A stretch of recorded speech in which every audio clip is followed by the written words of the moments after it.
Synopsis. After a tragic end in a frozen wasteland, a soul is granted a second chance by a mystical divine tree. Reborn into a new world as a powerful being with a different identity, the protagonist must navigate a reality filled with chaotic spatial phenomena and others with extraordinary abilities. While carrying the scars of a painful past, this new life offers the chance to find a purpose beyond survival. In a city where science and spirits collide, the journey toward self-discovery and adaptation begins, proving that even the most broken hearts can find a place to belong. Chapter 1: The Contract with the Tree of Life. In the biting cold wind, a ragged boy staggered unsteadily across the soft snow. His bare feet pressed into the thick drifts, leaving behind a trail of shallow and deep footprints. Behind him stretched nothing but endless snow and darkness. "Help!" the boy cried out, his voice raw and desperate. But no one came. The sky remained so dark that one could not see their own hand. Only the lightning split the silence of the night. The boy stumbled forward, his body soaked through as if he had just been pulled from icy water. He wrapped his arms tightly around his knees, curling himself into a shivering ball. "Dad, Mom." Crack, another flash of lightning. Thunder rolled, as though it intended to tear the pitch-black night apart. The boy looked up and felt the world before his eyes begin to warp and blur.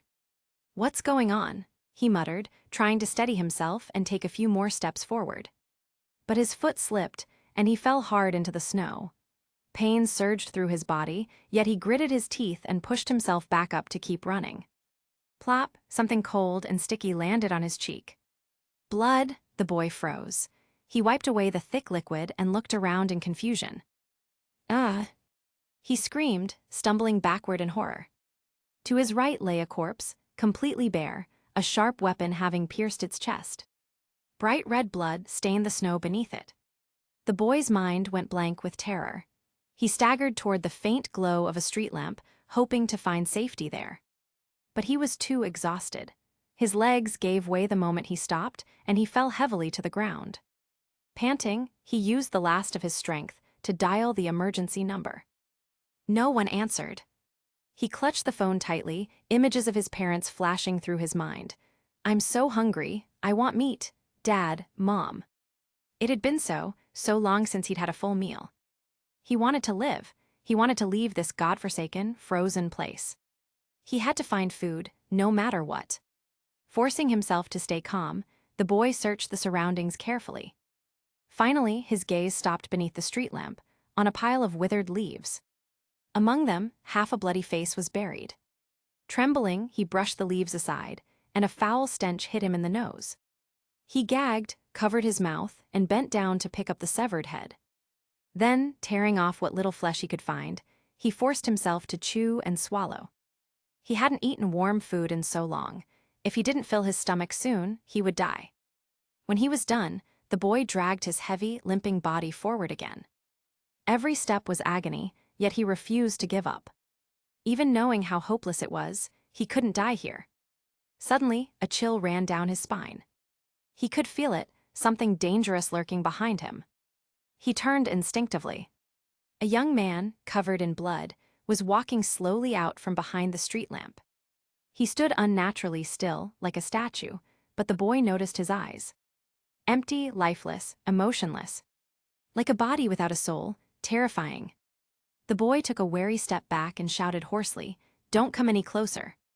The young man suddenly lunged forward. "What are you doing?" the boy yelled, struggling with all his might, but the man's grip was unbreakable. The young man's hands clamped around his throat and twisted. With a sharp crack, the boy's eyes went wide. He died with them still open.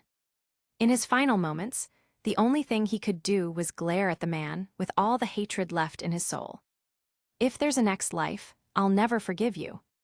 The words squeezed out between his teeth were nothing more than a dying stray dog's last whimper in the man's ears. And then all the boy saw was blackness. Am I dying? He didn't know how long his consciousness drifted in the darkness. Then, before him, lights of every color began to bloom. What is this? He forced his eyes open. Beyond the infinite void, about 100 meters ahead, stood a gigantic tree. its form twisted and strange, yet radiating a holy, divine aura from root to crown. The contradiction was indescribable, and the boy had no words for it. He only knew that, perhaps, he was looking at a god. After all, only a god could give him this feeling, though he had never once seen the god his parents spoke of. Cautiously, he got to his feet and took slow, wary steps toward the tree. Then, hesitantly, he reached out his hand. As if responding to him, the branches of the tree trembled gently. "You are the Kabbalah tree of life." The voice echoed in his mind. The boy flinched in shock. He wasn't educated. He had never heard such a name before. Seeing his confusion, the tree of life trembled again and transmitted more information to him. The boy's untrained mind absorbed it all like a sponge, processing and understanding it quickly. "So, you mean, you want to make a contract with me to change my gender, right? And then reincarnate me into another world with your power?" He repeated the contract in disbelief, studying the tree carefully. He noticed 10 dim points of light scattered across it, along with 3 faint, nearly invisible rings encircling it, each oddly distinct from the rest. The Kabbalah tree of life stood silently, waiting for his answer. The boy thought through everything it had told him, then nodded firmly. He had no other choice. If one met a god, why run away? The moment the boy gave his consent, the tree of life erupted in brilliant light. 3 great pillars rose beside it and circled around him in a strange, yet somehow natural pattern. Countless glowing motes attached themselves to his body like tiny seeds, beginning to reshape him. He felt the strange energy, invading his body and fusing with his soul, trying to synchronize him with the 3 pillars completely. Suddenly, pain stabbed through his chest, and one of the 3 pillars began to change. 2 of them quickly stabilized after a brief tremor. But the last one pulsed with his heartbeat, its radiant light swallowed by black mist. In seconds, it turned into a black-red hue, radiating power utterly unlike the rest. Even the tree of life seemed caught off guard. Its branches shuddered, trying desperately to restore the pillar's original glow. But it was too late. The pillar's power had completely mutated in just a few seconds, becoming exactly what the tree of life feared most. As the pillar changed, the boy's heartbeat gradually steadied. When he lifted his head, his eyes no longer held confusion or fear, only boundless hatred and fury. There is a saying, to glorify suffering is cruel. Do not romanticize pain. Suffering has no inherent value, no reward. It should never be treated as a virtue. It is not a test of will, nor the proof of future success. Suffering is simply suffering, something to be endured, not sanctified or justified. Most people in this world break under pain, only a rare few rise above it. And they alone recite, "Heaven burdens the worthy with great trials." The boy's rage and hatred had tainted the mightiest of the 3 pillars, corrupting it. Extreme negativity is, in its own way, pure. And that purity only amplified the pillar's power. The tree of life could do nothing. It no longer had the strength to suppress the corruption. In the end, it gave up resisting. "From this day forth," it said, "your name shall be Tianqi Sanluo." But the boy, lost in his hatred, paid it no mind. His old name no longer mattered. VMM. The transformation completed. The 3 sacred pillars spun and resonated as one. And the boy's figure dissolved into a streak of light, vanishing with them into the darkness. The Kabbalah tree of life remained where it stood. Chapter 2, Descent. In a certain city in Japan, a sharp, ear-piercing alarm rang out. Everyone who heard it immediately recognized the sound. They froze mid-action, expressions turning grim, before sprinting toward the nearest shelter without hesitation. Within minutes, the once bustling streets fell into an eerie silence. Aside from the shrill wail of the alarm, no other sound could be heard. No footsteps, no voices, nothing. Then, the sky above the city began to distort, as though space itself were being compressed. The air twisted and tore at the edges of reality, gathering immense energy in midair before releasing it violently toward the ground. There was nothing visible, yet everyone who was foolish enough to remain on the surface felt a deep, primal terror rise within them. The instant the twisted energy touched the city, a deafening explosion erupted. A wave of pure destruction radiated outward from the impact point, engulfing everything in its path. Buildings shattered like fragile glass, the earth tore open, and in seconds the city was reduced to rubble. As if a careless child from some cosmic realm had scooped a spoonful of land right out of the planet. A spatial quake. Ever since the first and most catastrophic one, the Eurasian air disaster 30 years ago, the world had never known peace. Spatial quakes of varying scales continued to appear across the globe. For ordinary people, there was no defense, no way to stop them. The only option was to minimize casualties. After all, the Eurasian air disaster alone had killed over 1.5 billion people. And so, every nation developed spatial quake alarms. Whenever they rang, it meant the end was near. And the only hope of survival was to flee to the nearest shelter. Thanks to decades of repeated disasters, humanity had perfected its post-quake recovery systems. But this time was different. This quake was far greater than any in recent years. The largest since the Eurasian tragedy itself.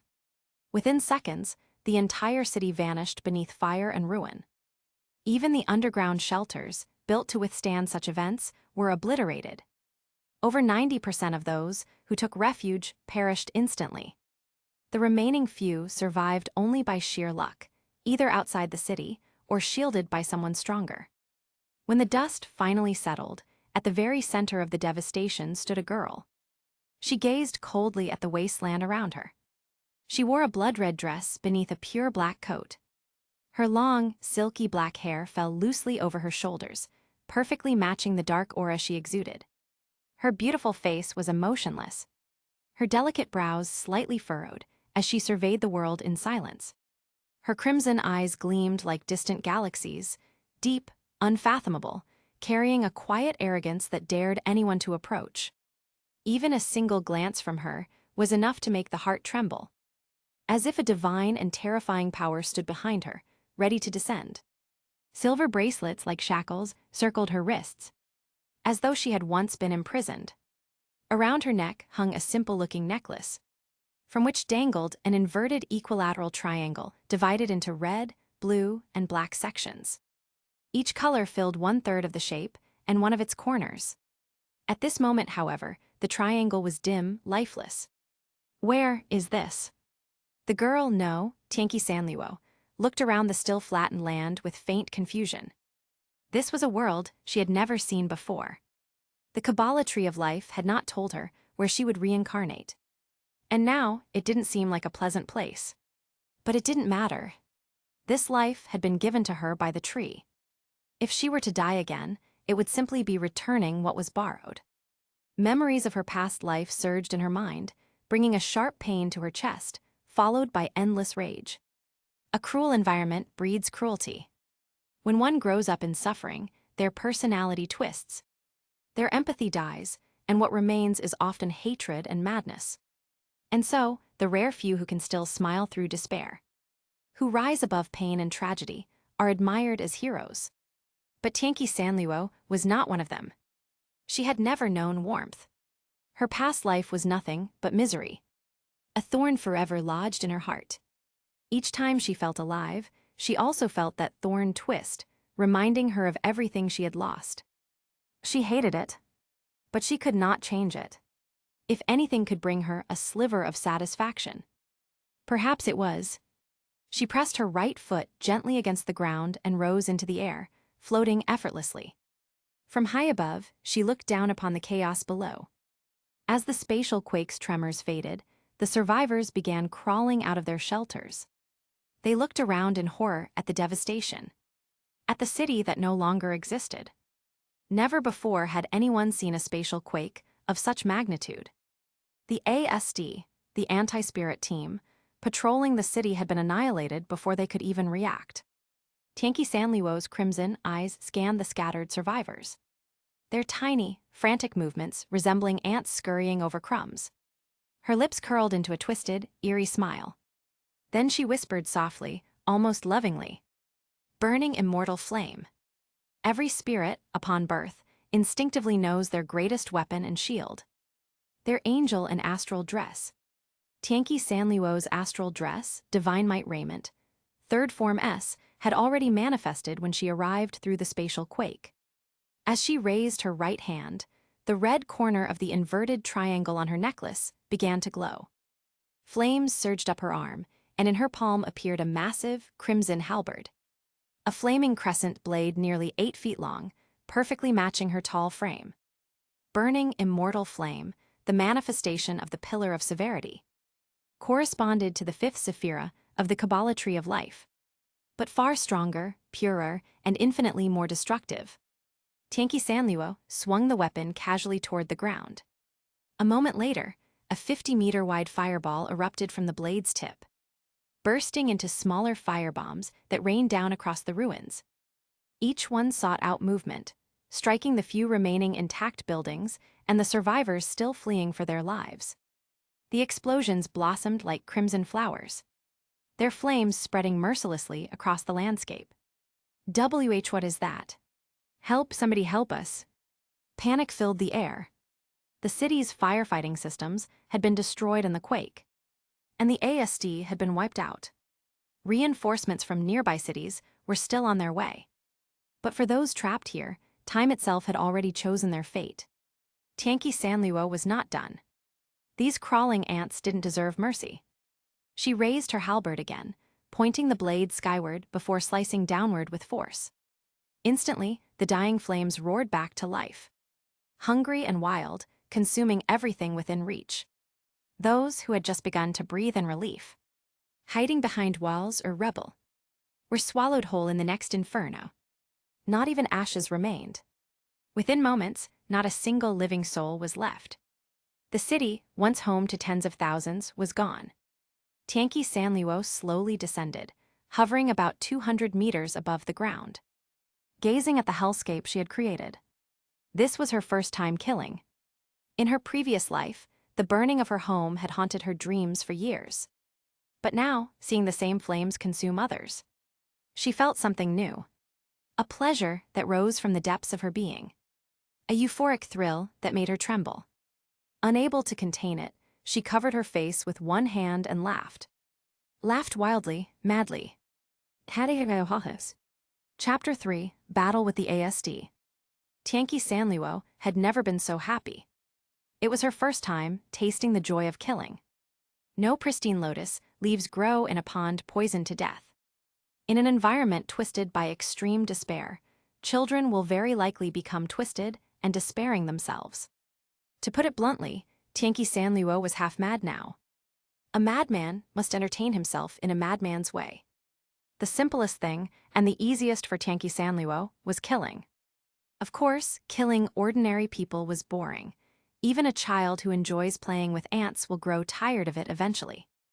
So, her keen senses detected a flock of human-shaped figures flying in the distance, bearing various weapons and heading straight for her. They were ASD units from nearby bases, dispatched after detecting the unprecedented spatial quake to exterminate the spirit. Given the intensity of this quake, the nearby bases had mobilized everything they had. Right in front of Tianqi Sanluo, there were well over 100 people, not to mention reinforcements coming from all directions. She smiled, the corners of her mouth curling into an increasingly eerie grin as she watched those bird-like figures approach. No need to think, in her view they had come to deal with her. Like a wild horse that feels most triumphant once broken, slaying opponents who resist or match you in strength brought far more satisfaction than slaughtering the defenseless. So Tianqi Sanluo hovered in midair without dodging, waiting for them to arrive. She had never used firearms in her previous life, but that didn't stop her from sensing the power those weapons carried via her spirit. Still, that was all they were to her. Frankly, those mass-produced, low-grade weapons couldn't even scratch the surface of her astral dress. Soon the several hundred ASD members circled her, lifting their light swords and gatlings in unison, their faces alert. Tianqi Sanluo was not in a hurry. She watched the small fry with interest, letting them make the first move. "Captain, there's no information on this spirit in our files." Because these ASD teams came from different city bases, they reported things piecemeal. And since the incident had happened suddenly, Their officers were all of equal rank. Nobody could immediately command everyone.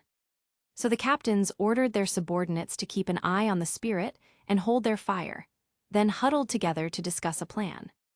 During that time, Tgthegood behaved very obediently, slowly descending to the ground without any action. She had finally found an interesting toy. Why ruin the fun by breaking it too soon? Also, although the language the ASD were speaking wasn't the Chinese he had used in his former life, Tgthegood could understand it well enough. Whether they could understand her was another matter. What about the ASD on the other side? They were nervous too. They had rarely, if ever, seen a spatial quake capable of wiping out a city in a single strike. Which meant this spirit was extremely powerful. They didn't know its abilities, had no intelligence on it, and couldn't claim the advantage. Rash moves could be fatal. The captains whispered and debated for almost 5 minutes.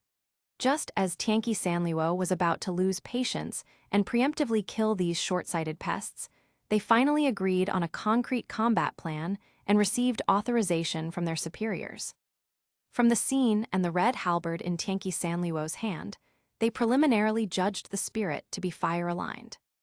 All units, we've got approval from command, open fire. Yes, fire. The girls responded like well-drilled soldiers, leveling their weapons and firing at Tgthegood at a rate of hundreds of rounds per second.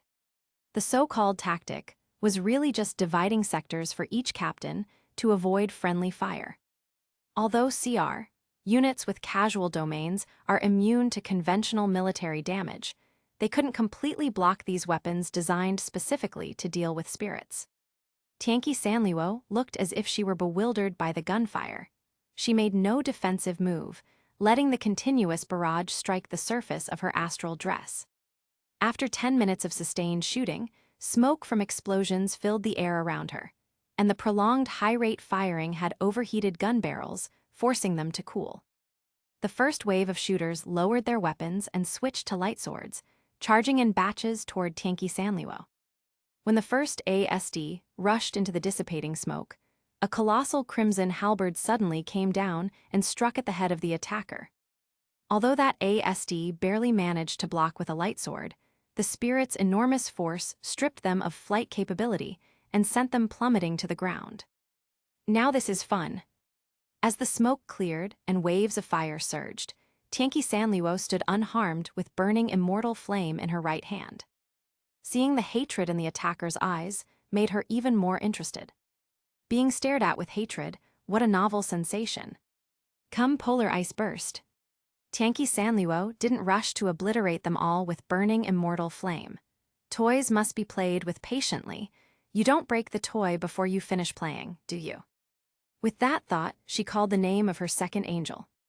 At the same time, the blue corner of the inverted triangle on her chest began to glow with a dim azure light.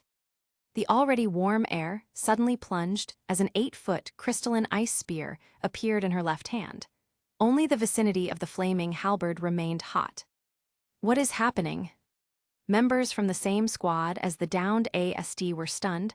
None of them had ever seen a spirit manifest a second weapon. Did this spirit possess 2 angels, or did both weapons belong to the same angel? There was no time for speculation. Tgthegood would not afford them that luxury.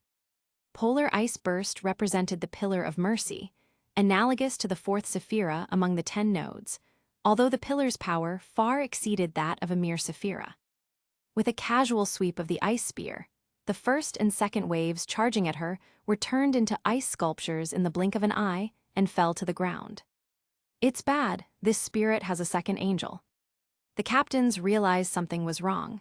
The spirit was far stronger than expected and had been toying with them the whole time, never taking them seriously. Damn it! The ASD, who was pinned by burning immortal flame, bit their teeth and tried to break free, but the overwhelming difference in power prevented any success. They were shocked. Previous spirits had been strong, but never to this degree. Oh, if you hadn't spoken up, I might have forgotten you existed. Tgthegood seemed to remember something, smiling as she lifted polar ice burst, pointing the spear at the immobilized ASD. No. The ASD captain, immediately tried to rush in with her squad to rescue their comrade. "Whoever dares come forward, I'll kill first." Tianqi Sanliuo turned to them, wearing the most harmless smile while speaking with a threatening tone. Even ASD, who value comradeship, would hesitate at such a life-or-death moment. In that hesitation, Tianqi Sanliuo kept smiling and drove polar ice burst through the pinned ASD's body, piercing straight through with a chilling finish. Chapter 4, Annihilation. Tianqi Sanliuo, right before the eyes of hundreds of ASD members, killed the first unfortunate one who had charged at her. Damn it! The ASD captains gritted their teeth in hatred, but signaled for their subordinates to cease attacking. They couldn't afford to keep sending people to die. The members who had been frozen into ice sculptures were still in uncertain condition, possibly alive. In the past, even though there had been casualties during battles, rarely had there been such a one-sided slaughter. And this time, it was clear the spirit was holding back. Humans are afraid of death. Though the remaining ASD members still numbered in the hundreds, the hands gripping their laser swords were trembling. Yes, they all hated spirits, but that didn't mean they were fearless. "What's wrong? Afraid already?" Seeing these girls in strange mechanical suits hesitate, Tianqi Sanliuo's face showed a look of boredom. She had hoped they could at least provide some entertainment. Maybe she hadn't provoked them enough. Thinking this, Tianqi Sanliuo walked over to one of the frozen ASD members, whose face still held an expression of hatred and whose body was locked in a charging pose. She gently tapped the ice statue with polar ice burst. In the next second, the statue, along with the ASD member sealed within, shattered into countless fragments, scattering across the ground. Seeing this, the remaining ASD girls hesitated even more. From what they could tell, the comrades frozen in ice were still alive for now, at least, not dead yet. But the spirit was executing them one by one. If they wanted to stop her, they had to charge in and fight head-on. The problem was, their ranged weapons were completely useless against her, as the earlier exchange had proven. And if they rushed her, with their current power level, they would only become the next ice sculptures. "What's wrong?" Still trembling in fear. Tianqi Sanliuo smiled, swung polar ice burst, and shattered another frozen ASD soldier. At that point, the ASDs could endure no more. "All units charge." Each ASD captain shouted the same order. "Yes, Captain."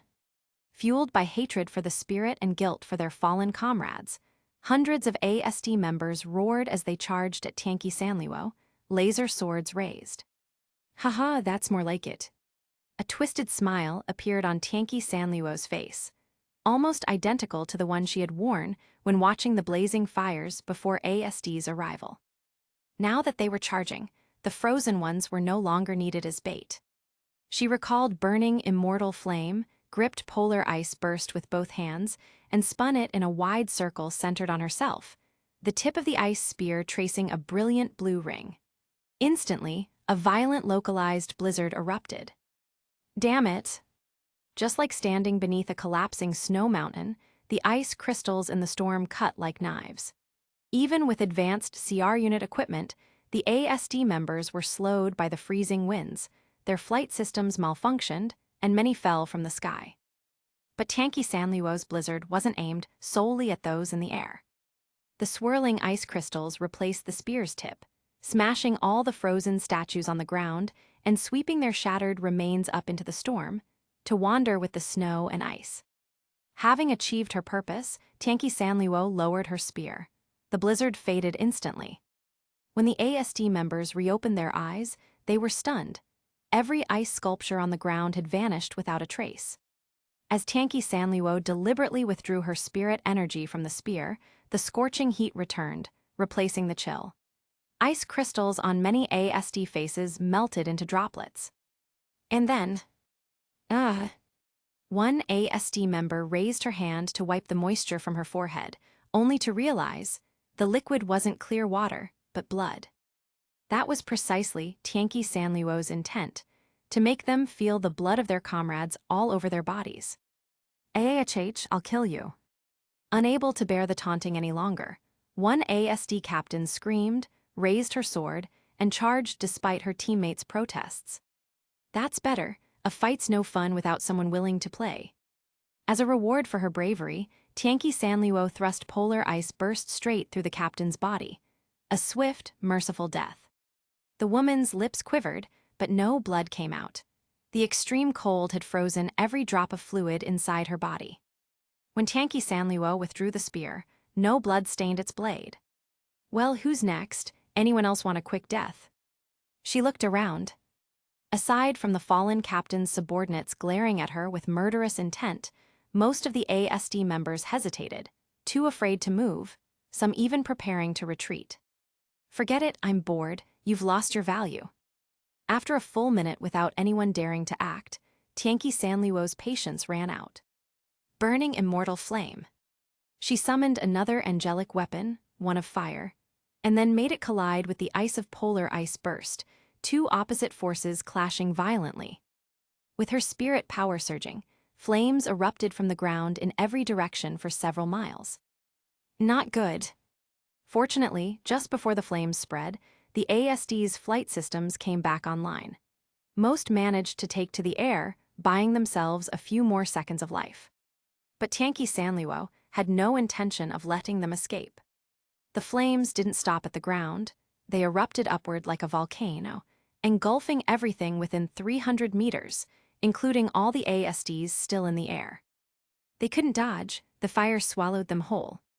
Yet, strangely, though the flames were blazing hot and composed of pure spirit energy, hot enough to instantly destroy their CR units, they did not immediately kill the ASDs. What's happening? I'm fine, I don't feel anything. They were more shocked than they had ever been in their lives. Tianqi Sanluo, of course, was not so merciful. As confusion spread among the ASD, a horrifying sight followed. Even though they were engulfed in flames, their bodies suddenly began to freeze rapidly, turning to ice from within. Within seconds, they became crystal sculptures, unable even to think before losing all bodily control. Worse still, they remained conscious. They could only watch helplessly as their frozen bodies began to melt in the burning flames, not only the ice, but their flesh as well, fusing and dissolving into the fire. There was no pain, but the suffocating helplessness and despair were real. A twisted version of ice and fire, an experience they would have only once in their lives. Within mere tens of seconds, every ASD member had vanished, their bodies consumed along with the flames, leaving no trace behind. But after wiping out the entire ASD force, Tianqi Sanluo showed no joy. Instead, she stood silently, head lowered, as if in deep thought. Then, she raised her head.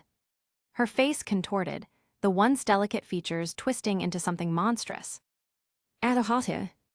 She covered her face and laughed madly, tilting her head back toward the sky. Her entire being was overflowing with the thrill of power, the ecstasy of domination. When mixed with the despair and tragedy of her previous life, the result was an intoxicating chemical reaction. It was maddening, irresistible, like countless ants crawling beneath her skin, itching, urging her for more. However, just as she was about to unleash her power again, a sudden weakness overtook her. It felt as though an invisible force was pulling her away from this world. Her consciousness faded into chaos. Tianqi Sanluo lost consciousness. After that battle, Tianqi Sanluo finally earned her place among the spirit records. Designation, Genie Usura. Threat level, SSS. Chapter 5, The Phantom's Visit. No one knew how long Tianqi Sanluo had slept in the darkness, but at last, she opened her eyes again to see the devastation around her and the bright sunlight above. Once more, the city where Tianqi Sanluo had descended was completely destroyed by the spacequake her arrival caused. And since it had been a small city, everyone who had taken refuge in the underground shelters had perished, not a single survivor remained. Learning from the previous incident, the surrounding ASD forces did not recklessly rush in. Upon receiving the news, they immediately formed a countermeasure. Defend their assigned territories at all costs and do not attract the attention of the spirit known as Genie Usura. The annihilation of hundreds of ASD members had shaken not only their regional divisions, but also ASD headquarters and even the Dem Corporation. As a side note, the name Genie Usura had been personally given by Dem's executive director, Isaac Ray Parham Westcott. After reviewing the battle footage, ASD headquarters issued a global order to all divisions. When a spacequake caused by Genie Usura is detected, immediately sound the citywide alarms. Do not engage. Defend your assigned area only. Do not allow Genie Usura to realize that there are other cities nearby. Anyone with half a brain could see from the footage that this newly appeared spirit was unlike any of the previous ones. In the past, although many spirits did attack proactively, most did not cause large-scale destruction beyond the initial spacequake. Some, such as Hermit, even fled to avoid combat entirely. The only major exception had been the most dangerous spirit, Nightmare. However, Genie Usura was different, violent, powerful, and utterly destructive. She could obliterate an entire city at will, and she slaughtered hundreds of ASD members as if playing with them. If she hadn't lost in time, the surrounding cities might have shared the same fate. If she went on a rampage several more times, the title of the most evil spirit might very well have to be taken from Nightmare and given to her. To minimize further casualties, ASD had no choice but to adopt this passive strategy, and, truth be told, it was the correct one. Tianqi Sanluo herself had never really seen a city before in her previous life. She had no real understanding of the buildings she destroyed, only that they were places where humans lived. In fact, she still didn't even know how vast this world was. As for the ASD members she had encountered earlier, they had come from cities far away. Because she hadn't focused her spirit energy to sense her surroundings, she hadn't realized other cities were nearby. She merely assumed that these strangely dressed girls had appeared out of thin air for the sole purpose of eliminating her. In that sense, Tianqi Sanluo was much like Princess, almost completely ignorant of human society. And in her mind, this world was already different from the one she had lived in before. After all, she had been thrown here by the Kabbalah Tree of Life. So she didn't analyze this world using her past life knowledge, she started from zero. But even the limits of her thinking could not completely block reason. As she looked around and realized that this place was not the same city she had destroyed earlier, a thought flashed through her mind. Could it be that the location I appear in each time is random? With that suspicion, she hovered around the spacequake's residual zone, circling a few times to confirm her guess. That said, aside from their strange clothing and speech, these humans are exactly like the ones I saw in my past life. Could it be that this world and my previous one are somehow connected? As expected of a spirit with an IQ of 254, Tianqi Sanluo immediately caught the key point. If that's the case, then it's very likely the human settlements I appear near each time aren't isolated. They must be interconnected, just like in my old world. Those hundreds of weaklings I fought before. If I'm not mistaken, they were probably combat forces dispatched from neighboring cities, weren't they? To verify her theory, Tianqi Sanluo slowly floated higher, scanning the horizon. Meanwhile, the nearby ASD units had gone on full alert the instant the alarms sounded, reporting everything to headquarters. By the time Tianqi Sanluo descended, miniature surveillance drones had already reached their designated positions, capturing every detail of her actions. When the ASD commanders saw her standing amid the ruins, deep in thought, their fists clenched unconsciously. All they could hope for now was that this terrifying Genie Usura wouldn't notice that other cities existed nearby. Spirits remained in the physical world for unpredictable amounts of time, and the longer Usura stayed, the greater the danger for everyone. When Tianqi Sanluo began rising into the sky to get a better look, the ASD commander finally snapped. He hadn't expected this spirit to be so intelligent. Despite her earlier madness, her words and actions had suggested a lack of social experience and human knowledge. She had seemed confused about the world itself. But now, on only her second appearance, their entire strategy was about to collapse. He had no choice left but to sacrifice the few to protect the many. If Tianqi Sanluo ascended just another 100 meters, she would be able to see the nearest city. Letting that monster enter a populated area would be a catastrophe beyond imagining. Send the order. All nearby ASD units mobilize. Stall Genie Usura until she lasts, no matter the cost. The commander gritted his teeth. If there had been any other way, he would never have sent hundreds of young girls to their deaths. But with tens of thousands of civilians in the surrounding cities, he couldn't just sit and do nothing. Upon receiving the order, ASD mobilized every available member. Before Tanky Sanliwo could detect the nearby city, they managed to divert her attention. So that's how it is. Seeing the panting ASD soldiers before her, Tanky Sanliwo smiled knowingly. You're in such a hurry. That confirms it, doesn't it? There are human settlements nearby. The ASD captains' faces turned pale, and Tanky Sanliwo, of course, noticed. Charge, charge. With a desperate roar, the ASD members launched their attack. This time, Tanky Sanliwo showed no mercy. She immediately summoned Burning Immortal Flame, and within a single minute, the entire ASD force was reduced to ashes. So Genie Usura really was playing before. This is her true power, isn't it? The ASD executives' hearts leapt to their throats, terrified that after obliterating ASD, she would turn toward the nearby city. Fortunately, before she could move, Genie Usura lost it once again. Seeing this, the ASD commander wiped the sweat from his forehead, as though he had just run a marathon. Another descent followed, but this time, no spacequake occurred. Tanky Sanliwo also didn't appear in a populated city. A silent manifestation, exceedingly rare, though Tanky Sanliwo herself didn't know that. She merely looked around in confusion, even doubting her own hypothesis.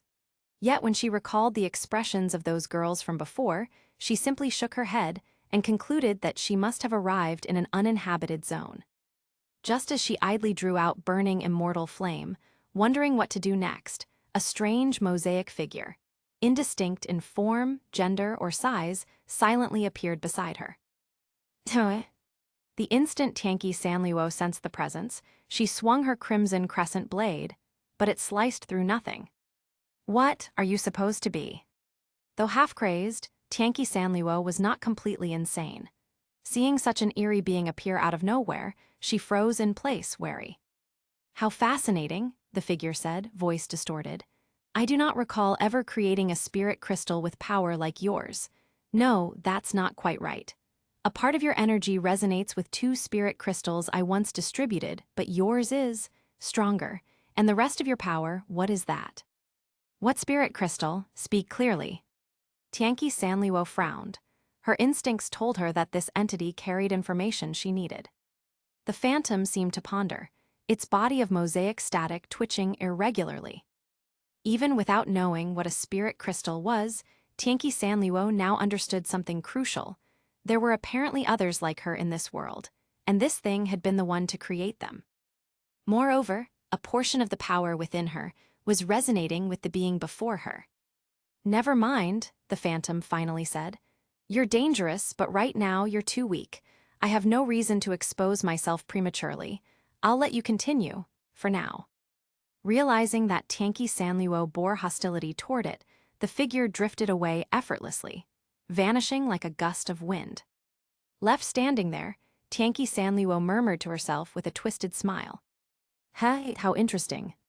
Chapter 6, Dem's Interest. For the ASD, the nightmare was far from over. After Tanky Sanliwo learned the truth, ASD headquarters, after long discussions and analysis, finally made a very reluctant decision. They issued an order requiring all ASD members stationed in cities near where Genie Shura descended. Upon hearing the alarm, they must immediately evacuate the city and divide into groups to engage Genie Shura in turns, stalling her as long as possible until she lost. A war of attrition, crude, but effective for buying time. Although this tactic would undoubtedly deplete ASD's forces, headquarters could no longer afford to care. It was the only way to protect the greater number of lives. By contrast, Dem Company merely watched from afar, showing no reaction at all. Inside Dem headquarters, a handsome white-haired man around 30 sat with one leg crossed over the other, lounging casually on a sofa as he slowly savored his coffee. On the table before him lay a file he had been staring at intently. Isaac Rayballum Westcott. Isaac, how rare. Are you actually reading company documents? The voice came from a tall, striking woman with long, waist-length golden hair and violet eyes standing beside him. Ellen Myra Mathers, Isaac's secretary and the world's strongest magician. Hey, oh, Ellen, you mean this? Isaac raised an eyebrow, set down his coffee, and smiled as he picked up the file from the table. If you call this a company document, then I'd say it's quite an interesting one. Ellen leaned over casually for a glance. A spirit. Correct. Isaac handed her the file. Take a look for yourself. Ellen was already mentally prepared. After all, the only thing that ever piqued Isaac's interest was spirits. The report was very detailed, describing the spirit's appearance and estimated capability ratings. Codename Genie Shura. First manifestation, Japan in redacted city. Spacequake magnitude, SSS. Result, entire city annihilated. Abilities, possesses 2 angels, one commanding fire, the other ice. Combat rating, overwhelming. In her first appearance, she toyed with and annihilated hundreds of ASD members. In her second manifestation, she once again wiped out several hundred in less than a minute. Threat level, SSS. As she read on, Ellen's expression gradually shifted. When her eyes landed on the SSS threat designation, she raised an eyebrow. SSS, Isaac, you're bold as ever. Of course, though spirits that command fire or ice have appeared before, none of them can compare to Genie Shura. At least not in raw, observable power, wouldn't you agree? I can't argue with that. Setting down the file, Isaac opened his laptop and played the most recent combat footage between Genie Shura and ASD. Even though Ellen had mentally prepared herself, when she saw the blazing inferno unleashed from Tianqi Sanluo's angel, her brow instinctively furrowed. This is her second manifestation. The most recent one we've observed. Isaac tapped a few keys, switching the display to a new screen, Genie Shura, spirit energy waveform. Ellen, more than the footage or reports, this is what truly fascinates me. That sly, mischievous grin, one unique to Isaac Westcott, spread across his face. A spirit energy waveform, what about it? Ellen, who had seen Isaac obsess over spirits for years, had never known him to be so intrigued by mere wave data. Ellen, what do you see here? Honestly, nothing special, just that her energy is ridiculously strong. Ellen answered truthfully. Normally, a waveform chart was useful only to identify spirits. She couldn't fathom why Isaac was so fascinated by this one. Then let me show you another. Isaac tapped the keyboard again. A second waveform appeared on screen. This is. With a direct comparison, Ellen's eyes sharpened instantly. As expected of the world's strongest magician, you noticed it right away. These two spirits' waveforms seem unrelated, yet both share an identical resonance frequency. In other words, their powers are, at least to some extent, of the same origin. Isaac smiled as he drained his cup of now lukewarm coffee. Isaac, whose waveform is the second one? Deus God. Now Ellen understood why Isaac was so fixated on Genie Shura. Since the Eurasian spacequake 30 years ago, Isaac's interest in spirits had been singular, focused almost entirely on Deus God and those like her. Other spirits' waveforms might share similarities with Deus God, but only Genie Shura shows a nearly identical resonance frequency. And that, Isaac said with a smirk, is why I gave her that name. While Ellen pondered, Isaac handed her his empty cup. Ellen, would you make me another coffee? Of course, please wait a moment. Though she disliked being interrupted while thinking, this was Isaac, so she complied. Moments later, she returned with a steaming cup. Here you go. Thank you. Isaac smiled courteously as he took a sip, like a refined gentleman. Isaac, so you suspect that woodman? He doesn't have the guts. Besides, there's no longer a spiritual vein on Earth capable of birthing a second primordial spirit. Isaac chuckled, continuing to browse the Genie Shura data. That's exactly why she interests me so much. It suggests a possibility that perhaps, even without a spirit vein, new primordial spirits can still arise naturally. That's just a hypothesis. Indeed, just a hypothesis. Isaac reclined on the sofa, gazing lazily at Ellen. So, what do you want me to do? Should I go capture her? Ellen, confident as the strongest magician alive, never believed any spirit could defeat her. Let's not. Huh, Isaac, don't tell me you doubt my abilities. Ellen frowned, surprised by his response. Ellen, it's not that. What I mean is, someone who might rival Deus, God herself. Do you really think she'd be so easily captured? Isaac's grin faded, his tone turned serious. Or are you saying you could defeat Deus, God? Ellen fell silent. Even she, the greatest magician in the world, could not claim that. Then what's our next move? We watch. Isaac's trademark sly smile returned as he lifted his cup once more. A great tree draws great winds. With a spirit this violent and flamboyant, you can bet we're not the only ones paying attention. At the very least, Woodman won't ignore her. He sipped his coffee and glanced toward the window. A savage, bloodthirsty spirit. I wonder what Woodman will think of that. You're awfully relaxed about all this, Ellen sighed. Of course I am. Genie Shura has only appeared twice so far. Isaac chuckled, eyes gleaming with curiosity as he gazed outside. I can't help but wonder, if Genie Shura were to undergo inversion, what would she become? Honestly, I feel like she's already inverted. Ellen, between you and me, I feel the same. Isaac stood, closing his laptop, still wearing that elegant, devilish smile. Ellen, if the chance arises, try to capture her. After all, Sample A hasn't shown any signs of inversion yet. I wouldn't mind adding a Sample B. Ellen straightened at once. Understood, Isaac. You'll be hearing good news from me soon. Chapter 7, Nightmare. On the ever-troubled islands of Japan, within one of its cities. Life was still relatively peaceful, and the ASD members stationed there carried out their patrols dutifully. Captain.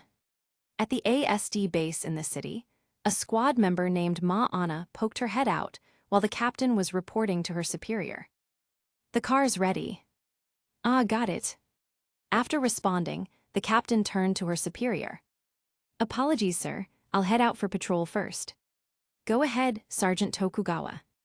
With permission granted, Captain Tokugawa quickly left the base with Ma Anna to patrol the city. Ma Anna said, It's pretty quiet, huh? There haven't been any spirits lately. Japan's situation is really different from the West. Tokugawa Sakura replied, Yeah, maybe the spirits have gathered elsewhere.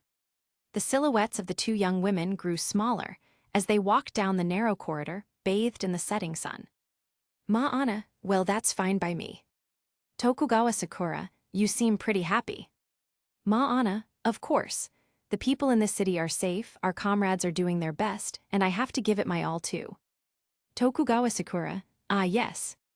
They exited the base, and an ASD off-road vehicle was already parked in front of them. As they walked toward it, Tokugawa Sakura thought to herself, Everything we've built so far hasn't been for nothing. As long as we keep moving forward, our path will continue to extend. However, the moment her right hand touched the car handle, a spatial quake alarm blared. Just like Pavlov's dogs, all unrelated personnel immediately evacuated in an orderly fashion to the underground shelters.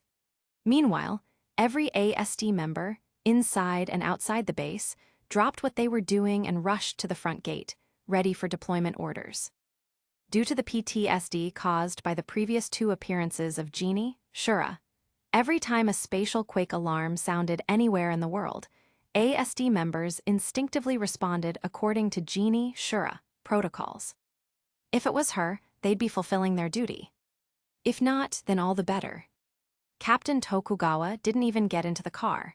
She immediately began issuing urgent orders to the ASD members, commanding them to move at once. There wasn't a second to lose. However, it was already too late. Just as the ASD units dispersed to execute their orders, an immensely powerful spatial quake descended. Before they could even react, the ASD members were torn apart, disintegrated by the quake's force, including the captain who never made it into the vehicle. There was no need to guess. Only Genie, Shura, could cause such a vast and destructive spatial quake. On the bright side, this swift and clean annihilation at least spared them from the usual melodramatic scenes like, Captain, what are you doing? Well, my aim was pretty good. Or don't stop. The kind of tragic comedy immortalized in world-famous paintings. On the other hand, this kind of instant team wipe felt even more humiliating, worse than being devoured by some flying disc monster, because they didn't even have time to react before dying. Still, while this city was annihilated, ASD forces in nearby cities, upon confirming that the spatial quake had been caused by Genie, Shura, immediately left behind their pre-written wills, donned their mass-produced CR units, and, with a resolve to die, took to the skies to confront the spirit. However, when the girls reached the airspace above the devastated city and readied their weapons, they couldn't find Genie, Shura anywhere. That was strange.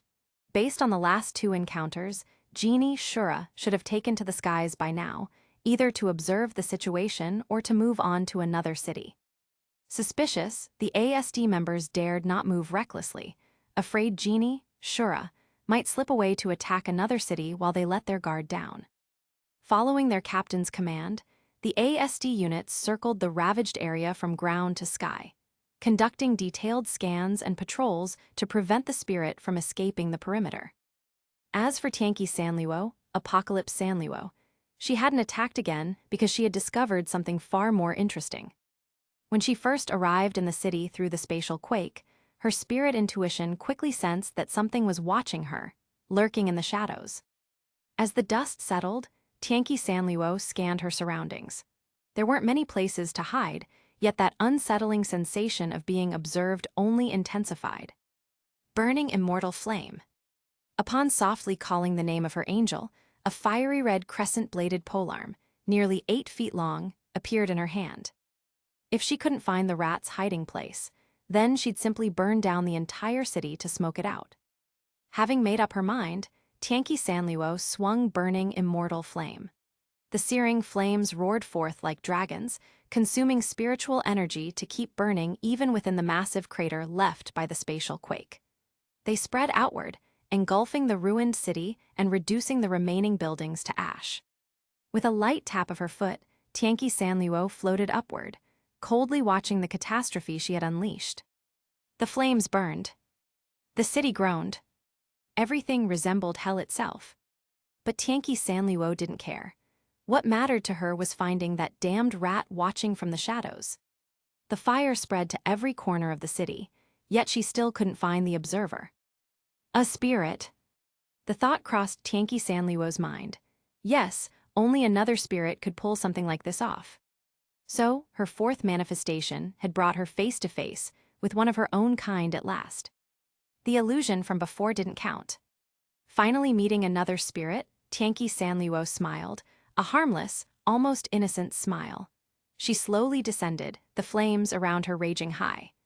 Raising burning immortal flame, she planted it before her and said coldly to the burning wasteland, "Come out, there's no need to keep hiding." No one appeared. "I don't have much patience. You'd better come out obediently, or else." She didn't finish the sentence. With a swing of her burning immortal flame, rings of fire elemental energy spread outward from her position, triggering a massive explosion. Alatilda, how frightening, Miss Genie, Shura. A sultry voice accompanied by the sound of a saxophone echoed from nowhere. Suddenly, a patch of shadow appeared on the scorched ground, and from it stepped a girl wearing a black-and red Gothic dress. Her long black hair, like a waterfall, was styled into uneven twin tails, one long, one short, like the hands of a clock.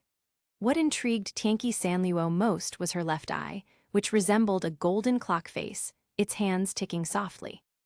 "Genie Shura, is that the nickname you gave me, or one those humans made up?" Tianqi Sanluo narrowed her eyes. To her, names were meaningless. My, I could never presume to name such a terrifying creature. The Gothic girl lifted her skirt slightly and gave a graceful curtsy, as if she were some noble lady from high society. "My name is Takasaki Kurumi, identification name, Nightmare. Pleased to make your acquaintance, Miss Genie Shura." A very calm and civil conversation. If one ignored who they were and what they were capable of. Tianqi Sanluo raised an eyebrow. "You're a spirit." "Indeed." The moment Kurumi finished speaking, Tianqi Sanluo swung burning immortal flame and sliced her cleanly in half. The strike was so fast Kurumi didn't even have time to react. Her bisected body collapsed weakly to the ground. How fragile are all spirits this week? Tianqi Sanliuo stepped forward, looking down at the corpse beneath her feet. Her spiritual energy seems unusually weak, and why hasn't that shadow beneath her disappeared? Ala tilde, you noticed, just as the rumors say, Miss Genie Shura. As the voice spoke again, countless pale hands stretched out from the shadow, dragging the bisected body down into darkness. Moments later, a new Kurumi Takasaki emerged from the shadows before Tianqi Sanliuo. A clone or resurrection? No, it's the former, isn't it? To attack someone unprovoked, how very fitting of you, Miss Genie Shura. Though Kurumi still wore her smile, the killing intent in her eyes was now impossible to miss. Spare me the nonsense. After confirming that this was just another clone, Tianqi Sanliuo lost interest in one-shotting her and stepped back a few paces. What is your purpose? Chapter 8, The Deal. My, how sharp-tongued you are. We've only just met and already you're being so hostile. I'm deeply hurt, Kurumi said, placing a hand over her chest and feigning a wounded expression.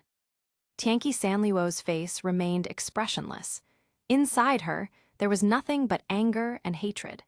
The traits and instincts from her former life as a man had almost completely faded away. If you keep this up, there'll be nothing for us to talk about. Seeing that, Takasaki Kurumi compared their difference in power and could only reluctantly restore her usual smile, pretending nothing had happened. Well then, if I may speak frankly, Miss Genie Shura. As Kurumi spoke, Tianqi Sanliuo could clearly sense something stirring in the surroundings.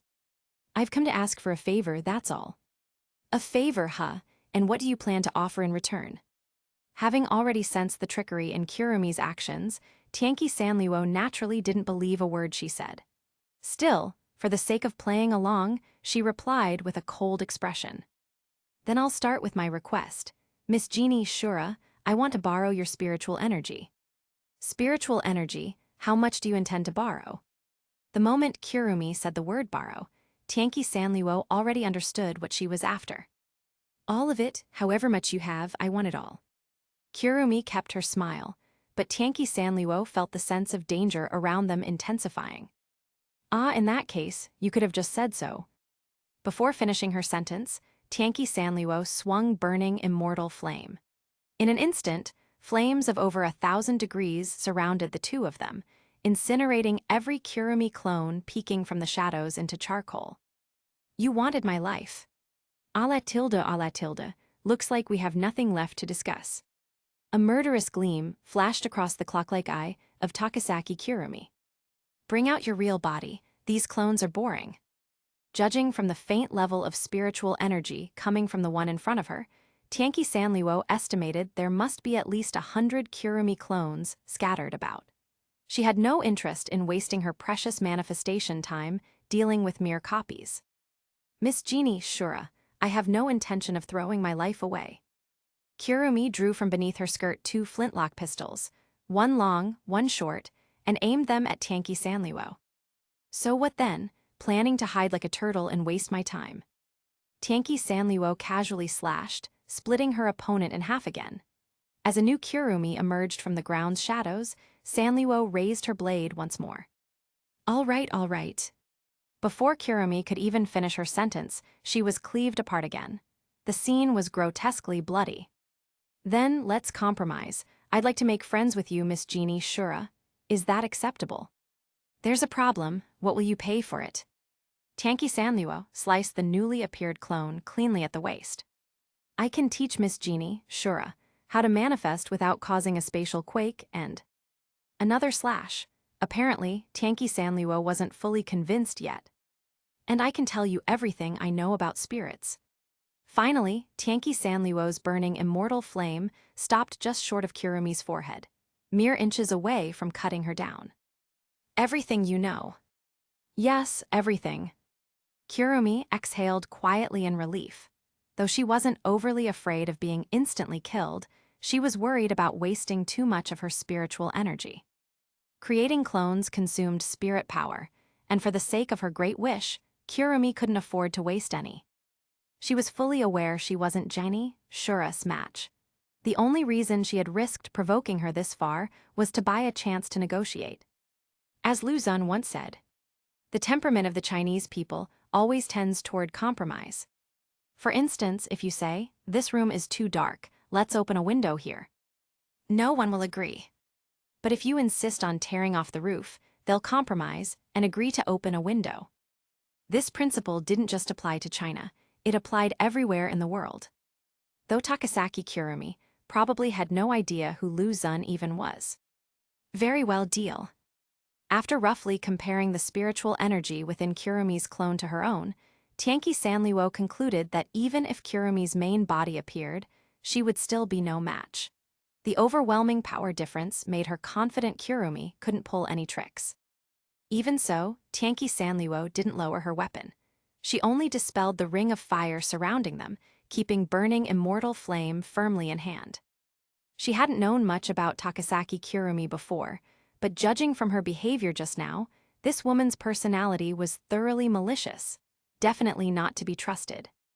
Besides, since Kurumi could dive into the shadows at will, the initiative was entirely on her side. If she were to suddenly fire from hiding. "You're not even putting your angel away. I'm beginning to doubt Miss Jeannie Shura's sincerity." "Cut the crap, with you I don't need sincerity." If not for the valuable intel about spirits, Tianqi Sanliuo wouldn't have bothered arguing. She would have just cut her down on the spot. "Is that so?" Kurumi gripped both pistols tightly, aiming directly at Tianqi Sanliuo. It was clear she didn't trust her either. And so, the two stood in a tense standoff. Meanwhile, the ASD members, originally deployed to suppress Jeannie Shura, had gathered nearby to investigate the situation. They hadn't seen Jeannie Shura earlier, but now explosions and flames had erupted from the flattened city. After reporting to their superiors and discussing the risks, they cautiously approached with weapons ready to see what was going on. What they saw left them stunned. At the very center of the spatial quake, Jeannie Shura and Nightmare Kurumi Takasaki stood facing each other, weapons drawn, seemingly moments away from fighting. At that moment, not only the on-site ASD units, but even the upper command watching through drone feeds were horrified. "Jeannie Shura and Nightmare, they're both here." The high-ranking officers could at least maintain composure and attempt to analyze the situation, but the frontline ASD members were on the verge of panic. Two spirits, each notorious for their cruelty and bloodlust, appearing together in the same place, that kind of luck was worth buying a lottery ticket for. And then using the winnings to order a coffin and a professional funeral team. Fortunately, the two spirits appeared to be enemies. For the time being, the ASD units were safe. In fact, they began to think, if the spirits fought each other to exhaustion, they could step in afterward and clean up. Two birds with one stone. With that naive thought, the ASD assumed the role of spectators, preparing to watch the tigers fight from the mountain. The problem was, they weren't fishermen, they weren't even birds or clams. They were insects, too weak to even qualify for the metaphor. A la tilde, it seems we've got some uninvited guests. Kurumi didn't even need to point it out. Tianqi Sanliuo's perception was far sharper, she had noticed the ASD long ago. And rather amusingly, they were actually trying to watch her and Kurumi fight. Fools who don't know their own limits. Tianqi Sanliuo and Kurumi exchanged a glance, and in that instant, they both understood. Just as the ASD found a good vantage point, ready to enjoy the show, the two wicked spirits suddenly turned their weapons toward them. A blazing arc of flame seared past their heads, and in the next second, both spirits launched their assault. The ASD members instantly realized how dire the situation was and scrambled to retreat. But neither Tianqi Sanliuo nor Takasaki Kurumi intended to let them escape. "Wei!" With Kurumi's shout, countless clones identical to her appeared among the ASD troops, cutting off their retreat. In truth, even without Kurumi, Tianqi Sanliuo alone could have annihilated them. But she was curious whether this self-proclaimed friend of hers, Nightmare Kurumi Takasaki, was actually useless or if she truly had value as an ally. Perhaps out of caution toward Tianqi Sanliuo, Kurumi's true body never joined the fray, only her clones fought. Even so, by sheer numbers alone, they inflicted considerable casualties. How very cautious of you. I can't help it. Facing Miss Genie Shura, I dare not let my guard down. In the end, under the combined onslaught of Tianqi Sanliuo and Takasaki Kurumi, the ASD was wiped out once again. Returning to the center of the spatial quake, Tianqi Sanliuo glanced at the sky. Time was running short. Time's limited, let's exchange information here and now. Chapter 9, The Spiritual Power Monster. Takasaki Kurumi kept her promise. In fact, she had no choice but to do so. The overwhelming difference in strength left her no room to resist. Still, she wasn't foolish enough to tell Tianqi Sanliuo how to remain in this world for a long period of time. If that complete lunatic could stay here permanently, the entire Eurasian continent would be littered with corpses within a year. As for teaching Tianqi Sanliuo how to stabilize her manifestation into this world, that was merely a necessary compromise. Without that condition, the other party would never have agreed to anything. After all, most of the casualties caused by Tianqi Sanliuo were due to her terrifying spacequakes. The number of people she personally killed was relatively few. In fact, to counter such massive spacequakes, nearly every city in the world had been hastily building deeper shelters. Even she, Takasaki Kurumi, dubbed the worst spirit, had never driven the world into such terror. If it weren't for the sake of spiritual power and the potential help she might gain in the future, Kurumi wouldn't have wanted anything to do with this motiveless killing machine. That's all you know. After listening to Kurumi's explanation, Tianqi Sanliuo frowned. Although she had learned detailed knowledge about spirit crystals and the nature of spirits, she still hadn't obtained the information she truly wanted. For example, the identity of that phantom. Yes, that's everything I know. Standing atop the ruins left by a spacequake, Kurumi's expression didn't waver, leaving Tianqi Sanliuo unable to tell whether she was hiding something. Then, have you ever seen a spirit whose whole body is, just a tangled blur so that you can't see its appearance or figure clearly? Without the concept of mosaic, Tianqi Sanliuo could only clumsily describe the phantom that way. I've met many spirits, but I've never seen one like that. Kurumi tilted her head in confusion. Her puzzled expression didn't seem fake to Tianqi Sanliuo. Oh, then forget it. Since she hadn't obtained any truly valuable information, Tianqi Sanliuo waved her hand dismissively. All right then, Nightmare, what do you want? Equivalent exchange, I know how this works. But I do have a proper name, Takasaki Kurumi. And you're calling me by my codename, Nightmare, aren't you? Tianqi Sanliuo replied bluntly. Kurumi only shrugged helplessly. Genie Shura didn't tell this little lady your name either. That was true. After all, until now, no one had ever survived long enough for her to find them interesting enough to share her real name. Of course, there was also the fact that names didn't really matter to her. Recalling the time she had parted ways with the Tree of Life of Kabbalah, Tianqi Sanliuo pondered for a moment before speaking slowly. Tianqi Sanliuo. Understood, Miss Tianqi. Kurumi replied with her usual graceful and confident smile. Where she got that confidence in front of a Genie Shura, no one could say. So, what is it that you actually want? Nothing for now. I just hope that someday, if this little lady needs help, Miss Tianqi will lend a hand. Kurumi laughed lightly as she spoke. She had already given up trying to covet Tianqi Sanliuo's spiritual power. This was clearly someone she couldn't afford to provoke. And at the moment, she still knew nothing about the origin spirit. Once she obtained from the second spirit the method to kill the origin spirit and, conveniently, detailed information on Genie Shura, then she could make plans. Time was on her side. As for the problem of spiritual energy, rumor had it that in Japan's Tengu City, there was a boy named Itsuka Shido who possessed vast spirit energy. Once she finished her current affairs, she would head to Tengu City to investigate. Eventually, as signs of Tianqi Sanliuo's lost phenomenon appeared, Kurumi sensed it. Lifting her skirt slightly, she bowed gracefully. Until we meet again, Miss Tianqi. Such a farewell felt strangely foreign to Tianqi Sanliuo. She froze for a few seconds before replying, just as she began to fade away. You too, Miss Takasaki. Thanks to Takasaki Kurumi's guidance, when Tianqi Sanliuo manifested again a week later, she did not trigger any spacequake. However, her luck wasn't particularly good this time. She appeared in an uninhabited region of South America. Even as a spirit, she couldn't just create humans in a place unfit for habitation merely to have something to kill. Nor could she, like Kurumi, easily locate prey using a spirit's angel ability. Still, since she was here, she would have to adapt. Hey Tilde, how long are you all planning to keep hiding?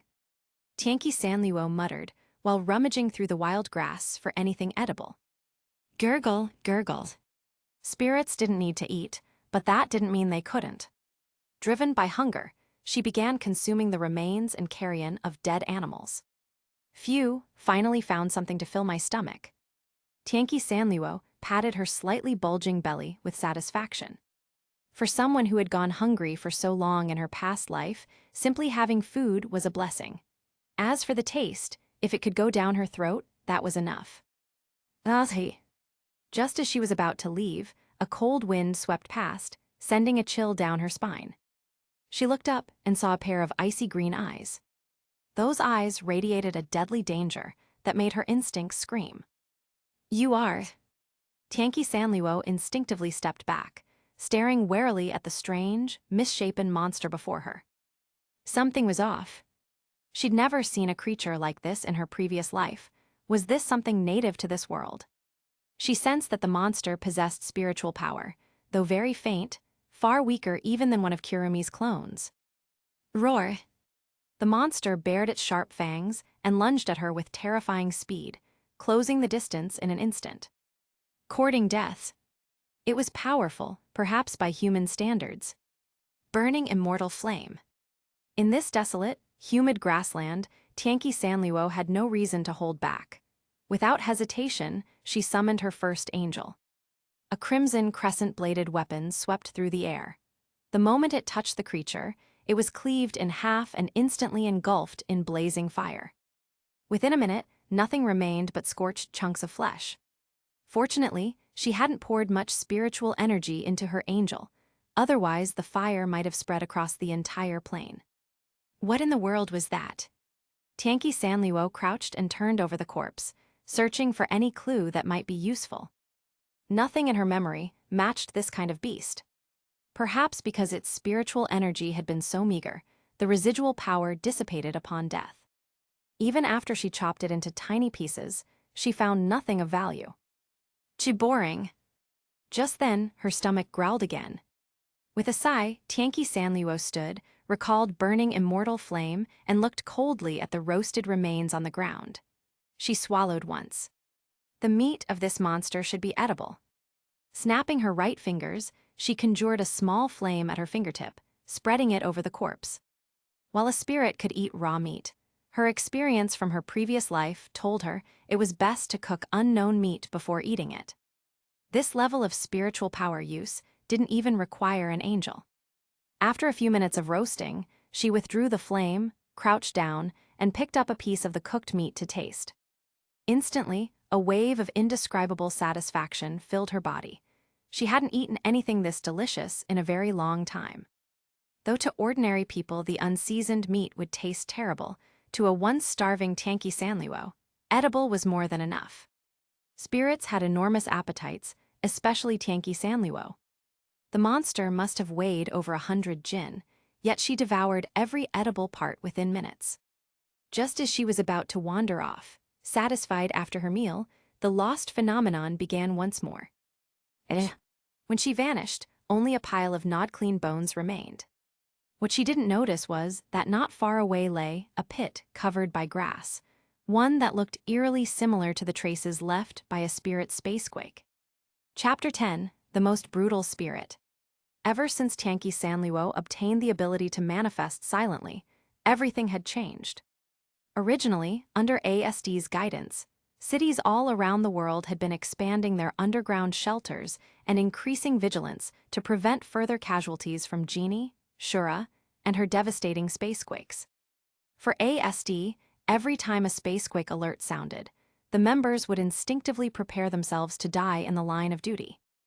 With the current level of global technology, it was impossible to determine which spirit a coming spacequake represented. ASD couldn't afford to gamble. If it turned out to be Genie Shura, then everyone involved would be doomed. However, what's going on? A sudden, massive fire broke out in a Japanese city, accompanied by readings of powerful spiritual energy. The ASD members were caught completely off guard. Captain, the spirit wave analysis is complete. It's Genie Shura. What, Genie Shura? The ASD captain was completely shaken. No one had imagined that Genie Shura, whose mere arrival would normally cause a spacequake that destroyed entire cities, could appear silently in the middle of an urban center and start wreaking havoc. Captain, what should we do? ASD had never encountered a case of silent manifestation before, so they were utterly at a loss in the face of Genie Shura, sudden assault. Worse still, she had appeared right in the center of the city, where the population density was the highest, making any effective countermeasures impossible. Besides, they weren't even close to being her match. Captain, a panicked operator monitoring the city's condition called out urgently. Forget it, pass the order, alert the surrounding cities, and all units move out immediately. Eliminate Genie Shura at once. The captain gritted her teeth and gave what was essentially a suicidal command. Yes, ma'am. Though they trembled with fear, they knew there was no other choice. At that same moment, in the heart of the city, Tianqi Sanluo was laughing madly as she swung her burning immortal flame. The flames devoured everything around her as countless people fled in panic. A few ASD members who were on patrol tried desperately to guide civilians toward underground shelters, but to Tianqi Sanluo, such shelters might as well have been made of paper. Still, she wasn't in any hurry to chase them down. Her time in this world was limited, wasting it on weaklings was pointless. Skyscrapers crumbled before the spirit's terrifying power. People scattered everywhere in hopeless terror. No wall, no matter how solid, could withstand even a single strike from the angelic weapon in Tianqi Sanluo's hands. Her rampage had already pushed the city to the brink of ruin. But it didn't end there. Tianqi Sanluo continued moving outward from the city center. Unstoppable, no steel or concrete could slow her advance. Boom! With a deafening crash, she smashed her right fist into a car by the roadside. The explosion hurled the wreckage dozens of meters away, but Tianqi Sanluo herself remained completely unscathed. Tianqi Sanluo threw back her head and laughed wildly. She could finally unleash her full strength without restraint. Before, she had only faced a few hundred ASD soldiers at a time, or destroyed ruins where no one remained alive. But today she could slaughter freely in the heart of a densely populated city. Looking at the crowded skyline of buildings before her, a bloodthirsty gleam flashed across her face. Swish! Her feet slammed into the ground, cracking the earth beneath her. Rocks flew, dust rose, and Tianqi Sanluo shot forward like a black blur. Bangs, bang. Buildings shattered in her wake, debris tumbled everywhere. She swept through the city like a war god descended to earth, leaving only destruction behind her. Just as she was about to destroy another house, a casual glance caught something familiar. The figures of ASD soldiers. ASD, so you did come. Seeing the armored girls flying toward her, Tianqi Sanluo's smile twisted even more grotesquely. Genie Shura, die. The ASD members shouted, charging at her with desperate determination, ready to sacrifice their lives. Tianqi Sanluo, however, merely stood still, waiting for them to approach. To be honest, fighting ASD no longer even stirred her interest. These girls always charged in headlong with suicidal courage, no tactics whatsoever, and their power was pitifully weak. Bullying the weak could be satisfying, but being surrounded by weaklings begging to be crushed over and over again eventually became dull.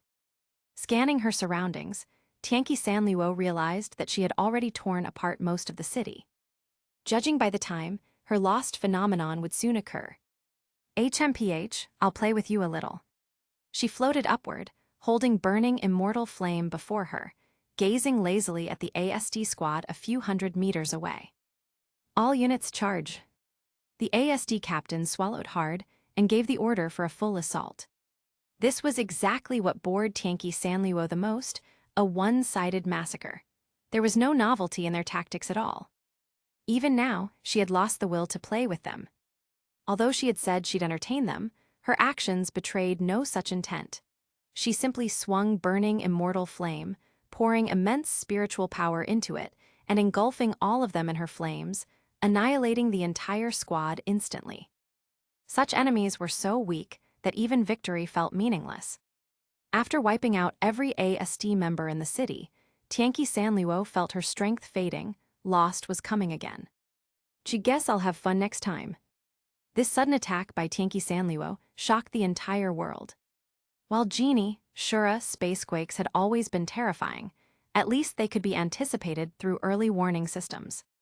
But now, for the first time, Genie Shura had appeared silently in the middle of a city and unleashed a massacre, completely annihilating an ASD unit. Previously, when spirits appeared, their presence was immediately detected due to the accompanying spacequake, leading ASD to engage them. Even in cases of silent manifestation, the spirits involved were typically docile or out of touch with human society, and were either discovered quickly or vanished quietly after lost. Thus, ASD had never developed any real concept of silent manifestation. But that no longer mattered. What truly terrified humanity was this: a spirit capable of infiltrating cities without a sound, especially Genie, Shura, the most violent of them all. How could such a thing be prevented or dealt with? Unfortunately, while the world's experts were still brainstorming countermeasures, the second silent manifestation of Genie, Shura, occurred. This time, Tianqi Sanluo's rampage lasted even longer. More buildings were destroyed, more lives were lost. Unlike spacequakes, which were catastrophic but impersonal, this was direct, visible slaughter, and the psychological impact was immense. Nearly all survivors suffered severe PTSD. At the mere sight of flames, their bodies would tremble uncontrollably. Fear spread, despair deepened. Humanity as a whole fell into the shadow of Genie Shura, sudden attacks. Even with stricter security and inspection measures implemented to prevent spirits from entering cities, it changed nothing. Without sufficient military power, what could anyone do if a spirit suddenly turned hostile? Could they reason with a mad spirit like Genie Shura? By the time Tianqi Sanluo carried out her third silent manifestation massacre, chaos had erupted worldwide. In Japan, many magicians even gathered outside ASD headquarters, demanding that the organization stop attacking spirits, especially Genie Shura. According to these protesters, if ASD hadn't provoked the spirits, such disasters would never have happened. ASD's response was brutally simple: they cleared the mobs by force.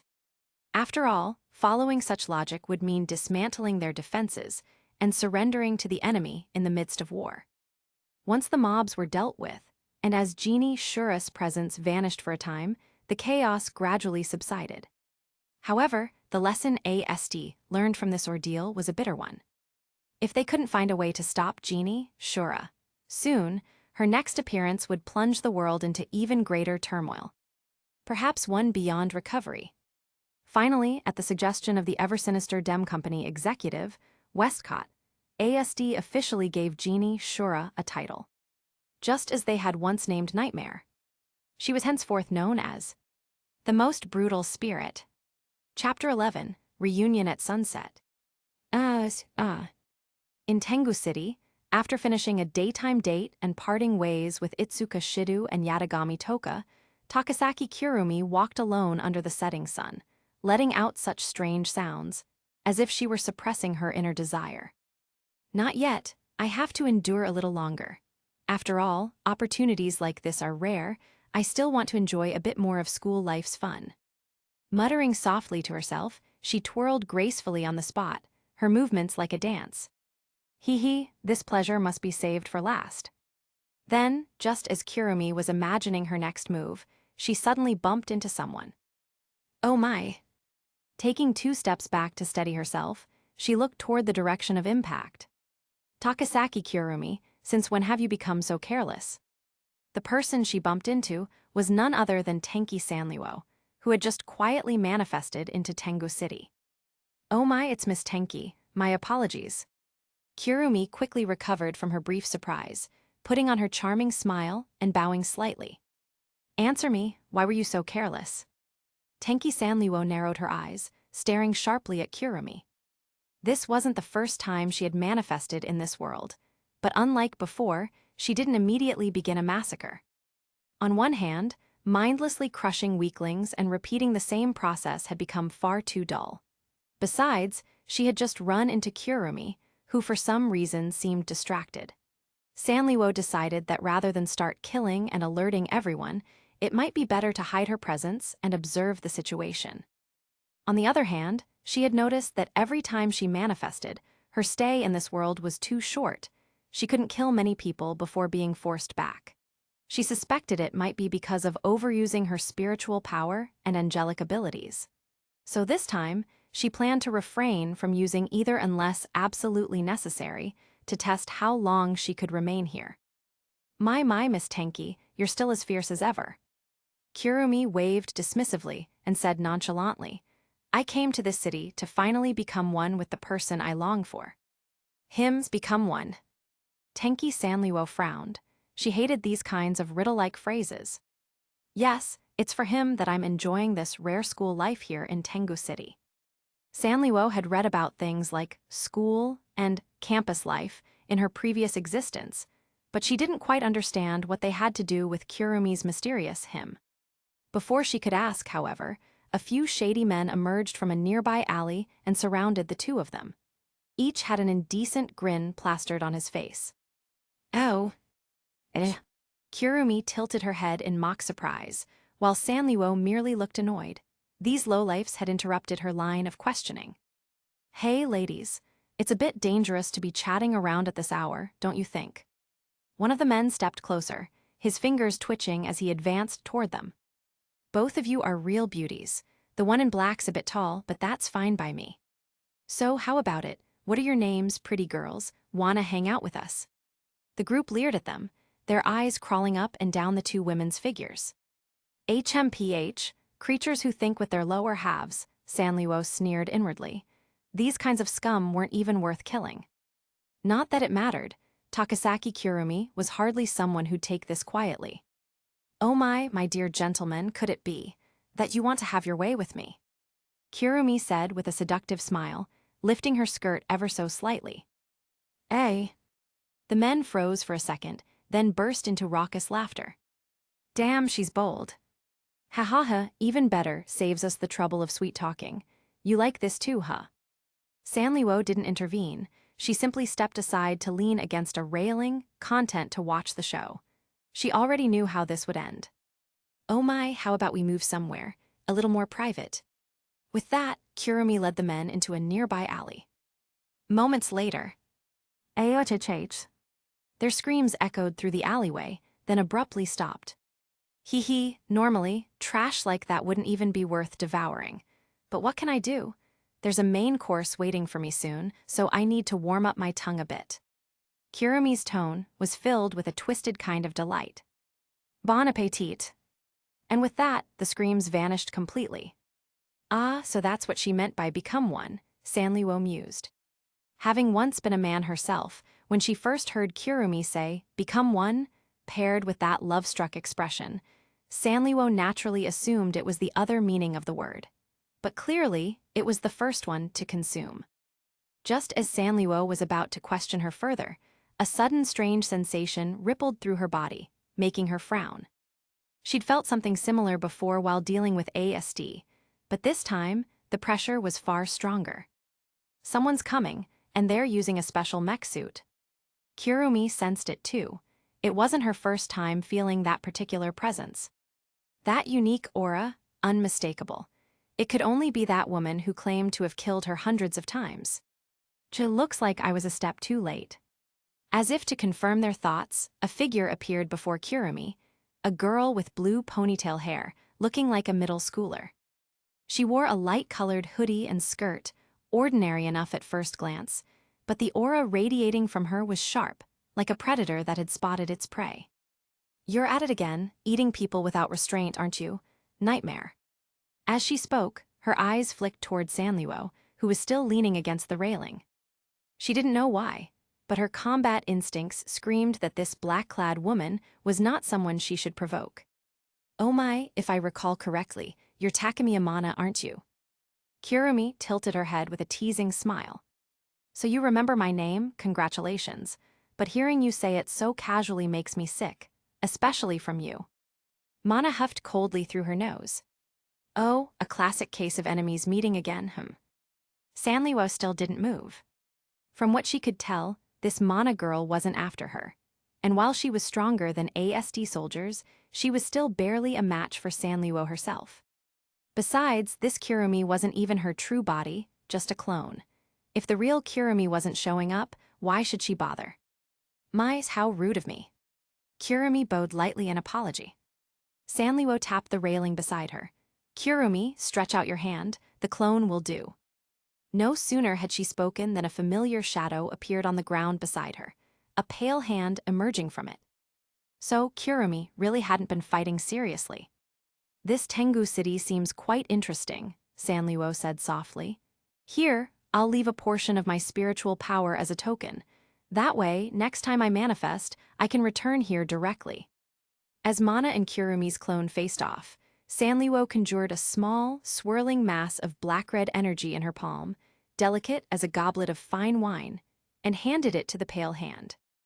Of course, you can try absorbing it too, if you manage to survive.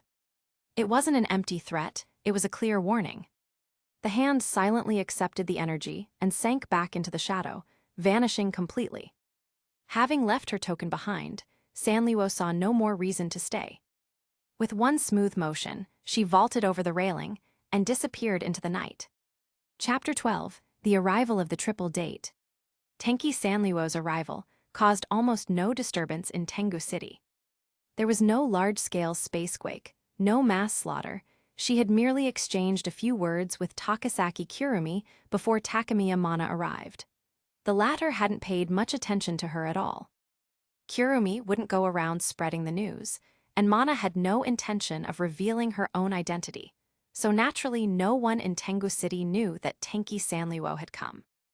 However, for Itsuka Shido, things were far from over. The next day, Kurumi didn't come to school. Kurumi. She's not coming. Just as Shido and Toka were wondering aloud, Origami Tobiichi, sitting nearby, spoke calmly. What do you mean? Literally, it means. Before Origami could finish her sentence, the classroom's back door opened, and standing there, wearing the exact same smile as before, was Kurumi Takasaki. What the? She did come to school after all. Shido sighed in relief. Origami's expression didn't change much, but the way she was staring intently at Kurumi made Shido feel that she was extremely shocked to see her today. The reason was simple. In Origami's understanding, Kurumi should have been killed by Takumi Amana yesterday. Shido's sister, Itsuka Katori, the commander of Fraxinus, was, of course, aware of this. When she learned that Kurumi had shown up at school as if nothing happened, she ordered Shido to come to the physics preparation room during lunch break. Although confused, Shido obeyed. When the lunch bell rang, he skipped his meal and ran straight to the designated room.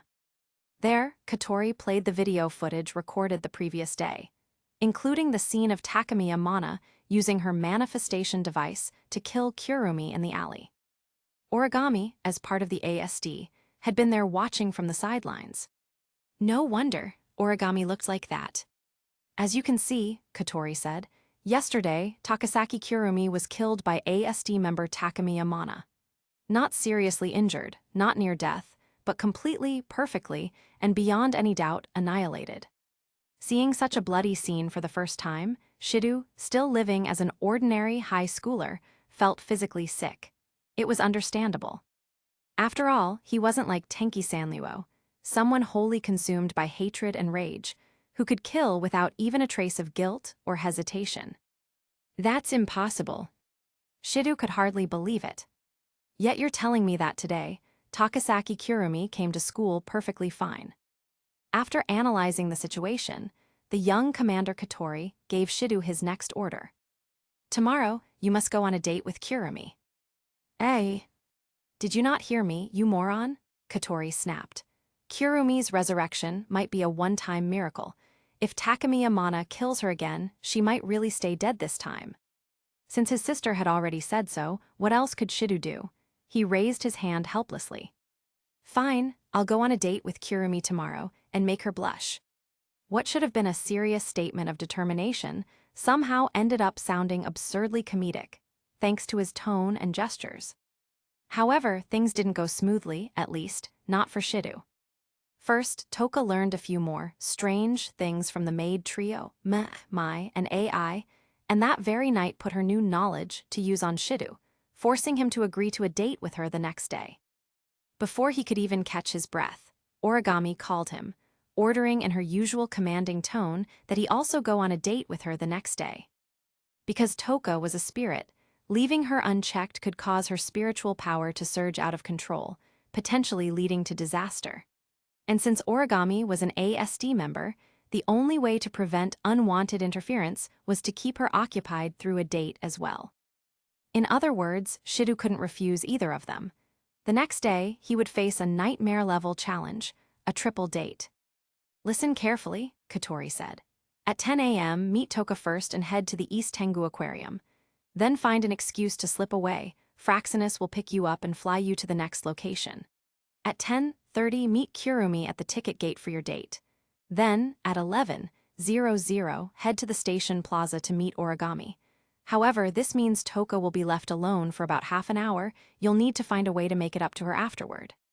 To ensure the success of this triple date, Katori had gone to great lengths, not just Shido. Even with the advanced technology of the airship Fraxinus, this plan was barely manageable. If Shido were just an ordinary human without access to such sci-fi support, he'd probably have been carried off in a stretcher from the chaos of this love battlefield. All right, let's begin our date war. Just as Shido steeled himself for this ultimate test, the triple date from hell, Tenki Sanliwo, once again silently manifested into the world, and, using the token left with Kurumi, successfully arrived in Tengu City. Oh my, Miss Tenki, you've come.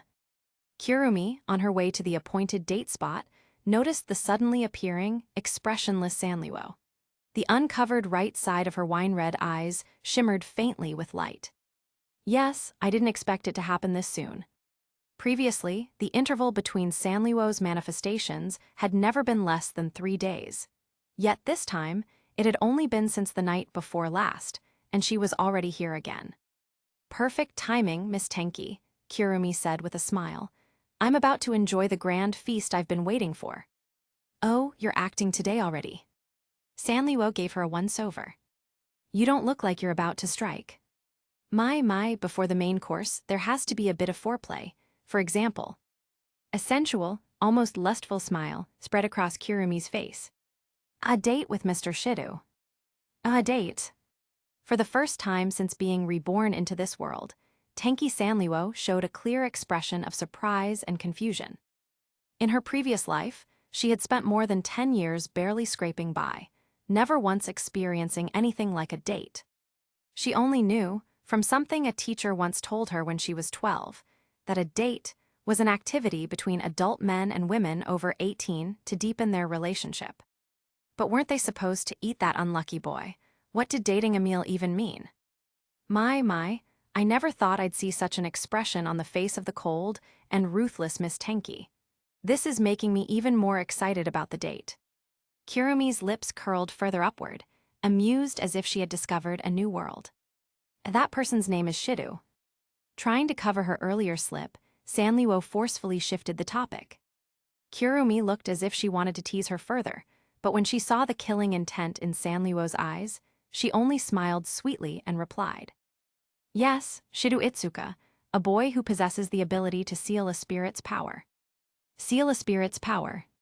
If before, Sanliwo had only been curious about what Kurumi was plotting in Tengu City and had no interest in her target, now she was very intrigued.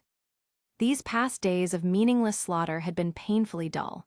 If she could add a touch of story or twist to her existence, that would be far better. Moreover, according to Kurumi, all spirits were stunningly beautiful girls. So why would someone with the ability to seal spirits' powers be a boy? That thought instantly made Sanluo recall the mysterious phantom she had once encountered. Could it be its doing? It was only a suspicion. She hadn't met Shidu yet, so she couldn't make a definitive judgment. Indeed, for that very reason, after sealing multiple spirits' powers, his body now contains an immense amount of spiritual energy. For me, Kurumi said, licking her lips with a seductive glint, he's the perfect meal. Unfortunately, the former man before her wasn't even remotely interested in such things, at least for now. So, you're going on a date with him? Precisely. After a moment's thought, Sanluo raised her head. Take me with you. This time, it was Kurumi's turn to be stunned. But then, realizing that Sanluo probably had no interest in devouring Shidu's spirit energy, she relaxed and regained her ladylike smile. Of course, Miss Tenki. Chapter 13, Story Notes. Well, this counts as my very first Date A Live fanfiction. Although I started watching Date A Live 2 years ago and had the urge to write something back then, for many reasons it never materialized until this year. For me, even a fanfiction deserves to be written seriously. I put a lot of thought into creating a heroine with a distinct personality. And one of the most important parts of that was her name. In all the Date A Live fanfictions I've read, numbers like 200, 1,000, and 10,000 have all been used, some of them far too often. So I struggled for quite a while over which number to use in her name and what meaning to assign to it. Eventually, when I was researching the Kabbalistic tree of life, I discovered that it doesn't just have 10 Sephiroth emanations and 3 veils of negative existence, but also 22 paths and 3 pillars. The number 22 didn't really fit as part of a name, so the only reasonable choice left was the 3 pillars. Later, during my outlining process, I modified the power of one pillar so that it would suit the half-insane nature of the heroine's first appearance. A being who, in gaining immense power, falls from angel to demon. And thus, Tenki Sanluo. A half-mad heroine driven by greed, violence, and the scars of a tragic past, was born. Of course, creating such a heroine also meant figuring out how she could possibly be won over. What kind of approach could Shido Itsuka use to earn the trust of someone so deeply wounded? That takes time and words to build up properly. But I can tell you this responsibly. Tenki Sanluo's route will definitely take more than 1 volume to complete. Come on, Kurumi Takasaki also has 3 in her name, and she was practically the last one to be conquered. There's no way Tenki Sanluo is getting speedrun cleared by Shido. To avoid repeating the same plots and structures I've seen in other Date A Live fanfics, I made some adjustments to the story. For instance, you might have noticed that I deliberately avoided making Ellen the ultimate fanfic experience pack. Fight Tenki Sanluo head-on. There are plenty of ways to build a sense of threat and presence for a heroine. Ellen has already suffered enough persecution in fanfics. I don't need to bully her here too. Of course, there's no avoiding ASD. That's inevitable. Well, that's about all I wanted to say. Chapter 14, The 5th Person of the Triple Date. While Itsuka Shidu and Yatagami Toka were on their date at the aquarium, Itsuka Katori and the crew aboard the Fraxinus were simultaneously monitoring Tobiichi Origami and Takasaki Kurumi's every move. Commander, there's a situation on Takasaki Kurumi's side. What happened? Explain clearly. Katori frowned slightly. Takasaki Kurumi has arrived at the designated meeting spot, but she brought another girl with her. What? No matter how well prepared these so-called experts were, or how thoroughly they tried to anticipate every possible contingency, none of them could have predicted this. After all, who would have thought that, in a date, the girl would bring a friend or companion along? And according to prior intelligence, Takasaki Kurumi didn't have any real friends at school. The greatest risk of a triple date was that any one of the girls might catch on. Even with the support of the Fraxinus, Shidu's need to constantly move between 3 girls consumed enormous time and energy. He wasn't a clone. There was no way for him to be in multiple places at once. Now that it was almost 10:30, and Kurumi had shown up with another girl, the likelihood of Shidu being exposed suddenly skyrocketed. Is there any way to separate them? Sorry, Commander. With the Fraxinus' current capabilities, I'm afraid that's impossible. Katori's expression darkened. She bit the lollipop in her mouth clean in half, thinking through countermeasures. I say, do I really have to wear this outfit? With a somewhat awkward expression, Tenki Sanliwo looked down at herself, now dressed in the Raisin High School female uniform, feeling extremely uncomfortable. After all, in her past life she had been male. Having spent so much time venting her inner rage and hatred, she still hadn't mentally adjusted to her transformation from man to woman.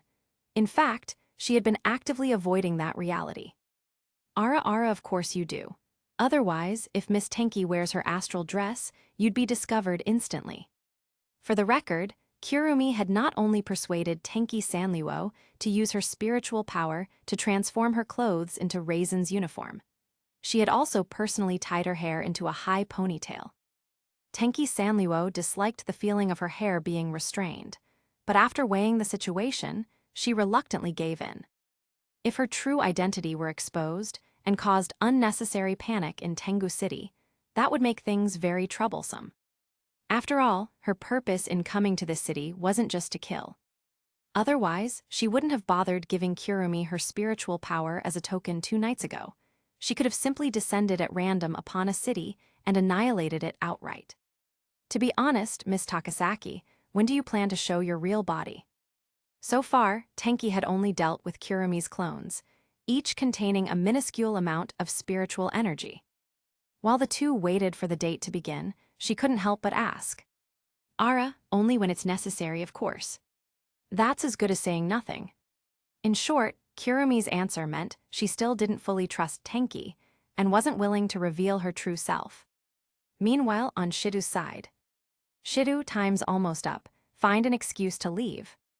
Shidu, who had been watching the fish with Toka, immediately followed his sister's instructions. Using the classic bathroom excuse, he slipped away, ducking into a small alley to await teleportation from the Fraxinus. By the way, Shidu. Just as the drop completed and he started sprinting toward his next destination, Katori hesitated briefly before speaking up. There's a small problem with Kurumi's side. She brought another girl with her. What?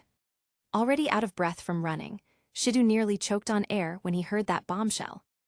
A triple date was already on the verge of collapse. Did this mean it was turning into a quadruple date?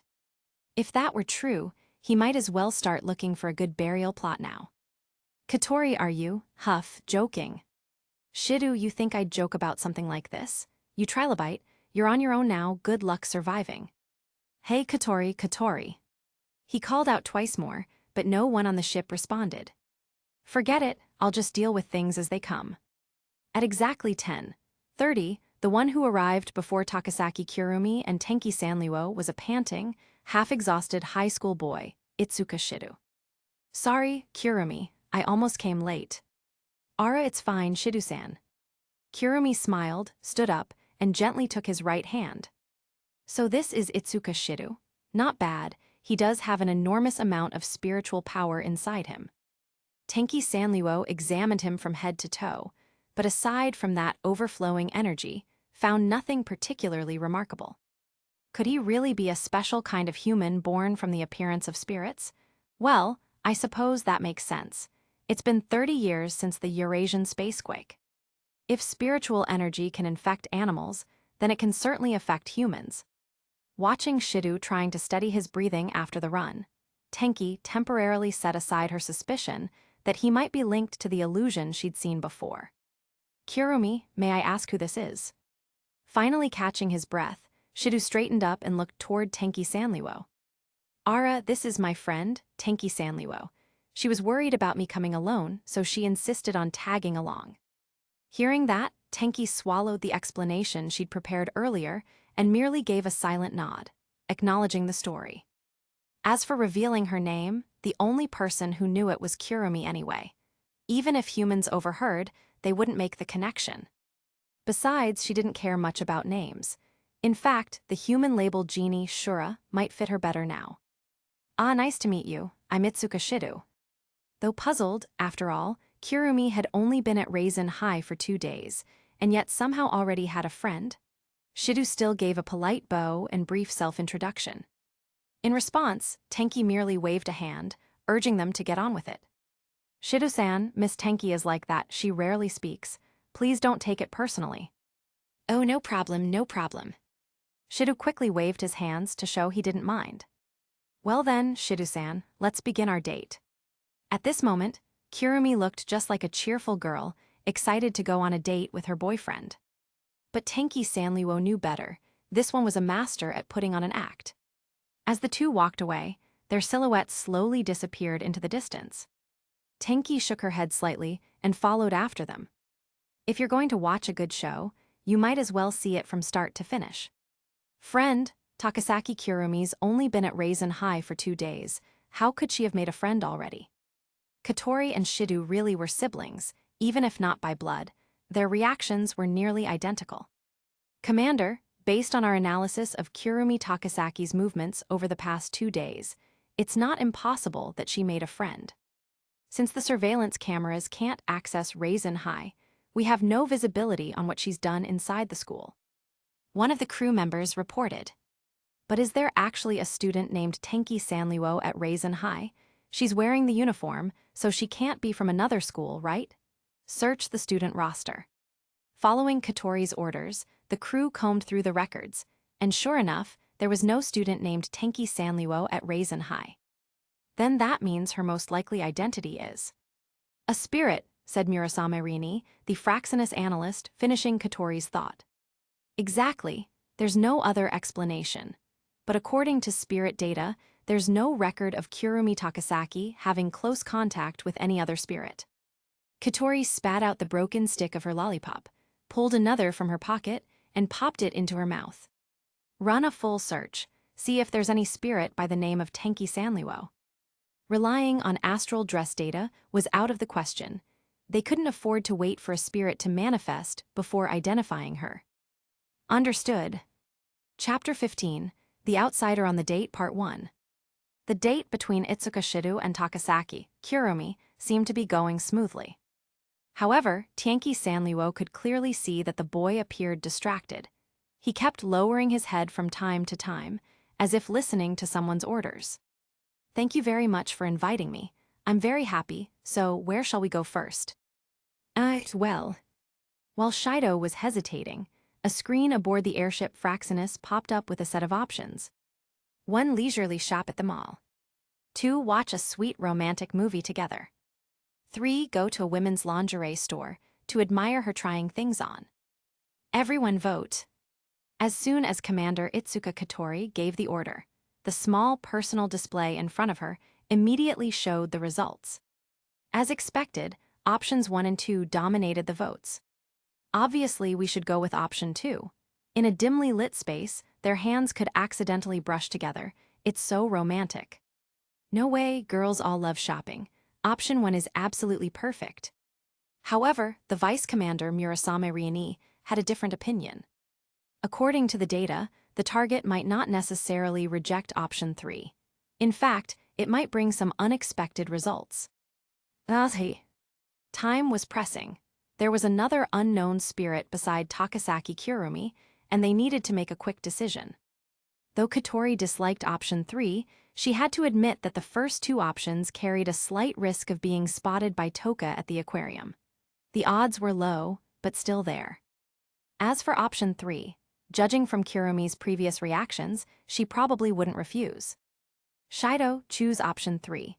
Take her to the lingerie store in the station mall. Oh, got it, option 3, huh? From the speaker came Shido's clearly bewildered voice. Kirumi, is there anything you'd like to buy? I mean something you wear, something that looks really nice. Being the pure and awkward herbivore type boy he was, Shido tried his best to express his meaning in the most roundabout and clumsy way possible. Clothes, I do feel like shopping a bit. Her answer was somewhat right, but not quite what he meant. Not clothes, more like what you wear under clothes. Under the clothes. Shido's meaning was obvious. Once Kirumi caught on, a faint blush crept onto her cheeks. Forget it, that's kind of weird. Let's just go somewhere else. Just as the flustered Shido was about to walk away, he felt someone tug gently at the hem of his shirt. Hi. He turned to see Kurumi, head slightly lowered, gazing up at him with innocent eyes, like a bashful young maiden. Will you help me pick one, Shido? Sure. Shido nodded stiffly, unsure how else to respond. Kurumi then smiled shyly, a faint, charming curve forming on her lips. Hee then, please help me choose a cute one, okay? Okay. Since he was the one who'd brought it up, there was no way he could refuse now. Moving stiffly like a robot, Shido stepped forward. Wow, he actually took the bait. I thought he'd definitely refuse something like that. Katori's surprised voice echoed through the bridge. Hey. Shido lightly tapped his earpiece in irritation, silently accusing, this is your fault. How amusing, truly amusing. Tianqi Sanliuo finally understood. This boy named Shido Itsuka was also following the orders of some organization while on this date with Kurumi. They communicated through that special device in his ear. Judging from his awkward behavior, it was clear Shido had little experience with such date missions. His exaggerated reactions when receiving commands from the rear would be obvious to any spirit with half a brain. Combining what she'd already learned from Kurumi and what she now observed, Tianqi Sanliuo could basically conclude that Shido's ability to seal a spirit's power depended on a specific key step during a date. It wasn't something that just happened arbitrarily. And if her guess was correct, the organization behind him revolved entirely around this ability of his. The special communication device, the real-time surveillance during the date, and the decision-making team behind the scenes. It seemed the boy carried far more secrets and far greater intrigue than she had imagined. Originally uninterested in their date, Tianqi Sanliuo suddenly felt more spirited, following the two from a distance. But she maintained just enough space not to draw attention. She knew full well that the whole date was being monitored. She couldn't act rashly or disrupt things, lest she draw the organization's attention and cause unnecessary trouble. Still, ever since arriving in this world, Tianqi Sanliuo had never felt this constrained. But compared to the hardships of her past life, this level of frustration was nothing. Honestly, that Tianqi Sanliuo is like a piece of sticky gum, always clinging around. Seeing Tianqi Sanliuo tailing them on the Fraxinus screen, Katori grumbled irritably, her twin tails swaying with her movements. Can't be helped, she's also a spirit, and right now, Shido doesn't have enough energy to handle a fourth date. Riani's tone was oddly meaningful, but nobody paid it much mind. She's still nothing. Commander, we've only got her name and basic appearance. A full ID match will take more time. At that moment, Kurumi's disguise proved quite helpful. After all, the spirit database classified appearances mostly by outfit, hairstyle, and accessories, just like how anime characters are distinguished. Beautiful faces were considered the least important feature, since every spirit was a stunning beauty anyway. Meanwhile, Shido, wiping non-existent sweat from his forehead, was accompanying Kurumi toward the lingerie store when something across the street caught his eye. At the plaza in front of the station fountain stood Tobiichi Origami, who had been standing motionless in the same spot for the past 30 minutes. Well, not completely motionless. 3 men were now trying to chat her up in an overly friendly manner, just like the thugs from the other day. But Origami didn't move. She didn't even seem to notice them. When one of the men, angered by her silence, reached out to grab her shoulder, Origami's hand shot up, twisting his arm in a painfully precise motion before slamming him to the ground. In an instant, the man cried out in pain, tears in his eyes, while his friends froze in fear, too scared to move. Eventually, the police arrived and escorted the men away. Origami simply returned to her original position, her expression unchanged, like a mannequin. That white-haired girl, she's from ASD, right? Even though Origami wasn't wearing the ASD's standard CR unit, Tianqi Sanliuo could tell from her movements alone. And judging by her carefully chosen outfit, she was probably dressed for a date. But since she lacked any spirit energy, she couldn't be Shido's next target. After a brief glance, Tianqi Sanliuo lost interest. She thought, just another ASD grunt. When the time came and Tengu City burned, she'd fall with the rest of them anyway. Mr. Shido, what's wrong? Kurumi, noticing his odd reaction, asked curiously. Ah, nothing. Shido quickly turned away, making sure Origami didn't see him, and entered the tall building beside the station. They took the escalator up to the 3rd floor, the lingerie section. Though he'd visited this mall several times before, this was his first time entering this particular area.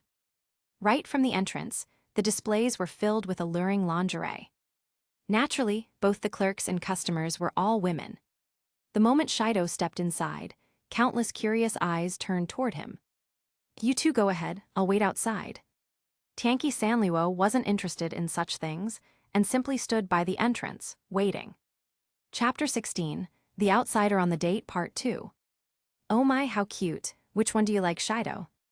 Kurumi, who had quickly found 2 sets of underwear she liked, held them up for Shido to see. Both were 2-piece sets with delicate lace decorations in a sweet, cute style.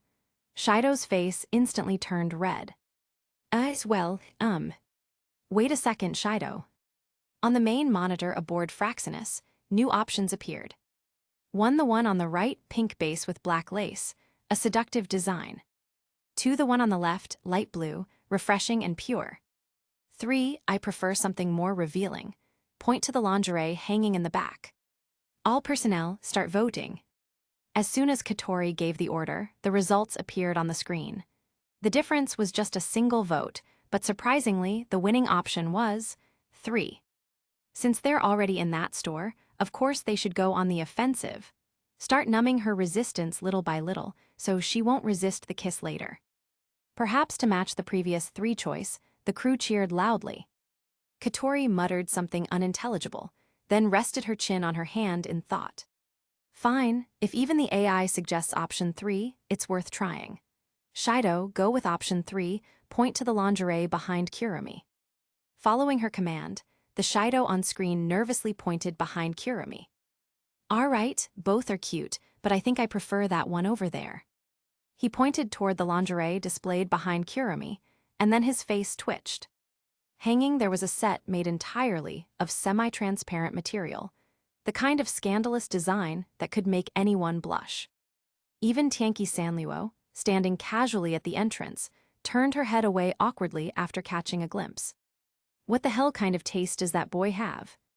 Does Mr. Shido like this kind of thing? And no, that's not, I mean. It was no use. This was his foolish little sister's command from Fraxinus. He had no way to explain it.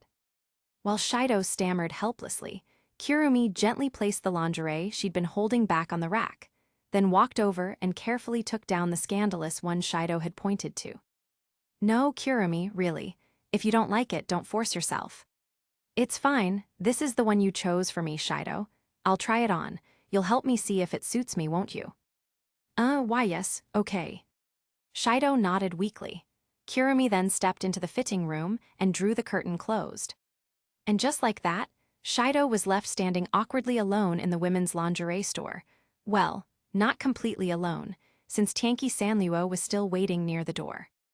Even so, he could feel the stares around him growing sharper and more judgmental.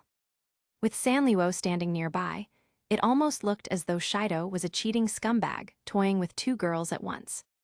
Just then, someone tapped his shoulder twice. Ahem.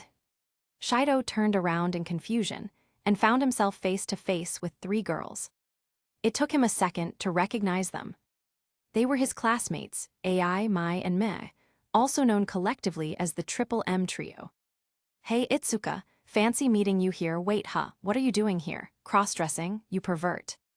By the way, weren't you supposed to be on a date with Toka at the aquarium today? Unbelievable. Ai, Mai, and Mei took turns, one after another, speaking with increasing sharpness and suspicion. And no, that's not it. Flustered, Shido's voice faltered. He wanted to know how these 3 even knew about his date with Toka, but now was definitely not the time. If they caught him here with Kurumi, he'd be in serious trouble. His already shaky reputation at school would crumble completely. He'd be branded a 2-timing scumbag. Seeing Shido's guilty reaction, the 3 girls glared at him in unison. Wait, for real? No way. Did you seriously ditch Toka? And no, that's not true. I was just about to go meet her. Shido shook his head desperately, but the three still eyed him suspiciously. Oh, so this Shido Itsuka plans to date two spirits at the same time? And judging by his arrival time, 10:30, he must have been on a date with that spirit named Toka earlier and then rushed here afterward. Watching Shido being cornered by the Triple M trio, Tianqi Sanliuo's interest in him only deepened. So sealing a spirit's power came with its own hardships, huh? She didn't particularly dislike scenes like this. In fact, she rather enjoyed them. But if those three kept pestering Shido here, things would definitely get troublesome once Kurumi came out of the fitting room. While the trio was focused entirely on Shido, Tianqi Sanliuo quietly closed the distance, her movements swift and silent, and struck each of them lightly on the back of the neck. She'd never learned how to knock people out properly, but with a bit of spirit power infused into her hand strikes, it became easy. Still, for someone like Tianqi Sanliuo, who'd spent so much time killing rather than holding back, trying not to kill them felt oddly awkward.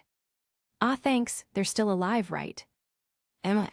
Not wanting to talk with Shido, Sanliuo just dragged the three unconscious girls away one by one. Leaving them, there would only be a nuisance. What if they woke up too soon? This was her first time knocking people out, so she had no idea how long they'd stay unconscious. Just then, the fitting room curtain slid open.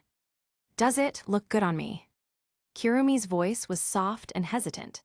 She rubbed her feet together shyly, her face flushed, as she stepped out wearing the revealing lingerie, the minimal fabric barely covering her fair skin, far too daring for a high school girl. Shido, overwhelmed, quickly averted his gaze in embarrassment. At that moment, a cheerful chime sounded in his right ear, followed by Katori's voice. Shido, time's up. Ideally, this would be when you give Kurumi your full attention, but if you're late and Origami starts looking for you, that'll be trouble. So hurry and move toward her location. But you're saying that now. Come on, hurry up, and don't forget to tell Kurumi, you look so cute. I got it. Taking a deep breath, Shido clutched his stomach and cried out. Ah, it hurts, it hurts. Sorry, Kurumi, I suddenly feel a bit sick. I'll just run to the restroom real quick. Please wait here a bit. Oh, and by the way, that lingerie really suits you. You look super cute. After blurting out the line, Shido dashed off. Kurumi, left standing there, let out a small, oh my, her cheeks glowing red. Such terrible acting. Even Tianqi Sanliuo, who was far from socially aware, could see through his painfully fake excuse. And the "you look cute" line? That was clearly something fed to him by the people in his ear. After all, from the moment Kurumi stepped out of the fitting room, Shido hadn't dared look directly at her even once. As Shido's figure disappeared into the distance, Tianqi Sanliuo walked up to Kurumi. Miss Takasaki, you noticed it too, didn't you? Oh my, whatever do you mean? I'm just thoroughly enjoying my date.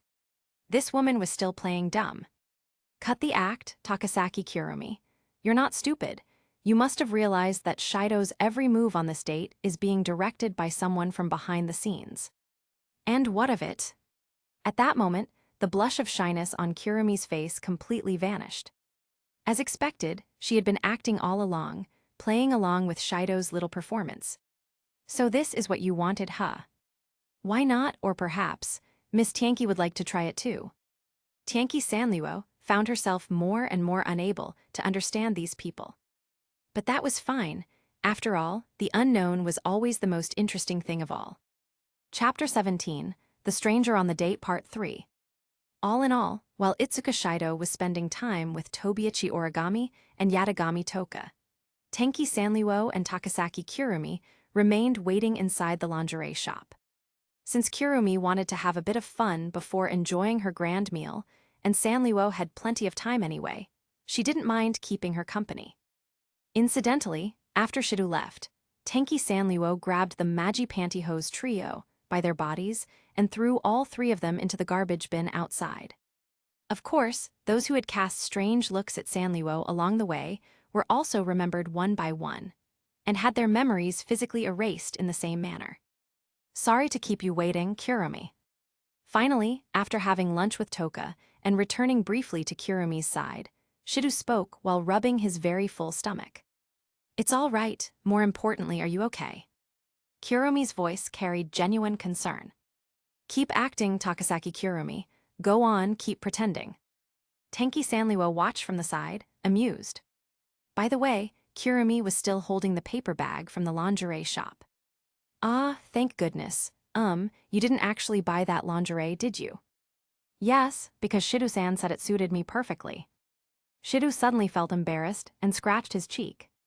Trying to change the subject, he glanced left and right, scanning the surroundings. But really, peeking around in front of a lingerie store like that just made him look suspicious. At that moment, Kurumi looked into Shido's face and softly parted her lips. "By the way, Shido-san." What is it?" Shido tilted his head. Then Kurumi's face lit up with an innocent smile as she spoke words filled with despair. "You must be hungry, right?" "Hathy." Just from Shido's face, that constipated expression, Tenki Sanriwo could tell that this guy had definitely already eaten lunch during his other dates with the spirits. And by calculating the time, if he had only gone on a date with one spirit during this period, it would have been too unfair to Kurumi. In other words, Itsuka Shido was dating 3 spirits at once. Well, Itsuka Shido, a triple date, huh? I can't believe you actually thought of that." From Tenki Sanriwo's sane point of view, at least when she wasn't in one of her psychotic moods, the strange developments in Tengu City over these 2 days were far more entertaining than wiping out an entire city elsewhere. "Let's see what kind of nonsense you'll pull next, Itsuka Shido." "Phew, Shido-san, honestly. It's such a rare chance for us to go on a date, yet you seem so busy today." Sitting on a park bench, Kurumi let out a soft sigh. The time was 3:30 in the afternoon. By now, Shido had gone to the restroom 30 times. 5 hours had passed since the start of their date, but the time he actually spent with Kurumi amounted to only about a third of that. "Don't play dumb, you know perfectly well why this is happening." Tenki Sanriwo, sitting beside Takasaki Kurumi, muttered with half-lidded eyes. Ever since she descended into this world, she'd been talking a lot more these past 2 days than usual. "Hee, Miss Tenki, I didn't mean to hide anything, but this is fine too." Kurumi rested her chin in her palm and smiled. Indeed, to Kurumi, this was all trivial. At best, it was just part of the process. In the end, he'll still become mine. As she tapped her cheek lightly with her finger, she hummed a tune. Closing her eyes, Shido's face naturally surfaced in her mind. Perhaps this feeling was what humans called love. "Don't tell me you're actually enjoying the so-called date." Tenki Sanriwo looked in the direction where Shido had just left. To be honest, she had never experienced such things and had no interest in them. At least for now, that was the case. "Hee." Kurumi's smile deepened. She stood up and stretched lazily. The idle thoughts swirling in her head made her body feel warm, so she suddenly wanted something cold to drink. If she remembered correctly, there was a vending machine along the way here. Shido wouldn't be back anytime soon, so stepping away for a bit should be fine, right? "Where are you going?" "To buy something cold to drink." "A cold drink?" Tenki Sanriwo thought for a moment before realizing what she meant. "Get one for me too. Actually, forget it, I'll go with you." "All right, Miss Tenki." And so, the 2 spirit girls walked side by side through the park. Then, as they crossed the park and reached a quiet alley where the vending machine stood, Kurumi raised an eyebrow. Her good mood was shattered by an unpleasant sound that suddenly reached her ears. "Is that a cat meowing?" Tenki Sanriwo heard it too.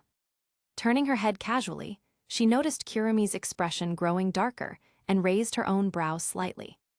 "Oh, Miss Takasaki, it seems you." Kurumi didn't answer. Silently, she walked straight toward the direction of the sound. Sanriwo, wanting to see something entertaining, followed after her. In front of them stood 4 adult men. Each one was holding a model gun, all pointed toward the end of the alley. At the very end of the dead end, there was a small, trembling shadow. It was a cat. A newborn kitten, barely able to walk, was dragging itself forward and mewing weakly while being pelted with rubber bullets from the model guns. At that moment, Kurumi understood.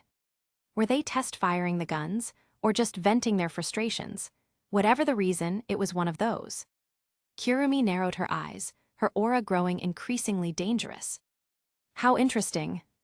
Tenki Sanliwo leaned casually against a tree, watching the scene with keen amusement. What the hell, don't scare us like that. What's wrong? Nothing, there are 2 girls over there. Only then did the men notice Kurumi and Tenki Sanliwo's presence. Ah, sorry, this place is being used. Could you go to the other side? He waved his hand as if to shoo them away. However, Kurumi stepped forward and gave a charming smile. Oh my, actually I'm quite knowledgeable about firearms myself. Why not let me join you? At that point, Tenki Sanliwo was already wondering whether she should start digging graves for these men in advance. At the same time, the camera monitoring Kurumi suddenly went dead, the screen turning into buzzing static. Ha. Weighed down by exhaustion spreading through every part of his body, Shidu finally made it back to the park bench where he had last seen Kurumi. Although none of the date locations were far apart, and Shidu wasn't a normal human, he had already run back and forth over 30 times between Toka, Kurumi, and Origami. His body was near its limit. But as he wiped the sweat from his forehead with his sleeve, he scanned the area and frowned slightly. Strain. What's wrong, Shidu? Katori, where did Kurumi go? Indeed, the bench was empty. Kurumi was gone. Not just Kurumi, Tenki Sanliwo, who had been with her, was nowhere to be seen either. Filming crew, where's Kurumi? Sorry, Commander, the footage was interrupted. Looks like the camera's malfunctioning. What? At that moment, one of the crew members spoke up. Commander, the signal's weak, but we're detecting a spirit reaction nearby. Where? In a small alley near the park's east exit. The reading, there's no mistake, it's Takasaki Kurumi. Shido's entire body tensed, and he quickly looked toward the park's east exit. Did something happen? Shidu, can you go check it out? Right. Hearing those unsettling words, Shidu swallowed nervously and ran across the park. Guided by, Shidu ran past the vending machine and into the narrow alley. Then, the moment he arrived, Shido's eyes widened in shock. He froze where he stood. Chapter 18, The True Nightmare. Shidu stared wide-eyed in shock, frozen where he stood. Everything in his sight was dyed a blinding, vivid red. Within that crimson space, 3 distorted, island-like shapes floated eerily. Shidu couldn't imagine, no, he didn't dare to imagine, what they were. The scene before him was too alien for his mind to immediately comprehend. Even though a terrifying hypothesis began to form in his head as seconds passed, his almost unhinged mind still refused to accept what his eyes were seeing. Because what he was witnessing was simply too absurd for an ordinary high school boy. In a normal street, in the middle of an ordinary day, there were corpses. At last, reality crushed his rational resistance, and Shidu let out a horrified scream. Shidu, calm down, Shidu. Katori's voice shook his eardrums. From her trembling tone, it was clear she too was forcing herself to suppress her fear. As soon as Shidu's mind accepted reality, the strange metallic stench in the air flooded his nose, and a wave of nausea hit him hard. He had already eaten too much during the triple date earlier, and now, seeing such a hellish sight, he instinctively covered his mouth to suppress the rising urge to vomit. Oh my. Hearing the voice, Shidu turned toward its source. In the middle of that ocean of blood stood a girl clad in black. Shidu-san, you've come. Takasaki Kurumi, wearing her black and red gothic spirit dress, turned to him with a charming smile. In her hand was an elaborately decorated old-fashioned flintlock pistol that seemed to have appeared from nowhere. Deeper inside the alley, a half-naked young man sat slumped on the ground, trembling uncontrollably. His bare torso was smeared with blood, and on his abdomen, someone had drawn 3 concentric circles, like a shooting target. The man gasped desperately, clinging to life, his eyes locking onto Shidu as though seeing a final lifeline. Please, save me, tie this woman, she's a monster. Oh dear. Kirumi turned her face back toward the man, raising her pistol slightly to aim at the center of the circles on his abdomen. Takasaki-san, I told you to take it easy earlier. That was supposed to be a moving target practice. Now that he's immobilized, it's not fun at all. Leaning casually against a tree nearby, Tenka Mitsuroku, Tienki Sanluo, watched the horrific, bloody scene, something utterly shocking in Shido's eyes, with the detached calm of someone looking at a puddle from childhood. Ahaha, I couldn't help it. Kirumi, what are you trying? Shido, half stupefied, forced the words out of his throat. Kirumi, meanwhile, giggled while staring at the trembling young man. It wasn't her usual sweet, adorable smile. It was a chilling, deranged grin that made one's teeth chatter just from hearing it. By Tenka's standard, if Kirumi's expression were just a little more twisted and crazed, it would almost resemble her own face when she slaughtered people. To aim a gun at life itself, yet not be prepared to lose your own, that's quite strange, don't you think? That's what it means to point a weapon at a living being. The man opened his mouth to beg for his life one last time. Kirumi, without hesitation or mercy, pulled the trigger. Instantly, a pitch-black bullet, seemingly formed of shadow, shot from the gun, carving a pure black trail through the air before striking the exact center of the target drawn on his abdomen. With the impact, the man's stomach burst open. His body convulsed once and then lay still. Perfect score. If it were my grading scale, you'd be lucky to get 10 points at that range, Tenka commented dryly. Kirumi ignored her sarcastic remark, carelessly dropped the pistol, which then sank into her own shadow and vanished. Sorry to keep you waiting, Shido. I didn't mean to show you something so unsightly. Turning back toward him, Kirumi's gaze was filled with desire. Not the affection between lovers, but the hunger of a wolf staring at prey. Shido, run. Only then did Shido realize Katori's frantic shouting in his earpiece. He forced his trembling legs to move and tried to flee. However, no, that won't do. Before Kirumi could even act, Tenka stepped forward and blocked his way. Let me go. Driven by instinct, Shido struggled to break free, but how could a mere human overpower a spirit? Taking advantage of his movement, Tenka swiftly raised her right leg and kicked the back of his knee, forcing him down, then pressed him to the ground with ease. My, thank you, Miss Tenka. Eat neatly and make it quick. Tenka followed up with another swift kick, striking Shido's head. Stars exploded in his vision, and his body spun before collapsing flat on his back, facing Kirumi as she slowly walked toward him. As his dizziness subsided, Kirumi was already crouching beside him. Got you, Shido-san. She smiled sweetly, kneeling down, leaning over him as if to cover his body.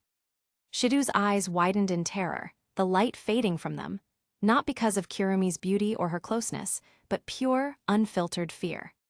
He finally understood why spirits were called world-destroying disasters. Why they were humanity's natural enemies. Spirits were terrifying. The unnatural scent emanating from Kirumi's body confirmed it beyond doubt. You're this terrified over something so small? I thought you were made of sterner stuff, Tenka sneered. Don't be so harsh, Miss Tenka, Kirumi purred. I still want to have a lovely date with Shido-san. As she spoke, her hands caressed Shido's cheeks. The golden clock dial in her left eye began to spin. Now then, Shido-san, let us become one. Kirumi's face inched closer, her lips nearly brushing his. And just before they touched, Shido's entire body was suddenly enveloped in a strange sensation. It was something he had never experienced, an indescribable feeling, as though he were being wrapped in a dense, viscous liquid. The substance seemed alive, gently stroking his skin with deliberate intent. It was surreal, ethereal. Hell, he barely managed to force out a single word. Then, in the next instant, a short gasp escaped Kirumi's lips as her body was suddenly flung backward by an unseen force. Her slender form slammed into a concrete wall, leaving fine cracks across its surface. Shido had no idea what had just happened. He could only stare in stunned silence. Are you all right, Oni-san? Before he could even process the situation, a familiar voice spoke in front of him. It was Takemi Amana. She had appeared out of nowhere, now clad in her CR unit battle armor, complete with the wing-like shields on her shoulders, exactly like the equipment Shidu had seen in the video the day before. Nah. That was close. Are you unharmed, sir? Hugh, thank goodness Mana arrived in time, or things would have gotten really bad. Aboard the airship Fraxinus, Katori exhaled in relief as she watched Mana's arrival. Though she still hadn't forgiven her for their little sister rivalry from the other day, Katori couldn't help feeling grateful. She realized how utterly terrified she had been just moments ago.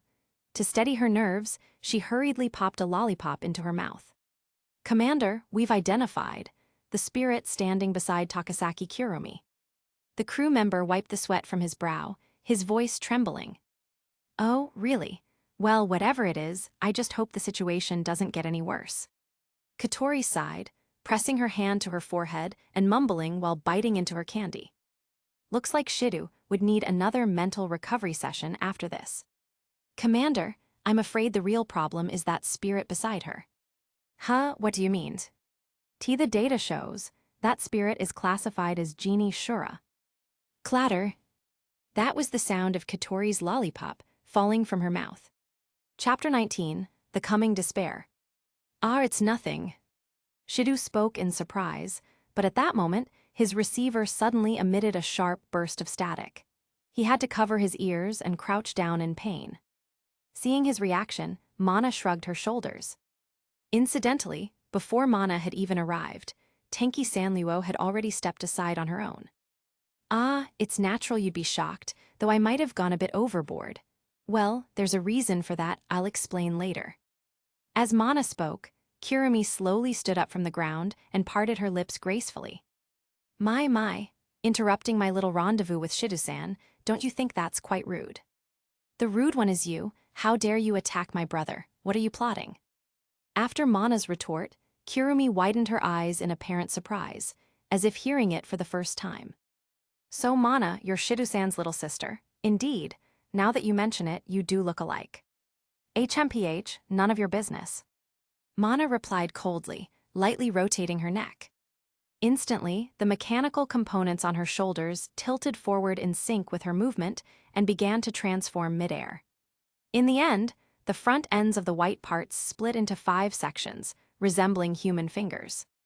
Next, the 10 components in total, 5 on each side, started charging, releasing bluish-white light.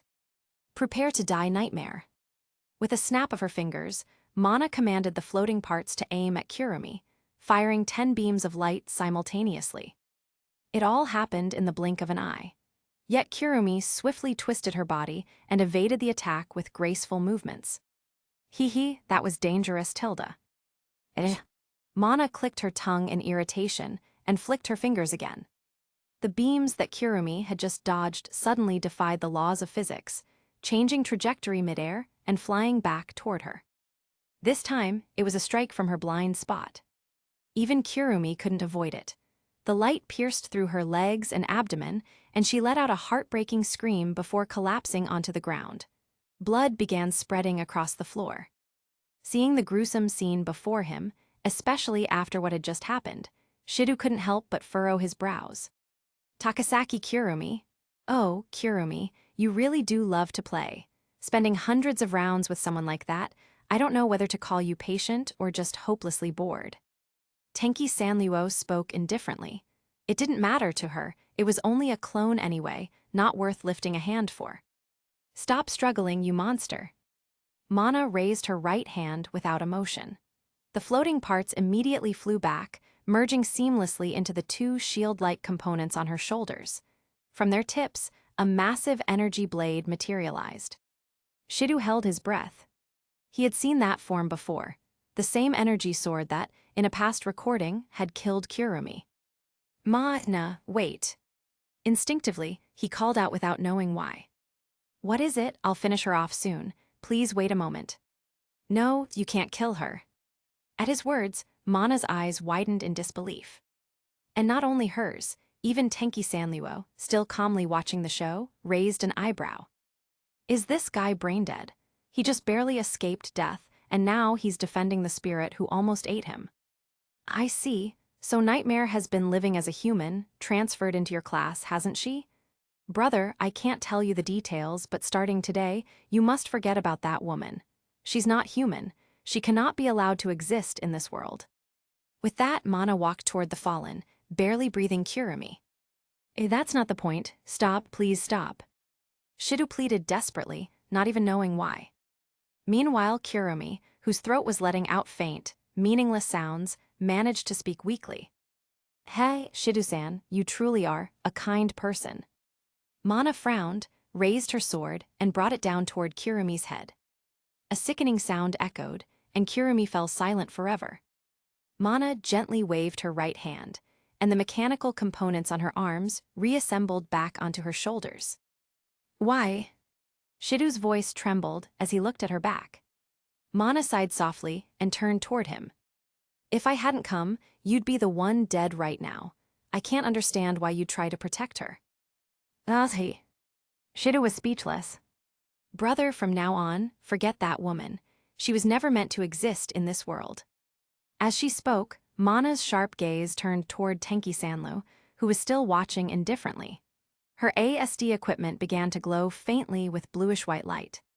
You too, the wicked spirit who stood by and watched. Oh. Tenki Sanluo's eyes lit up with amusement. No wonder the girl hadn't deactivated her combat equipment, yet she'd been waiting for her all along.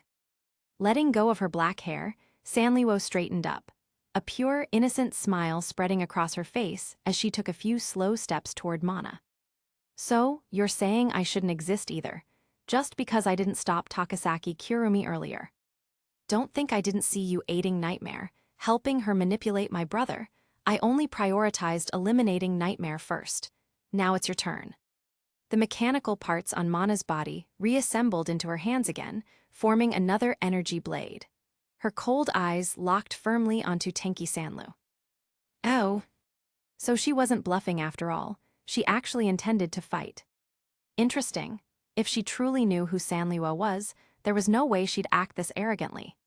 Fine then, show me, Miss Takemiya Mana, the one who slaughtered hundreds of Takasaki Kurumi's clones, just how strong you really are. Clones? What clones?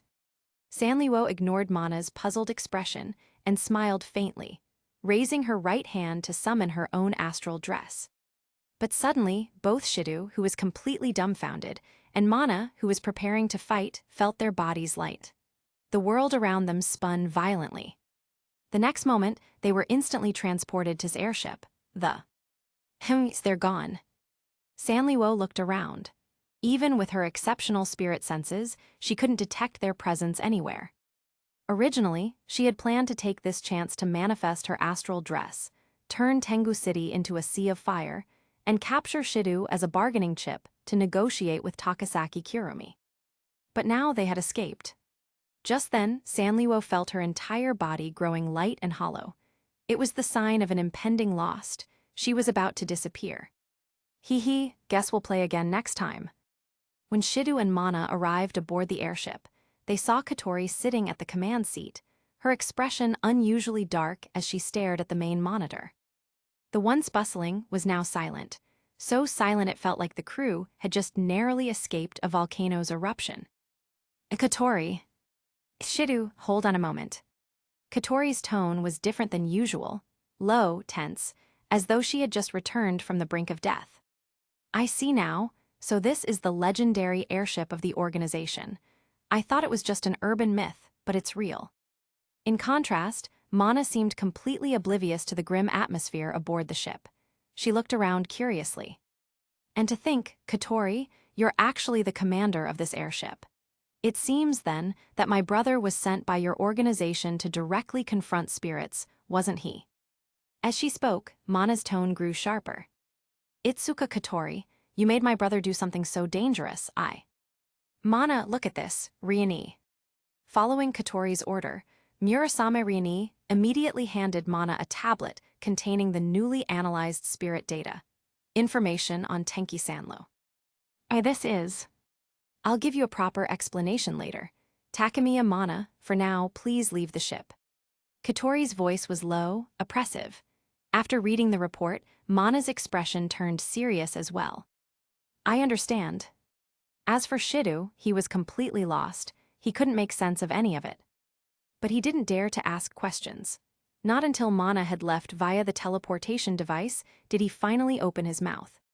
Katori, what was that all about? Chapter 20, Abandon the Mission. Katori, what's going on? Shidu. Katori immediately cut him off. After that, only a chilling silence. I'm sorry. The apology was so faint that it was almost inaudible, but Shidu still heard it. Hi. He scratched his cheek, puzzled as to why his sharp-tongued, tsundere little sister was suddenly apologizing. I'm sorry. If I'd known she would appear, I never should have let you go on that date with Kurumi. Katori lowered her head, looking deeply remorseful. Even her fiery twin ponytails seemed to droop weakly, as if mirroring their master's emotions. No, I should have had you return the moment you first saw her. I should have sounded the spacequake alarm and evacuated everyone immediately. The more Shidu listened, the less he understood. Sure, what had happened earlier, Kurumi killing and being killed, had shocked him to the core. But that alone shouldn't be enough to make his battle-hardened little sister, the commander of Fraxinus, look this shaken and afraid. I almost fired the convergence cannon, Mistletoe. Katori, wait, what happened just now? The convergence cannon, Fraxinus's ultimate weapon. For his usually composed commander sister to admit she almost used it, Shidu realized he'd missed something crucial. Sorry, I haven't explained it properly. Katori took a deep breath, raised her head, and fixed her bloodshot eyes on Shidu. Her voice was calm, but only barely. Brother, do you know who that girl was? The one who stayed by Takasaki Kurumi's side the entire time. That girl, you mean Tenki Sanliwo, she. Wait, don't tell me she's a spirit. Shidu's heart clenched, but something still felt off. If Tenki Sanraku were just a spirit, Katori wouldn't be this disturbed. And for her to risk exposing Fraxinus's existence just to teleport him and Mana away before a confrontation, that could only mean one thing. The situation had been desperate. Yes, she's a spirit, but... Katori trailed off. It was Murasame Rioni who quietly continued for her. She's Genie Shura. Genie Shura. Shidu tilted his head. It was a code name he'd never heard before. Genie Shura appeared about half a year ago, Rioni explained. She possesses the most destructive spatial quake power ever recorded among spirits. The first time she manifested, her spacequake leveled an entire city. Nearly every person, including those in underground shelters, was killed.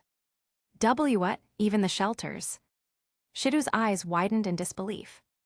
See for yourself. At Katori's signal, Rioni opened a laptop nearby, tapped a few keys, and played a video file. Shidu looked at the screen, then froze.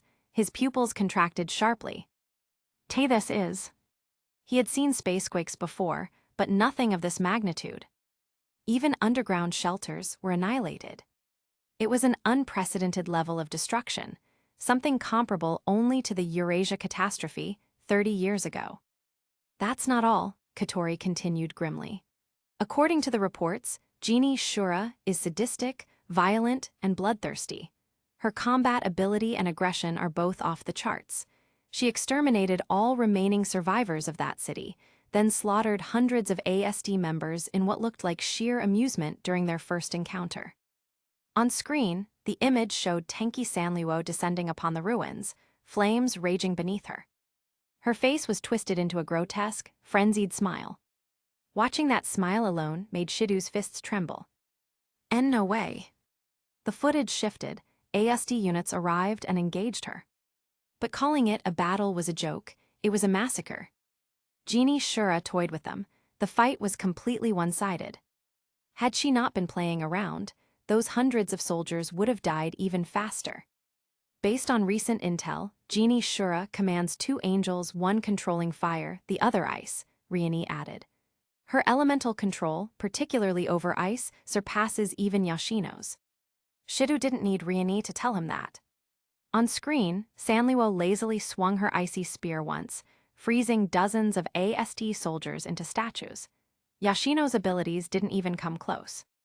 Then, as if bored, she shattered the frozen corpses and summoned a blizzard to crush the rest, before colliding her two angels together, igniting a massive explosion of fire that engulfed the battlefield.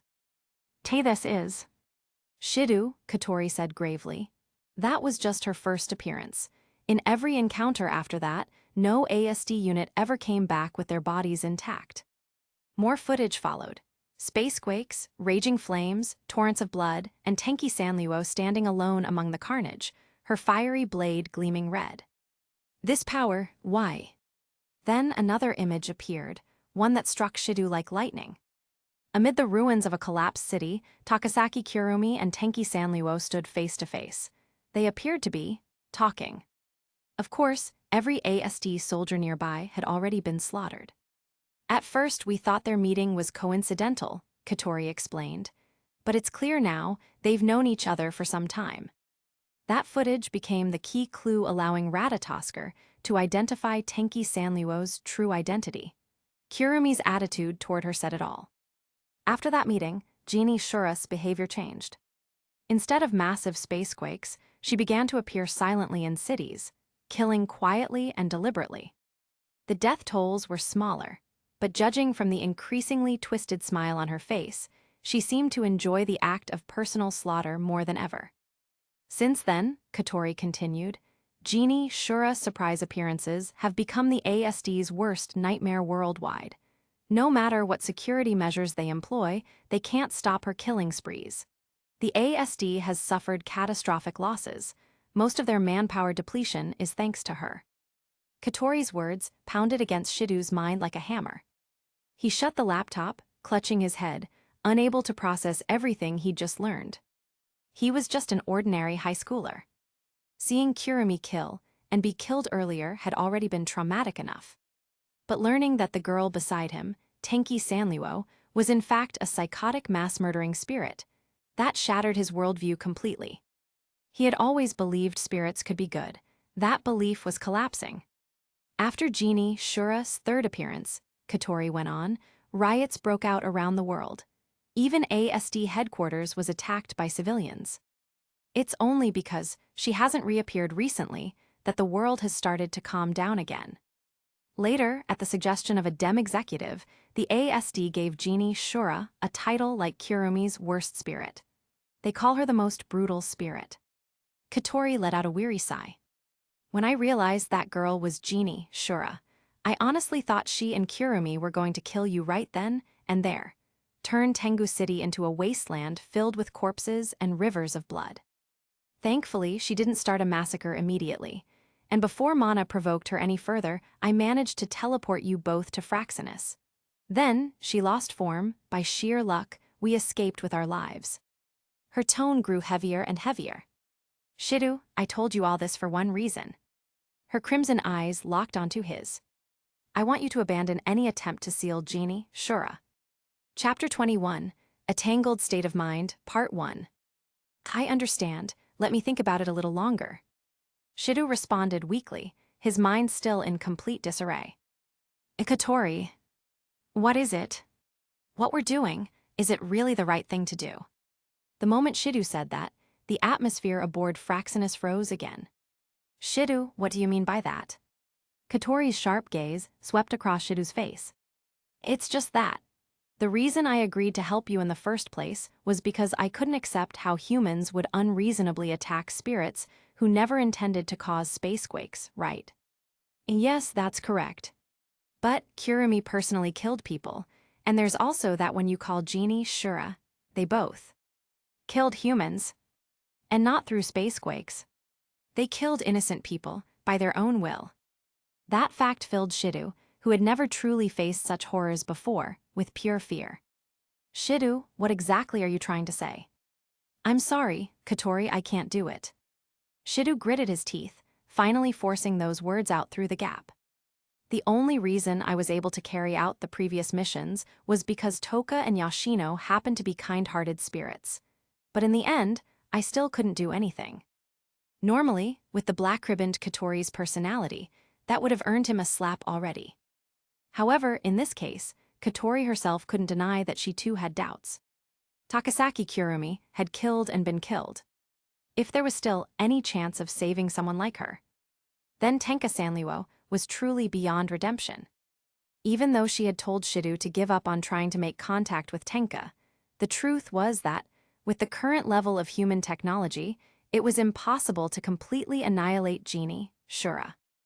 And also, Katori, you knew about Tenka Sanliu's existence all along, but you still. Slap. At that moment, Katori finally lost her patience. She rushed forward and slapped him hard across the face. Shidu, are you really such a spineless coward? While Shidu stood there, stunned, Katori glared at him with a trembling expression that, if one looked closely, might have been on the verge of tears. But Shidu couldn't tell any more. Regardless of which it was, the result was the same. I can't do it, HMPH. Don't start whining over something this small. The old you, no matter what happened, have you really become someone who just gives up so easily? Katori, what are you saying? Unable to comprehend her words, Shidu pressed his hand against his cheek and asked in confusion. But Katori didn't answer. Instead, she grabbed Shidu by the collar. Luckily, the height difference between the two wasn't that large, otherwise, the scene might have looked somewhat comical. Don't just casually say you can't do it. Forget Genie Shura for now. If even you give up, then Takasaki Kurumi will continue to kill more people. You saw it yourself. Mana and Kurumi, they're locked in an endless cycle of mutual killing. Do you really want that to go on forever? Only you have the power to stop them. After hearing Katori's words, Shidu swallowed hard. From the earlier battle between Genie, Shura, and Mana Takemiya, the crew aboard Fraxinus had already analyzed that the one Mana fought and killed was merely one of Kurumi's clones. However, even so, that cycle of killing and being killed would continue endlessly. Yes, if the revived Kurumi continued murdering people, then Mana would be forced to kill her again and again. Judging by Mana's expression, this seemed to have been happening for a long time already. And from now on, it would only keep repeating. Unless Kurumi lost her spirit powers or was completely destroyed. And the only one capable of sealing a spirit's power was Shidu. Shidu remained silent, pressing his hand to his forehead. He didn't want Kurumi to keep killing people. And he didn't want Mana to have to keep killing Kurumi. There was no pretense in that thought. It was purely what Shidu felt from the bottom of his heart. To fulfill that wish, what action should he take? The answer was already clear. I understand. After saying that, he took a few unsteady steps forward. You mean you'll try to handle the Genie Shura situation somehow? Wait, Shidu. Noticing something was off, Katori hurried after him in a panic. In order to stop Kurumi from killing people, I have to seal her powers. And to stop Mana from killing Kurumi again. That means I have to act myself. That's what you meant, right? I understand now. Is this enough to satisfy you? And yes. For some reason, Katori's voice carried a trace of unease. She had a bad feeling, like her brother's words hid another meaning, but she couldn't quite figure it out. That night, Shidu lay flat on the living room sofa, lost deep in thought. Staring blankly at the artificial light on the ceiling, he let out a long sigh. If everything went as usual, Kurumi would definitely come to school tomorrow. That meant he would have to carry out his mission again. Raise Kurumi's affection level, make her blush, kiss her, and seal her powers. If he did that, everything would be resolved. Kurumi would no longer kill people, and in turn, Mana would no longer have to kill Kurumi. It was, in theory, the perfect happy ending. But Genie Shura, Tenka Sanliu. If Takasaki Kurumi had shaken his belief that spirits are inherently kind, then the appearance of Tenka Sanliu had shattered that belief completely and ground the pieces into dust. What made Shidu doubt himself even more was Katori's secrecy. They had known about Genie Shura all along, yet had never told him. And what should I do? It felt like a heavy weight was pressing down on his chest, draining his strength. He exhaled a sigh filled with melancholy. He had to capture Takasaki Kurumi, that much was certain. But what about Tenka Sanliu? She was even more terrifying, even more dangerous. According to Katori, if Tenka had truly intended to attack, Tengu City would have already been reduced to ashes. Although Katori had told him to abandon the idea of sealing her, then what? What was Ratatosker supposed to do about Tenka Sanluo? Let her continue killing people until rivers of blood ran through the city. Even if Shidu didn't care about Tenka herself, could he really turn a blind eye to the suffering of innocent people? Just then, from the hallway came the sound of the front door opening. Who could that be? Drained and sluggish, Shidu pushed himself up and looked toward the entrance to the living room. Someone entering the house without ringing the doorbell. Normally, that could only be Katori, but she'd said she'd be staying on the airship tonight to handle official duties. Then who could it be? As he pondered that, the living room door slowly opened, and Toka peeked in timidly, like a shy little girl. Toka. I'm sorry, Shidu, may I come in? That was the kind of thing she should have said before entering the front door, but this wasn't the time to care about such details. It's fine.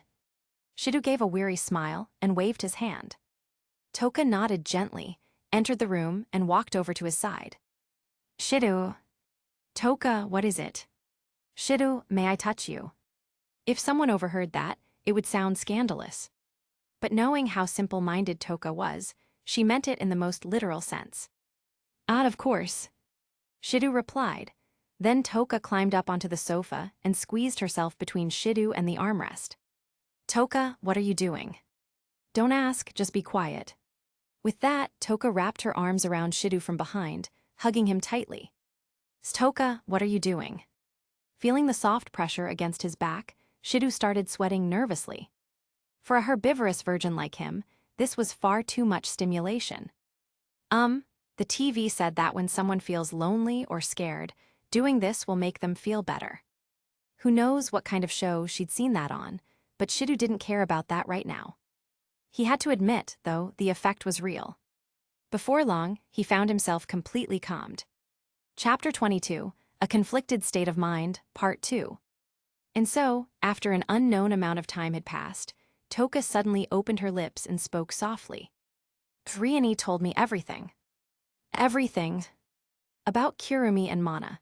Because I asked her why you've been acting so strangely, so she told me. I see. After swallowing hard, Shido hesitated before responding. In truth, Riani hadn't wanted Toka to know about the spirits or ASD. The only reason she would have told her was because, if she hadn't, Toka's emotional state might have become unstable. And the emotional stability of a spirit always came first. Shido, do you remember what I told you when I was staying at your house? Shido tilted his head, and Toka continued. I said if another spirit like me were to appear, please, you must save her. Yeah. Shido nodded gently. Yes, he remembered those words clearly. Indeed, he had promised Toka back then. And at that time, that feeling had been completely genuine. Even now, his resolve hadn't wavered in the slightest. But Kurumi is. Shido, I think, she's the same as me. Shido didn't quite understand what she meant.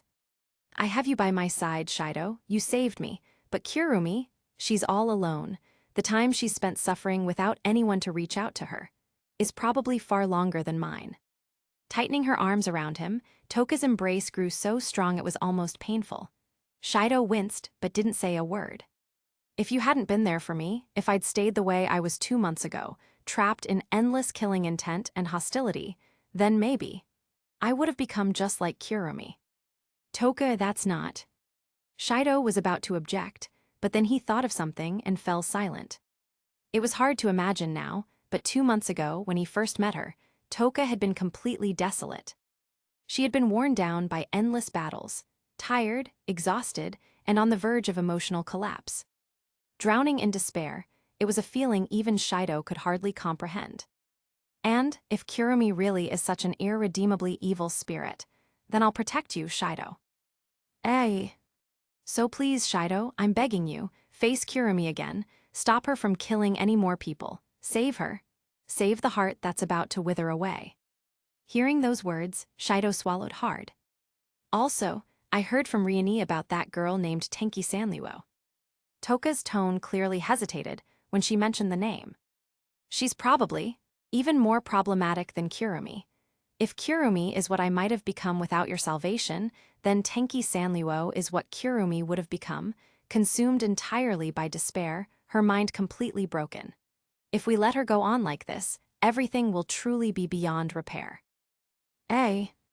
Shido was a little confused. I saw the footage. From her eyes, I saw a despair and emptiness even deeper than what I once felt, and a rage toward this world itself. To me, Tenki Sanliuo is the one who most needs to be saved. So Shido. As she said that, Toka's grip tightened once more. Please, Shido, when you save Kurumi, save Tenki Sanliuo too. No matter if she really is that bloodthirsty genie Shura they speak of, I still believe that beneath that cruel, hardened shell, there's a heart that longs to be saved. In that instant, Shido seemed to understand something. He truly hated Kurumi for killing people. He could never accept Mana killing Kurumi. And he couldn't tolerate Tenki Sanliuo's indiscriminate slaughter either. To end the endless cycle between Kurumi and Mana, Shido had decided to stop Kurumi. As for Tenki Sanraku, he didn't know what to do. A part of him even thought of abandoning her entirely. But he had overlooked something crucial. Ah, I see now. Thank you, Toka. Why are you thanking me? There's no need. No, it's thanks to you. Yes, at least now, Shido understood what he'd been missing. His current mission, to kiss Kurumi and seal her power, was the duty Ratatosker had assigned to him. But what he had been thinking about was only the victims Kurumi had killed and Mana's suffering. It wasn't that those things weren't important. But he had forgotten something equally important. He had forgotten why he'd started all of this in the first place. Because he had seen things too horrifying, learned truths too far beyond comprehension, Shido had completely forgotten the most fundamental reason for his actions. To save the spirits. Kurumi Takasaki and Tenki Sanliuo truly were spirits who had killed countless humans.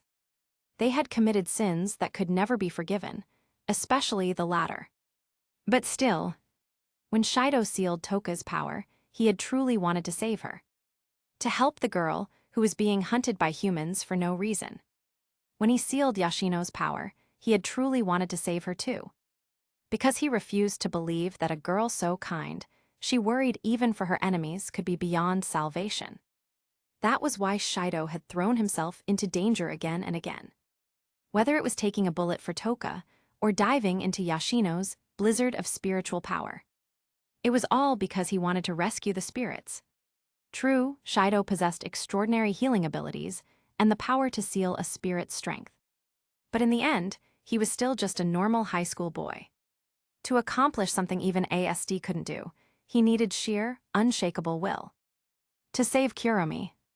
To rescue the girl bound by the chains of slaughter and reincarnation. To protect Mana, so she would never again have to kill Kurumi. And even Tenki Sanliuo. He couldn't let her continue to sink further into sin, forever despised as the genie, Shura. Call it delusion, call it fantasy. But without such conviction, Shido could never summon the courage to reach out to those who should be saved, no matter how deep the hellfire. Toka, I'm fine now. Shido, are you no longer lonely? I guess not. And, are you no longer afraid? Well, saying I'm not afraid of spirits who have killed people would be a lie. Shido gave a wry smile, scratching his cheek as the images of those two blood-stained figures filled his mind. But it's okay, I'll save them, Kurumi, Mana, and even the so-called genie Shura. I see, that's good. After saying that, Toka loosened her arms. Her strength had been so great that there was a faint mark around Shido's waist. Breathing a sigh of relief, Shido quickly stood up and stretched lightly. At that moment, his stomach growled loudly. Come to think of it, ever since he'd thrown up his lunch earlier, he hadn't eaten a thing. I guess I'll make something to eat. Toka, want some? Toka nodded brightly. Kurumi, Mana, Tenki Sanliuo, I will save you all. As Shido cooked, he found himself muttering under his breath. Huh, Shido, what are you talking about? Toka tilted her head curiously.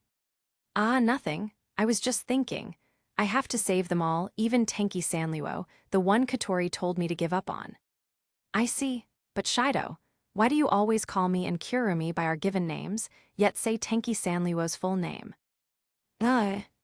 Shido was at a loss for words. Why was that? Thinking about it now, it was probably because Tenki Sanraku had left such a deep psychological scar on him. Even though he said he wanted to save her, deep down he was still wary, afraid of that dangerous girl. That wouldn't do. If he truly wanted to save her, he needed to face her with sincerity. All right, I understand now, I will, save Sanliwo. At last, Shido made up his mind and spoke those words with firm resolve. Chapter 23, The Nightmare Woven by Dreams, Part 1. The next morning, as soon as Shido stepped into the classroom, he saw Kurumi sitting in his seat. Although he had experienced this before, since the one last time was just a clone, it still felt unnatural. After all, the girl who should have died yesterday was now sitting there at school, looking as if nothing had happened. When she noticed Shido, Kurumi flashed an enchanting smile, lowered her head slightly, and gave a polite bow. Oh my, good morning, Shido-san. Compared to yesterday, there was absolutely no change in her appearance. Well, of course, she was the same person. If he told anyone that this girl had both of her legs crushed, her stomach pierced by bullets, and her neck cut open by his own sister yesterday in a dark alley, they'd probably send him to a hospital to check whether his brain had gone soft. Good morning, Kurumi. Shido didn't show any sign of shock, because this was something he had already anticipated. I had so much fun yesterday, please make sure to take me out again. Really, you had fun? Yes, it was very enjoyable. Unlike Shido's awkward smile, Kurumi's expression was perfectly natural, as if what happened yesterday was nothing more than a dream. Was she referring to their date yesterday, or the incident in the alley? For a moment, Shido couldn't tell. Without showing whether she noticed his confusion, Kurumi tilted her head with a cute smile and continued. Ara, but I must say I'm a little surprised. Surprised about what? At his question, Kurumi narrowed her eyes slightly and tilted her head again. Well, I thought Shido-san would be taking the day off today. For a brief second, Shido didn't know what she meant. Was she implying he wouldn't be able to handle what happened yesterday? Or was there something else behind those words? After a moment of thought, Shido replied, Oh, sorry, maybe I should have taken the day off to make you happy. No, I'm actually quite glad that Shido-san came to school properly. Wearing the natural smile of an innocent teenage girl, Kurumi said this lightly. Shido took a deep breath, patted his chest to calm his pounding heart, then stepped in front of Kurumi with a serious expression. Kurumi. Ara. I've decided to save you. Save me. The moment he said that, Kurumi's expression instantly turned cold, completely different from before. Shido-san, are you serious? Or did I mishear you? Because you just said something very strange. You can stop talking like that. I won't let you kill anyone again, and I won't let Mana kill you again. That's the conclusion I came to yesterday. Hearing Shido's resolute tone, Kurumi frowned in irritation. Would you please not force your sense of values onto me? Isn't that against the basic manners of a gentleman? I hate that kind of idealism. Is that so? What a shame. But I've already made up my mind. I will save you. No matter what it takes, I'll save you. Kurumi frowned deeper. Shido-san, do you really mean that? Yes. Shido took a deep breath, and the image of the girl who had stood beside Kurumi yesterday flashed through his mind. And not just you, Sanliwo as well. I'll save both of you. Ara, Shido-san, are you talking about Miss Tianki? When Shido mentioned Tianki Sanliwo's name, Kurumi froze for a moment, as if surprised that he would dare say such a thing. Then her lips curled into a sharp grin, and she burst out laughing mockingly. Ha, Shido-san, that's the funniest joke I've ever heard. Kurumi, I'm not joking. I mean it, I will save you. The firm determination on Shido's face clashed sharply with the mocking amusement in Kurumi's expression. Ara, forgive me, I got a little carried away. Tell me, Shido-san, do you even know what kind of person Miss Tianki is? Or are you just letting your high school boy hormones talk, saying something so impulsive and childish without understanding anything about her? As if to apologize, Kurumi lifted her skirt hem and gave a graceful curtsy. but her eyes and expression betrayed no hint of apology. "Oh, I know, Tianqi Sanliwo, she's known as the most savage spirit, Genie Shura." Shidu met Kurumi's gaze directly, without the slightest hesitation. "Oh." Kurumi's mocking smile faded, replaced by a cool, unreadable expression. "So you're saying, you know what Miss Tianqi has done, and you still want to save her?" "That's right, I believe even Sanliwo deserves a chance to be saved." "Then tell me, Shidu-san, what about all the people Miss Tianqi killed? Don't they deserve to be saved too?" Shidu was at a loss for words. Indeed, even if he could seal a spirit's power and turn her into a normal human being, he couldn't bring back the people who had already been killed. Nothing could undo that. If a spirit who killed countless people could be redeemed, while the innocent humans she slaughtered could not, what kind of justice was that? He had to admit he hadn't thought it through. Ara, but Shidu-san's sentiment is rather interesting. As Shidu hesitated, Kurumi spoke again, easing the tension. "And to dare reach out to that bloodthirsty Miss Tianqi. That kind of spirit deserves some praise, though, of course, there's no prize." After a moment of thought, Kurumi parted her lips. "Since that's the case, if Shidu-san truly means what he says, let's confirm it. After school, meet me on the rooftop." With that, Kurumi shifted her gaze away from Shidu. Standing on the rooftop of Raisin High, Kurumi wore a bewitching smile as her light footsteps echoed. Thump, thump, thump. The sky was cloudless, a vivid blue. The blazing summer sunlight shone down on her, casting a shadow on the ground that was darker and more distorted than usual, writhing with a strange power. It was around 9:10 a.m. now. Perhaps the first period had already started, but that didn't matter. After all, she was only here to enjoy school life. Kurumi twirled gracefully across the rooftop, her steps tracing circles on the ground like a dance. Though continuing to enjoy a peaceful school life with Shidu-san would be nice, still. At that moment, Black and Dread's spiritual energy enveloped her entire body. Her Raisin High uniform was replaced by the same Black and Dread gothic dress she had worn in the alley yesterday. Her black hair, which usually covered her left eye, was now braided into twin tails shaped like the hands of a clock, revealing the golden, clock-like eye beneath. If someone, say Katori, were watching from above, they would immediately notice something wrong. Wherever Kurumi walked, the area beneath her began to turn black. Yes, almost as if the shadows she left behind refused to disappear, spreading outward, seeping into the surroundings, corrupting them. That should do it. She stomped her heel on the ground. The black circle she had drawn at the center of the rooftop began to expand outward. Once it covered the entire roof, it started creeping down the outer walls, consuming the schoolyard, and finally spreading from the school itself to engulf the entire surrounding district. With her mouth curved into a crescent smile, Kurumi laughed. Shidu-san. My dear, my precious Shidu-san. Even now, will you still say you want to save me? Will you still come to my aid? During first period, world history, Shidu suddenly felt the classroom dim, as if clouds had blocked the sun. But when he looked outside, the sky was still perfectly clear and cloudless. Not a single shadow of a cloud could be seen.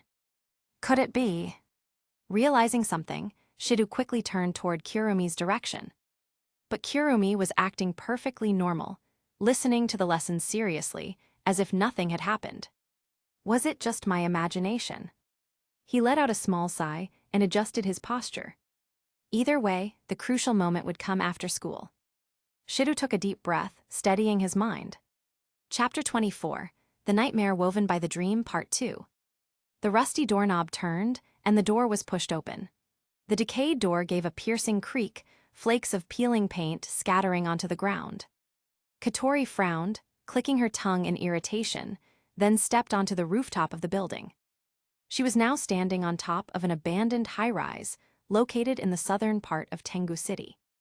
Katori had no particular interest in exploring ruins. For her, helping Shidu with his dates was far more important. The reason she had come to such a remote location, however, was not without cause. "I've been waiting for you for quite some time, Katori." A girl who had been standing there for a while greeted her. Indeed, when Katori had woken up that morning, she found a note stuck to her bedroom window, one that listed a time, place, and was signed with Mana's name. Because of that, she hadn't even had time to give her brother his usual morning candy punishment. She'd hurriedly tied on her black ribbons and boarded the Fraxinus. HMPH. Katori let out a low hum through her nose, not bothering to hide her displeasure. Honestly, what kind of dump is this? If you're going to ask me out somewhere, at least have the decency to prepare some good tea and cake. My apologies, Mana said with a faint smile, but I thought it best we avoid prying eyes. Fair enough, but I still don't like it. Anyway, what do you want from me? I just wanted to have a little chat with you as Shidu's sister. At hearing Mana call herself Shidu's sister, Katori flicked her hair back and narrowed her eyes sharply, unflinching. What's your goal here? Calling me all the way out to this place? What's your game? Mana met Katori's stare without wavering, as if the two were locked in a silent contest to decide who was more worthy of the title sister. I'm not planning to report what's happening between you and Shidu. Oh. On one condition, have your brother cut all ties with Ratatosker immediately. Katori's brows furrowed at that. What's that supposed to mean? Yesterday, to stop Mana from provoking Genie Shura, Katori had teleported her to the Fraxinus, which had already exposed Ratatosker's existence. So she wasn't surprised that Mana knew about them. I mean exactly what I said, Mana replied, her tone sharpening. In fact, that's what I should be asking you, Katori. Her eyes grew even colder. Why did you let Big Brother do something so dangerous? Forget the manifestation device. He doesn't even have the power to protect himself, and yet you're sending him directly to confront spirits. Are you telling me that, to Ratatosker, Big Brother is just a disposable pawn? So what, you think we should point guns at the spirits we're trying to talk to? Would that count as dialogue to you? Or are you saying that's what you think a conversation means? Mana's glare sharpened further, her voice rising in anger. Don't joke with me. What do you take Big Brother for? If I hadn't been there that time, he would have been killed by Nightmare. And that's not even counting Genie Shura standing beside her. Katori fell silent. But her silence only made Mana grit her teeth harder, misunderstanding it as indifference. Katori, no, Itsuka Katori, you've already lost the right to call yourself his sister. I won't leave Big Brother in the hands of someone like you. Katori's cheek twitched, unsure whether it was from anger as a sister or something deeper. She lifted her lollipop staff defiantly. Oh, really? So, since I've lost the right to be his sister, what exactly do you plan to do? I'll take him back. I'll protect him myself. Hearing this, Katori frowned deeply. Don't make me laugh. Are you planning to hand Shidu over to that vile corporation, Dem? Or do you actually think you, with your strength, can stand up to Genie Shura, who's targeting him? As she spoke, Katori shrugged. Wait, how do you know about that? I've got a very capable friend, you see. Seems like we both have our fair share of intel on each other. Katori said fearlessly. Mana let out a slow sigh. Fine, since the cards are on the table, there's no point hiding it anymore. You're right, I'm not actually a member of ASD. I was temporarily dispatched there by Dem Industries. After saying this, her eyes turned sharp again. However, I won't deny what you said about Genie Shura, that's my own lack of strength. But when you call Dem a vile corporation, I can't just stand by. At the very least, they took me in when I'd lost my memory. They gave me a reason to exist. For that, I'm grateful.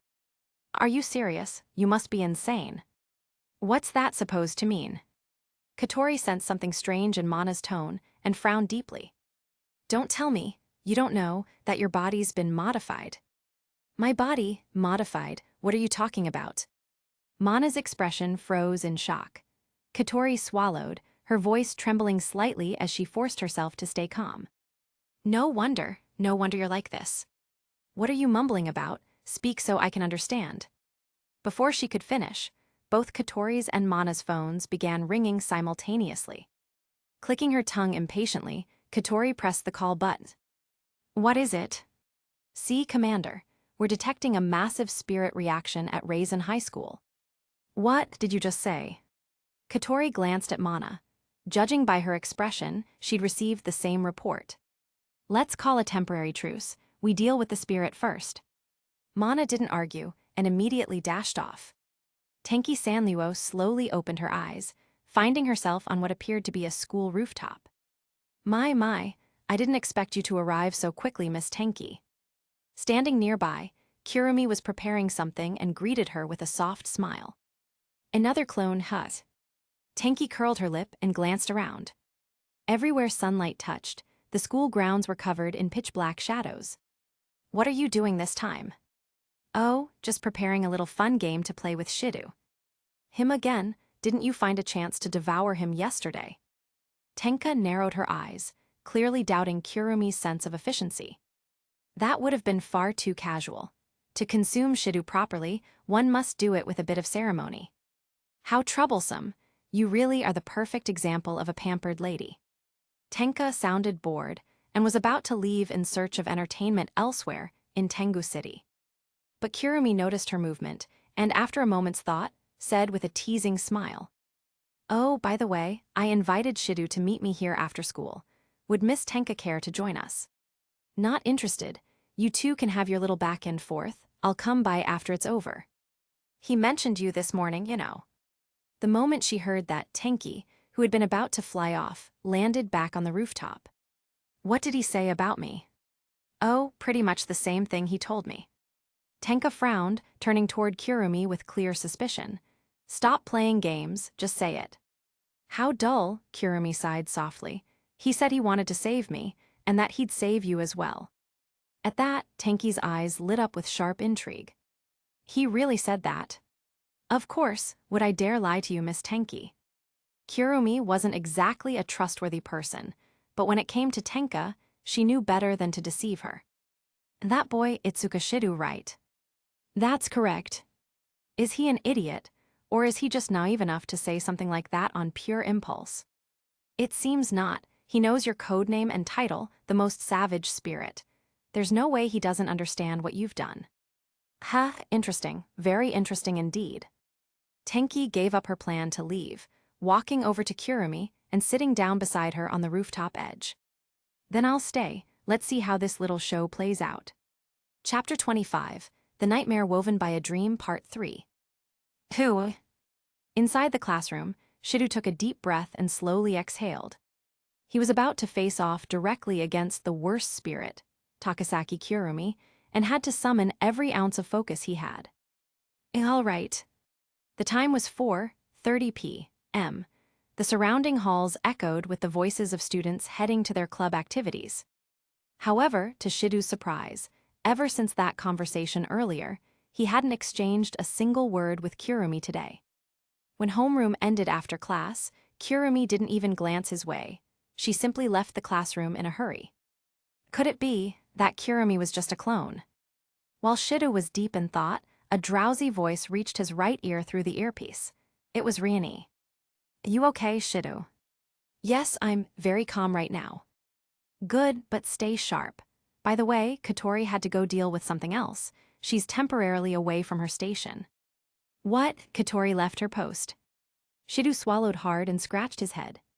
"No way. At such an important time, why would Katori?" "Trust me, Shidu. Katori understands the importance of this situation better than anyone.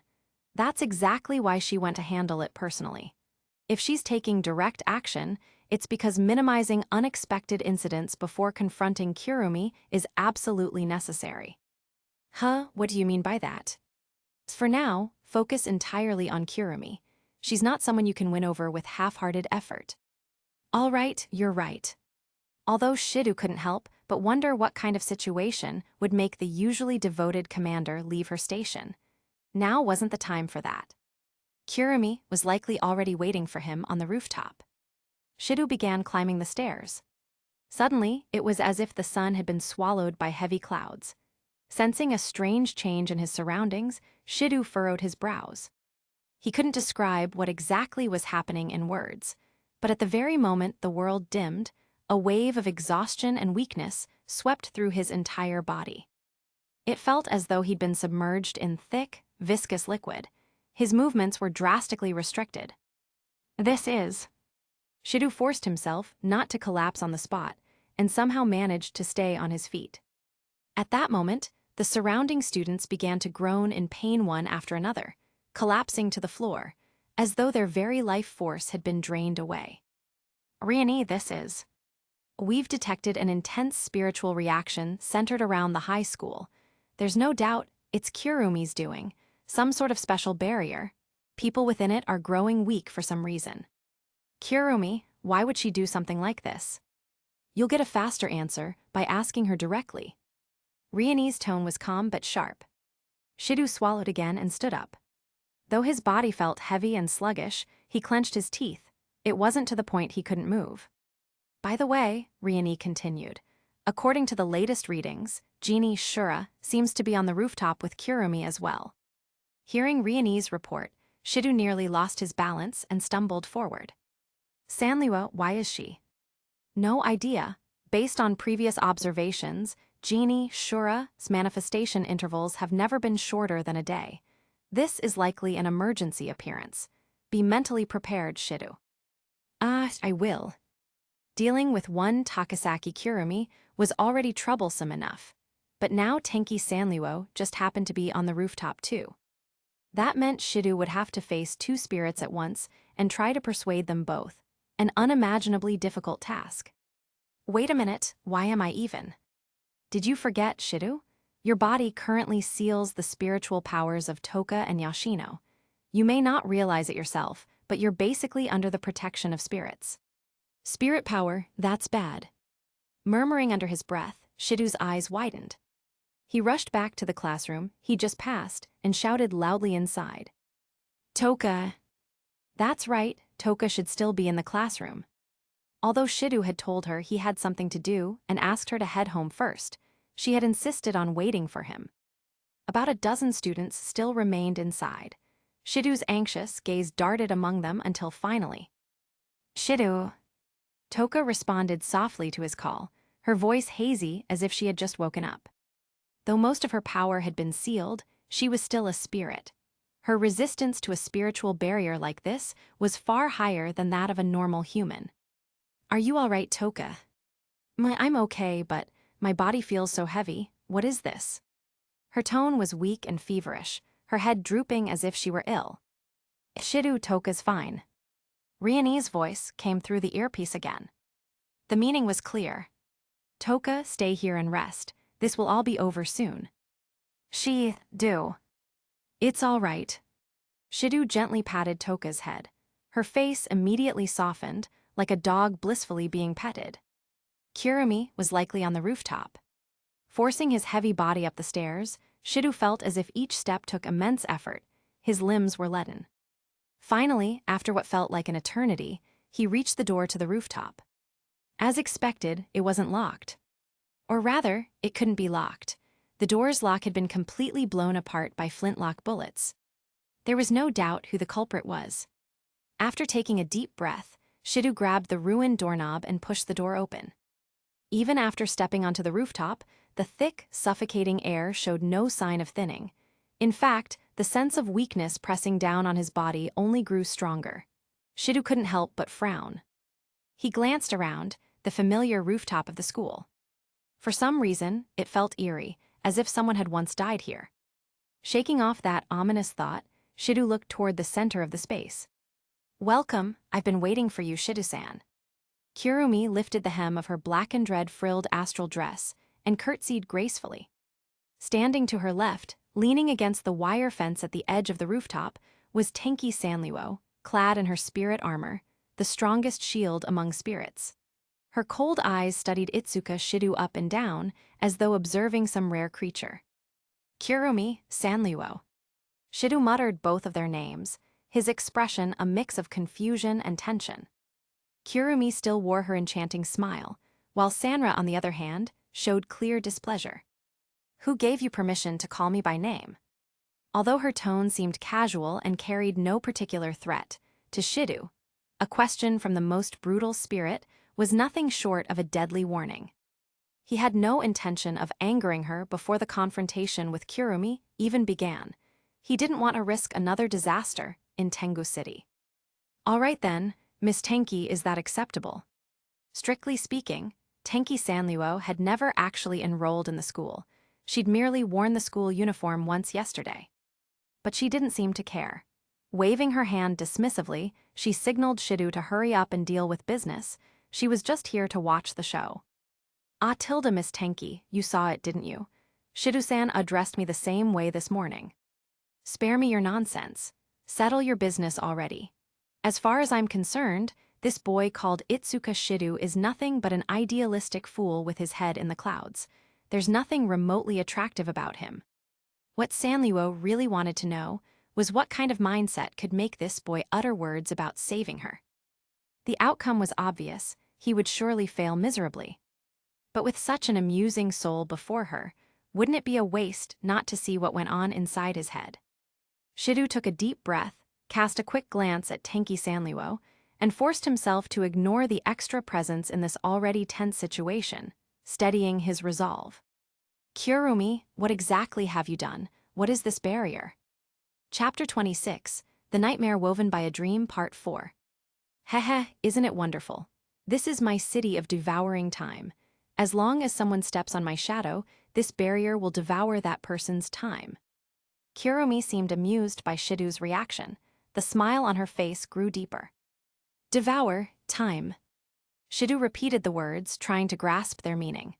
At that moment, Kurumi, still smiling, began walking slowly toward him. When Shidu lifted his gaze and saw her peculiar left eye, he couldn't help but frown.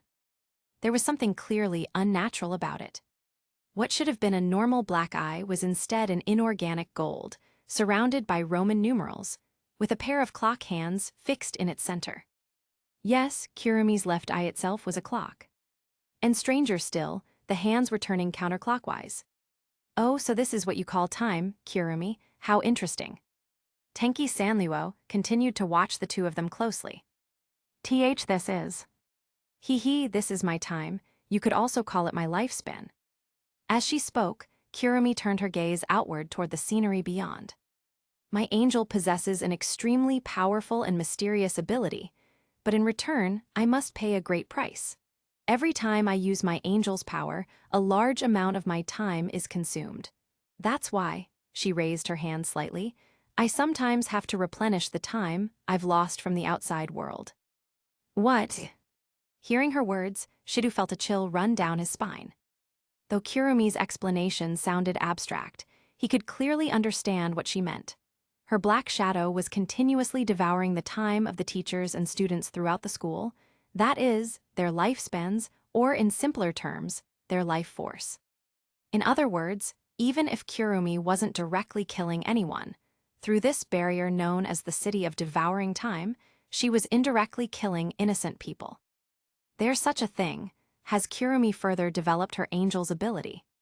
Scanning the shadows around her, Tenki Sanliuo, who was unaffected by the City of Devouring Time, lifted the inverted triangle pendant on her chest. The alternating red, blue, and black lights flickered across its surface as if she were deep in thought. Seeing the shock on Shidu's face, Kurumi's expression unexpectedly softened into one tinged with loneliness, completely out of place with the situation. But that fleeting look was quickly replaced by a chilling smile. Kurumi continued forward, and before Shidu could react, she hooked a finger under his chin, like a predator toying with its prey before a meal, and parted her lips. The relationship between spirits and humans is just like this. Everyone is my poor, adorable food, nothing more. Then, as if to tease him, Kurumi's brows furrowed slightly, her other hand resting over her chest. With a faint, sorrowful look, she continued. "Ah, but Shidu-san, you're special. You are the most special of them all." "Me?" Yes, you're the best, Shidu-san, so that's why I came here, for the sake of completely becoming one with you." "Becoming one with me? What do you mean by that?" "Ah, Tilda, don't worry, Shidu-san, I won't kill you. That would make it meaningless. Instead, I'll simply eat you." Whether Kurumi meant eat, literally or metaphorically, Shidu couldn't tell.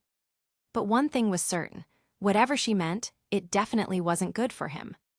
Clenching his fists, Shidu took a deep breath and shouted, "If I'm your target, then come at me. Why do something like this?" Because I need to replenish my time first. It's like having dessert before the main course, and besides." Suddenly, Kurumi's gaze sharpened.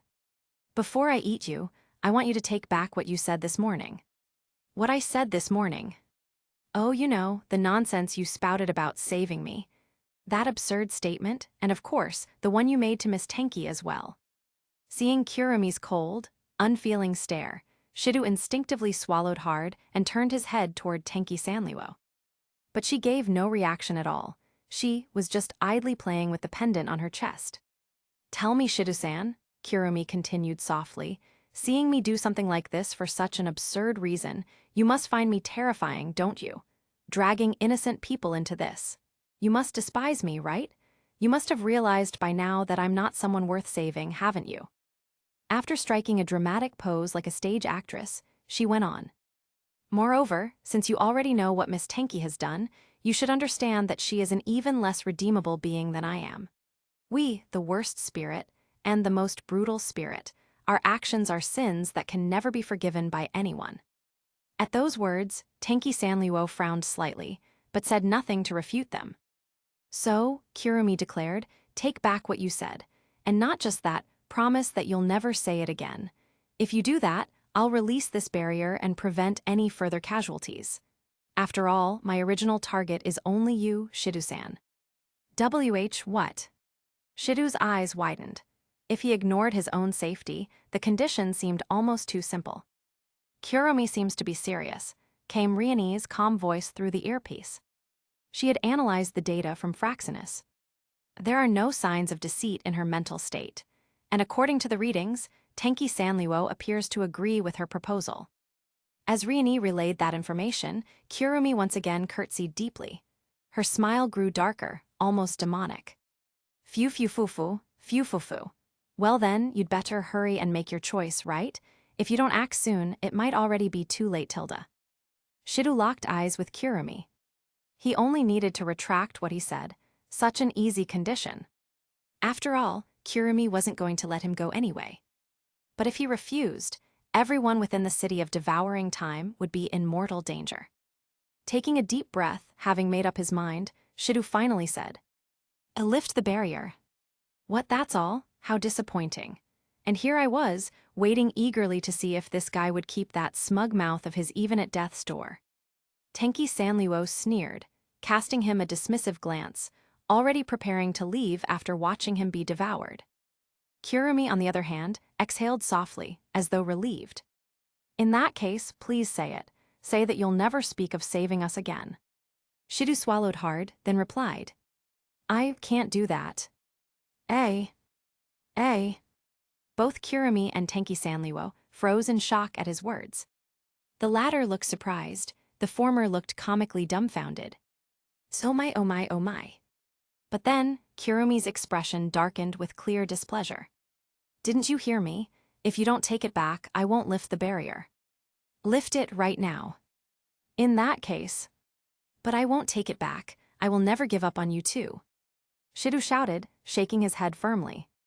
Because if he took back his words now, then nothing would ever change. He would never again be able to reach out to Kurumi or Tenki Sanliwo. This guy, not only is he stubborn, but he's brain-dead too. Tenki Sanliwo looked at Shido's foolishly determined stance with growing disgust. He has no power, yet he dares to speak so boldly.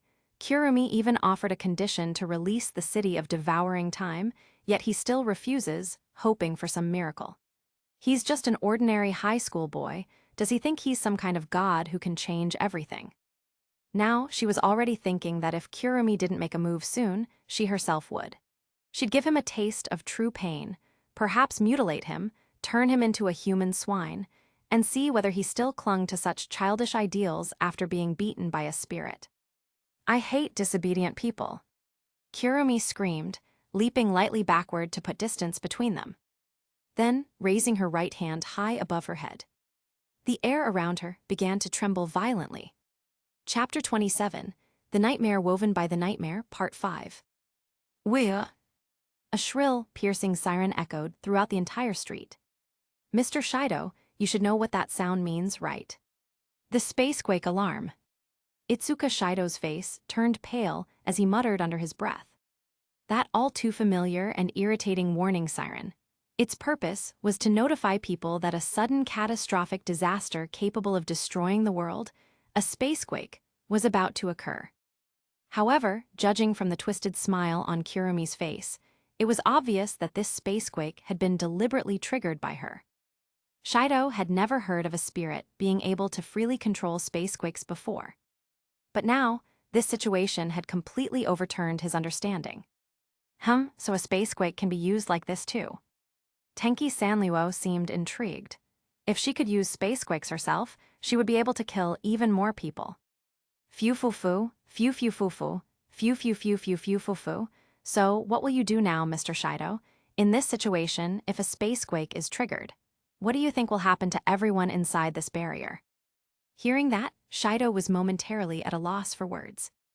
Under normal circumstances, once a precursor to a spacequake was detected and an alarm issued, the surrounding residents would evacuate into underground shelters. Because the shelters were built deep underground, ordinary spirit spacequakes rarely caused any casualties, except in Tenki Sanliwo's case. But now, everyone within this barrier had already lost consciousness. They couldn't possibly evacuate. Which meant, as Shido rapidly ran through possibilities in his head, trying to come up with a countermeasure, a single question suddenly arose in his mind. Completely unaware of Shido's thoughts, Kurumi, convinced that victory was already hers, licked her lips. Well then, Shido, what do you think? Am I terrifying? Do I make you tremble in fear? Even so, will you still say the same words as before?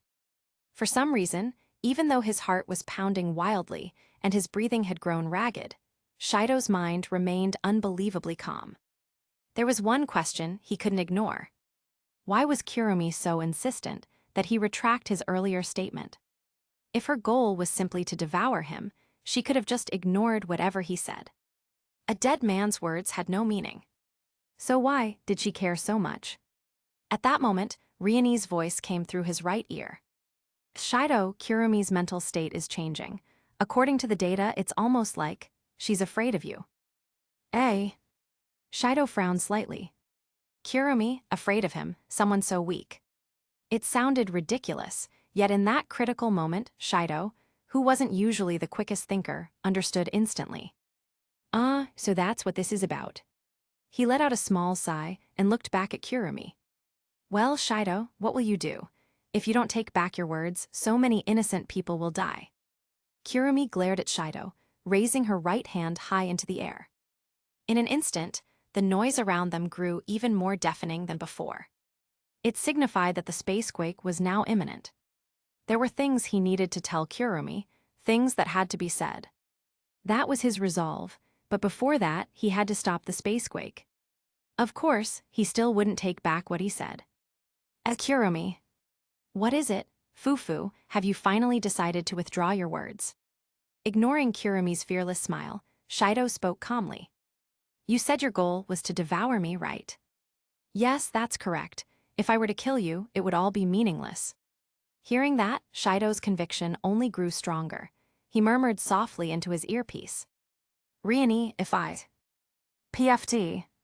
Before he could finish, Tenki Sanliwo suddenly appeared beside him, snatched the earpiece from his ear, and crushed it in her hand. Don't try anything funny. Be a good boy and give us a proper last show. Before Shido could even react, she had already returned to her spot. With outside help now cut off, all he could do was gamble everything. Gritting his teeth, Shido ran to the edge of the rooftop, grabbed onto the wire fence, and climbed over the railing. Then, turning back toward Kurumi, he shouted, Stop the spacequake, otherwise... He pointed toward the schoolyard below. I'll jump down and die right here. What? Caught completely off guard, Kurumi let out a gasp of shock. Tenki Sanliwo, on the other hand, remained calm. The moment Shido had approached the edge, she had already guessed what he intended to do. Are you insane? Sorry, but I'm serious. I still can't take back what I said this morning. Kurumi's expression twisted violently. Ignoring her reaction, Shido continued speaking. So, I'm left with no other choice. So you're taking yourself hostage? Don't be ridiculous. What are you, some cornered fugitive? At that, Shido actually laughed softly. He hadn't forgotten. Kurumi's objective was him, which meant that using his own life as leverage would definitely have an effect, forcing her hand. But Kurumi only sighed. Do you really think that'll work on me?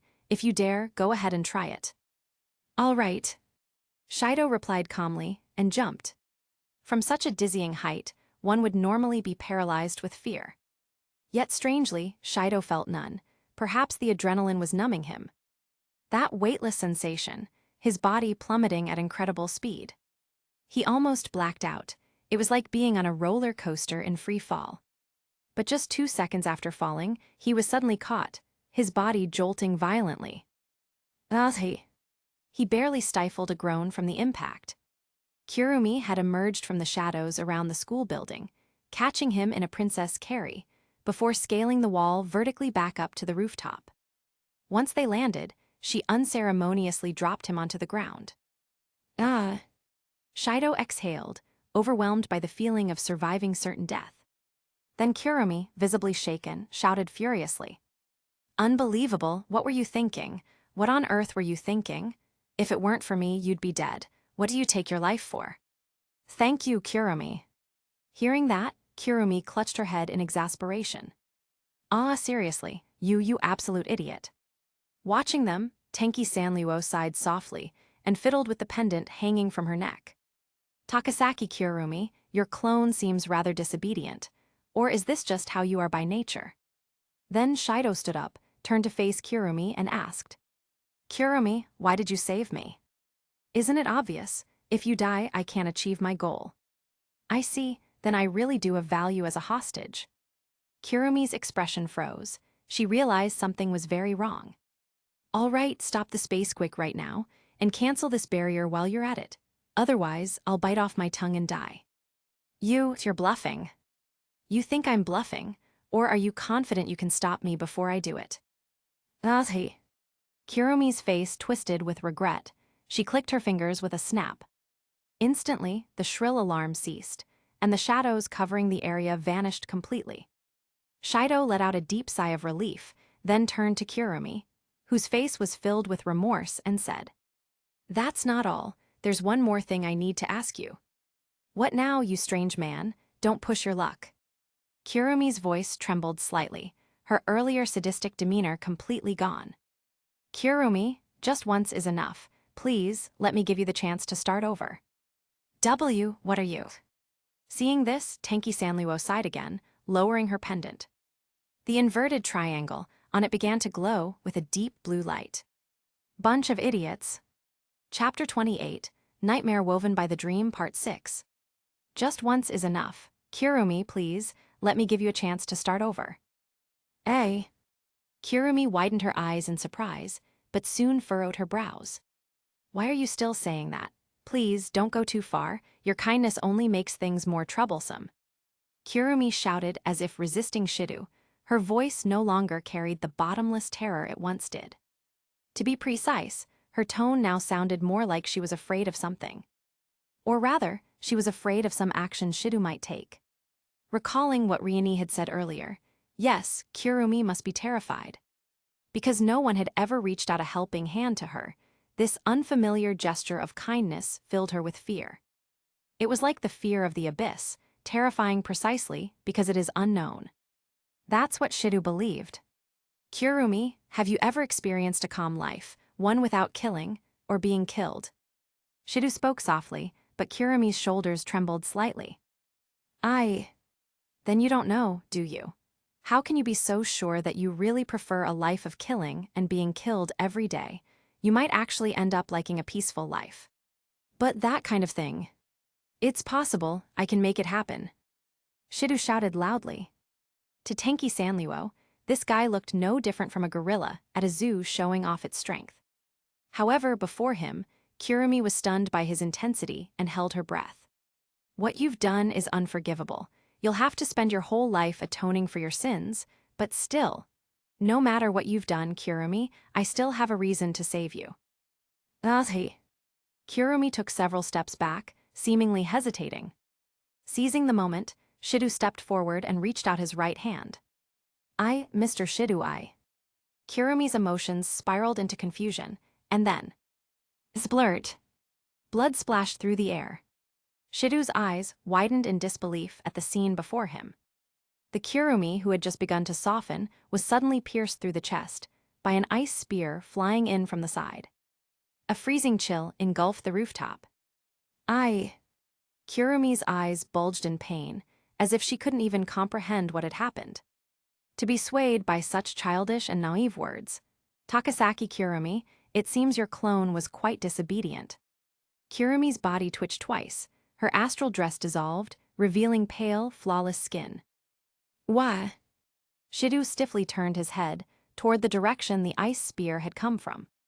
Itsuka Shidu, is that what you wanted to say? Tenki Sanluo raised her weapon, Polar Ice Burst, its icy tip aimed at Shidu. Her voice was cold. It seems the only thing hard about you is your mouth. You never learn. Oh my, Tenki-san, don't kill him yet. I still need to become one with him. Kurumi's voice echoed beside Shidu's ear. He turned back toward where Kurumi's body had fallen. And there, beside her corpse, a dark shadow rose from the ground. From within it emerged another Kurumi, smiling seductively. There was no mistaking it, she was Kurumi. Her hair was black as shadow, her skin pale as pearl, and her left eye, with its gleaming golden clock face, confirmed her identity. Unlike the earlier one, this Kurumi's expression held no hesitation, only raw greed directed toward Shidu. Goodness me, that child really is troublesome. Multiple arms reached out from the shadow, pulling the corpse into the darkness. To panic like that, it seems the me of the past was still too young. What? Shidu frowned in confusion. He knew Kurumi could create clones, but what did she mean by the me of the past? Takasaki Kurumi, you'd better clean up your clones properly next time, or you'll just cause trouble. Tenki Sanluo narrowed her eyes as she sensed the immense spiritual energy of the spirit before her. And finally, you've decided to show your true self. But of course, how else could I devour Shidu-san more completely? Kurumi's smile grew more dangerous, and Shidu instinctively stepped back. Such a naive, foolish idealist. I honestly don't know how he managed to seal other spirits. Tenki-san, not all spirits are like us, you know. As she spoke, Kurumi took a step toward Shidu. Shidu was too stunned to react, just standing there frozen. EX. Before Kurumi's hand could touch him, it was sliced off, spinning through the air before hitting the ground. Oh my, oh my. Kurumi flipped backward, landing lightly. That was when Shidu noticed someone now stood between them. Mana. Yes, it seems you're in danger again, brother. Mana cast a wary glance at Tenki Sanluo, confirming she had no immediate intention of joining the fight, before turning her sharp gaze toward Kurumi. You're causing trouble again, aren't you, Nightmare? Fufufu, how impressive. You easily broke through my astral dress. As she spoke, Kurumi suddenly spread her arms dramatically and spun once in place. However, that won't be of any use against me as I am now. With that, she stepped gracefully across the ground as if dancing. Come forth, my angel Zafkiel.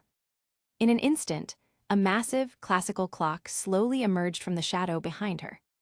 The clock was several times taller than Kurumi, its circular face ornate and elegant.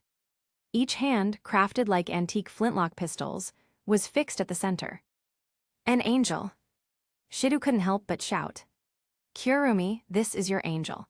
It looks like it's only good for smashing people. Standing off to the side, Tenki Sanluo observed coldly, adding her own sarcastic comment. Oh my Tenki-san, you'll understand soon enough. Kurumi smiled, then took down one of the flintlock pistols from the clock face, the hour hand. Bullet of 4. As she chanted, the clock face in her golden left eye began to spin rapidly clockwise. A massive shadow oozed out from the Roman numeral IV on the giant clock behind her, flowing into the muzzle of the gun. Then, before the astonished eyes of Shidu and Mana, Kurumi raised the barrel beneath her chin. What are you? Before Mana could finish, Kurumi smiled faintly, then pulled the trigger without hesitation. What followed was a sight that completely defied reason. The severed right hand that had fallen to the ground floated back into the air, rewinding as though time itself were reversing. It drifted toward Kurumi and when the severed wrist met the stump of her arm, the two reattached seamlessly, without even a scar. Even the long glove she wore had been perfectly restored. I see, Takasaki Kurumi, so this is your angel's ability. Tenki Sanliwo crossed her arms, watching the spectacle as if it were theater. With her overwhelming power, she could interfere at any moment if needed. I must admit, Nightmare, I've never seen that trick before. Quite the impressive recovery ability. Mana's expression remained calm, but inwardly she seethed. Kurumi, however, only laughed softly and shook her head. Fufufu, no, that's not it. I merely turned back time, that's all. What did you say? Mana frowned, but Kurumi ignored her reaction and detached the flintlock rifle, the minute hand from the clock, holding it at the ready. Come now, let's begin our little carnage, shall we? HMPH, fine, I'll kill you like always, even if this time you're the real body. Nightmare. Mana spoke coldly, but Kurumi burst out laughing, as if hearing something ridiculous. Fufu, you still don't understand. You can't kill me. It's absolutely impossible to kill me. I don't care. Once your true body dies, all your clones will disappear too. My mission will be complete. Hee, well said, Miss Mana. But tell me, how exactly will you kill me? Fufu, I can't wait to see. As she spoke, Kurumi raised her rifle. But before that, bullet of 2. A shadow seeped out from the Roman numeral II on the clock face, flowing into the muzzle of her gun. Then, Kurumi pointed the gun directly at Tenki Sanliwo, who had been watching the battle unfold. Chapter 29, The Nightmare Woven by the Incubus, Part 7. Ahem. Tenki Sanliwo frowned, facing the dark muzzle of Takasaki Kurumi's gun. I'm sorry, Miss Tenki. In order to ensure that my upcoming battle with Miss Mana won't be affected by any external interference, I'll have to trouble you for a bit. From the expression on Kurumi's face, it didn't look like she was lying. And given Kurumi's current strength, even if her true body had descended, she definitely wouldn't be a match for Tenki Sanliwo. Kurumi probably wanted a fair and just fight against Mana, to completely shatter her confidence and make her clearly understand the absolute difference in power between herself and a spirit. As for why she would aim her gun at Tenki Sanliwo, who was supposed to be an ally, most likely because Tenki Sanliwo had acted rashly earlier, taking out that unstable clone ahead of time, causing Kurumi's main body to feel threatened.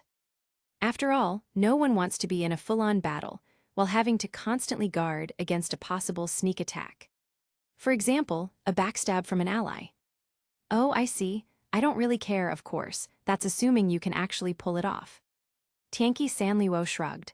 At least for now, this ally was still useful. There was no need to start a fight over something this trivial.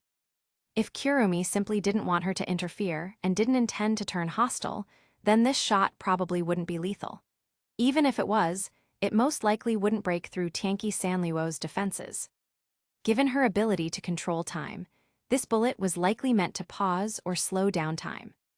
However, the fact that she actually dared to point her gun at her, well, that clearly meant Kurumi hadn't been beaten enough recently and was starting to think too highly of herself. She needed to be taught a good lesson about what true power really meant. Miss Tenki is as confident as ever, I see. Kurumi said with a faint smile, pulling the trigger.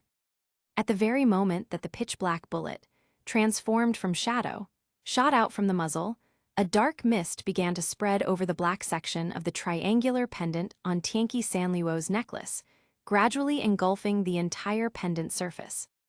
At the same time, aboard the airship Fraxinus, an alarm sounded sharply.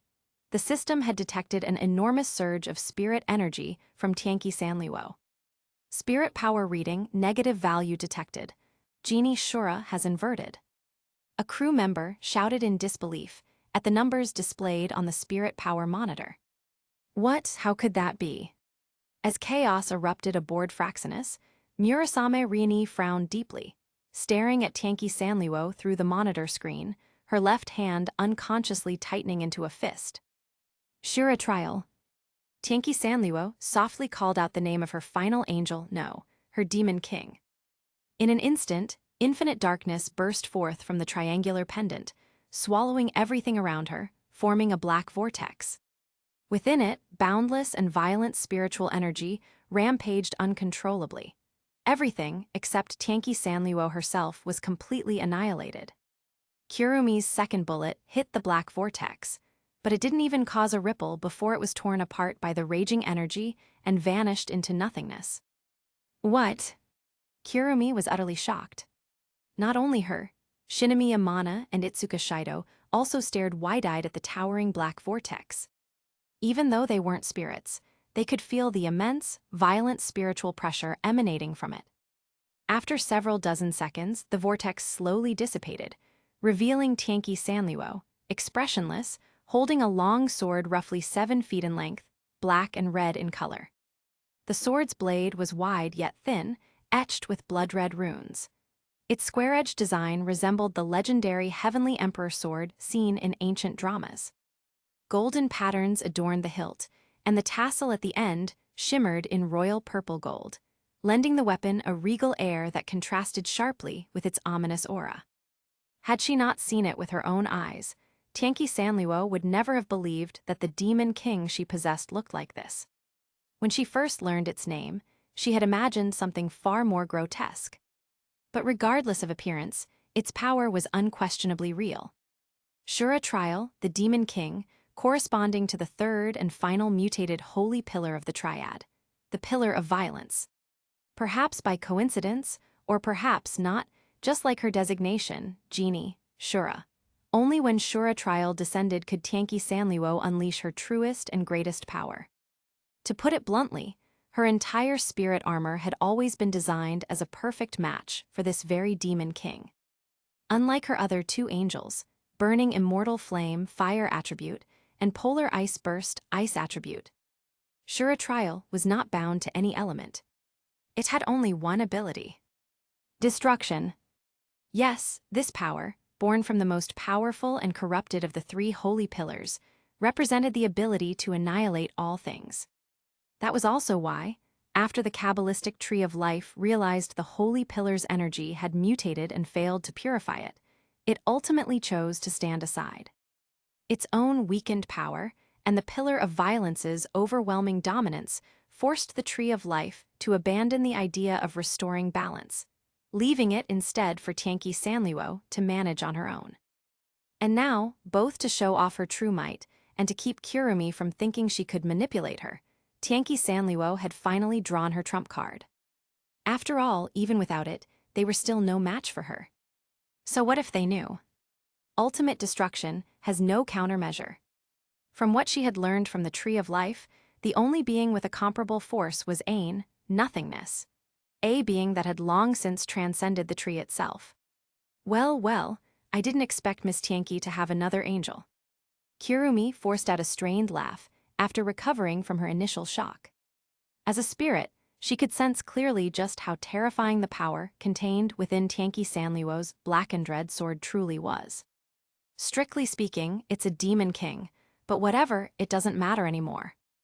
Tianqi Sanluo swept her gaze lazily around. Everything the black vortex had touched had seemingly been erased from existence, leaving behind no trace, as if that space had never existed. The iron fences and railings behind her had been wiped out as well, forcing her to move to another spot where she leaned casually against the fence, twirling the long sword in her hand, occasionally glancing toward Kurumi and the others. All right, you can continue your battle now. For some reason, a deathly silence fell over the scene. Everyone's eyes turned simultaneously toward Tianqi Sanluo, or more precisely, toward the demon king in her hand. Kurumi, of course, knew what a demon king was. After realizing that her second bullet had no effect and feeling the inverted spirit power surging from Tianqi Sanluo, her gaze grew increasingly wary and uneasy. She had thought that, with the power of her Angel of Time, even if she couldn't defeat Tianqi Sanluo head-on, she could at least stall her for a while or escape if needed. But now, it seemed she had overestimated herself. The sense of oppression emanating from Shura Trial. It was something she hadn't felt since that woman, the one who had given her her spirit crystal. As for Mana, though she didn't understand what a demon king was, her intuition told her clearly. This was not someone she could afford to provoke. And Shido, Well, as expected, he was completely dumbfounded. Why are you all staring at me? Seeing that no one was fighting and everyone was just staring at her, Tianqi Sanluo raised her Demon King unhappily and gave it a few casual swings. That tiny motion alone was enough. Mana and Kirumi instantly shifted into full alert, ready to turn tail and run at any second. I see now. A faintly mocking smile curved Tianqi Sanluo's lips as she dismissed Shura trial, recalling it into herself. That, too, was intentional. After all, even this so-called ally, Takasaki Kirumi, wasn't truly on her side. Since that was the case, she might as well use the Demon King's overwhelming aura to firmly intimidate them, so they wouldn't dare act recklessly again. Incidentally, once the Demon King was withdrawn, Tianqi Sanluo's spirit power returned to its normal positive state. Well then, you can continue now, right?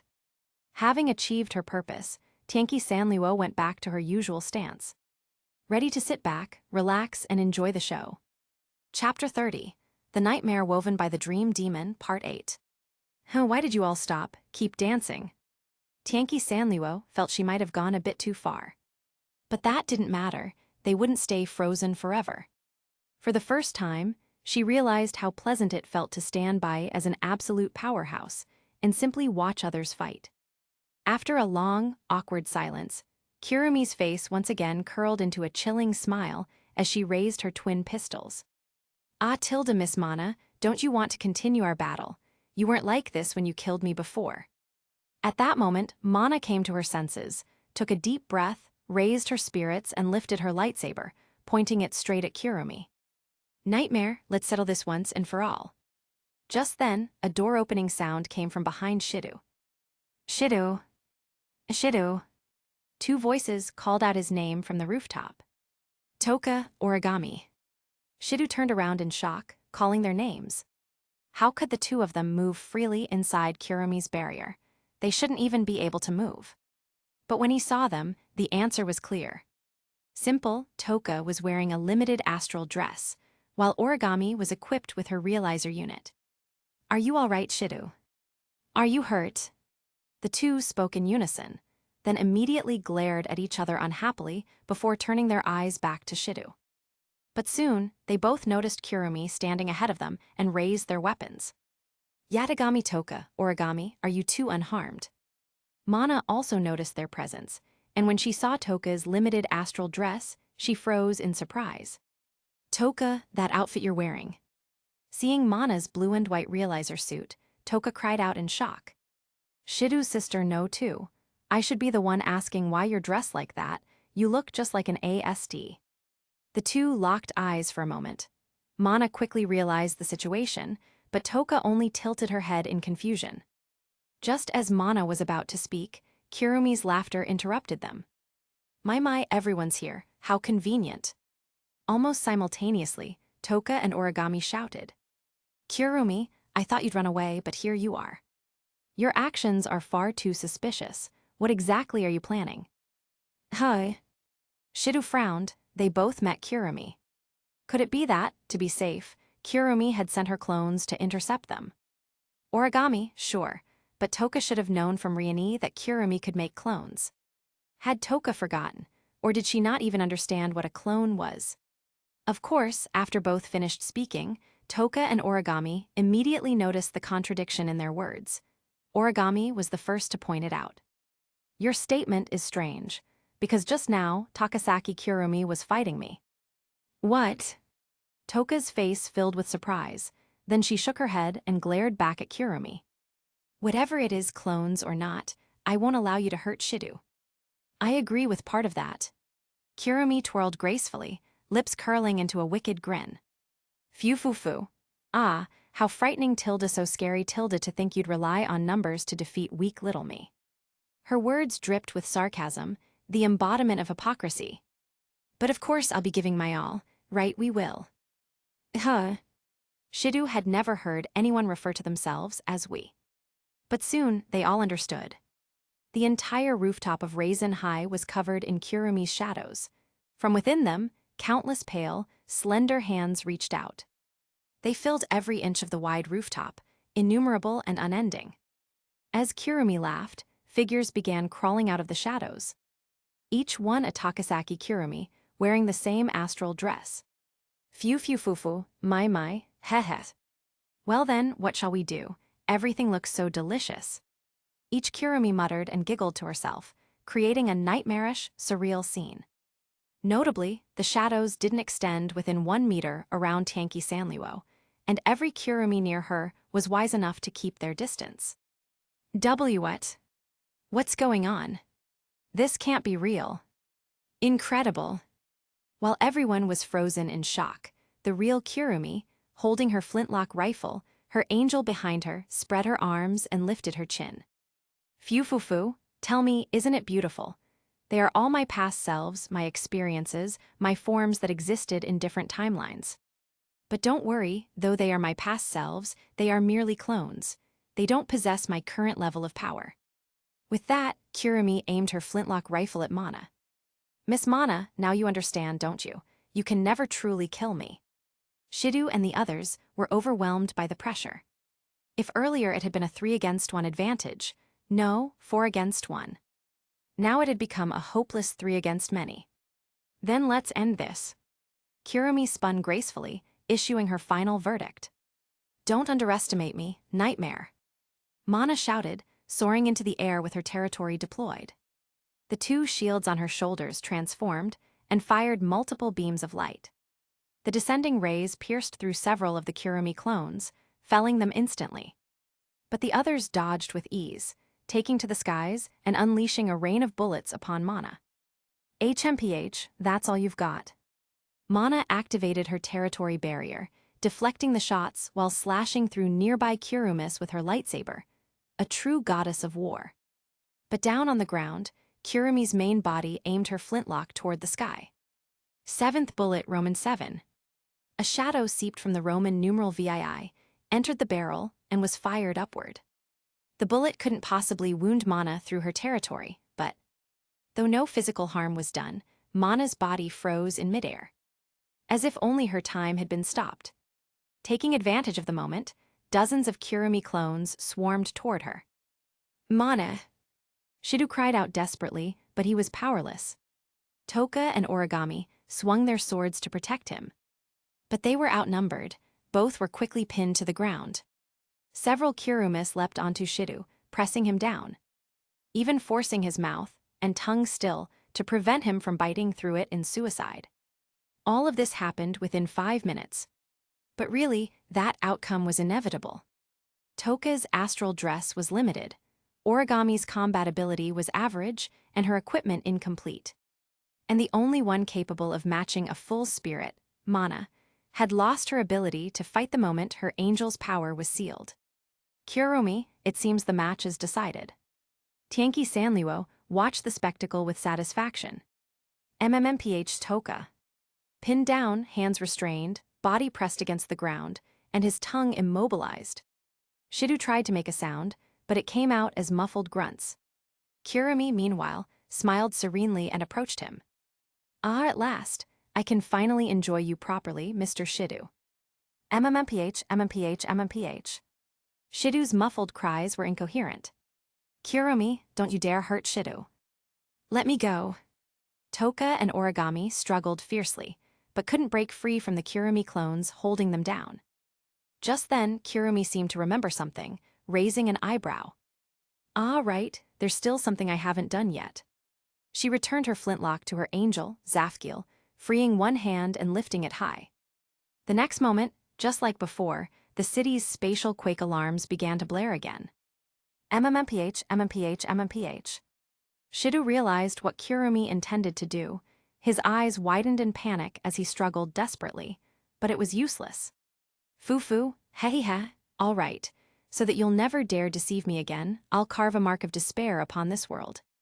This time, countless people will die. MMMPH, no. Ignoring Shidu's desperate cries, Kirumi swung her arm down.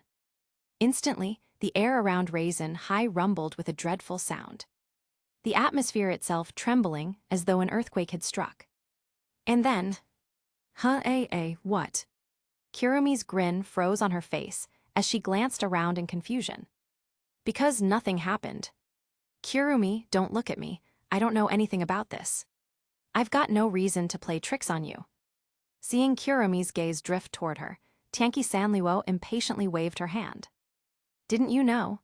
When two spatial quakes of equal magnitude collide, they cancel each other out." At that moment, as everyone stood bewildered, a voice Shidu knew all too well echoed from above. Struggling to raise his head, he could just barely see a blazing crimson figure descending from the sky. Chapter 31, Author's Note. I know what everyone wants to say. Yes, this volume is indeed a bit too short, at least in terms of word count. But there's really no helping it. This volume corresponds to Volume 3 of the original work, which was Takasaki Kirumi's main stage as an ally of Apocalypse Sanliuo, Tianqi Sanliuo. Moreover, since this is the first time Sanliuo meets Shidu, she wouldn't be proactively involved in the story. I can't just copy everything from the original to pad the word count, can I? As I said, Sanliuo isn't the type to be captured within a single volume. Of course, that doesn't mean the next volume will just hand her over easily, either. This volume mainly serves as a transition, allowing Shidu to show his face to Sanliuo and leave an impression, at least enough so that when they meet again, Sanliuo might allow him a chance to say his last words before dying. Since this is her first time coming to Tengu City, and because Sanliuo doesn't yet know how to remain in one city for a long time in a stable way, both the progress of the story and the development of their emotional bond need time. These things can't happen overnight. Just as her character profile says, Sanliuo's positioning is similar to Takemiya Mio's. If she were to be easily captured, just like that, wouldn't that be a loss of dignity? Also, let me explain why this volume is titled Itsuka Entangle. In my opinion, Kirumi's true main stage should be in the later 204th loop. That's the key arc where Kirumi gained a massive following. As for this volume, I see it more as Shidu confronting the question of how to keep saving spirits even when faced with those who aren't so kind. That's what truly matters. In a way, this also serves as a small setup for Shidu's future attempt to capture Sanliuo. Because only through inner conflict can there be true growth. In the original, Shidu's growth isn't entirely absent, but it isn't all that obvious either. When writing the emotional connection between the two, I want to explore how the clash of values between Shidu and Sanliuo can drive his growth. Simply put, I want to show how Shidu evolves from a gentle, overly kind, Yasashia, nice guy into someone whose kindness still exists, but with sharper edges, with more definition and strength. Even putting that aside, at the very least, I want to raise Shidu's combat capability. Such growth is necessary. To be honest, in a standard spirit arc like this, finding a natural way to include Sanliuo without making it feel forced is quite challenging. Well, anyway, I'll have to give this a lot of careful thought. That's all for now. Let's meet again in the next volume. Chapter 32, Affect the Flame Demon. The sky was dyed a deep crimson. All the spirits on the rooftop instinctively lifted their heads, gazing toward the source of the sound. Feeling the pressure on his body ease, Shidu also quickly looked up, wanting to see clearly the fiery red figure above. There, hovering in the air above the rooftop, was a sphere of flame. And standing within that blazing light was a small girl. She was dressed in a kimono of red and white, her delicate sleeves fluttering as one side turned into flame and swayed with the wind. Ribbons of fire coiled around her arms and waist, draping like the celestial robes of a heavenly maiden. Perhaps it was just Shidu's imagination, but the two horn-like protrusions atop the girl's head, resembling those of a demon, combined with her attire to create a bizarre, yet strangely harmonious impression of both beauty and unease. However, that wasn't what caught Shidu's attention most. The crucial point was this. The girl's face was identical to that of his own white-haired, adorable little sister, the one who stomped around the house every morning shouting about dropped candy, and simultaneously the sharp-tongued yet dependable commander aboard Fraxinus, Itsuka Katori. If Shidu hadn't spent years living together with Katori, he might really have thought the girl floating before him was her twin sister. Katori. Shidu uttered her name in disbelief. Beside him, still crouched on the ground, Toka suddenly came to the same realization and exclaimed, "Yeah, isn't that Katori?" The figure wreathed entirely in flames. There was no doubt, it was Itsuka Katori. How unexpected. Tianqi Sanluo, who had been about to leave, stopped and stayed. She had never thought this world could be so entertaining. One twist after another, reversals piling on top of reversals, enough to make even her waver in her earlier thought of simply destroying Tengu City. After all, a city this full of fun toys was a rare treasure indeed. A precious toy should be played with thoroughly before it's destroyed. From her perspective, Tengu City was still far from boring. In fact, she'd only just begun to enjoy it. Katori slowly descended from the air, lowering her altitude, and cast a glance toward Shidu. "For now, return him to me, Shidu." "In what?" Shidu furrowed his brow, confused by what his sister meant. "This is." Nearby, Origami, seriously wounded and on the verge of fainting, caught a hazy glimpse of Katori's flame-clad figure. Her expression froze in utter shock. No, not only shock. There was also rage, hatred, and a complex swirl of emotions. Shidu noticed it, and so did Tianqi Sanluo. Hey, that expression. In her previous life, Tianqi Sanluo had seen that look so many times it had become muscle memory. She could tell immediately, these two girls were about to clash. And that meant more amusement for her. Considering what she now knew about both girls' connection to Shidu, Tianqi Sanluo was curious. When that conflict breaks out, how will Shidu, that soft-bodied creature made of sponge everywhere except for his obsidian-tough mouth, deal with it? Amused by the thought, Tianqi Sanluo leaned lazily against the wire fence to watch the show unfold. She had no need to intervene. Watching Takasaki Kurumi and Itsuka Katori fight would give her all the data she wanted to measure this red spirit's true combat strength. Sure enough, after finishing her cryptic words, Katori turned her vigilant gaze toward Tianqi Sanluo. "I'm saying this now, you all don't have to stare at me every single time I show up. If I really wanted to make a move, none of you would be left alive. It's like people who only decide to move houses after a volcano erupts. What were your brains doing before, being sold as walnuts?" Tianqi Sanluo said irritably. If one or two people paid her such attention, it might stroke her ego. But if every new arrival insisted on focusing on her, especially when she had no plans to intervene, it became annoying. The others fell silent. They all felt something was off about what she said, but couldn't quite refute it. "Burn, camel, scorch, demon slayer." Finally, Katori broke the awkward silence. At her command, the flames around her coalesced, forming a massive crimson battle axe, disproportionately large compared to her small frame. Yet Katori lifted it effortlessly, as though it weighed nothing, and leveled it toward Takasaki Kurumi. "Then, let's begin our date, our war." The angel, a spirit's ultimate weapon. Without a doubt, Katori was a genuine spirit. But to Shidu, who had grown up alongside her, there was nothing in his memories suggesting Katori was a spirit like Toka. No, something was wrong. Shidu frowned, forcing himself to recall a blurry fragment of memory. If his recollection wasn't mistaken, he seemed to have seen Katori in this form before.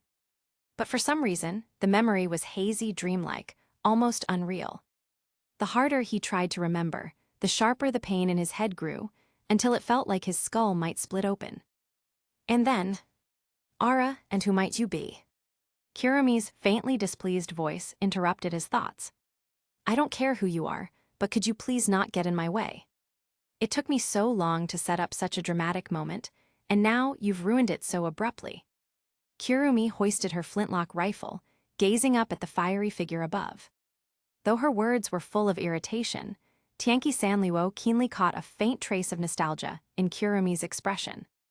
As if she and Katori had met before. But that didn't make sense. If they knew each other, Kurumi wouldn't bother pretending otherwise. Then, while Tianqi Sanluo pondered, Katori lifted her giant axe onto her shoulder, snorting lightly through her nose. "I'm sorry, but if I let you continue your rampage, my idiot brother will be in danger. So, this is your punishment time." "Punishment?" Kurumi blinked, completely thrown off. For a brief moment, all the Kurumis, both real and clones, stared in stunned silence. Then the original burst out laughing. Ahaha, fufufu, how amusing. You wanna punish me, Itsuka Katori, the other sister of dear Shido. Hey. Origami, lying on the ground, seemed like she wanted to argue, but in the end, she wisely swallowed her words. Origami, I don't have time to bicker with you right now. Katori snapped, turning her glare back to Kurumi. Kurumi, if you don't want to be beaten too badly, I suggest you dismiss your clones and your angel, and salute properly like a good soldier. At Katori's provocation, Kurumi couldn't help but laugh again. The countless Kurumi clones surrounding them followed suit, erupting into eerie, mocking laughter. Fufufu, you seem awfully confident in your power. But excessive confidence leads only to self-destruction. Come, my Zafgil clockwork emperor. At her command, all the surrounding Kurumi clones raised their guns toward the fiery Katori floating in the sky. They also took the opportunity to knock out Toka, Origami, and Mana, who had already lost the ability to fight. As for Shido, he had no combat power. 2 clones were enough to restrain him and stop him from biting his tongue to commit suicide. As for Tanki Sanliwo, Kurumi had already figured her out. As long as it didn't harm her interests and aligned with her amusement, Sanliwo wouldn't interfere. Besides, they were still allies. If Kurumi's life were truly at risk, Sanliwo would never just sit and watch. There was too much valuable information about spirits Kurumi still held. And indeed, that was the case. Tanki Sanliwo's promise not to interfere only applied as long as Kurumi's life wasn't in danger. If the flame spirit were about to kill Kurumi, Sanliwo would definitely step in and take her away safely. Very well, then I'll just consume you completely. Kurumi shouted loudly. In an instant, the clones that had been filling the rooftop crouched low, then leapt into the sky together. A dark, overwhelming wave surging upward, rushing toward Katori like a crimson tsunami of shadows. Chapter 33, The Burning Flame. Countless black shadows shot up toward the sky. Rather than calling it a fierce assault or a surprise attack, it was more like the crudest, simplest kind of human wave tactic. They sought to use their overwhelming numbers to create an illusion of advantage, to reduce the need for fine control, and to crush their opponent through sheer quantity. HMPH. Katori let out an impatient snort and slowly lifted the massive battle axe that had been resting on her shoulder. Flames so hot they scorched the air itself coiled around the enormous axe blade, an axe far taller than Katori herself. The fire gathered and clung to it, as if the giant weapon had itself caught ablaze. With every motion of Katori's arm, the weapon drew streaks of crimson light through the air, radiating an even more dazzling glow. The moment the countless Kurumis came within range, Katori swung her blazing battle axe with overwhelming force, cleaving several of them cleanly in half. Ahahaha, useless, you can't kill us. Kurumi laughed wildly in response. Indeed, no matter how wide the range of Katori's camel, flaming retribution demon, might be, there was no way she could guard against attacks from every direction. And with Kurumi's absolute advantage in numbers, even if the first wave was cut down, new copies would simply fill the gaps. However, Kurumi's laughter froze on her face as she watched Katori cut through the crowd of Kurumis as though she were strolling through an empty field. For Katori, the fiery ribbons coiling around her body served as her best defense. The weaker clones couldn't even get close. And with the flames of her angel weapon itself, every swing of her axe sent waves of fire tearing through the ranks, turning clusters of Kurumis into Kurumints, then Kuru paste on the ground. Those about to become Kuru paste stared at their bisected bodies in disbelief. Then a massive blaze erupted. Every fallen Kurumi was reduced to ashes. Katori said nothing, continuing to swing her angel weapon as she advanced toward Shido. Even though the Kurumis ahead had braced themselves, it was useless. Katori's swings sent ribbons of flame coiling around them. As the screams behind him echoed, Shido felt the pressure on his body lighten and exhaled in relief. It's hot. He quickly stood up, brushing the sparks off his uniform. Then, Katori slowly descended from the sky, landing between Shido and Kurumi. She leveled Camel, flaming retribution demon at Kurumi. As if to protect Shido. "Kurumi, it looks like things aren't going so well for you," came the lazy, mocking voice of Tenki Sanluo, the Apocalypse 3 Fall, still watching from the sidelines. My, I have to admit, Miss Itsuka Katori, you have surprised me a little," Kurumi said with a grim expression. This charge had cost her many clones, each one representing a piece of her time. How many lives would she have to devour to recover that loss? "Katori, what on earth is going on? Do as I say for now, Shido. If you can, take this chance to get away, because right now, your life could be gone in an instant." As she spoke, Katori instinctively turned her gaze to the side. And in the next second, boom! A streak of blue light grazed Katori's nose and struck the building of Raisin High School. Under the influence of spiritual power, the entire school, its buildings and everyone unconscious inside, was frozen solid within seconds. "I told you all, stop turning your eyes toward me so casually." Tenki Sanluo's cold voice rang out as she curved her pale fingers slightly. Her polar ice burst flew obediently back into her hand. "There will not be a third or fourth warning. That was your only one. If you insist on being obstinate, I'll take it as a provocation and join the fight myself." After issuing the warning, Tenka calmly retracted her angel and leaned against the wire fence again to keep watching. "Katori, are you all right?" "Iha." Katori forced herself out of her fear, taking a deep breath as she faced Kurumi. For the first time, she had felt death so vividly. Cold sweat drenched her entire body. Had that icy attack been even slightly off target, her head would have burst open. Even with her regeneration, she'd be preparing for her funeral. Just as Tenka said, it had been only a warning. But it had terrified Katori all the same. She had wanted to test Tenka's reaction and paid for it. "Fufufu, fufufufufufu, you're pretty strong, aren't you?" Kurumi's voice, filled with laughter, pulled Katori's mind back. Holding 2 flintlock pistols, Kurumi raised her eyebrows and smiled. "Buat, did you really think it would end here?" Kurumi's laughter snapped Katori completely out of her daze. She gripped her angel weapon tighter and faced her once again. "Katori, be careful, that's..." "Hee Shido-san, please don't do anything so. Uncouth, all right." As she spoke, the shadow from the Roman numeral I on the clock behind Kurumi seeped into one of her guns. She aimed it at herself and pulled the trigger. In an instant, Kurumi's figure dissolved like mist. The first bullet accelerates the target's time. It seemed Kurumi intended to use her boosted speed to overwhelm Katori. However, Katori raised Camel, flaming retribution demon, once again. Scorching flames enveloped her, perfectly deflecting the flurry of ghost-like attacks Kurumi unleashed. After all, Kurumi's tactics were limited. Guns, and yet more guns. They might work against ASD soldiers, but against Katori, a full-powered spirit, they were useless. Ahahahaha, wonderful, wonderful, as expected of a spirit with her angel manifested, so thrilling, so exciting. HMPH. For a so-called lady, you could stand to act a little more reserved, don't you think? Katori swung her massive axe, sending Kurumi flying. "Thank you for the advice. In that case, as you wish. I'll kill you gracefully, like a proper lady." Zafkiel Clockwork Emperor, 7th bullet. A shadow seeped from the Roman numeral VII on her clock, flew into her gun, and Kurumi smiled as she pulled the trigger toward Katori.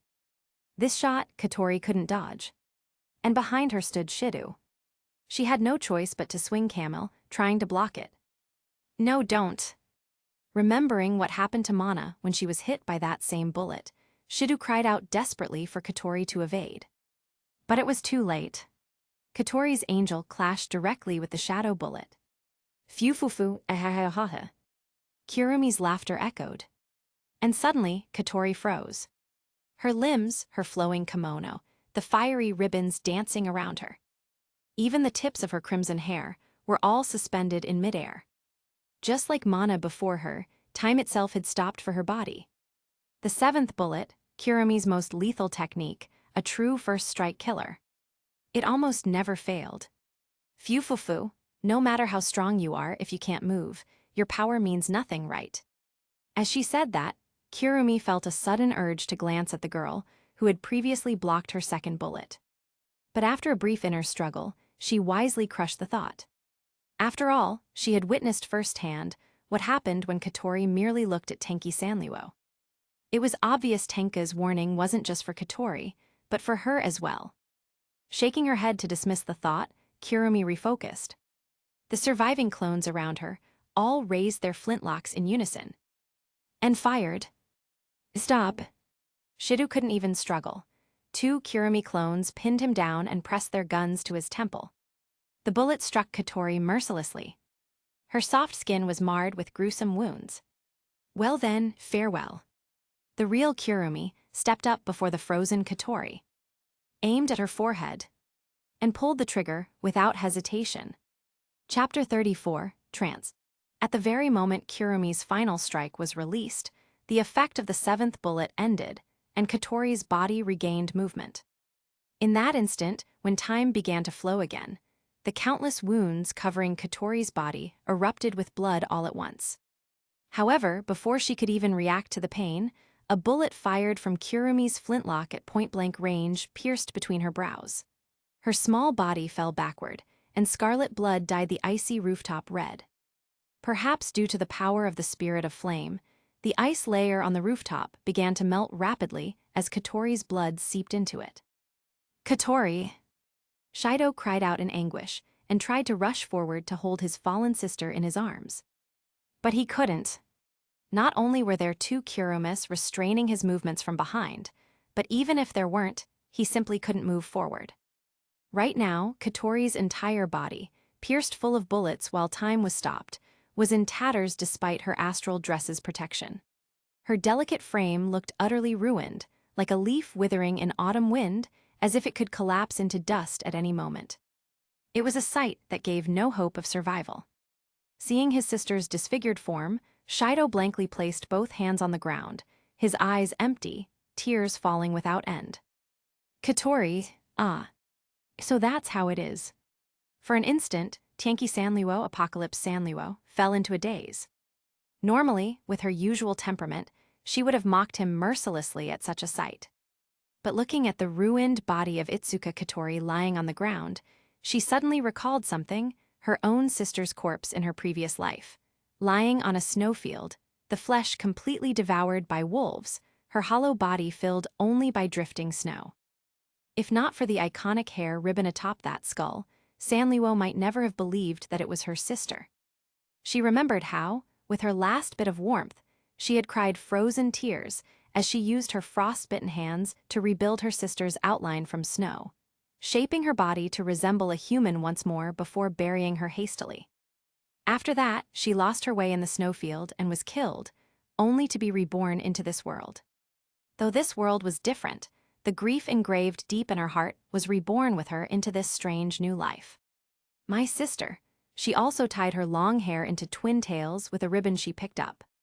As she thought that, the cold, blurry figure of her sister, whose face she could no longer recall, began to overlap with the image of this red-clad spirit girl before her. In her trance, Sanliwo took a step forward. No, what am I thinking?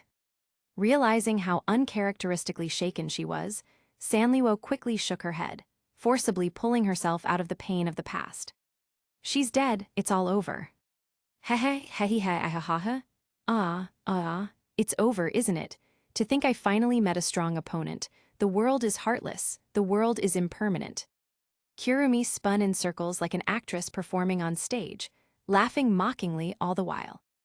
Normally, Sanliwo would have said something sarcastic to match Kirumi's theatrics, but upon hearing that laugh, she felt only disgust, which, after a moment, faded away. Well, it's all over. That spirit's mana, something's off. Sanliwo's brow furrowed, as she suddenly sensed the abnormal flow of Katori's spiritual energy. All right then, next up is you, Shido-san, But Kirumi abruptly stopped talking. She froze, staring in astonishment at Katori's body lying on the ground. Not only Kirumi, Shido too was stunned by what he saw. This is. blue and red intertwined flames burst from all over Katori's wounds, licking across her entire body. Wherever the flames touched, her flesh visibly regenerated before their eyes. Shido had seen this before, no, he had experienced it himself. Now, he finally understood why Katori had said she needed to temporarily reclaim her power. Honestly, you didn't hold back at all, did you? Using the strength of her heels, Katori unnaturally pushed herself upright. In mere moments, all of her wounds and even her astral dress had been restored completely, as if her near-death moments earlier had been nothing but a dream. Why? Kirumi, frightened by the sight, stepped back with a frown. I'm sorry, but attacks like that can't completely take me down. Of course, if my recovery frightens you enough to make you lose the will to fight, that would be even better. Noticing Kurumi's reaction, Katori raised Camel, the flaming angel, toward her, speaking with a light tone. HMPH, don't mock me. Kurumi shouted and turned both gun barrels behind her. Her left eye's clock face spun wildly, and from the Roman numeral I on Zafkiel's Clockwork Emperor's dial, countless shadows seeped out, all being absorbed into her guns. At that moment, Sanliuo opened her mouth slightly as if to say something, but ultimately stayed silent. First bullet. A storm of shadow bullets struck the remaining Kurumi clones hovering near the rooftop. Dozens of bullets fired in rapid succession, and Kurumi saved the last one for herself. Apparently, she planned to use her numbers and speed advantage to overwhelm Katori. But no matter how fast she became, the power of her bullets had a limit. There was no way to kill a spirit like Katori in one blow unless she engaged in close combat, which was basically suicide. Katori clicked her tongue in annoyance and kicked backward, only to hit empty air. Turning her head, she saw a bewildered Shido being dragged by Sanliuo toward the far edge of the rooftop, away from the battlefield. Oh my, Miss Tianqi really is dependable. Tianqi Sanliuo, you. Don't get the wrong idea. I didn't lay a finger on Shido. I just cleared some space so the unrelated personnel could evacuate. Saying that, Sanliuo casually dealt with the two Kurumi clones who had been restraining Shido, twisting off their heads and tossing them down the building. Then she pressed Shido against the wire fence, forcing him to watch the battle with her. Let go of me, let. You talk too much. Sanliuo delivered a karate chop to Shido's neck, knocking him out cold. Having learned from the last time she dealt with the Magi washing stockings trio, she estimated he'd be unconscious for several hours this time. Katori didn't have time to care whether Sanliuo was telling the truth or not. Kurumi's attacks were becoming fiercer by the second. She couldn't afford to be distracted. And since Shido had been moved to a safe zone at the edge of the rooftop, under Sanliuo's protection, Kurumi wouldn't dare attack recklessly and risk killing him. Thus, Katori chose to trust Sanliuo for now, and focused entirely on Kurumi. As for Kurumi, she didn't respond to Sanliuo's interference. She, too, didn't want to risk killing Shido by mistake while fighting the spirit of flame. Come, Camel, flaming angel. Katori roared, and the blade of her massive axe swelled several times in size. The arc of fire widened, sweeping across a vast range. One after another, Kurumi's clones were slashed, split, and pierced by the fiery blade, their bodies turning to ash. With a groan of pain, the real Kurumi managed to retreat from Katori's vicinity, but a massive burn stretched from her shoulder down to her abdomen. You is you. Kurumi seemed truly furious now, instantly activating the fourth bullet to heal her wound. Meanwhile, all the remaining clones flying around Katori were consumed by fire and vanished into ash, carried away by the wind. The situation was now overwhelmingly unfavorable for Kurumi. Katori's close combat strength and regeneration made her unstoppable. Kurumi's attacks could no longer deal effective damage, while Katori's every strike left her gravely injured. No matter how you looked at it, the outcome was already decided. My, is it over already? That was even easier than I expected. I wouldn't have minded if you'd taken this a bit more seriously, you know. With a scoff, Katori rested her giant axe on her shoulder. Hearing that, Kurumi's facial muscles twisted violently, her teeth grinding. Her left eye's clock face began to spin faster than ever before. Sensing something wrong, Katori raised her enormous axe high above her head. But, a faint cry escaped her throat as Katori suddenly dropped to her knees. Chapter 35, Megiddo Cannon. Using Camel, flaming retribution demon's handle as a cane, Katori propped herself up with effort, pressing one trembling hand to her forehead in pain. This is. What's happening to Itsuka Katori? Tianqi Sanliuo frowned slightly. She could sense that the spirit of Flame's spiritual power was surging violently within her. Things were clearly beginning to spiral beyond expectations. Still, that was precisely what made it interesting. It was because of these sudden, unexpected developments that Tianqi Sanliuo had remained here in Tengu City, standing on the school rooftop, enjoying the show. Your luck ends here. Oh. Kurumi laughed maniacally as she loaded the final bullet into her flintlock pistol, aiming straight at Katori. That bullet, what is it? It was a type she hadn't seen before, and it didn't seem to have much direct destructive power. Could it have some special effect instead? But before Kurumi could pull the trigger, Katori suddenly stood upright in an instant. Her blazing red eyes shone like rubies, cold and merciless, locking onto Kurumi. That face, so vastly different from her earlier expression, made Tianqi Sanliuo momentarily suspect that the girl had been possessed. After all, when she had first arrived in this world, her own face had looked much the same, though even colder, more desperate, and more hollow. Katori raised Camel high above her head, the flames devouring the angelic weapon hole. Camel Megiddo, cannon. As if responding to her incantation, the massive battle axe began to transform beneath the blazing fire. First, the axe blade dissolved into pure flame. Then, the shaft thickened and contracted, partially folding in on itself before wrapping around Katori's right arm like armor. From her elbow to her fingertips, her arm was now encased in the massive barrel of a fiery cannon. The weapon's base anchored itself to the ground with a brace of condensed flame. From a distance, it looked as though a young girl were struggling to wield a gigantic heavy artillery piece. But for Katori, there was no such thing as struggling. When it came to using her angel, it was as natural as moving her own body. All the flames that had been swirling around her were now being sucked into the cannon's mouth. Seeing Katori's stance, Kurumi's brow furrowed. That expression, Tianqi Sanliuo had seen something like it before. No, that wasn't quite right. Most of the time, Tianqi Sanliuo wore that same kind of expression herself.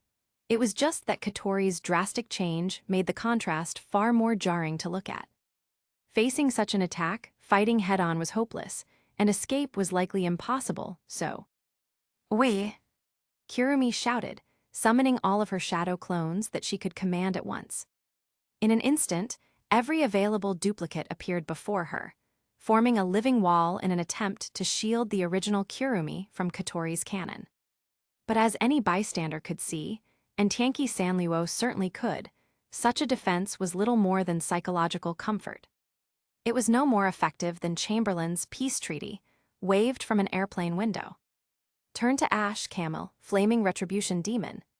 What followed was a cold, emotionless voice, one so chilling that even Shidu, who had lived with Katori for years, had never heard her sound like that.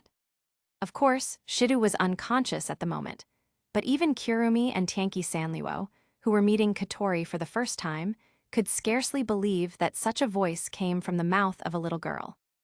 The next instant, a blinding blast erupted from Katori's arm cannon, spewing an overwhelming inferno. It was like a volcanic eruption. The heat energy condensed within the barrel exploded outward, ignited by spirit power, compressed into a beam barely 3 centimeters wide, unleashing the weapon's full potential in a single shot. From afar, it appeared as a single streak of crimson light cutting across the sky. Even Tianqi Sanliuo, herself a spirit of fire, couldn't help but raise an eyebrow as she felt the faint heat radiating from that beam. For an ordinary spirit, that attack was already extraordinary. Of course, compared to her own power, it was still far inferior. Seconds later, the searing light that burned across the sky began to fade. The massive cannon on Katori's arm exhaled thick white smoke, like machinery that had just finished a long, grueling session of overwork. The rooftop floor and walls had melted from the intense heat. Everything the beam touched had been reduced to nothing, except for Kurumi, who now sat collapsed on the ground, and her angel Zafkiel, Clockwork Emperor, of which nearly half had been blasted away. All of Kurumi's shadow clones, summoned to protect her, had turned to ash. Her own left arm was gone, the cross-section blackened like charcoal, not a drop of blood remaining, seared clean by heat. "Ahi." Kurumi let out a faint groan before falling weakly to her knees. Even her fourth bullet, which healed wounds, couldn't activate. She had truly lost the ability to fight. What happened? Just as Tanky Sanliuo was enjoying the spectacle, Shidu suddenly regained consciousness. "You're awake." She blinked in surprise. Based on past experience, that strike should have knocked out a normal human, maybe even killed them, especially since she'd used a bit of spirit energy to make sure. For him not only to survive, but to wake up this quickly. It seemed his vast spiritual energy served more than just a battery function. Wow, what's going on here? Holding his head, Shidu looked completely lost. "Pick up your gun." Katori's low, commanding voice instantly drew his attention. "Katori, what are you?" "The war isn't over yet. Come on, continue the battle, Kurumi. Isn't this the conflict you've longed for, or have you already given up resisting? If you can no longer lift your gun, then just die."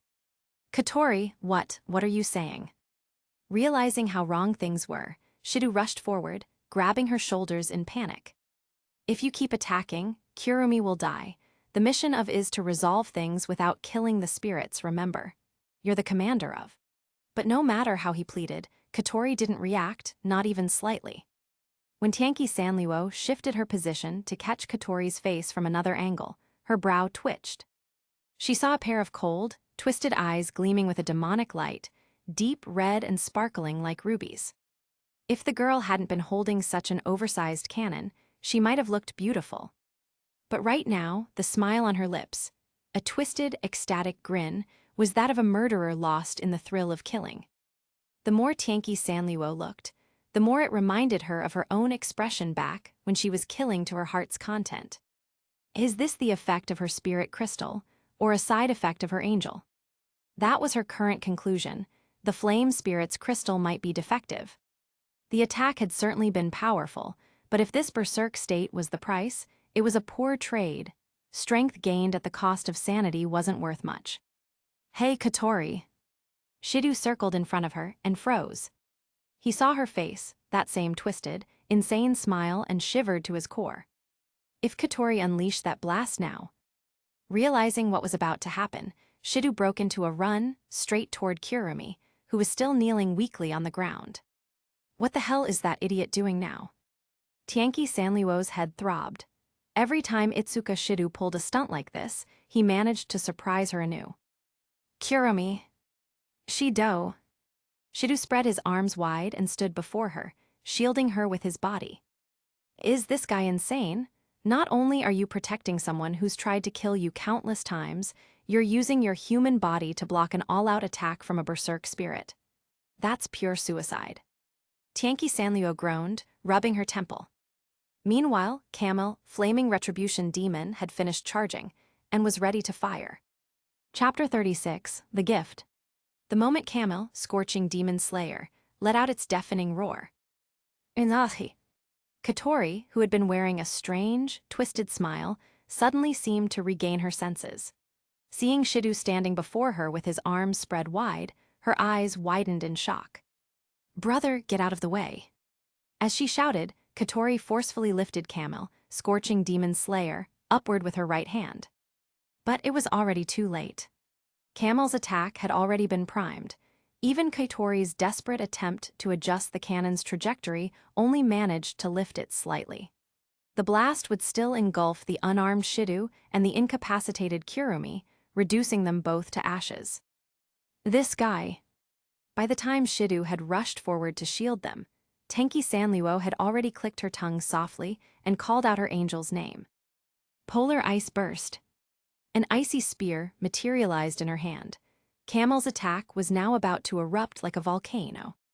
With such limited time, even Tenki Sanliwo wasn't confident she could teleport in and fully block the all-out strike of a complete spirit. She could clearly feel the tremendous piercing power condensed within this blast. Defense was not her forte, and any ice wall hastily conjured with spirit power might easily be shattered by the cannon's force. In battles between spirits, their astral dresses offered little defensive capability. Tenki Sanliwo had no intention of relying on her outfit to survive this blow, and even if she managed to block it, there would be little benefit to herself. However, spirit energy surged through her body as she pushed her speed to the limit. Before Camel's blast could strike Shidu and Kurumi, Tenki Sanliwo appeared right in front of them. The air was burning hot as she inhaled sharply, raising her polar ice burst high. She didn't need to completely block it, just enough. At the tip of the ice spear, spirit energy condensed violently. With a mighty swing downward, a vertical blade of ice formed along the trajectory of the spear. Concentrating immense spirit energy into a single line, the ice blade split Katori's fiery cannon blast in two, creating a triangular safe zone behind it, shielding Shidu and Kurumi from direct harm. If one had to describe it, it was like Moses parting the sea. Of course, this was only a temporary measure. The preparation time had been far too short. The hastily formed spirit energy wouldn't last long. So Tenki Sanliwo swung polar ice burst again, channeling more energy through it. The second slash stabilized the ice blade, extending its duration. Not only that, she opened her left hand, chanting under her breath, and summoned another angel, burning immortal flame. The moment the crimson scythe appeared, the two halves of Katori's split cannon fire reacted as if drawn by an unseen force. Like moths to a flame, the fire streams circled around in a large arc, converging toward burning immortal flame.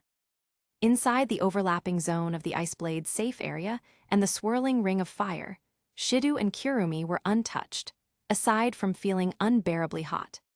Katori, sensing something was wrong, quickly stopped channeling her energy, preventing a complete disaster. The cannon fire of Camel, scorching Demon Slayer, lasted over 10 seconds. When it ended, only the edges of the rooftop were scorched by fire. No one was injured. Most of the flames were even absorbed and reclaimed by Tenki Sanliwo's angel. Everything seemed perfectly handled.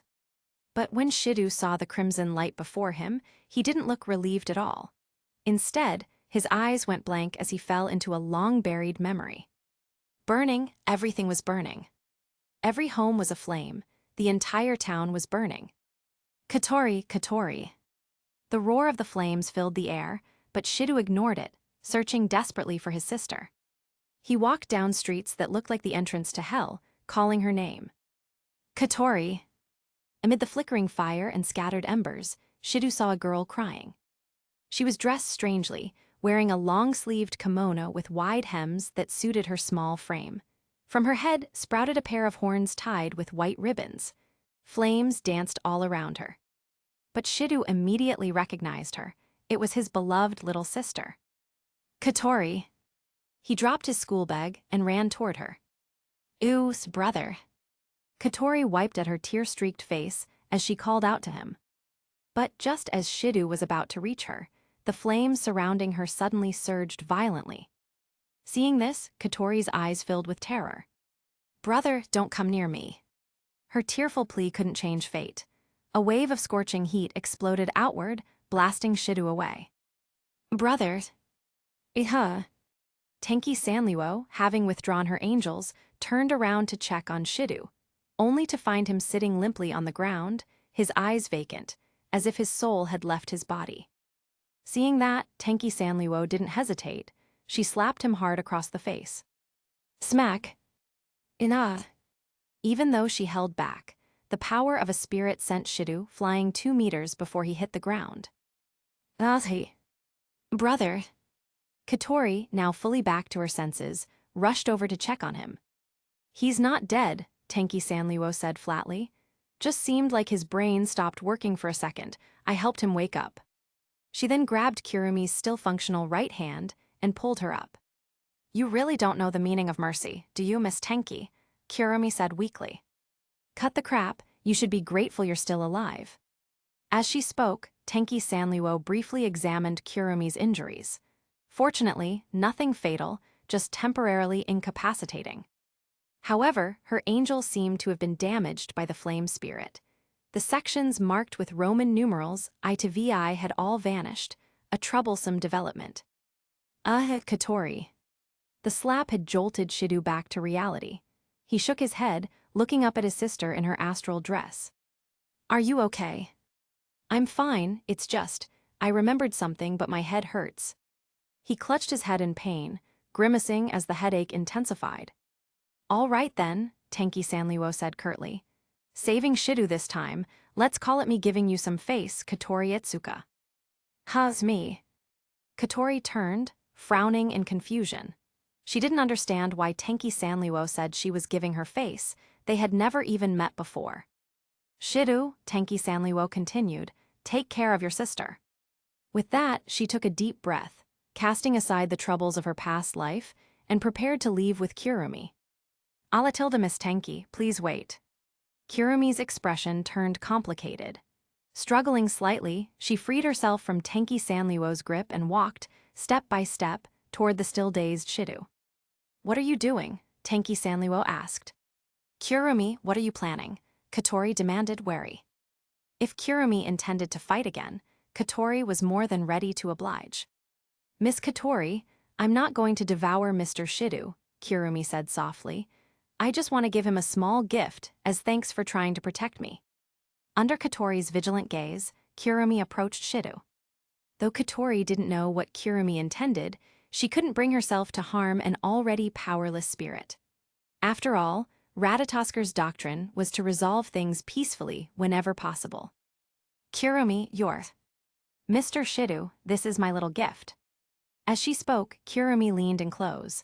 Before Shido could react, their lips met.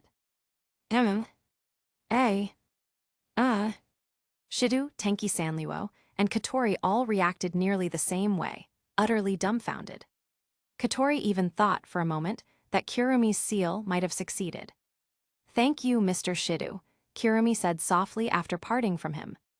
There was no change in her astral dress, so the seal had not succeeded after all. Kurumi, you. Well then, until we meet again. Lifting her skirt slightly in a graceful curtsy, Kurumi smiled. Then, together with Tenki Sanluo, she sank into the shadows beneath her feet and vanished. Chapter 37, The Aftermath of Battle. Hey Kurumi, can you wait a second? By the time Shido reached out his hand, hoping to grasp something, there was nothing left but empty air. Staring at the traces left behind from his confrontation with Takasaki Kurumi, Shido clenched his fists, biting his lip in frustration. In the end, he hadn't solved anything. He had said he would save Kurumi and Mana, but he accomplished nothing.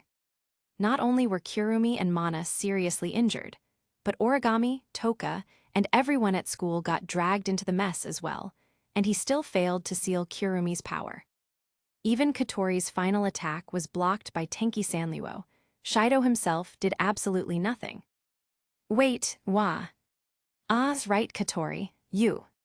As if suddenly remembering something, Shido quickly turned toward his sister, only to see Katori's eyes darting about, both hands clenched tightly, her expression torn as though caught in a fierce internal struggle. Katori. Shido tilted his head, about to ask further, when a strange sensation of weightlessness washed over him. The next moment, they had returned to the airship Fraxinus. Shido, Katori, are you two all right? Vice Commander Murasame Riani stepped forward and asked calmly. Riani, Katori, she's. Shido, let me rest for a bit, you need to rest too. Before Shido could finish, Katori, now without her astral dress, cut him off, her tone carrying the unmistakable authority of an order.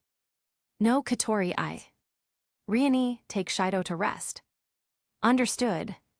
And with that, Shido, still protesting, was carried away by several burly crew members. Katori turned her back to them, her expression couldn't be seen. Katori, you. Riani, I know what I have to do. Taking a deep breath, Katori lifted her head. Determination burned brightly in her red eyes. Elsewhere. Ah, this should do. Having left together with Kurumi, Tenki Sanluo arrived at a small, shabby-looking house. This is one of your hideouts. Yes, we need bases like this to collect and organize information. As she spoke, Kurumi pulled a flintlock musket from the shadows, attempting to channel her angel's power. As I thought, the fourth bullet is unusable. Didn't expect even an angel could be damaged. This is the first time I've seen it myself. Without the fourth bullet, Kurumi's left arm couldn't be restored immediately. It would have to heal slowly through her natural spirit regeneration. I didn't expect Miss Tenki to block that blast in such a short time. I knew you were powerful, but every time I see it, I'm still astonished. Since her injuries couldn't heal right away, Kurumi simply dismissed her musket and sat on a nearby chair, chatting idly. There are a lot of things you haven't seen yet, Tenki Sanluo replied curtly, clearly not in the mood for small talk. And since you've seen my Demon King, don't even think of trying any selfish or unrealistic schemes. The moment Kurumi recalled the blackened red longsword in Tenki's hand earlier, her smile froze on her face. Ah yes, Miss Tenki's Demon King is indeed formidable. But why is it that you can wield both an angel and a Demon King? Kurumi prided herself on her memory. She distinctly remembered having discussed spirit inversion with Tenki before. That was why, when Tenki first summoned Shura Trial, she instantly recognized it as a Demon King rather than merely being surprised by its unusual power. According to Kurumi's understanding, only inverted spirits transform their angels into Demon Kings. So why was Tenki an exception? You're asking me. Tenki raised a brow, recalling the moment of her past life's death, when she encountered the Kabbalah Tree of Life. Though her limited knowledge prevented her from fully explaining what happened, she remembered 3 glowing pillars around her, one of which turned from multicolored light to black and crimson as a sudden pain struck her heart. The 3 pillars intertwined around her and merged with her being. She instinctively understood what those pillars represented the moment she became a spirit. But she still didn't know why it had happened. She wasn't sure how spirits like Kurumi came into existence, but she knew her own situation was entirely different. If there was any reasonable explanation, perhaps it was the fury and resentment that had accumulated deep within her heart. But that wasn't important. Rather than pondering where her power came from, it was better to think about how to wield it more effectively. When she blocked Katori's cannon earlier, she hadn't summoned Shura Trial right away. Instead, she deliberately used burning immortal flame and polar ice burst to split and absorb the attack, partly as training to improve her control over her angels. After all, who opens a game of poker with the trump card right away? The first time she summoned the Demon King was simply to intimidate Kurumi into behaving. Shura Trial was her ace in the hole, a weapon requiring no finesse, just pure destructive power. It wasn't something to be used lightly. Most of the time, Tenki preferred using her 2 lesser angels. They were easier to control and consumed far less spiritual energy. I don't know, and I don't plan to find out. Kurumi fell silent at Tenki's blunt response. Then, from the shadows beside her, a flintlock rifle emerged once again, which Kurumi held in her hands. No matter what Miss Tenki did save me once. As she spoke, Kurumi handed the rifle to Tenki, her tone soft. Please take this as a small token of gratitude. All it needs is a bit of spirit energy to activate. Oh. Tenki took the flintlock, examining it carefully from top to bottom. Didn't think this thing could even be used by someone else. While it's technically part of my angel, it's also just a weapon I can freely summon. Besides, I have plenty of them. Tenki aimed the rifle at a wall, infusing it with a touch of burning immortal flame's power. Bang! A burst of crimson fire punched a clean hole straight through the wall. Interesting, mind giving me a pistol too. Of course. Kurumi reached into the shadows and tossed her a flintlock pistol. Still, considering you saved my life, 2 guns, no matter how interesting, hardly seem like enough payment. Oh, is that so? Though her voice carried mock surprise, Kurumi's face showed no genuine emotion. Clearly, she had anticipated this reaction. Then, what does Miss Tenki want? How long until your left arm recovers? Tenki suddenly shifted the topic, catching Kurumi off guard. Without the fourth bullet, perhaps a few days. Good. Tenki thought for a moment. Miss Takasaki, once you've mostly recovered, I want you to stay near that guy, Itsuka Shido, and monitor his every move. If there's anyone suspicious or noteworthy around him, report it to me. Kurumi blinked, seemingly surprised by the unexpected order. Then, her lips curved into a faint smile. My, it seems Miss Tenki has taken quite an interest in Shido. Rather than him, I'm more interested in the people around him. To Tenki, the fact that Itsuka Shido could recklessly throw himself into danger time and time again, yet remain unscathed, suggested someone powerful, and hidden, was protecting him. Moreover, every time she even thought about leveling Tengu City, an inexplicable sense of danger flickered in her chest, vague but undeniably real. She couldn't afford to ignore it. The lessons from her past life were still fresh. Never let your guard down. She didn't consider herself omnipotent or invincible. Caution was still necessary. Otherwise, she wouldn't have bothered intimidating Kurumi, her supposed ally, so directly. Of course, part of it was simply because Tenki hated beating around the bush. My, I don't quite understand Miss Tenki. Save the chatter, just do it. Gather intel on anyone near Shido who stands out. Before she could finish, Tenki suddenly felt her entire body weaken. I'll find some fun in another city. You, just follow orders and... Before she could finish her sentence, Tenki Sanliwo vanished into thin air. My, Miss Tenki is just the same as ever. Kurumi stared at the spot where Tenki had disappeared, a faint smile curling her lips. Chapter 38, Reflection. Ikatori. Shido lay on the bed in the infirmary, staring blankly at the ceiling. Although yesterday, under the staff's arrangement, he had been forced to come rest in Fraxinus Medical Room, he still couldn't forget that figure on the rooftop of Raisin High School. That crimson-haired spirit, who was also his little sister. Katori was a spirit. Having lived with Katori for several years, Shido didn't know how to face her now.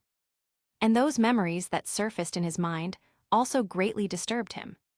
Scenes like illustrations of hell strung together, forming fragmented bits of memory.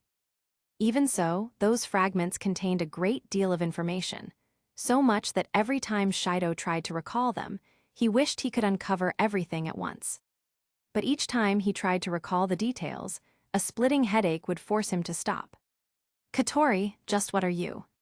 Thinking of the same healing flames that had burst from Katori's body after she was injured, the same as the ones that had once appeared on himself, Shido grew even more uneasy.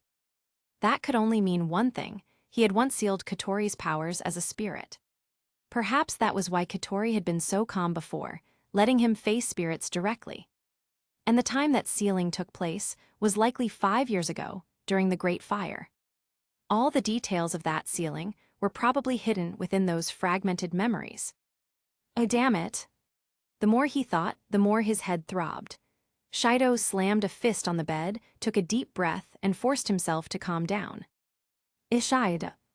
At that moment, Riani Murasame walked in, dark circles heavy beneath her eyes, her usual state. Riani, and... Looking past her pine green uniform, Shido saw a timid blue-haired girl standing behind her. Hi, Shido. What's this? You look quite lively. You made me worry for nothing, Tilda. It seemed the voice came not from the girl, but from the comically shaped puppet on her left hand. Shido, you're safe. I'm really glad. After the puppet's exaggerated tone, the girl herself spoke softly, her voice barely above a whisper. Yoshino and Yashinin are here too. Shido scratched his head and turned his gaze to Riani. So Riani, how's everything now? It should all be fine. Should. Hearing that uncertain word, Shido became agitated. The shock of Katori being a spirit had almost made him forget his duties and the other important matters from yesterday. All right, you said should. Wait, don't tell me. Toka's just sleeping, right? She's okay, isn't she? What about Katori? She's fine too, right? She appeared out of nowhere.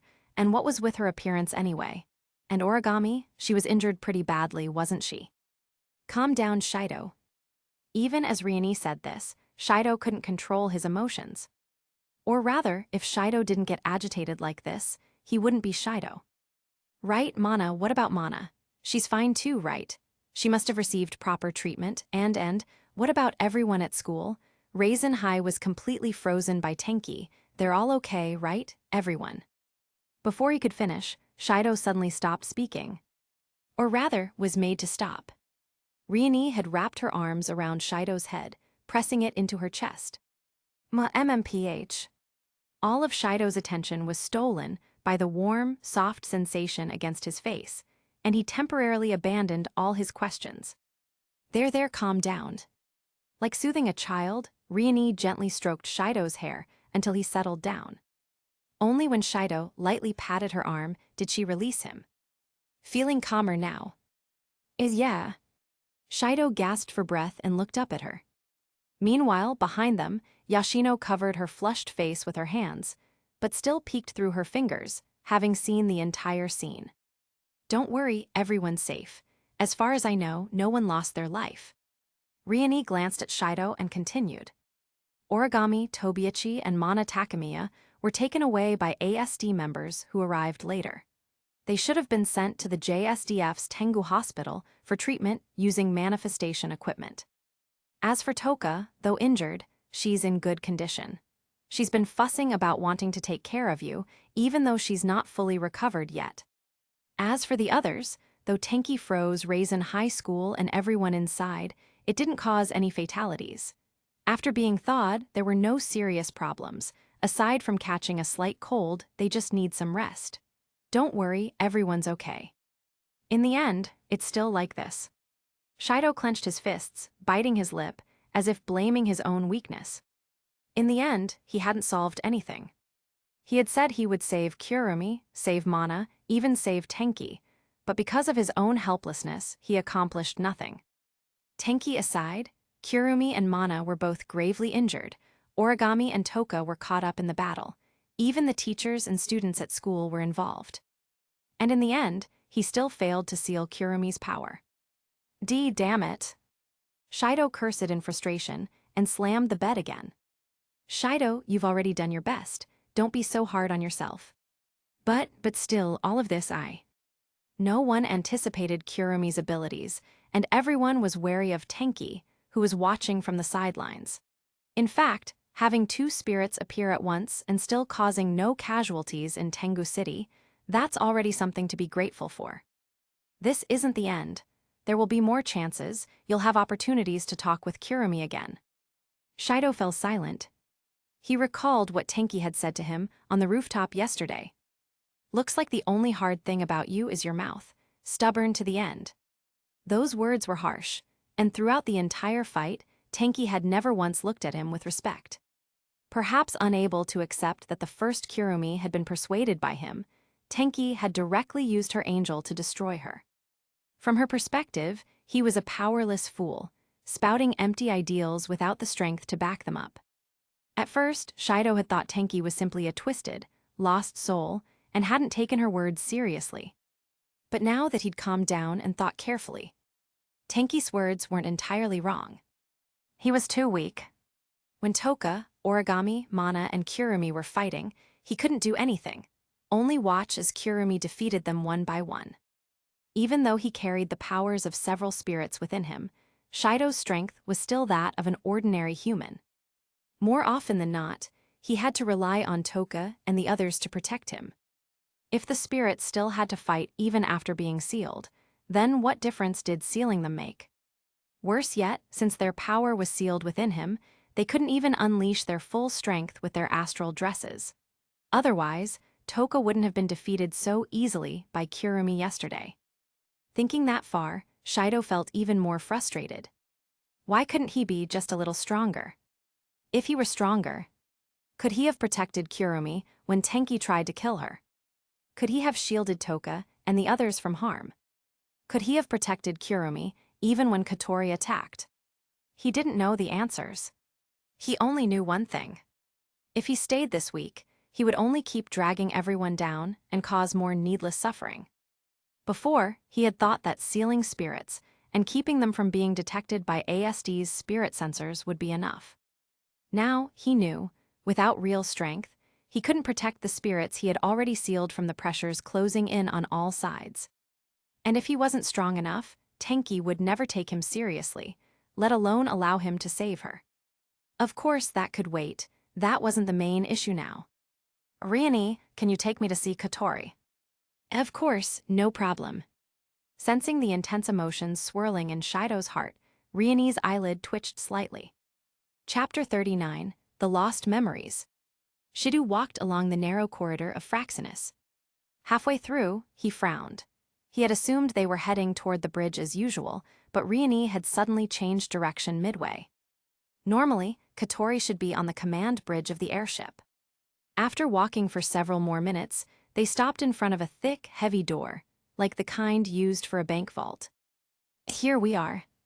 Seeing the door before Riani, who had halted her steps, Shido involuntarily drew in a sharp breath. He wasn't very familiar with the structure of Fraxinus. He rarely needed to use it anyway. Since he almost never wandered around the ship, even after sealing 2 spirits, he had never seen a place like this before. "This place is..." In response to Shido's question, Riani said nothing. She stepped up to the electronic panel beside the door, entered a password, placed her hand on the scanner, and spoke. "Analyst Murasama Riani." With a faint electronic sound, the heavy door opened. "All right, you can go in now." Shido had never seen such a secure facility before, and from the looks of it, something, or someone, very dangerous must be inside. Frowning, still unsure why Katori would be here of all places, he followed her in. It was a peculiar room. The front and back halves were divided by a glass wall. On each side of that glass, the design and atmosphere were completely different. The front half, where Shido and Riani stood, was filled with dense rows of machinery, dimly lit like a laboratory. The back half, in contrast, looked like an ordinary apartment room where someone could live comfortably. In fact, it bore some resemblance to Shido's own home. And there, in the far section beyond the glass wall, he saw Katori, wearing casual clothes, sitting calmly on a chair, sipping what looked like black tea, as if nothing had ever happened. "The sound doesn't carry through this glass, Shido. You'll have to go in alone." Following Riani's direction, Shido approached a small door embedded in the glass wall. Just like the heavy vault door earlier, Riani repeated the same verification process. It was as though Katori were some kind of dangerous creature that had to be kept under strict surveillance at all times. Shido's nerves grew taut. "Hey, Shido, is that you?" As soon as he entered, Katori's voice greeted him. Yeah. No need to just stand there. Come sit down." Awkwardly scratching his head, Shido walked over, pulled out a chair, and sat across from her. He glanced toward where Riani had been standing, but all he could see through the glass was a solid white wall. A one-way mirror, then. The two sat facing each other in silence, neither knowing how to begin. Shido felt he had countless questions, yet couldn't decide where to start. Katori, on the other hand, seemed perfectly relaxed. She stirred her milk tea with her favorite Chupa Chups lollipop, then popped the candy into her mouth. Shido didn't even bother commenting on her eccentric habits anymore. "Katori, who are you?" In the end, he gathered his courage and asked directly. "Your cute little sister, of course." "Who calls themselves cute?" "But I am cute, aren't I?" Katori set down her lollipop and smiled sweetly, the smile of an adorable younger sister. "It's fine, I can't deny that part." Shido scratched his head, then steered the conversation back on track. "Katori, are you, a spirit?" At that, Katori's eyes flashed with a strange light, and the surrounding air seemed to chill, oddly so, considering she was a spirit of fire. If I said I wasn't, would you believe me?" Without hesitation, Shido nodded. "Of course, if you said so." "Are you serious? I don't think that's a very wise thing to do." Katori gave a soft, dissatisfied hum, but her tone carried no real irritation. "If I didn't believe what my cute little sister said, wouldn't that make me a failure as a brother?" Katori silently set her teacup down on the tray. A faint blush appeared on her cheeks, though it quickly vanished. "I consider myself human, at least, that's what I believe.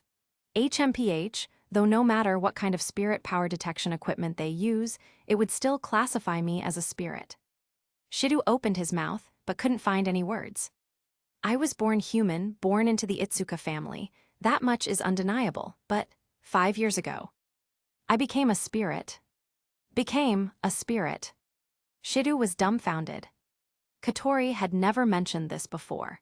She had only explained that spirits were extraordinary disaster-designated beings, entirely different from humans. How could that be? Humans and spirits are supposed to be completely different species. As he said this, Shidu suddenly recalled fragments of his memory from around 5 years ago. Katori in a spirit outfit, crying alone amidst blazing flames. A memory like something from a dream. Shidu, what's wrong? Katori, I think. I remembered something about the moment you became a spirit. Hearing this, Katori straightened her posture, her expression serious. What do you mean? Explain clearly. It's just that. Shidu strained to piece together the scattered fragments of his incomplete memory and described them as best he could. Although I want to protest the part where I was crying and calling for my brother over and over, it roughly matches my memory. Katori responded with a tsundere tone, turning her face away slightly. Could it be that, because I reclaimed the spirit power that originally came from you, some of those memories flowed back through that link into your mind? Or perhaps that act simply awakened your own sealed memories? Either way, it's fascinating.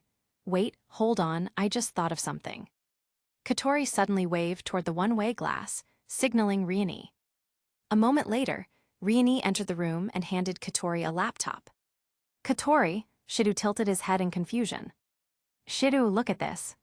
Katori tapped the keyboard, and the screen began playing footage from yesterday's rooftop battle, from Shidu's arrival to the moment Tenki and Takasaki Kurumi disappeared. Katori, you're trying too. Focus on this part. She moved the cursor, fast-forwarding until the scene where Katori was struck down by Kurumi appeared. Seeing himself on screen, looking utterly distraught, Shidu scratched his cheek awkwardly. Back then, he hadn't known Katori had self-healing powers, so his reaction was rather dramatic. Well, Shidu notice anything. What? Are you saying my face looks stupid? Before he could react further, he felt a sharp bonk on the head. Idiot Shidu, is that what you took from this? I'm not in the mood to laugh at your expressions right now. Holding his head, Shidu kept staring at the footage, still unsure what she meant. Useless as ever, look carefully at Tenki. Hi. Puzzled, Shidu turned his gaze to Tenki, who stood near the edge of the rooftop. After Katori fell, Tenki's demeanor clearly changed. She subconsciously took a step forward, almost as if reaching out. Although Fraxinus's cameras hadn't captured her face directly, the overhead 360-degree footage showed enough. For a brief moment, Tenki's expression seemed dazed, even lost. As though seeing Katori lying, there had triggered some memory deep inside her. Katori, Tenki, what is that supposed to mean? Exactly as you see. When I fell, Tenki's abnormal reaction and expression made me suspect. She might have some connection to the fire 5 years ago. But 5 years ago, Tenki hadn't even appeared yet, right? True, which is why it's only a suspicion. But based on the analysis so far, the most likely explanation is that the Tenki of the past might have witnessed something similar and reacted just like you did back then. That's why she lost composure when she saw that scene. Something similar. Before Shidu could fully process what she said, Katori closed the laptop with a snap. In any case, you'd better be careful. After what happened yesterday, I'm worried she might continue targeting you. Chapter 40, The Forgotten Past. I got it, I'll be careful. Shidu turned his head aside. But, is there really a need to be that cautious about Tenki-san? No matter what, being cautious is never a bad thing, though it might not actually help much. Katori sighed, setting her laptop aside. Watching her movements, Shidu's mind once again strung together his earlier doubts. Hey, Katori. What is it? Katori lifted her gaze toward him. You said you became a spirit. What exactly happened 5 years ago? Spirits and humans were fundamentally different beings. For a human to suddenly turn into a spirit, or to gain power equal to one, What could possibly explain that? Yet Katori only shook her head blankly. That, I almost don't remember. Huh, you don't remember? Yeah, I vaguely know that something happened, but no matter how hard I try, I can't recall it, no, more precisely. I do remember that I became a spirit, but I can't remember why. Would a normal person really forget something that important? I don't think the brother who forgot his sister, became a spirit, is qualified to say that. Hey. Hearing that, Shidu was left speechless. She was right, he really wasn't in any position to talk. Katori sighed again, before continuing. But, yeah, you're right. What do you mean? A normal person wouldn't forget something that significant. I agree with that.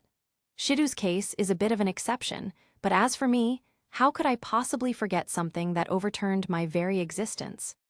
What do you mean by exception? What exception? My memory isn't that bad, you know. Shidu squinted his eyes, displeased. But Katori ignored his protest and went on. 5 years ago, 2 people in that place lost their memories at the same time. Don't you think that's strange?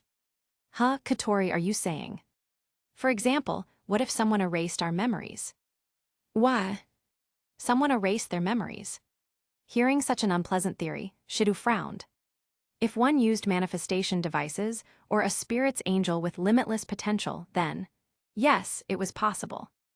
But who would do that? For what purpose? Why erase their memories specifically? Maybe noticing his tense expression, Katori shrugged. Well, that's just one possible theory, of course. Even with that addendum, sweat trickled down Shidu's back. Indeed, if he thought along those lines, many unexplained points suddenly made sense. But since neither of them could remember, there was no point overthinking it now. So, Shidu asked something else that had been on his mind. But, after that, you went back to living a normal life, right? How did you manage that? From the fire incident 5 years ago until now, Katori had never shown any trace of being a spirit. Huh, are you joking? Katori gave him a puzzled look. Of course you sealed my powers, Shidu. What else could it be? Huh? Shidu froze. Me? Oh, right, that's why yesterday you said something like I'll temporarily return it. Shidu rubbed his forehead and muttered.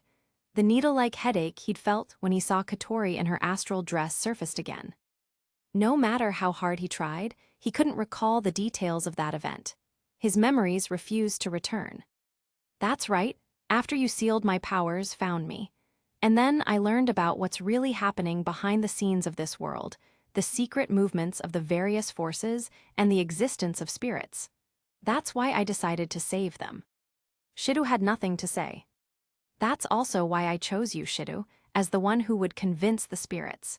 Even if I don't know the reason, you do have the ability to seal their powers.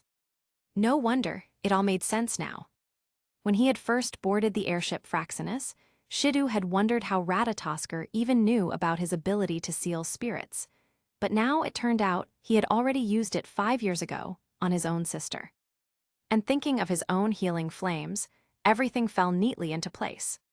Katori, seemingly reading his thoughts from his expression, nodded deeply. That's right, Shidu, your regenerative power actually comes from my strength. Therefore, Shidu, stand up. Why? Shidu looked at her in confusion as she stood up and came closer. Stop whining and get over here. Okay. Following her instructions, Shidu stepped toward her. At that moment, Katori suddenly punched him hard in the chest. His body bent over like a cooked shrimp, and he collapsed in pain. I told you, didn't I? I told you to be careful, and that you could die easily in your current state, didn't I? Her voice grew colder with every word. But you still rushed in front of me. You actually jumped in front of Camel to protect Kurumi. It's a miracle you're alive. If I hadn't regained consciousness and pulled back at the last moment, and if Tenki hadn't protected you for my sake, you'd be charcoal right now. And because of that, Kurumi and Tenki both escaped. Hey, are you even listening to me? Why, yeah, I'm listening. Shidu nodded weakly. After a while, he managed to catch his breath, sit back on the chair, and exhale softly. Wait, Katori, you said. Tenki-san protected me for your sake. Realizing the name he'd just caught, Shidu asked sharply. Yeah, that's what she said. Didn't you hear it? My head was still hurting then. I only remember her saying to take care of you. Shidu rubbed his temple. But Katori, you didn't know Tenki-san before all this, right? Why would she protect me for your sake? I've been thinking about that too, Katori murmured, twirling her lollipop. That's why I paid special attention to her strange reaction in the video. When she saw my body, she clearly remembered something. There must be a connection between the two. I see. That wasn't the most pressing question right now, but there was something else Shidu couldn't overlook. Katori, just now, you said regained consciousness, right? Katori's eyebrow twitched slightly. Yeah, that's right, I did. Shidu recalled what had happened on the rooftop, Katori, aiming her cannon-form camel at Kurumi. That Katori didn't seem like the usual her at all. Yet she could still talk, still reason, she wasn't completely gone. I don't know, Katori said quietly, sighing in rare resignation. After I took back my spirit powers from you, I sometimes couldn't stop myself. I'd feel this urge to destroy things, to kill people. Right now, I'm suppressing it with medication. But without a doubt, at that time, I really intended to kill Kurumi. Why? I'm terrified, Shidu, because I have no idea what I might do next. I can't control myself at all. And though I don't remember, maybe I did something terrible 5 years ago. In that part of my memory that's gone, maybe I killed someone. If that's true, then Katori was not like Tenki or Kurumi. Killing wasn't something she could shrug off. Katori. Shidu could only manage her name. Katori stopped speaking. Then, as if shaking off her fear, she shook her head. That's not something a commander should be saying, huh? Forget it. Then, what now? Well, the only way is to seal it again. Seal, again. That's right. After saying that, Katori pulled the lollipop from her mouth and pointed it straight at Shidu.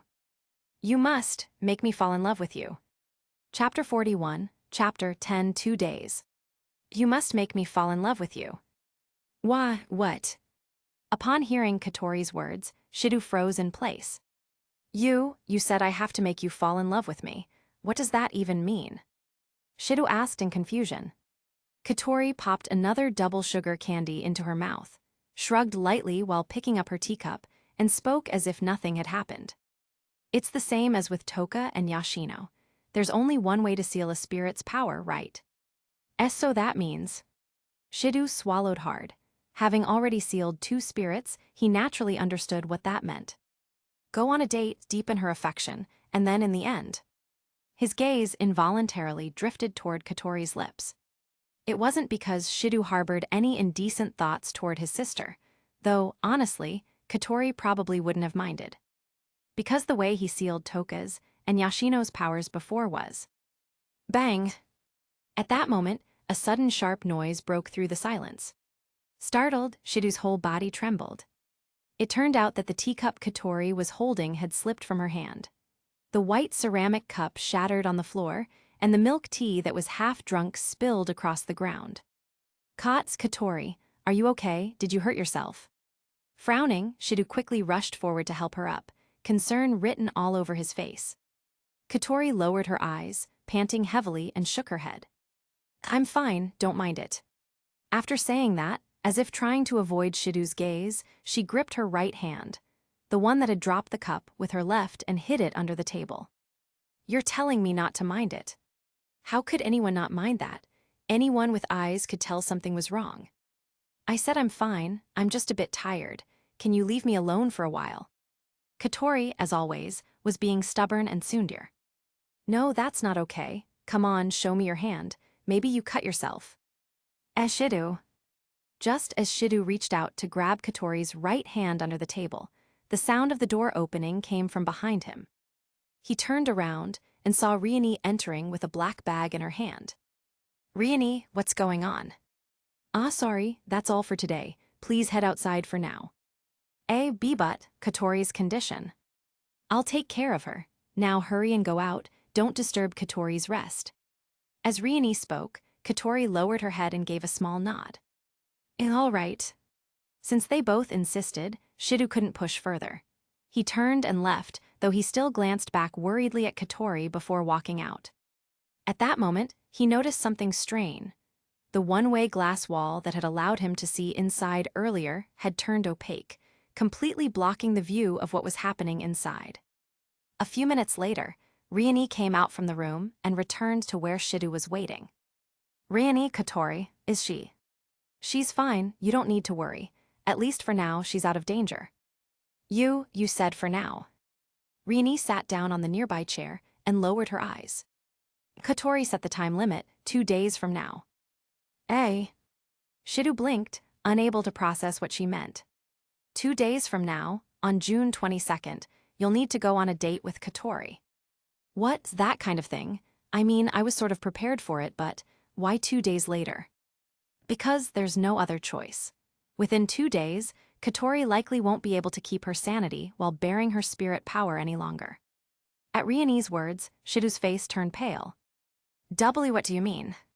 "The intervals between her outbursts are getting shorter and shorter. Right now, we can suppress them with tranquilizers and stabilizers, but in about 2 days, that will reach its limit. After that, Katori may no longer be the girl you know." This time, Shidu couldn't even speak. His throat was dry, and his fingers trembled slightly.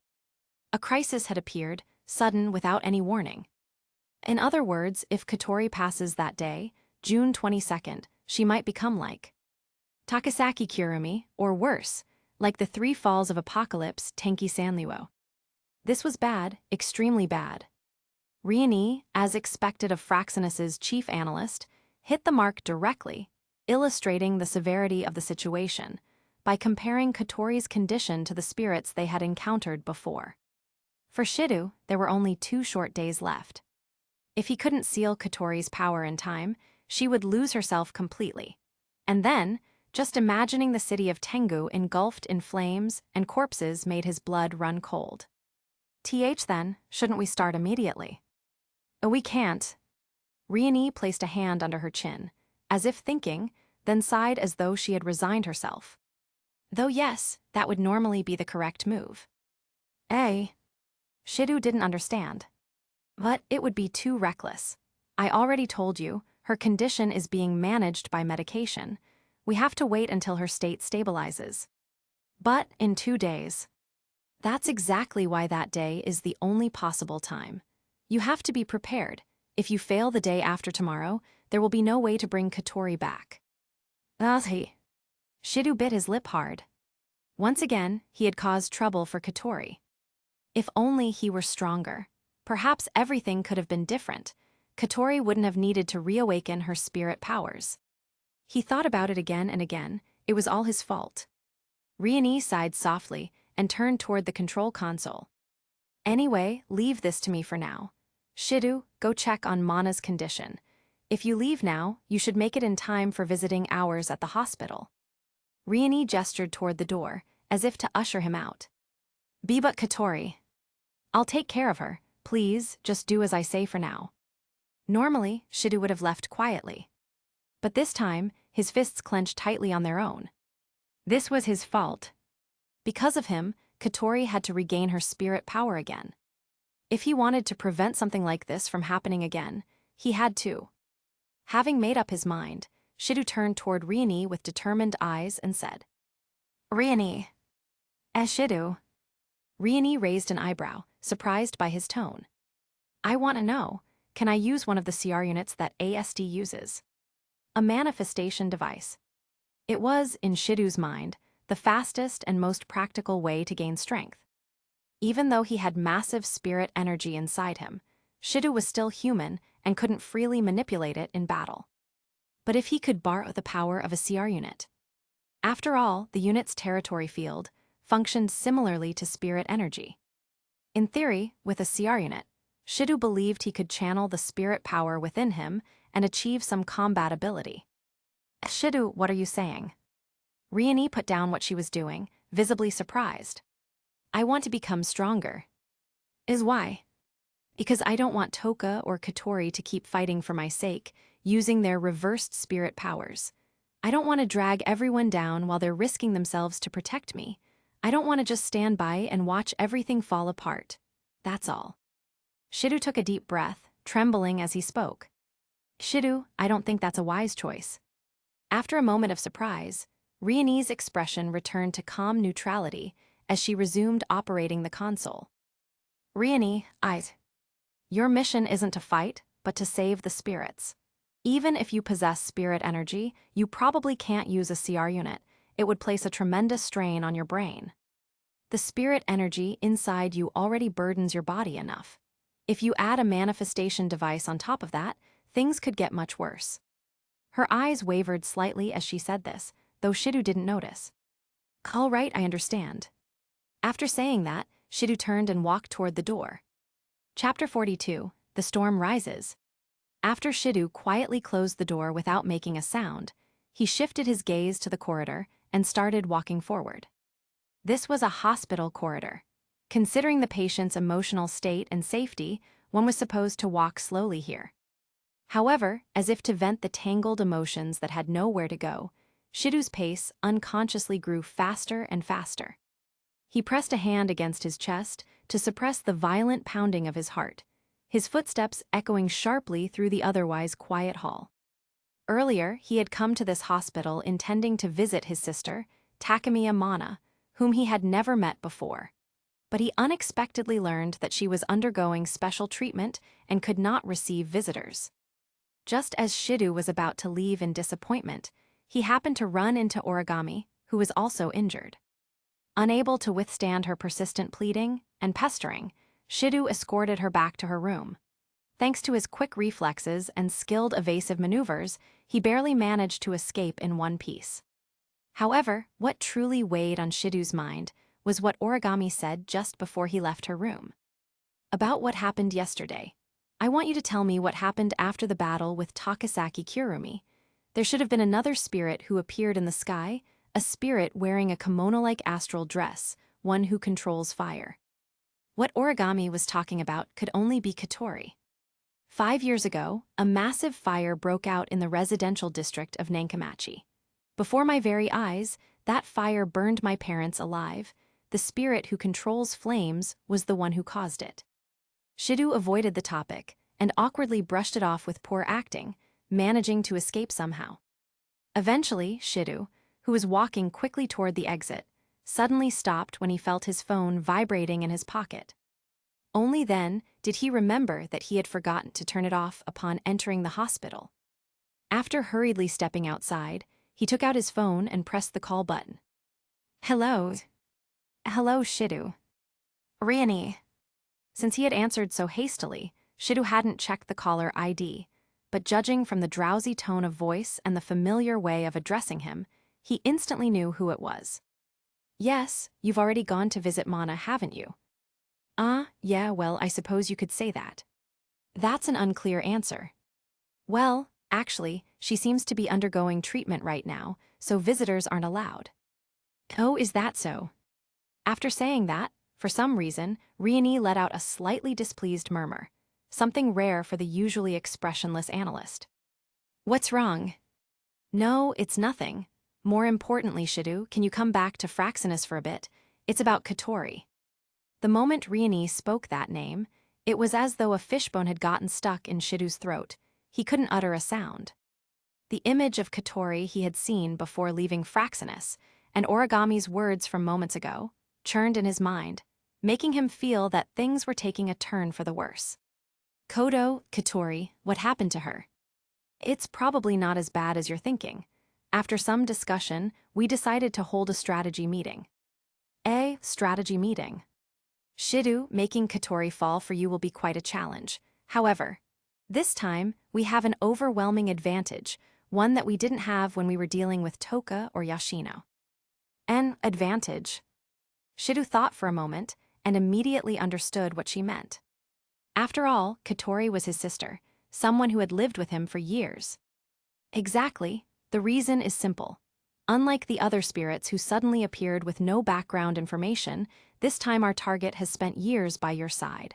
Her likes, hobbies, favorite places, desired things, everything. We already have a vast amount of intel that no other spirit could compare to.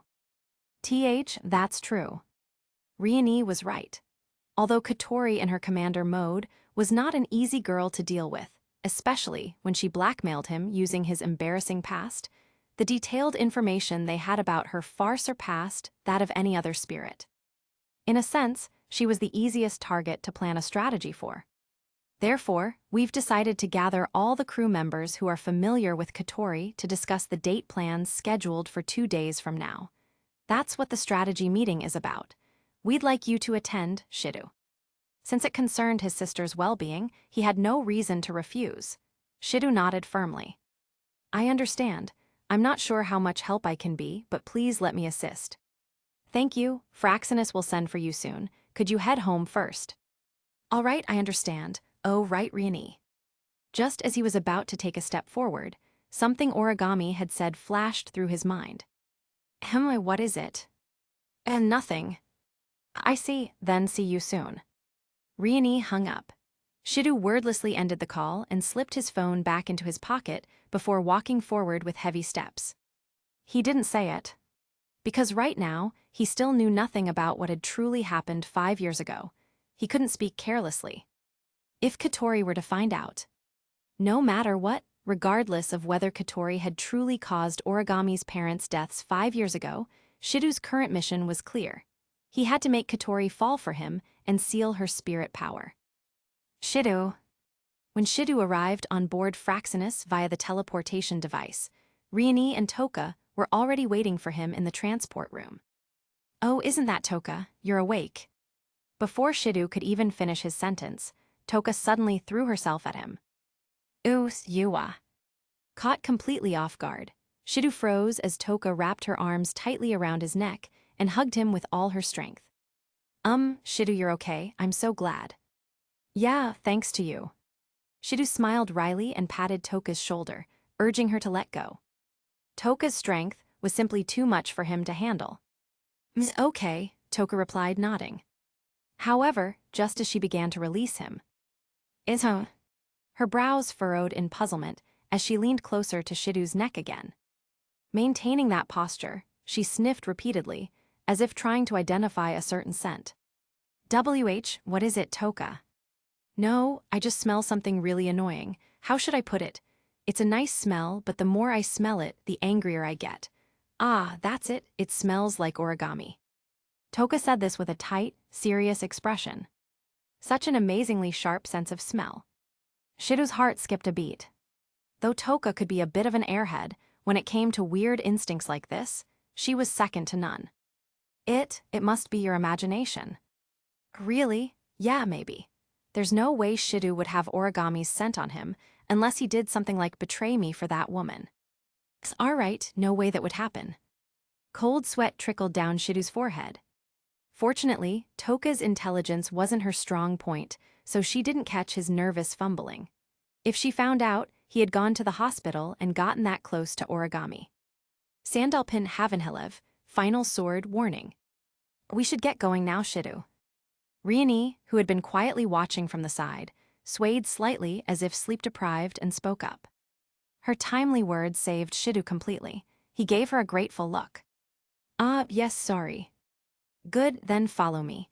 Toka, could you play with Yashino for a while? Okay. Though she puffed out her cheeks in protest, Toka obediently agreed and turned to leave. All right, let's go. Swaying as she walked, Riani led the way. Shidu followed silently behind her. Chapter 43, Author Note. Chapter 44, The Strategy Meeting. After walking down a passageway he had never taken before, Shidu arrived before a massive door. The moment Riani stepped up to it, the sound of turning mechanical gears echoed, and the door automatically slid open. All right, go on in. Inside was a spacious room. At the center stood a large round table, around which several crew members were already seated. It appeared this place was being used as a strategy conference room. Find an empty seat and sit down. Moving with her usual ghost-like sway, Riani stepped forward and took a seat at an open spot. Shidu followed her lead and sat beside her.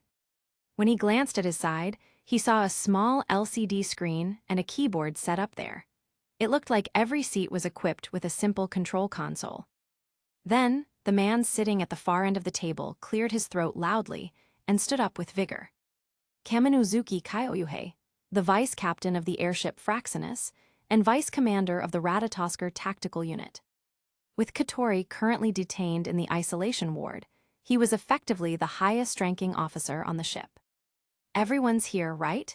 Regarding this urgent incident, I, Kaminuzuki, will be presiding over this meeting in place of our adorable commander. Shidu, thank you for taking the time to join us. Of course. Shidu nodded, and Kaminuzuki continued with a satisfied look. Then let's get straight to the point. Some of you already know about the commander's condition, while others may have only learned of it through this incident. Though our levels of understanding differ, I hope you'll all give your full cooperation. Today's main agenda is to devise the plan for Commander Itsuka Katori's date with Shidu 2 days from now. Please share whatever information you have so we can ensure our commander enjoys a truly wonderful day. After saying this, Kaminuzuki scanned the faces of everyone seated around the room, then took a deep breath. Up to this point, the meeting still seemed quite normal for a Fraxinus strategy session. Shidu, better cover your ears for a second. Hi. Riani suddenly whispered to him, leaving Shidu confused. All right, everyone, my beloved Ratatosker operatives, this matter is of utmost importance to our dear commander. The time has come to repay her kindness. Commander Itsuka Katori needs our strength. Do you have the resolve to answer her call? Yes. Kaminuzuki's booming voice rang through the room, and the gathered crew responded in unison, shouting just as loudly. Now Shidu understood why Riani had warned him. What the heck is this? Ignoring Shidu's bewilderment, Kaminuzuki pressed on. Do you want to be praised by our adorable commander? Yes. Do you want to see the commander's beautiful smile? Yes. Do you want our beloved commander to order you to crawl on the floor while she kicks you with her boot heels? Yes, wait, That last one didn't seem to get everyone's agreement. Still, Kaminuzuki appeared to have entered a sort of manic frenzy. Now's our chance, let's show our love. Commander. The entire briefing room descended into chaos. It was no longer a strategy meeting. It looked more like a rabid idol concert. This was supposed to be a serious, professional military briefing. And yet, with Kaminuzuki leading this circus, the mood had completely collapsed. Even in their usual spirit capture operations, picking this kind of chaos-loving crowd was bad enough, but this was on a whole different level. Shidu glared sharply at Kaminuzuki, his eyes radiating pure menace. For a brief second, he truly considered throwing this entire lot to Kurumi or handing them over to Tenki. Sensing the unusual intensity in Shidu's eyes, Kaminuzuki quickly toned it down, coughing twice. Excellent, then let's begin the reports. We shall fulfill our commander's hopes and desires and make her blush with embarrassment. Yes, sir. Following his order, the crew began operating their consoles to pull up relevant data. At last, the meeting began returning to a somewhat normal tone. Still feeling the ringing in his ears, Shidu sighed and shook his head slightly. What was that just now? How should I put it? Everyone here really adores Katori, Riani replied. I see. A bead of sweat ran down Shidu's cheek. Maybe it was just him, but he couldn't see how any of this nonsense would help. From across the round table came another voice. It belonged to a thin man with streaks of gray in his hair. If Shidu remembered correctly, his name was Camb, nicknamed the President, not the card game one. Vice Commander, I request permission to speak. Good, permission granted. Yes, sir, in any situation, giving gifts is the most basic method. Since we already know the commander's preferences, unlike with other spirits, we can perfectly tailor our gift. As everyone knows, the commander's favorite treat is double crunch. If we could create an original flavor and present it to her. No, too shallow. Do you think our meager knowledge can surpass the commander's love for double crunch? Listen carefully. The things she loves the most are the hardest to give as gifts. My apologies. Next. Yes, sir. Following the vice commander's call, another crewman stood up, a bespectacled man named Nakatsugawa, also known as the Dimensional Drifter. According to intel from the commander's former middle school classmate, Sayatome Kana, The commander has recently become obsessed with a smartphone app about raising pigs. Wait, where did you even get that information? Unable to contain himself, Shidu shouted. Nakatsugawa simply smiled brightly and raised a finger. Don't worry, I paid a very generous hush fee.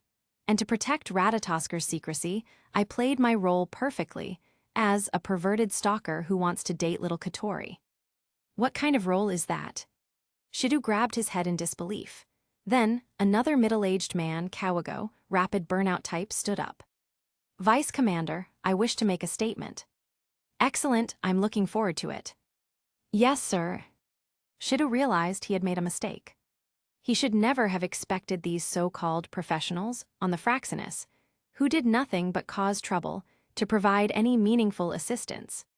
For example, the previous guy had at least suggested something reasonable, taking Katori to a hot spring based on a video clip where she mentioned wanting to go. That was fine.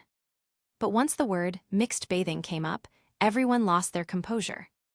They even ignored the 2-day time limit and proposed a 4-day, 3-night continuous operation, ending with Katori being forced by peer pressure to share a bed with Shidu to complete their mission, as they called it. Shidu had no words left for this madness. And then, as if that weren't enough, they all started speaking like overprotective fathers, telling him to take good care of Katori. You're all just a bunch of lolicons, damn it. Shidu took a deep breath, trying to hold back his temper, though a wild beast still roared in his chest. Yet, hearing all these ridiculous comments somehow reminded him of what Tenki had said earlier, to take good care of Katori. And thinking about the crew's bizarre, almost fanatical affection for her, somehow, it all felt disturbingly consistent. So what should we do now? Kaminozuki muttered in frustration. Seeing this, Rieni let out a quiet sigh. Sigh, it doesn't have to be that complicated. What do you mean? That's right, Shidu, has Katori ever said she wanted to go somewhere? Somewhere she wanted to go. Yes, excluding anything you heard through gossip or eavesdropping, tell us a place Katori mentioned in front of you directly, something she asked you to take her to. That would be ideal. Shidu pressed his hand against his chin, thinking. A place Katori had once asked him to take her to. Yeah. I can't remember the exact date, but I recall Katori once said, after seeing a TV commercial, that she wanted me to take her to the marine park in Irabu. I see, then let's decide on that. Rieni nodded as she spoke. Is that really okay? I mean, she said that when she was in her little sister mode, not her commander mode. Doesn't matter, she's not like Yoshino, she doesn't have a separate personality. The two modes are just different aspects of the same self. If anything, her little sister mode is when she's the most honest with her feelings. Isn't that better? I guess so. Even so, Kaminozuki frowned in disapproval. The marine park, huh? Well, that is a popular date spot, but this plan lacks specifics. The other crew members seemed to share his sentiment. Everyone fell silent, looking uneasy. Seeing that, Rieni blinked, as if an idea had struck her. If we go to the marine park, we'll get to see how cute Katori looks in a swimsuit.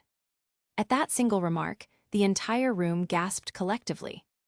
And just like that, against all reason, the date plan that would determine both Katori's fate and that of Ratatosker was decided that easily. Chapter 45, The Recording. I feel so tired today. Sitting on a bench inside the Ratatosker rest lounge, Shidu let out a long sigh. He brought the paper cup to his lips and downed the coffee in one gulp. Though it was called a rest lounge, the space wasn't very large.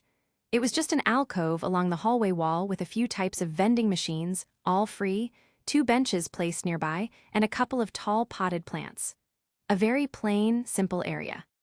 There was a proper cafeteria with better facilities elsewhere, but Shidu preferred places with fewer people passing by, especially on days like this, when he was completely worn out. Good thing today was only training. If this were the real date, I don't think I'd manage to complete the mission even if I gave it my all. Today, under Rieni's arrangement, Shidu was forced to go swimsuit shopping with Toka, Yoshino, and Origami, the last one not invited by Rieni. Predictably, Yoshino completely broke down during the process. In the end, Shidu bought each of them a swimsuit as a gift, and after they had lunch together, everyone went home. After that, Riani called him in again to reconfirm the plan. Even though Toka and Yoshino invited him to dinner, his discussion with Riani still took quite some time. Honestly, Shidu wanted to talk with Katori again, but since her condition was still unstable, that request was denied. So, until tomorrow, all he could do was wander aimlessly and kill time in places like this. He stared blankly at the ceiling and sighed softly. Until just now, he hadn't really felt anything off. But once he finally had some quiet time to himself, unpleasant, anxious thoughts began surfacing. Specifically, the words Origami had said yesterday. 5 years ago, the spirit who summoned the great fire that burned down the residential district of Minua in Tengu City, the one who killed my parents before my eyes, was the spirit of flames. Could it really have been Katori? Katori, Shidu's little sister, the one who supposedly killed Origami's parents. It was something too unbelievable to accept. And yet, Origami wouldn't lie. What's the truth behind it all? Whenever he tried to recall the events from 5 years ago, a sharp, itchy pain welled up from deep within his mind, somewhere just out of reach. That's right, Shidu still couldn't remember what exactly happened that day. What really happened 5 years ago? How did he or Katori even learn how to seal a spirit's power? He couldn't remember any of it. Shidu-kun, mind if I sit next to you? A man's voice suddenly came from above, making Shidu's shoulders twitch. He looked up. Kanmizuki Kyoyuhei was standing there, holding a paper cup. Please go ahead. As Shidu said this, Kyoyuhei smiled and took a seat beside him. When he wasn't acting like a total maniac, Kyoyuhei could actually be quite reliable and even handsome. So, Shidu, are you feeling confident about tomorrow's plan? Not really. Honestly, I'm very uneasy. I can't imagine how I'm supposed to make Katori fall for me. I still can't even believe I somehow sealed her powers 5 years ago. Halfway through speaking, Shidu suddenly stopped. What is it? Well. Shidu briefly explained how he still couldn't remember anything about the incident from 5 years ago, summarizing the little fragments he did recall. I see, memory loss, huh? Yes, for some reason, that's the only thing I can't remember at all. So that's how it is. Kyoyuhei brought the paper cup to his lips and said quietly. Actually, when we first explained to the commander that she was a spirit, she looked genuinely shocked. If she really remembered what happened back then, I doubt she'd have reacted that way. He set the cup down on the bench and rested his chin on his hand, as if something had occurred to him. If you don't mind, how about I show you a certain video? Video? Shidu frowned. Yes, it's a recording of the fire that broke out in Minua 5 years ago. It's only a few seconds long, but both the commander, already in spirit form, and you appear in it. Shidu froze, eyes wide open. Thankfully, he'd finished his coffee, or he might have dropped the cup right then. There's footage of that. Yes, I believe it was filmed by a TV station's helicopter, but before it could be broadcast, Ratatosker confiscated the original tape. I can get it ready for you. Please, I'm begging you. Shidu nodded immediately without hesitation. Origami, if you've already been discharged, you should have contacted us right away. After parting ways with Shidu and the others, Origami went to the Tengu City garrison base before heading home. The one who greeted her was ASD Captain Ryoko Kusakabe. She was wearing work pants and a black tank top, a clipboard tucked under one arm and a pen in the other hand, apparently checking some sort of delivery list. Because the CR unit was a delicate and highly classified device, very few people had clearance to handle it. Even as the ASD's field commander, Kusakabe often had to personally deal with such logistics. Origami lowered her gaze slightly and shook her head. Meanwhile, a large, heavy-duty transport vehicle approached, hauling some kind of massive equipment secured with restraints. Whoa there, hey Origami, you'd better step aside for a bit. Ryoko waved her over while speaking. At that moment, Origami glanced at the equipment being carried past her. It was an enormous unit, over 5 meters long, bound tightly by protective straps. What's this? Hearing Origami's question, Ryoko answered while scribbling on the clipboard. Oh, it's a new experimental model we just received, DW029 tactical equipment, white licorice. It's got twin large energy blades, cleaveleaf, dual 50.5 caliber mana cannons, blaster, and 8 modular weapon containers, root box. Basically, it's an insane setup that gives one soldier the firepower of an entire ASD squad. Origami said nothing. Her eyes followed the massive weapon with an unreadable calm. If we use that, could we defeat Efreet? Huh, what are you talking about? Ryoko continued writing as she answered casually. You can't use that gear. You don't have authorization or the ability. It's an experimental machine sent directly from Dem Industries. Theoretically, sure, it's powerful enough to kill a spirit. Origami's eyebrows twitched at the words, kill a spirit. But, according to reports, Dem's own wizards who used it ended up half-dead after just 30 minutes of full deployment. I'm not going to let you near it. For your own good, drop that idea. Why would that kind of weapon even be here? Apparently some bigwig at Dem thought Mana might be capable of operating it, so they shipped it here. Though she's still in a coma, so it's not exactly usable right now. I see. Anyway, Efreet, the spirit of flames from 5 years ago, why bring that up all of a sudden? We haven't seen any trace of Efreet since then. Then Ryoko seemed to realize something. Origami noticed her change in tone and turned toward her. Ah, I see, so that was Efreet, wasn't it? What do you mean? Origami frowned slightly, stepped closer, and pressed her question sharply. Startled by Origami's intense demeanor, Ryoko stepped back a bit, stammering. What's with that look? Why are you suddenly so worked up? Don't ask, just tell me, quickly. It's just that when you and Mana fought Nightmare on the school rooftop the other day, another spirit appeared, right? That was Efreet, wasn't it? The spirit of flames. Origami held her breath and leaned in even closer. How do you know that the flame spirit appeared that day? Well, because I saw it on video. Origami's eyes went wide. Captain Kusakabe. What is it? Why are you looking at me like that? Please show me that footage now, immediately. Chapter 46, The Date at the Marine Park, Part 1.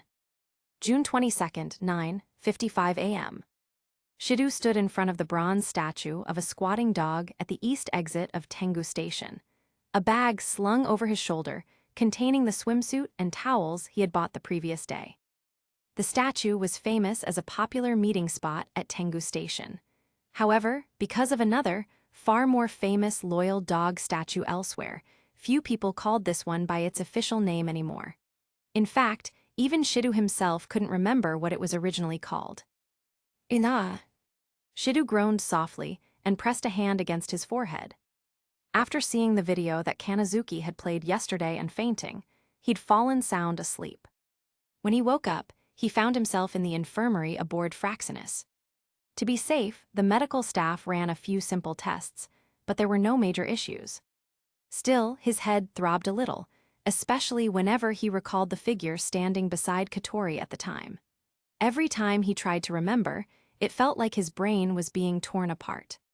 Are you all right, Shidu? A voice came through the earpiece, Kanazuki's. I should be fine. As he spoke, Shidu patted his cheeks to wake himself up. After all, today he had to go on a date with Katori and make her fall for him. It was a daunting task, but if he couldn't accomplish it today, Katori's consciousness would be completely swallowed by her spirit powers. There was no room for even the slightest carelessness. You remember the plan, right? We'll be providing support from here. You've already made several spirits fall for you, the one and only playboy savior of the world. Have some confidence in yourself. Yes, I know. Hearing Kanazuki's words of encouragement, Shidu couldn't help but give a wry smile. What kind of title was that supposed to be? Hardly something to be proud of. Then another voice, Rianese, calm and emotionless as still water, came through the earpiece.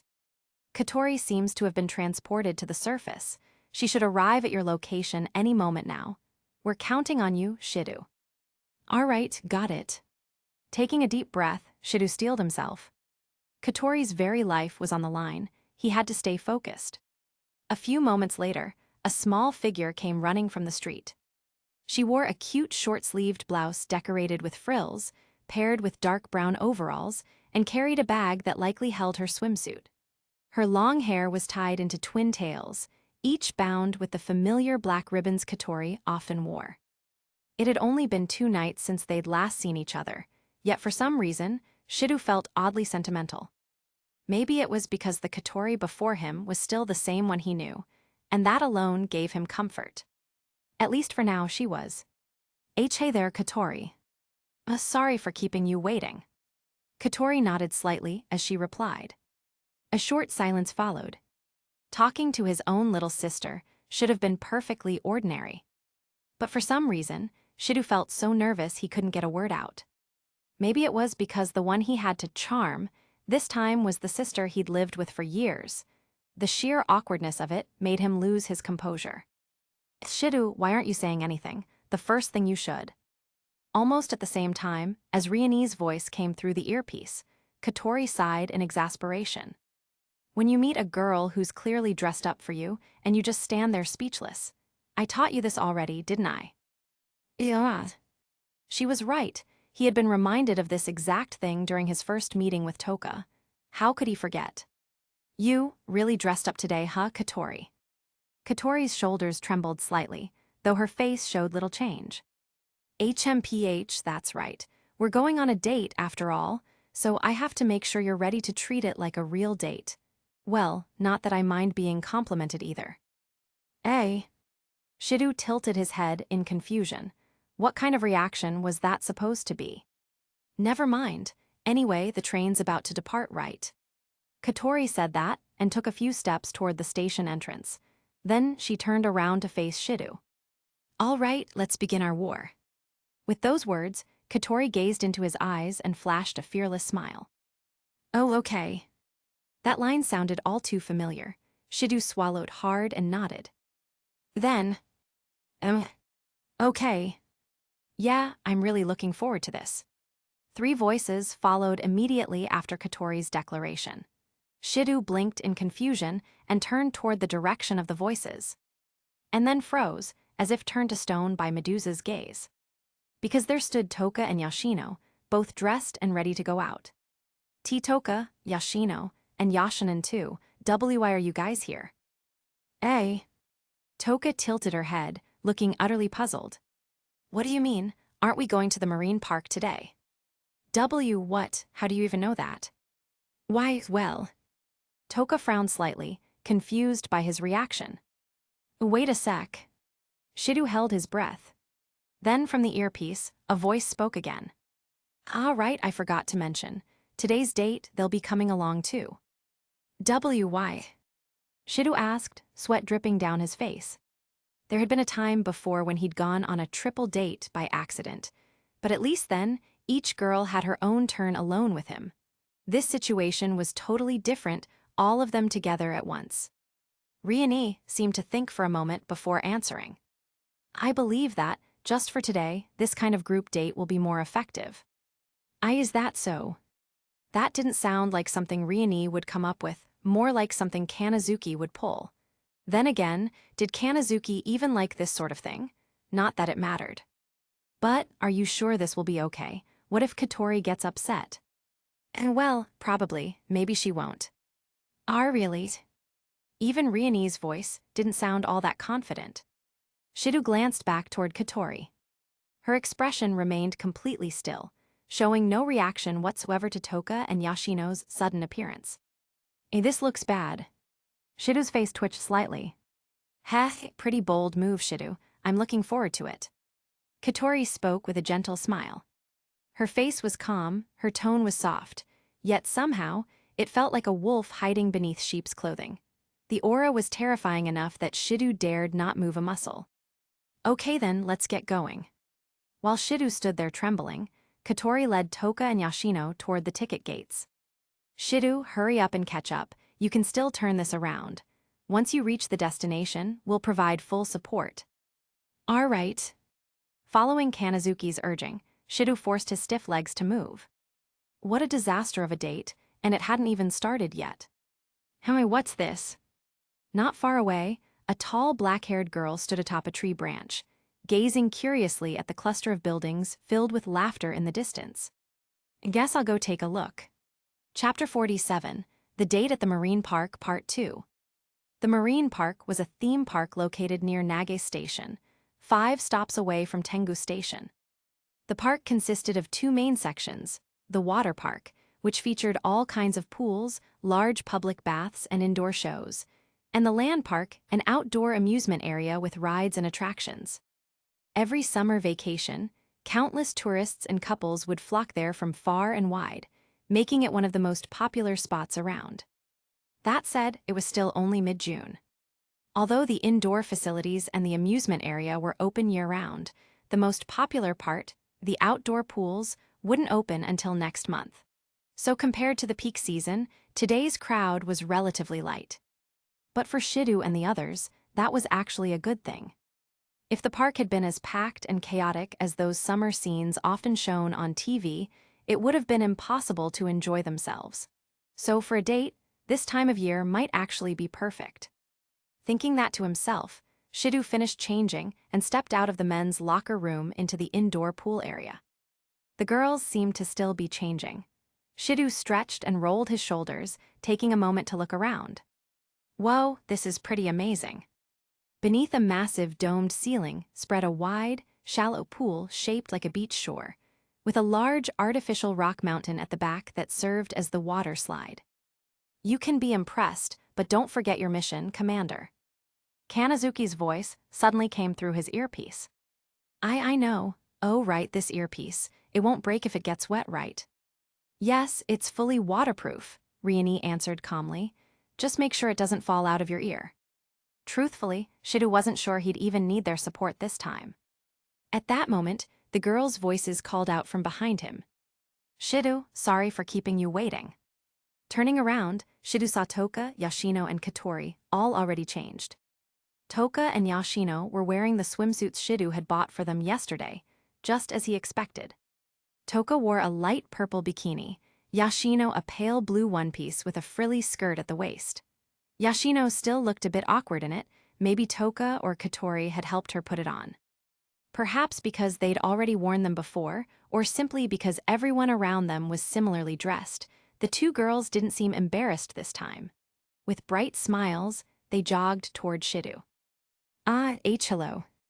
Shidu suddenly realized that all that training he'd endured back on Fraxinus hadn't been complete torture after all. It had actually helped him. After all, both Toka and Yashino were stunningly beautiful. If he had seen them like this without any preparation, he might have been too dazzled to focus, and ended up neglecting the one he actually needed to charm, Katori. Good thing you had that training right.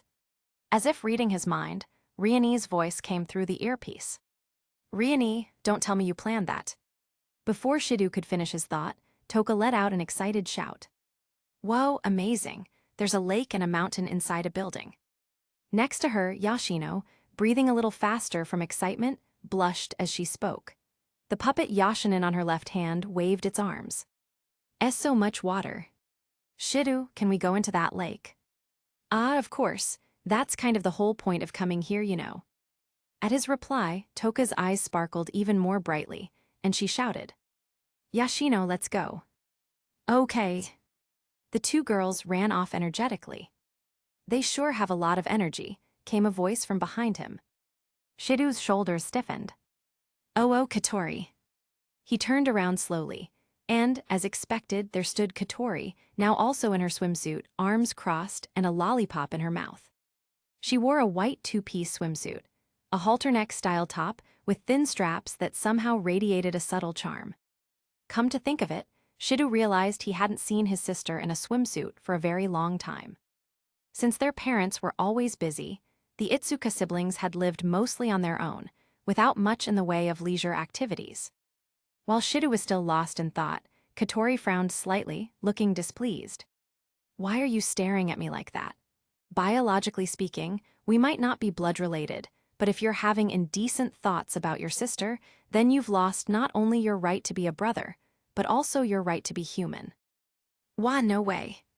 Shidu blurted it out without thinking. Katori's expression darkened even further. What's that supposed to mean? Shidu. Riani's calm voice came through the earpiece.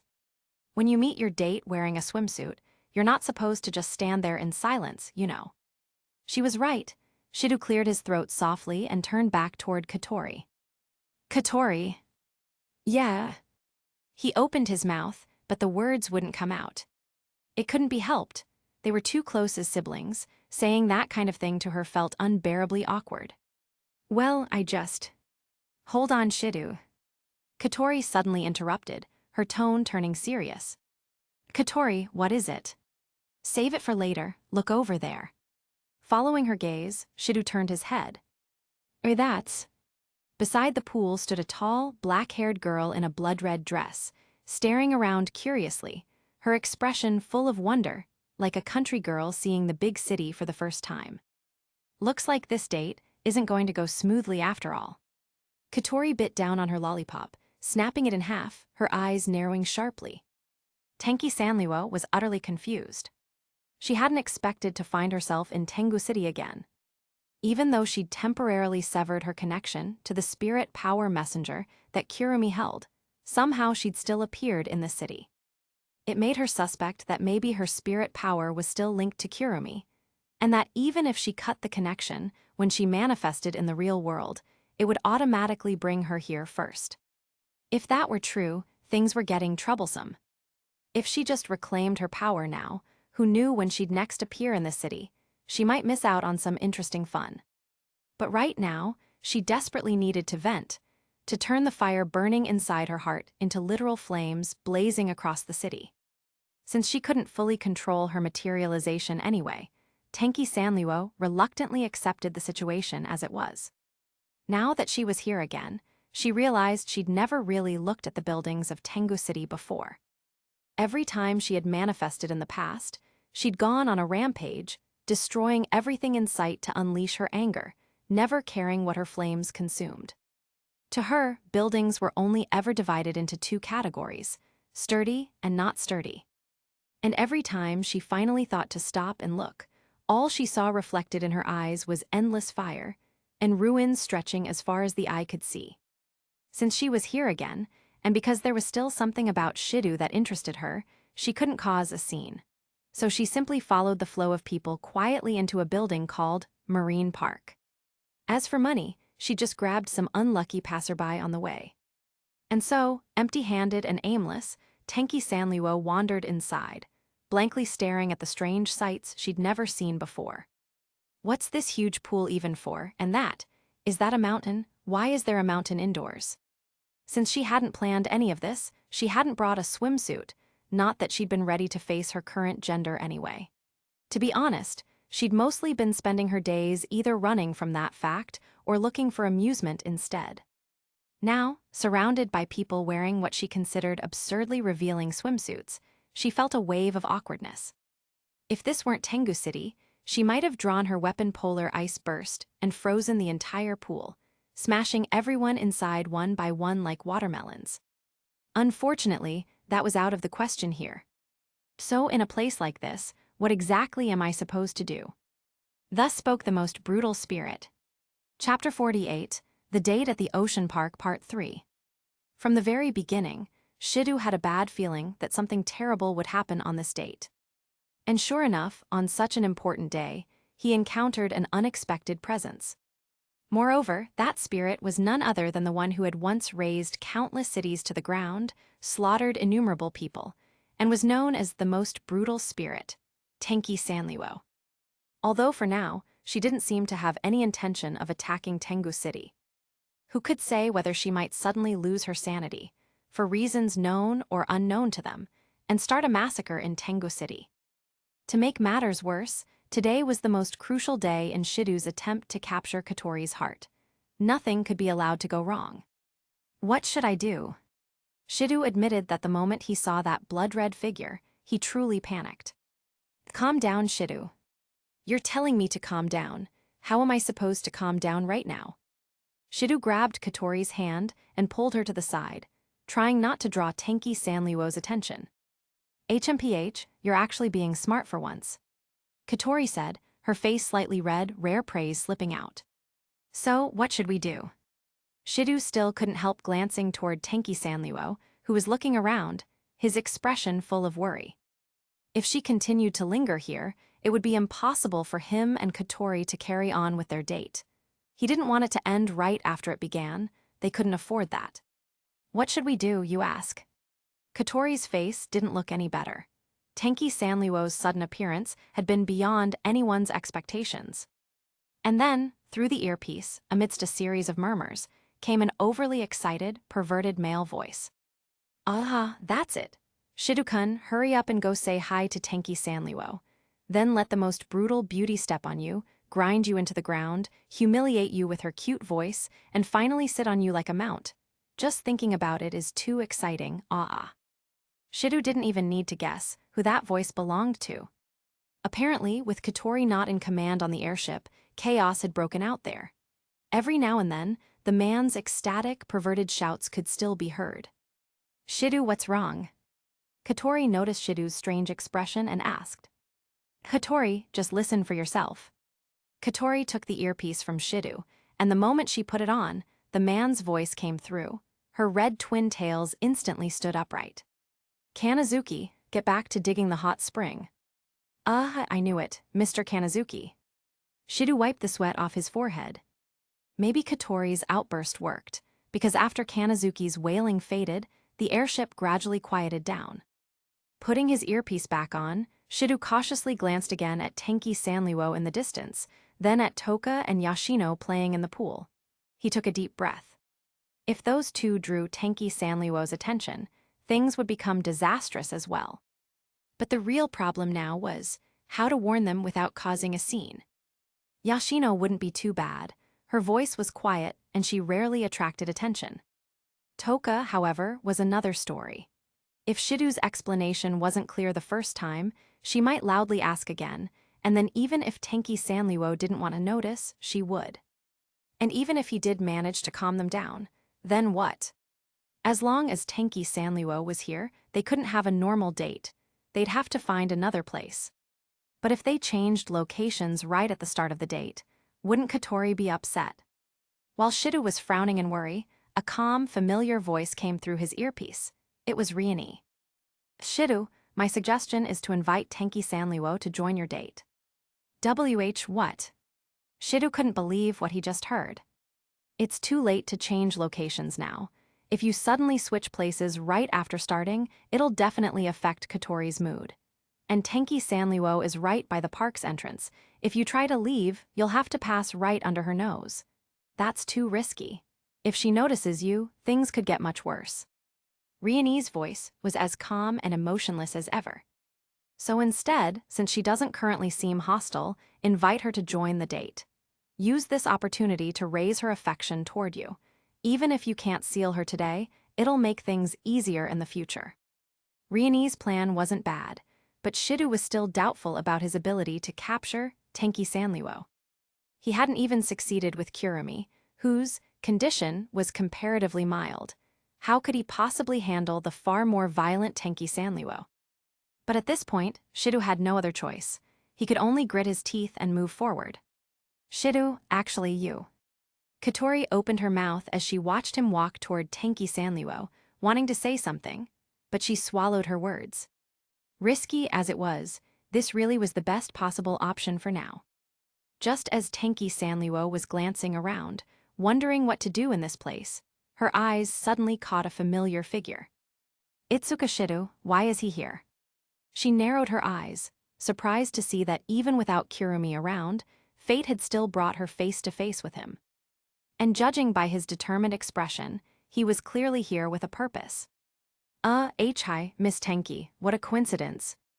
As Tenki Sanluo's piercing gaze fell on him, Shidu, who had walked up to her, couldn't even speak properly. He couldn't help it, her eyes were too sharp, like X-rays boring straight into him. He felt as though he were standing naked in the middle of a street, utterly exposed and humiliated. Tenki Sanluo didn't waste words. She simply waited for Shidu to speak. Since he'd come to her despite the danger, he clearly had a reason. Sure enough, after taking a few deep breaths to steady his pounding heart, Shidu spoke solemnly. Miss Tenki, I'd like to invite you to join us, to join me and Katori on our date." Noise immediately erupted from the airship. "Shidu, that kind of invitation." "Oh." Tenki Sanluo raised an eyebrow. "You're inviting me to join your date? Are you serious?" "Of course I'm serious." Shidu took another deep breath, doing his best not to lose composure under her gaze. He couldn't let her look down on him. "Not just you, Toka and Yashino are also here. They've joined me and Katori on this date." "Oh, hahi." Tenki Sanluo let out two cold chuckles, glancing casually toward the two spirits playing in the pool. "You sure know how to play, Shidu." Well, it's not like that." Shidu realized how strange his words sounded and waved his hands frantically in denial. "Not interested, get lost." With that, Tenki Sanluo turned to leave. In truth, this wasn't necessarily a bad outcome for Shidu and the others. In some ways, it was even better than if she had agreed. As long as Tenki Sanluo left, they could continue their date in peace. After all, Shidu's main goal today was to capture Katori, not Tenki Sanluo. Seeing this, the crew aboard the airship also sighed in relief.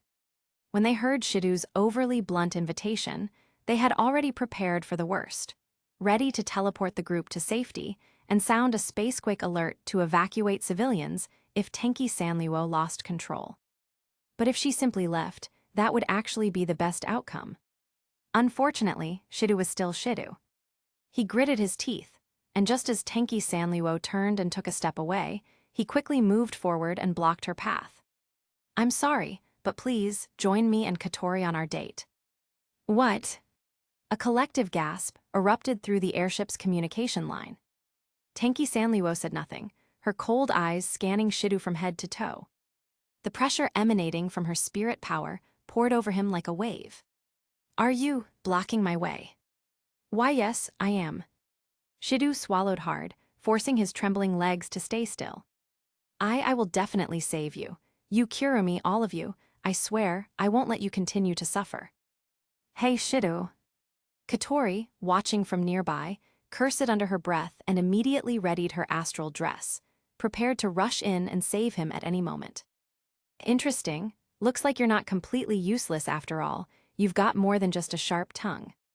Tenki Sanluo looked at the boy standing firm before her despite her overwhelming pressure, his determined eyes unshaken. Her impression of him instantly rose several notches. Especially because, to her, his reason sounded utterly absurd.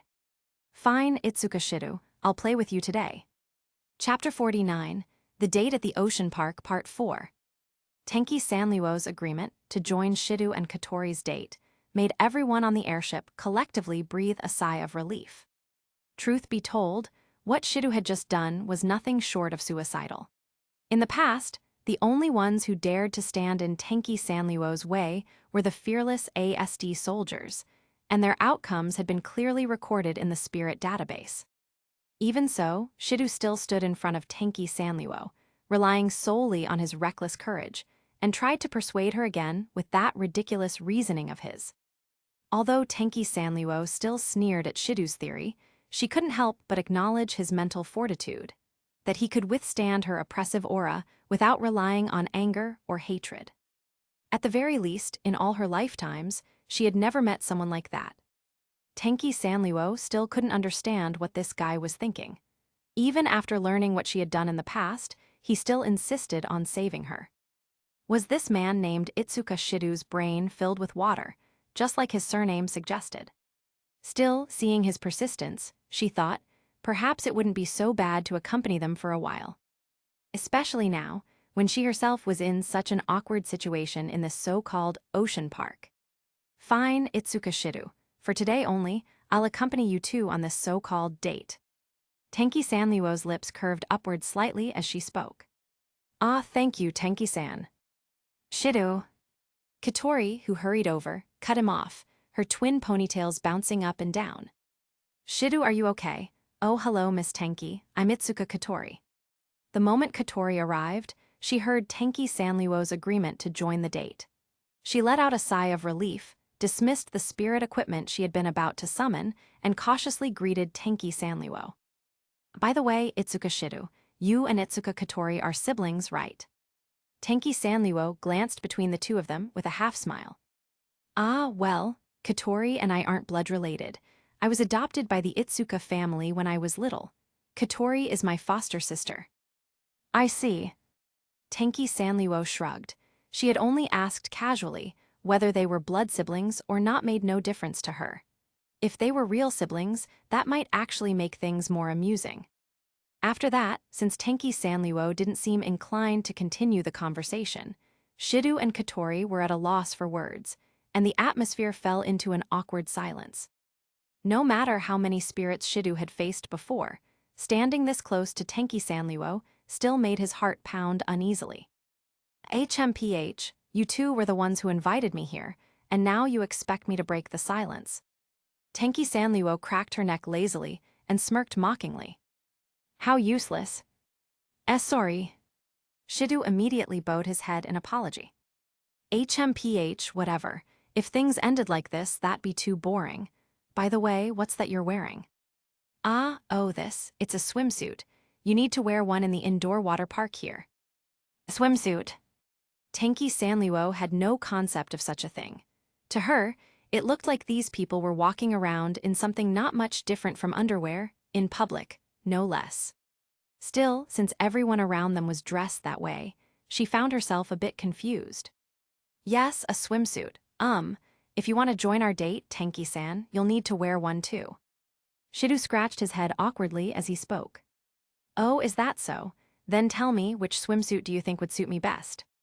Raising an eyebrow, Tenki Sanluo gave him an innocent, almost teasing smile. In truth, that question was her way of confronting her new, unfamiliar gender. Until now, Tenki Sanluo's existence had revolved around killing and amusement activities that had nothing to do with gender. She could conveniently ignore it. But she knew she couldn't keep avoiding reality forever. Sooner or later, this difference would matter, and if it caused irreversible consequences, she'd have nowhere to vent her frustration.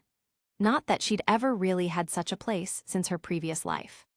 So, when Shidu invited her on this so-called date, she decided it was a good opportunity to face her gender reversal head-on. And what better way to test that than by confronting something as embarrassingly feminine as a swimsuit? Well. Shidu scratched his cheek awkwardly. And just then, the familiar voice of the decision selection system rang through his earpiece. Gentlemen, it's showtime. Aboard the airship Fraxinus, floating high above the ocean park, the deputy commander, Kanazuki Kyohei, shouted energetically beside the captain's chair. Although Katori had just ordered Kanazuki to go dig a hot spring, he was still the deputy commander. All major operations required his oversight. So the two strong crewmen who usually dragged him out just gave him a quick beating this time and let him return to the bridge. Apparently, Kanazuki didn't even mind. As he spoke, a screen showing the pool area lit up, displaying 3 options. 1, a simple, modest swimsuit like Katori's. 2, something more daring, covering only the essential 3 points. 3, swimsuits are too much trouble. A beautiful girl's naked body is the best swimsuit. All right, everyone vote. Kanazuki shouted. A moment later, the results popped up on the terminal beside him. 1, unanimous vote. Options 2 and 3 received 0 votes. So everyone picked number 1, reasonable enough. Kanazuki rubbed his chin thoughtfully. From the lower deck, crew voices followed.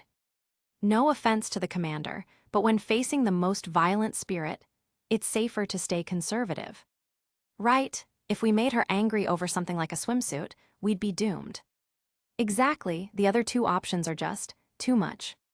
For once, the usually rowdy crew actually sounded sensible. I see. Kanazuki pondered for a second, then leaned toward the microphone. Shidu, choose option 3. Option 2's fine too if you prefer. That was the synchronized reaction from both Shidu and the rest of the bridge crew. Deputy Commander, are you insane? We're dealing with Janie the Asura. You can't just say nonsense like that. Didn't we just agree that option 1 was the safest choice? The bridge was filled with cries that were more like despair than complaints. But Kanazuki didn't care. His face flushed red, his eyes glittering as he stared at the image of Tenki Sanliwo on the screen. That's exactly why, because she's the most violent spirit, Genie the Usura. Hi.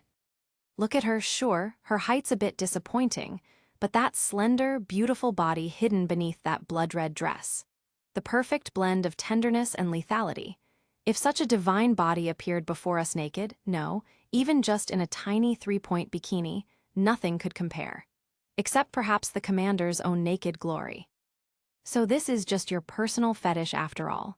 If you say things like that, forget the spirits, the commander will kick you herself. Eh? Kanazuki blinked, then suddenly widened his eyes in twisted delight. If that's the case, being punished by the spirit, or by the commander, that would be the ultimate bliss. Ahaha. At that point, Kanazuki had fully sunk into his own masochistic fantasy of being scolded by Katori. That's exactly why this guy is hopeless. Time ticked by, and they could no longer afford to argue. Tenki Sanliwo, on the other hand, was surprisingly patient, curious to see what kind of good idea these people behind Shidu could come up with. Shidu, choosing option 3 or 2 is entirely up to you.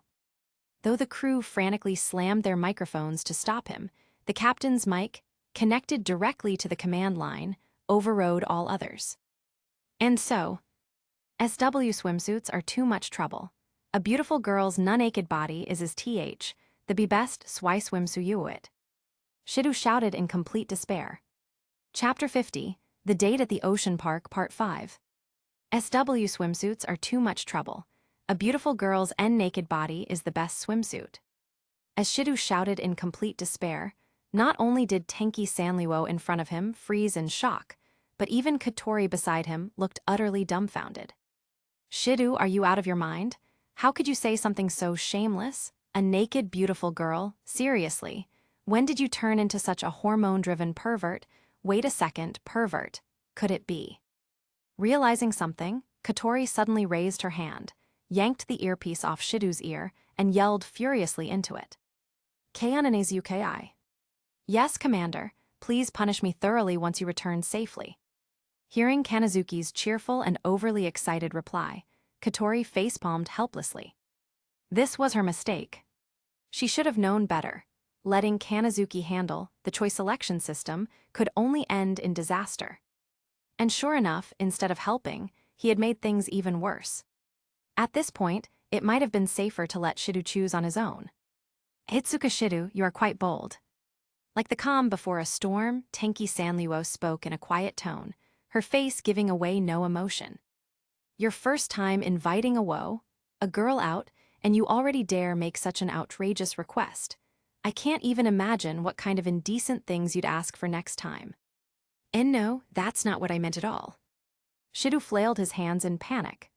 He had to smooth this over. Otherwise, not only he and Katori, but the entire city of Tengu might not live to see the sunrise tomorrow. Just then, a piercing alarm sounded in Shidu's earpiece. It was a very familiar sound, one that always signaled disaster. It was the emergency alert indicating a spirit's emotional state had plummeted, and their mental stability had become dangerously unstable. This is. Both Shidu and Katori froze in terror when they heard it. They turned to look at Tenki Sanliwo, who was expressionless and swallowed hard. To them, she no longer looked like an ordinary spirit girl, but like a volcano about to erupt. Tenki-san, please calm down what I just said. I am calm. And no, I mean, that's not what I meant at all. Even though Tenki Sanliwo's tone didn't sound angry, Shidu's panic only grew worse. He hurriedly put his earpiece back on and kept fumbling for words, trying desperately to explain himself. Beside him, Katori had already prepared to summon her spirit equipment in case Tenki Sanliwo suddenly went berserk. Little Shidu, we've got a problem. I know, I'm doing my best to calm Tenki-san down. No, not that. Hi. Shidu froze. If it wasn't about Tenki Sanliwo, then what else could be making a spirit's emotions spiral out of control? It's Yashino. KYHHH. Before Katori could finish, a deafening scream echoed from the pool area. What happened? Shidu, look over there. Following Katori's direction, Shidu saw.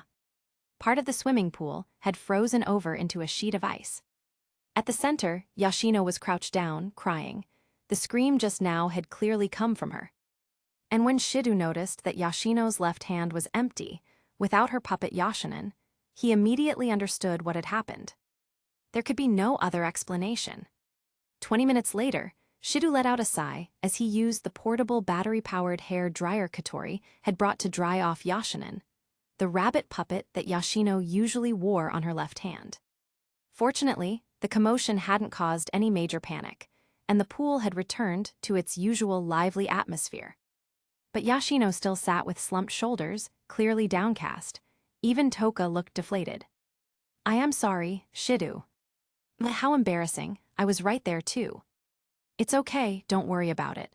Luckily, nothing serious happened." Shidu smiled wryly and waved his hand dismissively. "Exactly. All of this happened because you completely misjudged the situation, Shidu, so you too don't need to feel guilty." Katori spoke from beside them, then gave Shidu a sharp glare and added coldly, "By the way, do you have any idea how much you scared me earlier, you spineless worm? When that alarm went off, I thought we were done for." Meanwhile, Tenki Sanliuo sat calmly by the poolside, wearing a black and red one-piece swimsuit, looking as if none of this had anything to do with her. Even though Shidu, under Kanazuki's manipulation, had shouted something as outrageous as "a beautiful girl's naked body is the best swimsuit," she hadn't actually gotten angry. For one thing, she had been male in her previous life and hadn't yet adjusted her mindset. Compared to most girls, she was probably less sensitive to Shidu's kind of perverted remark. And besides, her mischievous personality made her more curious than offended, curious about how Shidu had the guts to say such a thing. For another, Tenki Sanliuo's purpose here was to face her gender transition head-on. This kind of sensitive situation, she thought, was actually perfect for forcing herself to quickly adapt to her current female identity. By viewing things from both male and female perspectives, she could better understand the differences between the two. Of course, she would never actually go naked. Even bikinis felt far too revealing and shameful for her, let alone anything beyond that. This black and red one-piece swimsuit was something she had carefully chosen, after much internal debate and after taking Katori's suggestion, by transforming her outfit through spirit energy. "Ah, right, Tenki-san, I'm really sorry about earlier." Hearing Katori's scolding tone, Shidu quickly handed the now-dried Yoshinin back to Yoshino, then stood up and bowed deeply to Tenki Sanliuo. "Enough, you've already apologized more than 5 times in the past 20 minutes. That's plenty." Tenki Sanliuo waved her hand dismissively. "If I hadn't forgiven you, no amount of apologies would have helped anyway." "All right." Shidu wiped the cold sweat from his forehead. Luckily, Tenki Sanliuo didn't seem intent on pursuing the matter. And after a bit of explanation, or rather, creative persuasion, both Toka and Yoshino accepted Tenki Sanliuo's participation in the date. From their behavior, it didn't seem like they particularly disliked her. "Phew Tilda, what an exhilarating and dangerous adventure that was. I thought we were goners for sure this time." The puppet Yoshinin, now back on Yoshino's hand, was flailing its arms energetically again. "I'm sorry, Yoshinin." "Ahaha, don't worry about it, Yoshino. As long as we can see each other safe and sound, everything's a-okay." "Am I?" Yoshino nodded softly as Yoshinin patted her head. Tenki Sanliuo gave them only a passing glance before speaking again. "By the way, that mess earlier, it was caused by those people on the airship giving you orders, right? The one in charge was Kanazuki, wasn't it?" By the way, Tenki Sanliuo had already yanked off and crushed her earpiece earlier. Though watching the airship crew's antics might have been amusing, that wasn't why she was here. Her purpose this time was to confront her own gender transition and the issues that came with it, not to get distracted by nonsense. Besides, having a whole crowd of people secretly watching and commenting on her so-called date was annoying, even for her. "Yes, Kanazuki Kyohei, the deputy commander of the airship Fraxinus. Sorry you had to witness that disgrace." Katori quickly stepped forward to explain, eager to shift the blame away from herself. At this point, She had already decided to sell Kanazuki out completely to save face. She had also made a firm decision. Once they got back, she'd send Kanazuki to dig hot springs in the labor camp. Oh, I see. Then when you get back, make sure to handle that guy properly. Tenki Sanliwo yawned casually, as if discussing the weather. Oh, of course, we'll definitely take care of it. Shidu and Katori nodded rapidly, like pecking chickens. Not that they needed convincing, they had already planned to punish him anyway. Make sure you hit him hard, but don't kill him. People with such interesting souls are rare, for example. Katori leaned in closer. Branding, dismemberment, castration, all acceptable. Of course, if you decide he's no longer useful, you could also consider slow slicing or quartering. Tenki Sanliwo said this in an utterly casual tone. Shidu. Katori. Chapter 51, The Date at the Marine Park, Part 6. Well, no matter what happens, the date must go on. As for whether Kanazuki will meet the kind of end that Apocalypse Sanliwo mentioned, forget it, let's just throw him into the labor camp. All right, once we get back, I'll make sure to deal with Kanazuki properly, Katori said as she stood up, tossing the plastic stick from her finished Chupa Chups into a nearby trash bin. Well then, Toka, let's continue having fun. But if the same thing as before happens, and we lose Yoshino again? It seemed Toka was still brooding over the earlier commotion, even though it hadn't been her fault. Seeing her expression, Katori shrugged. Sai, it's only natural you're not familiar with this place, since this is your first time coming somewhere like this. I remember there's a rental counter over there for swimming rings. Why don't I go borrow one for you? Swimming ring. Toka tilted her head in confusion. Well, seeing is believing. It'll be faster if you witness it yourself. Let's go. After saying that, Katori started walking ahead. Seeing this, Toka and Yoshino stood up and followed her. Hey, Katori, wait for me. Shidu quickly stood up to catch up with them, but just as he did, a blackened red silhouette flashed past his eyes. Apocalypse Sanliwo took 3 strides in 2 and swiftly caught up with the girls. Although Sanliwo didn't know what exactly a swimming ring was, from Katori's earlier words, she could roughly infer that it was some sort of aid for swimming. Aside from that one time in her previous life when she was thrown into an icy pool and flailed for a few seconds, she had almost no experience with swimming. If she were to embarrass herself now because she couldn't swim, the violent and fearsome image she'd worked so hard to build would crumble completely. Her power wouldn't be affected, but the collapse of that image would undoubtedly cause her many troubles later on. Sanliwo absolutely could not allow that to happen. Miss Apocalypse. Shidu blinked in surprise. He hadn't expected Sanliwo to show such eagerness for a swimming ring. Her quick reaction made it seem like she really wanted one. What is it? Nothing, it's just. Before he could finish, a cold glance from Sanliwo's eyes silenced him instantly. Less nonsense. Yes, ma'am. Unpredictable. That was Shidu's newly added impression of Apocalypse Sanliwo. Just moments ago, she had been calmly sitting and chatting with him about random things. Now she looked ready to kill him for talking too much. He couldn't help wondering, what could have happened to turn a girl barely in her teens into someone like this? While Shidu pondered, Katori and the spirit girls had already reached the rental counter that displayed swimming rings and beach balls. Seeing the inflated rings, Sanliwo's eyes widened slightly. How are these things supposed to be used? They didn't look like handles or boards, just inflated circular objects. How was one supposed to use them? But Sanliwo was still Sanliwo.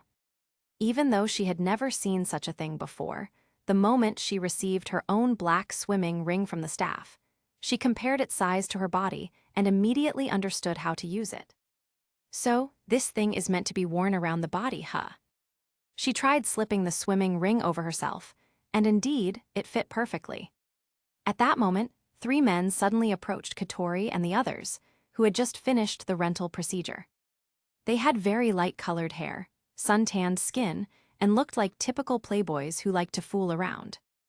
From not far away, Shidu was the first to notice. These men didn't seem to have good intentions.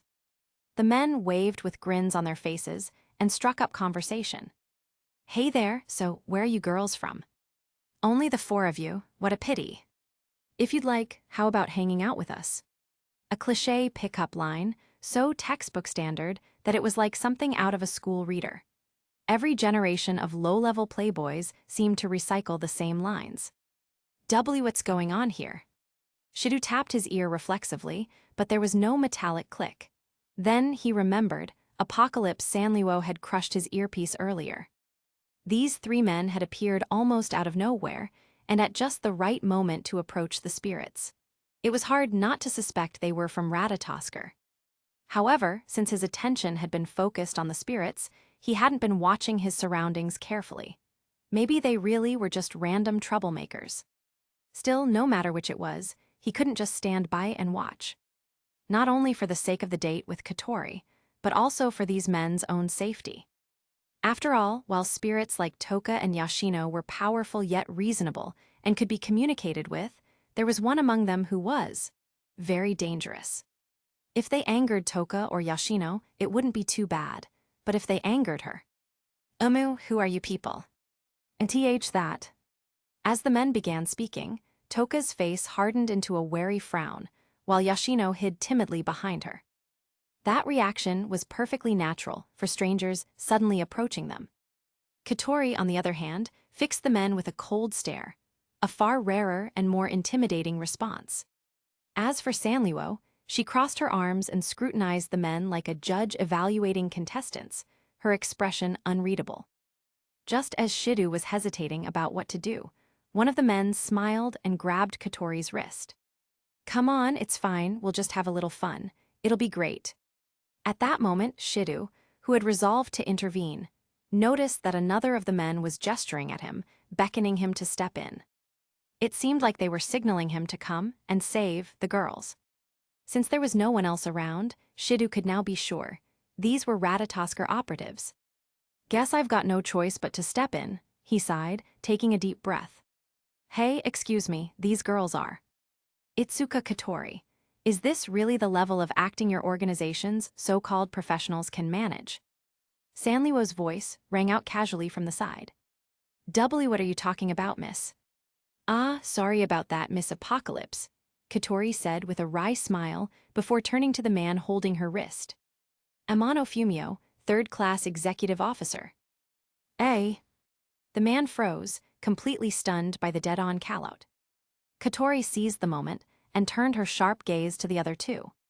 And you, Shirogane Ryoji, third-class officer, and Kawanishi Takashi, third-class officer, not bad disguises, but your acting could use some work. You were exposed right away by a spirit. Who wrote this script anyway? Katori narrowed her eyes as she spoke, and sweat poured down the men's faces as they instinctively took a step back. Why would you even know who we are? We're nobodies. Nobodies? What do you mean by that? Anyone under Ratatoskr command, anyone who serves in my division, is my family. How could a parent ever forget her own children's faces? At her words, the three men dropped to their knees on the spot, tears of manly shame streaming down their faces. See, Commander, you. How disgraceful, get out of here. Yes, ma'am. With a small wave of Katori's hand, the three men straightened up and performed a perfectly professional bow, completely different from their earlier flirtatious demeanor, before quickly retreating the way they came. Ratatoskr, huh? So that's the name of the organization backing Itsuka Shidu, Sanliwo murmured. From the very start, she had seen through the clumsy acting of those three men, guessing they were probably plants arranged by Shidu's organization to smooth along the date. So she had simply watched with an amused expression, knowing they wouldn't actually cause any harm. Even if they hadn't been plants and had truly tried something, she could have just incinerated them in 3 seconds and scattered their ashes into a trash bin. No one would ever know.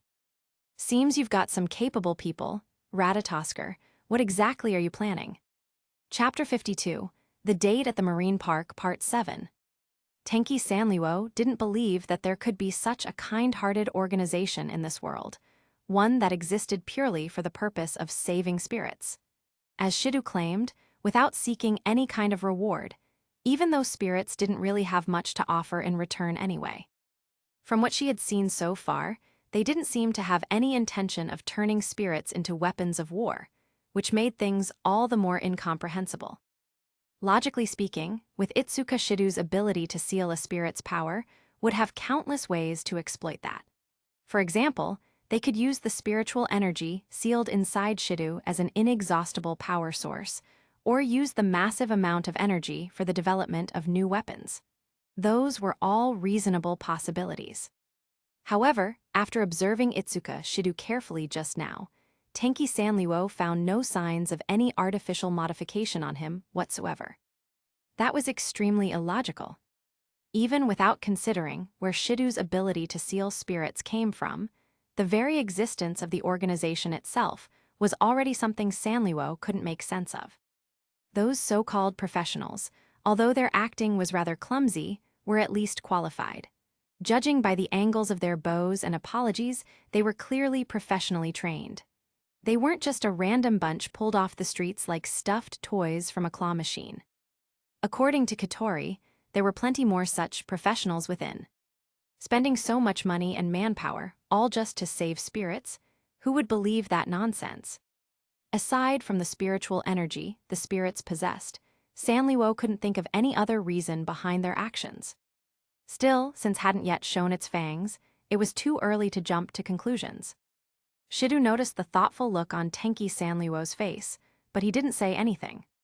He'd already been snapped at once earlier, and he wasn't about to fall into the same trap twice. Shido, next time don't let these people come again. Oh right, you can't contact right now. I'll inform them once I'm back. Katori spoke halfway, before realizing the earpiece receiver had already been crushed by Sanliwo. She could only drop the matter with a sigh. Where are Toka and Yashino? Feeling awkward, Shido quickly tried to change the subject. There they are. Katori pointed toward the pool. Toka and Yashino had already put on the inflatable rings they had borrowed, and were now floating lightly on the water's surface. Shido, look, it doesn't sink. Toka shouted like a child discovering something new, and the two soon became absorbed in play. Though Tenki Sanliwo couldn't see what was so entertaining about it. Shido, however, noticed something else.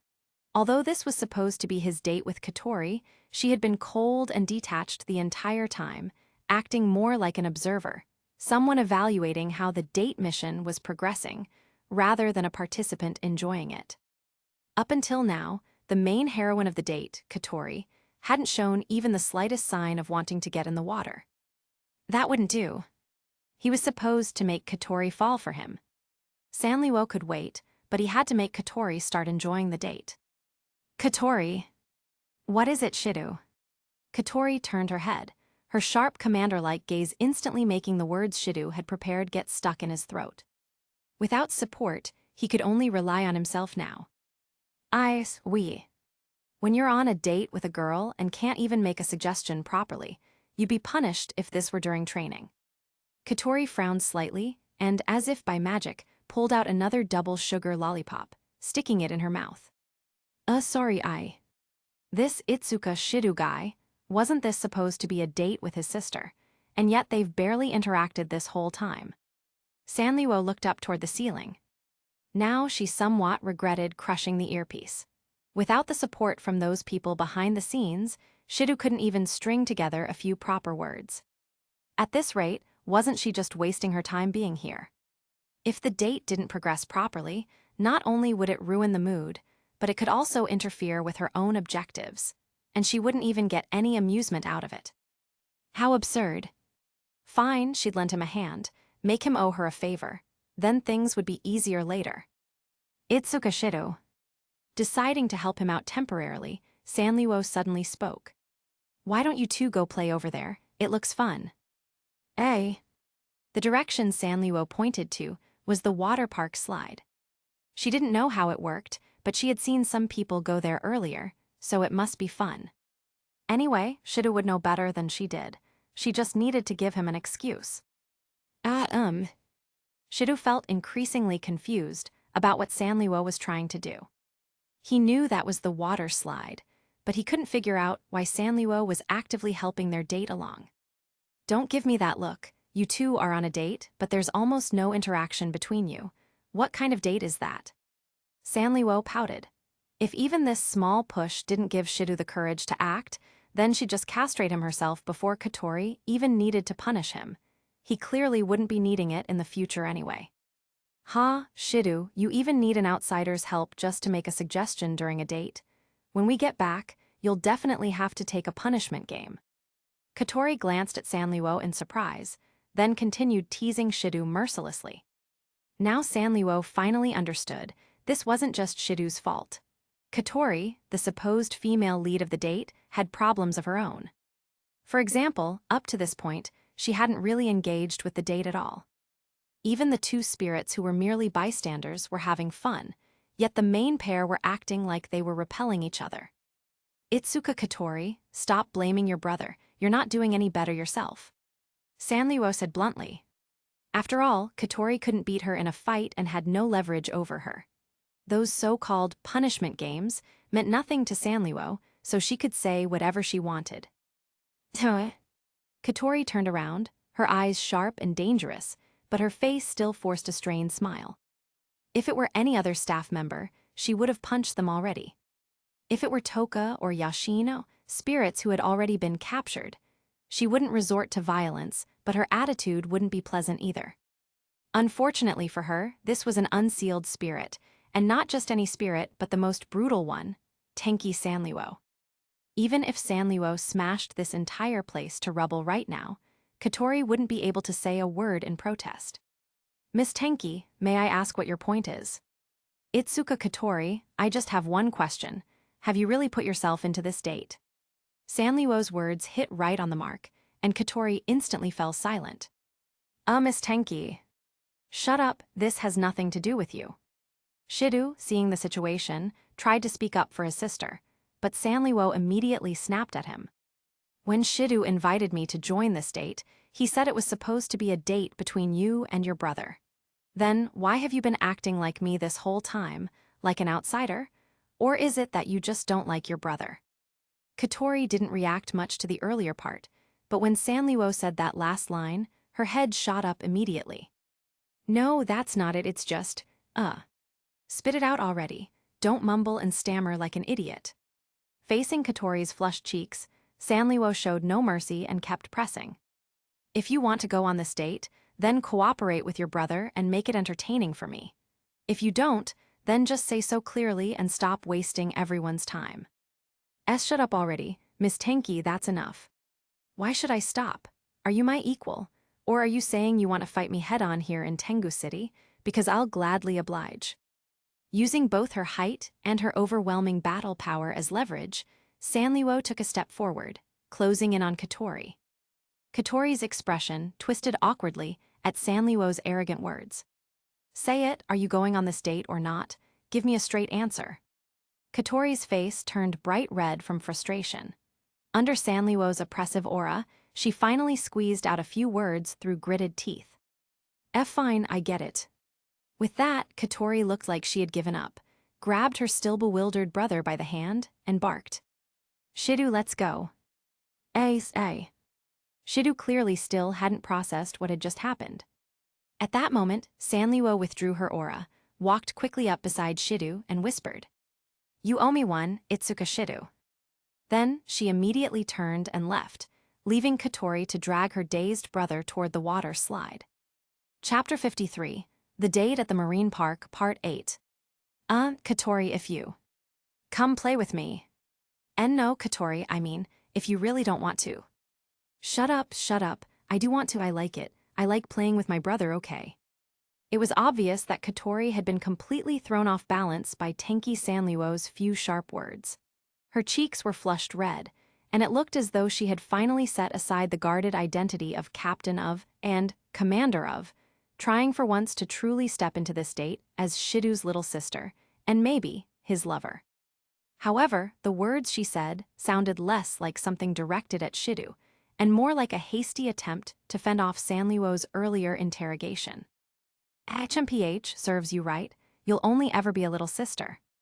Watching the siblings walk off together, Tenki Sanliwo let out a cold sneer.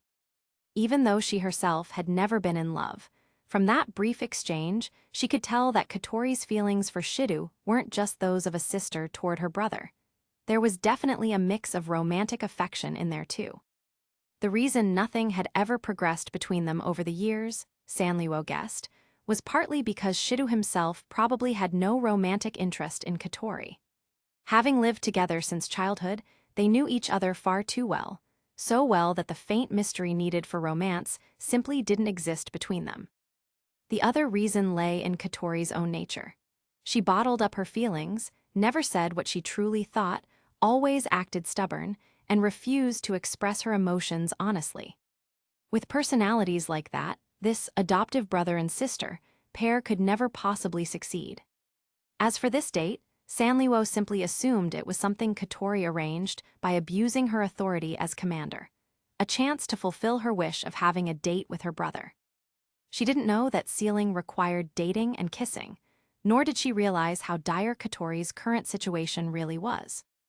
Because of that, Sanliwo decided not to interfere for now. She'd check on their progress later. At that moment, having noticed the movement of Shido and Katori, Toka and Yashino, who had been floating in the pool, turned their gazes toward them. "Shido, Katori, where are you going?" We're going to play on the water slide." Before Shido could answer, Katori, still holding his hand, responded first. "Water slide?" Toka tilted her head. "Yeah, it's... Oh, someone just slid down from up there." The moment she saw someone demonstrating how to use it, the innocent Toka's eyes sparkled. With her swim ring still around her, she climbed out of the pool. "I want to go too." Shido froze. Even though he didn't fully understand the situation, he knew that this was a rare moment when Katori had finally gathered the courage to take the initiative and play with him. If Toka suddenly joined them now, wouldn't that ruin Katori's mood? Seriously, they're on a date. Why is this idiot trying to butt in? Tanky Sanliwo clicked her tongue and strode forward, grabbing Toka's arm. "Monsieur, let me go." Toka struggled hard, and even though her spiritual power had been sealed, her physical strength still surprised Sanliwo, who wasn't particularly gifted in raw physical combat. But that was all.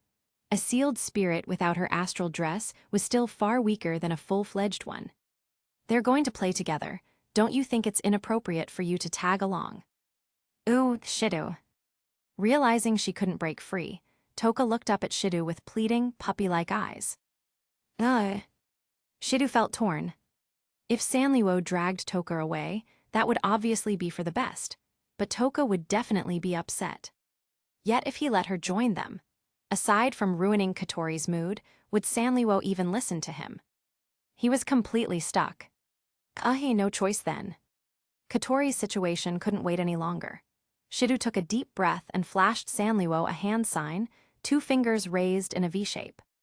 The meaning was clear: "I owe you 2 favors." Sanliwo immediately understood. Without hesitation, she yanked the tearful Toka closer and kicked her straight back into the pool. Meanwhile, pretending not to notice, Shido scooped Katori up in a princess carry and ran toward the top of the water slide. Although Sanliwo's rough treatment of Toka made him uncomfortable, that wasn't the priority right now. Fortunately, there weren't many people in line, and it was soon their turn. At that point, Toka had just come sputtering up from underwater after choking on a mouthful, glaring furiously at Sanliwo, whose lips were curled in amusement. "Hey, what's your problem?" The moment she climbed back onto the pool deck, Sanliwo kicked her in again. Shido knew his time was limited. He couldn't waste a single second. "Ew." Still dazed from the sudden princess carry, Katori stood there blushing, her mind blank. "Katori, let's slide down together." Together." Katori's eyes widened. Then she coughed lightly and averted her gaze. "No, I don't need to. I'm not a kid anymore." Same as always. Watching from nearby, while keeping Toka's head forcibly underwater, Sanliwo let out a quiet sigh. With a personality like that, Katori would never get the brother she wanted. "Katori, this." Glancing back, Shido saw Toka's head still being held underwater and knew there was no time left. So he decided to go for broke. He wrapped his arms around Katori's small frame. "Hey." Katori let out a short cry. After a few weak struggles, she relaxed, lying quietly in Shidu's arms. Her head was lowered, hiding her face, though her twin tails drooped low, perhaps from embarrassment. All right then, here we go. With that, Shidu pushed off, sending the two of them sliding rapidly down with the rushing water. Impatient and overeager, he had clearly used too much force, launching them forward with startling acceleration. The combination of the slide's speed and his pounding heartbeat nearly made him lose consciousness. Once she confirmed that the pair had safely reached the bottom of the slide, Sanliwo finally released her hold on Toka's head. Glub, cough, cough. Toka gasped for air, disoriented at first.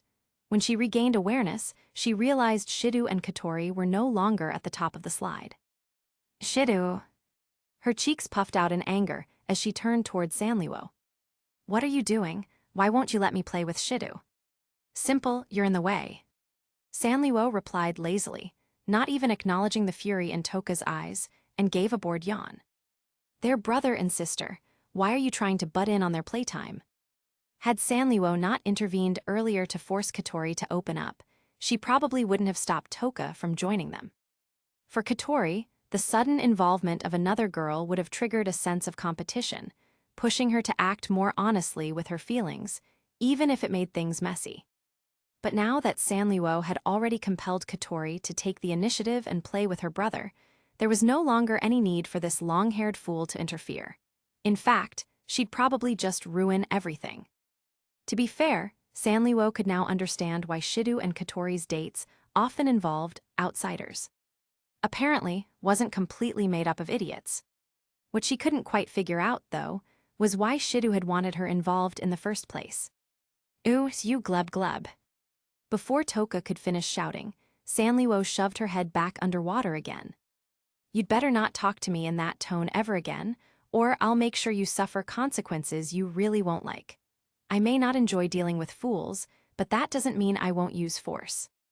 Her voice was cold, like the dead of winter, and even the naive, innocent Toka couldn't help but shiver. Yashino, who had been watching from nearby, tried to come to Toka's aid, but one sharp glare from Sanliwo froze her in place. As for everyone else around them, they didn't want to get involved and didn't dare to. After a few seconds, Sanliwo finally lifted her hand, allowing Toka to gasp for air. Do you understand your mistake now? Ooh, but Shidu glub glub. Seeing that Toka still hadn't learned her lesson, Sanliwo pressed her head down again. No remorse, fine again. This time, she held her down for 10 seconds. Do you understand now? Ooh, but why glub glub? Too much nonsense, again. Without hesitation, Sanliwo pushed the half-conscious Toka's head underwater once more. Chapter 54, The Date at the Marine Park, Part 9. Do you realize your mistake now? After repeating the questions several times, when Tenki Sanliwo finally let go of her hand again, Toka's eyes had already gone vacant. She floated on the water like a corpse that had been dead for days. She lost consciousness already, and she calls herself a spirit. Tenki Sanliwo raised her hand and pressed hard on Toka's philtrum. With a series of coughs, Toka finally came to, raising her head to look at Sanliwo's emotionless face, eyes full of fear as she frantically backed away. WH, what are you trying to do? Do you realize your mistake now? It was the same question again. Seeing this, Toka quickly nodded. I was wrong. I shouldn't have rushed in and bothered Shidu. Looking at Toka's pitiful, tearful expression, Tenki Sanliwo felt absolutely no sympathy. If anything, she found it slightly amusing. This kind of child was stupid, but pure. At least she didn't need to worry about Toka scheming against her. Still, as a spirit, this girl's endurance and mental fortitude were truly lacking. In her previous life, Sanliwo herself had been treated much like Toka just now, thrown repeatedly into an icy pool in the dead of winter. Each time she managed to climb out using what little strength she had, she would be beaten again, while being interrogated with all sorts of bizarre questions. If she failed to answer, she'd be tossed right back into the frozen water. Even so, even after she learned the answers to some of those questions, the Sanliwo of that life never gave in. She held out until those people grew tired, threw her nearly frozen body into the water one last time, and walked away. Only then did she crawl up from the other side, barely clinging to life. By comparison, Toka's treatment was merciful. The pool wasn't deep, the water wasn't cold, and she even had a swim ring. On top of that, she was a spirit. Her condition was far better than Sanliwo's back then. With that thought, Sanliwo even wondered if she'd gone too easy on her. Maybe she should have used polar ice burst to freeze the pool solid while Toka's head was underwater. Toka, are you all right? Ah, Tenki-san, you seem kind of. Never mind, forget I said anything. Yashino swam over, her puppet Yashinin floating beside her. I'm okay, just a little dizzy. Toka shook her head woozily. All right, time's about up. You two can go find Itsuka Shido now. Throwing out the line, Tenki Sanliwo didn't bother to see their reaction. She simply strode off at a startling speed toward where Shido should be. Toka. Phew, that scared me half to death. I didn't think Miss Tenki would be so violent. Once Sanliwo was out of sight, Yashino and Yashinin spoke one after another. Toka glared hatefully in the direction Sanliwo had gone. What's so great about her anyway? She's just a little stronger than me. Then she looked up at the big water slide above, clenched her teeth, and grabbed Yashino's hand. Come on, we're going to find Shido. He'll make this right for me. Miss Toka. Oh dear, I'm afraid Mr. Shido won't dare stand up to that Miss Tenki. No matter what, I'm going to Shido. With that angry declaration, Toka dragged the reluctant Yashino toward the water slide. Meanwhile, at the end of the slide pool, Katori's black hair ribbon had returned to its place. She was back to being the cunning commander who loved to tease her brother. What? Something on your mind? Noticing Shido's gaze, Katori narrowed her eyes and glanced at him suspiciously. Caught, Shido awkwardly scratched his cheek. It was something that had been bothering him for a while. Ever since April 10th, the day he learned about the existence of spirits, the commander mode, the black ribbon Katori, had been appearing more and more often. But which one was the real Katori? And why did she have such opposing personalities? The white ribbon represented his innocent, sweet little sister. The black ribbon represented the sharp-tongued commander. What deeper meaning lay behind these two sides of her? Katori, why are you wearing the black ribbon today? Hey, what's the problem? You got something against it? No, it's just, I was curious, that's all. Unable to find a better excuse, Shido used curiosity as a cover. Hearing his question, Katori proudly lifted her chin, trying to show off her figure, though her chest was completely flat. The white me is the weak me. For today's kind of date, I need to be the black me, the strong me. Weak, strong. Shido scratched his head, baffled. What did today's date have to do with strength or weakness? At that moment, Tenki Sanliwo silently approached and, overhearing their conversation, blinked in mild confusion. What's that supposed to mean? Even someone as sharp as Sanliwo couldn't quite grasp what Katori's words implied. Could it be that Itsuka Katori is suppressing or hiding something today? That's why she needs to rely on her so-called strong self. Thinking this, Sanliwo sat down beside Shido. Thank you, Tenki-san, I. Forget it, that favor doesn't count. Up to now, you only owe me one. Sanliwo's gaze drifted toward the end of the water slide, where Toka and Yashino had just come down together. Holding Toka back just now had the same purpose as pushing your date forward earlier. I have no need to hoard favors. I doubt I'll ever need to use them anyway. Her expression unchanged, Sanliwo watched as Toka and Yashino splashed into the pool below, sending up a spray of water. It's Toka. Shido had just opened his mouth when he saw the familiar figures climbing out of the pool. Shido. Spotting him, Toka immediately brightened and ran toward him excitedly. Shido. Yashino, still clinging tightly to Yashinin, followed close behind. Oh, Toka, Yashino, looks like you two had fun. Katori's mouth twitched as she smiled faintly. It was fun until this woman ruined it. Dripping wet, Toka stomped over to Shido and pointed straight at Tenki Sanliwo. You mean me? For a moment, Sanliwo didn't realize the woman referred to her, blinking in surprise before it clicked. That's right, you. Shidu, listen, she kicked me into the pool, held my head under the water, and kept asking if I admitted I was wrong. And whenever my answer didn't please her, she'd shove my head under again. Toka, flustered and furious, poured out her grievances to Shidu and Katori. Tenki-san, you. What are you saying? I went too easy on her? You're right, after all, she's a spirit. It's not like she'd actually drown, right? As Shidu and Katori both shot sharp looks at her, Sanliwo simply leaned back, looking utterly indifferent. But Tenki-san. Miss Tenki Sanliwo, don't you think you went a bit too far? Before Shidu could finish, Katori cut in sharply. Because Shidu's body was blocking her view, and because she was flustered by their closeness, Katori hadn't noticed what Sanliwo had done to Toka earlier, including those first 2 kicks. Oh, Itsuka Katori, are you here to pass judgment on me? Sanliwo's expression hardened, twisting slightly. My sister used to be like you, reckless, thoughtless. Sadly, unlike you, she didn't have that miraculous self-regeneration ability of yours. In the end, her fate was about the same as when you were riddled with Kurumi's bullets, except she didn't even have a body left. If not for a few identifying marks, I might not have recognized her at all. Hey! Katori froze, her intended rebuke caught in her throat. Not just her, even Shidu opened his mouth, but couldn't say a word. Until now, Tenki Sanliwo had never spoken about her past, so neither of them knew she carried such a story. The incomprehensible murmur. I'm not saying this for any particular reason, Itsuka Shidu, protect your sister well. With that, Sanliwo's expression returned to her usual playful calm.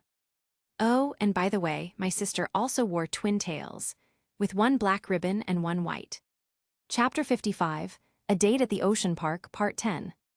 And so, intimidated by Tenki Sanliwo's overwhelming presence, Itsuka Shidu didn't dare to cause trouble over Toka being bullied.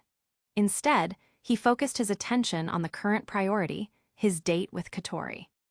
As for Toka, though she was initially unhappy, after a round of Shidu's comforting, more like coaxing, and the promise of Kanako bread, she truly believed that she had achieved a great victory. Despite the fact that Tenki Sanliwo hadn't offered any form of apology, not even a verbal sorry.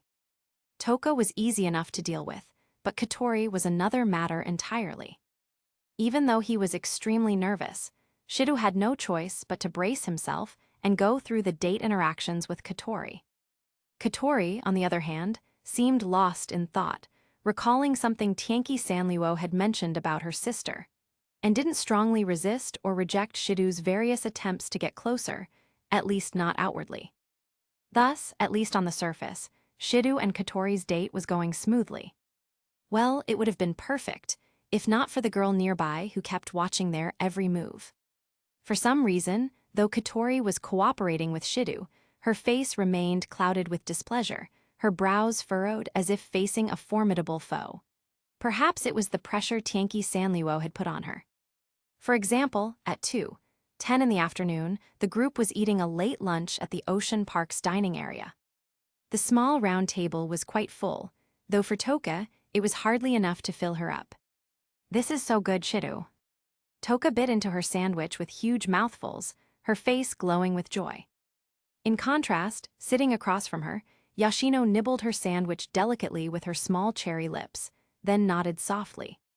Perhaps the food was working its magic, as Toka's psychological trauma from Tenki Sanliwo's earlier lesson had long since vanished. She even offered a piece of sandwich and a drink to Sanliwo. No, thank you. Tenki Sanliwo was a bit surprised, but as the saying goes, one doesn't slap a smiling face, so she declined politely. Seriously, is this girl actually dumb? How long has it even been, and she's already forgotten everything? Thinking that, Sanliwo casually took a sip from her own drink. Tastes kind of weird. Shidu shrugged, then turned his gaze toward Katori beside him. Like Sanliwo, Katori didn't seem interested in the food, only frowning as she took a few sips of her drink. Is Katori upset? Shidu wasn't sure, he wasn't exactly inside her head. Then, as Katori drank again, she suddenly coughed violently as if choked. Hey Katori, are you okay? I'm fine, I just choked a bit. Liar. Tenki Sanliwo saw it clearly, Before the strangely colored liquid even entered Katori's mouth, she had already started coughing. And as a spirit herself, Sanliwo could also sense the powerful, restless energy surging within Katori, exactly the same as when she had laughed maniacally and fired at Kurumi on the rooftop before. No wonder she's been wearing that sour expression. Sanliwo immediately understood, but said nothing. Since Katori clearly didn't want her brother to know, Sanliwo had no reason to expose it. After finishing her coughing fit, Katori stood up silently and walked away. "Hey, Katori, where are you going?" Questioning a lady when she leaves the table. "If you weren't my date today, your life would already be forfeit." Katori's voice was strained, and her steps unsteady. Shido wasn't stupid, he could tell something was wrong. Maybe it was the two negatives make a positive effect, having a volatile lunatic watching him the whole time. And after all the forced or voluntary close contact earlier, he found himself less nervous than expected, allowing him to notice more details. "Katori," Shido muttered, eyes fixed on Katori's back. A glance to the side showed Tianqi Sanliwo also watching Katori with a slightly amused expression. "Tianqi-san, you know something, don't you?" Hearing Shido's cautious question, Tianqi Sanliwo turned her head, smiling faintly. "And what if I do?" Shido's heart sank. She definitely knew something, but clearly didn't plan to tell him. "Hee, Itsuka Shido, don't forget, you owe me a favor, not the other way around." Putting down her drink, Sanliwo threw a casual glance at Toka and Yashino before striding off in the direction Katori had gone. "Eh?" Shido blinked, then immediately realized her intention. "Toka, Yashino, I'll be right back, just going to the restroom." Without waiting for a reply, he hurried after her. "Shido." Shido." Sanliwo's meaning was clear: keep Toka and Yashino out of this. Might as well help all the way, send the Buddha to heaven while we're at it. Slowing down her pace, Sanliwo waited for Shido to catch up beside her. "Hi. If you want to know what's going on, see for yourself. In her current state, Katori won't even notice if someone's following her." Saying that, Sanliwo pointed toward a spot near the vending machines ahead, located just beside the restrooms, apparently Katori's destination. "Katori, the rest is up to you. I'll head back to those two and see if they can repay that favor you owe me." As she turned to leave, Shido called out, "Wait, Tianqi-san, Toka, and Yashino. I'm not Takasaki Kurumi. Their spirit energy is useless to me, relax. Of course, if you think your sister's condition isn't worth worrying about, you're free to tag along with me instead." With that, Sanliwo walked away, leaving Shido torn, but eventually gritting his teeth and sneaking toward the vending machines to peek from behind. Back at the table, Toka was still eating heartily. "MMHH, it's you. Where's Shido?" "Oh, he's having a deep conversation with his sister. Won't be back for a while." Then Sanliwo shifted the topic. "Anyway, since we're just sitting around, why don't we go over there and have some fun?" She pointed toward the attraction area, the forest cruise near the flowing water pool. She wasn't even sure what it was exactly, but to her, anything that could help her adapt to her current female form was welcome. From her recent experiences, Sanliwo had realized that only by engaging in these kinds of mundane, everyday activities could she start to accept her gender. Simple destruction and killing did nothing for that. And though she disliked exposing her body in public, even in a one-piece swimsuit, she had to admit that playing with a hint of embarrassment might actually help her acceptance process. What's that place?" Toka, being her first time here, had no idea either. "Doesn't matter what it is, I'm sure it'll be, fun, right?" Sanliwo stared at the area, still unable to tell what exactly it was. She barely even understood the concept of fun in her past life, so those words came out awkwardly, almost forced. Then it must be fun, I want to go." At that moment, Yashino tugged on Toka's hand. "Toka, I want to go too." "Of course you can, but..." Toka eagerly agreed at first, then seemed to recall her beautiful memory of being punished by the very girl in front of her, glancing nervously at Sanliwo. "Of course you can." Sanliwo didn't like crowds, but bringing these unrelated people along would give Shido and Katori some privacy, hence her earlier words about helping to the very end. Yay, let's go together then. The innocent Toka's eyes sparkled as she grabbed Yoshino and Sanliuo, running excitedly toward the forest cruise. What happened afterward was glug glug glug. On the boat, Sanliuo, dizzy from all the bumping, saw stars before her eyes. Her mind blanked so badly that she accidentally dunked her head into the water below, choking on several mouthfuls despite the current being quite gentle. MMHH, are you okay? Are you all right? I'm fine, perfectly fine. Sanliuo waved a hand dismissively, just as the boat made a sudden sharp turn. Ugh, fuck. The only English curse word she had ever learned in her previous life slipped out of her mouth. Chapter 56, The Return of the Avenger. After a bout of chaos, Tianqi Sanliuo stared blankly up at the sky, drool trickling from the corner of her mouth. She seemed to have overlooked a fact, though she herself didn't even realize it: she was seasick. Despite possessing terrifying power capable of wiping out a city with ease, she was utterly helpless when faced with something like this. Even a simple amusement ride like this boat was no small ordeal for Tianqi Sanliuo. I regret this, she murmured faintly, her consciousness hazy. Coming to this godforsaken place with these two spirits who seemed to be enjoying themselves immensely had to be the worst decision ever. Now great, she'd not only made a fool of herself, but those two had clearly seen it all. The most brutal spirit, image she'd worked so hard to maintain, had completely collapsed. However, once she regained awareness, Tianqi Sanliuo turned her head and noticed that Toka and Yoshino didn't seem to have paid much attention to her. Rather, they were happily exchanging their impressions of the ride. It seemed her most embarrassing moment had gone unnoticed. Thinking back, they didn't seem to have been doing much better during the ride, alternating between screaming in fear and excitement, so they'd had no time to pay attention to her. It was only near the last turn that they'd noticed something was off with her. If that really was the case, then things weren't so bad after all. At least most of her dignity was intact. Her head was still spinning, so Tianqi Sanliuo patted her cheeks to pull herself together. Tianqi, are you okay? Toka leaned in, eyes sparkling, as she asked for Tianqi Sanliuo's opinion. By the way, on the way here Toka had been pestering her non-stop, trying to find out her name. Tianqi Sanliuo, annoyed beyond measure, had finally told her the nickname Shidu used for her, letting the idiot call her that too. After all, it wouldn't matter even if she knew her real name. I'm fine, I guess.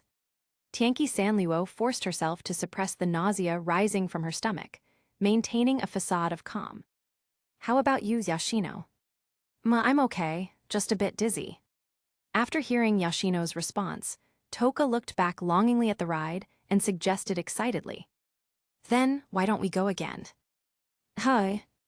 Unlike the excitement in Toka's eyes or the anticipation in Yoshino's, Tianqi Sanliuo froze like a statue, turning stiffly like a robot to stare at the massive attraction behind them. For her, doing it again would be worse than facing off against thousands of ASD troops head-on, or even fighting that elusive phantom spirit, no matter the cost.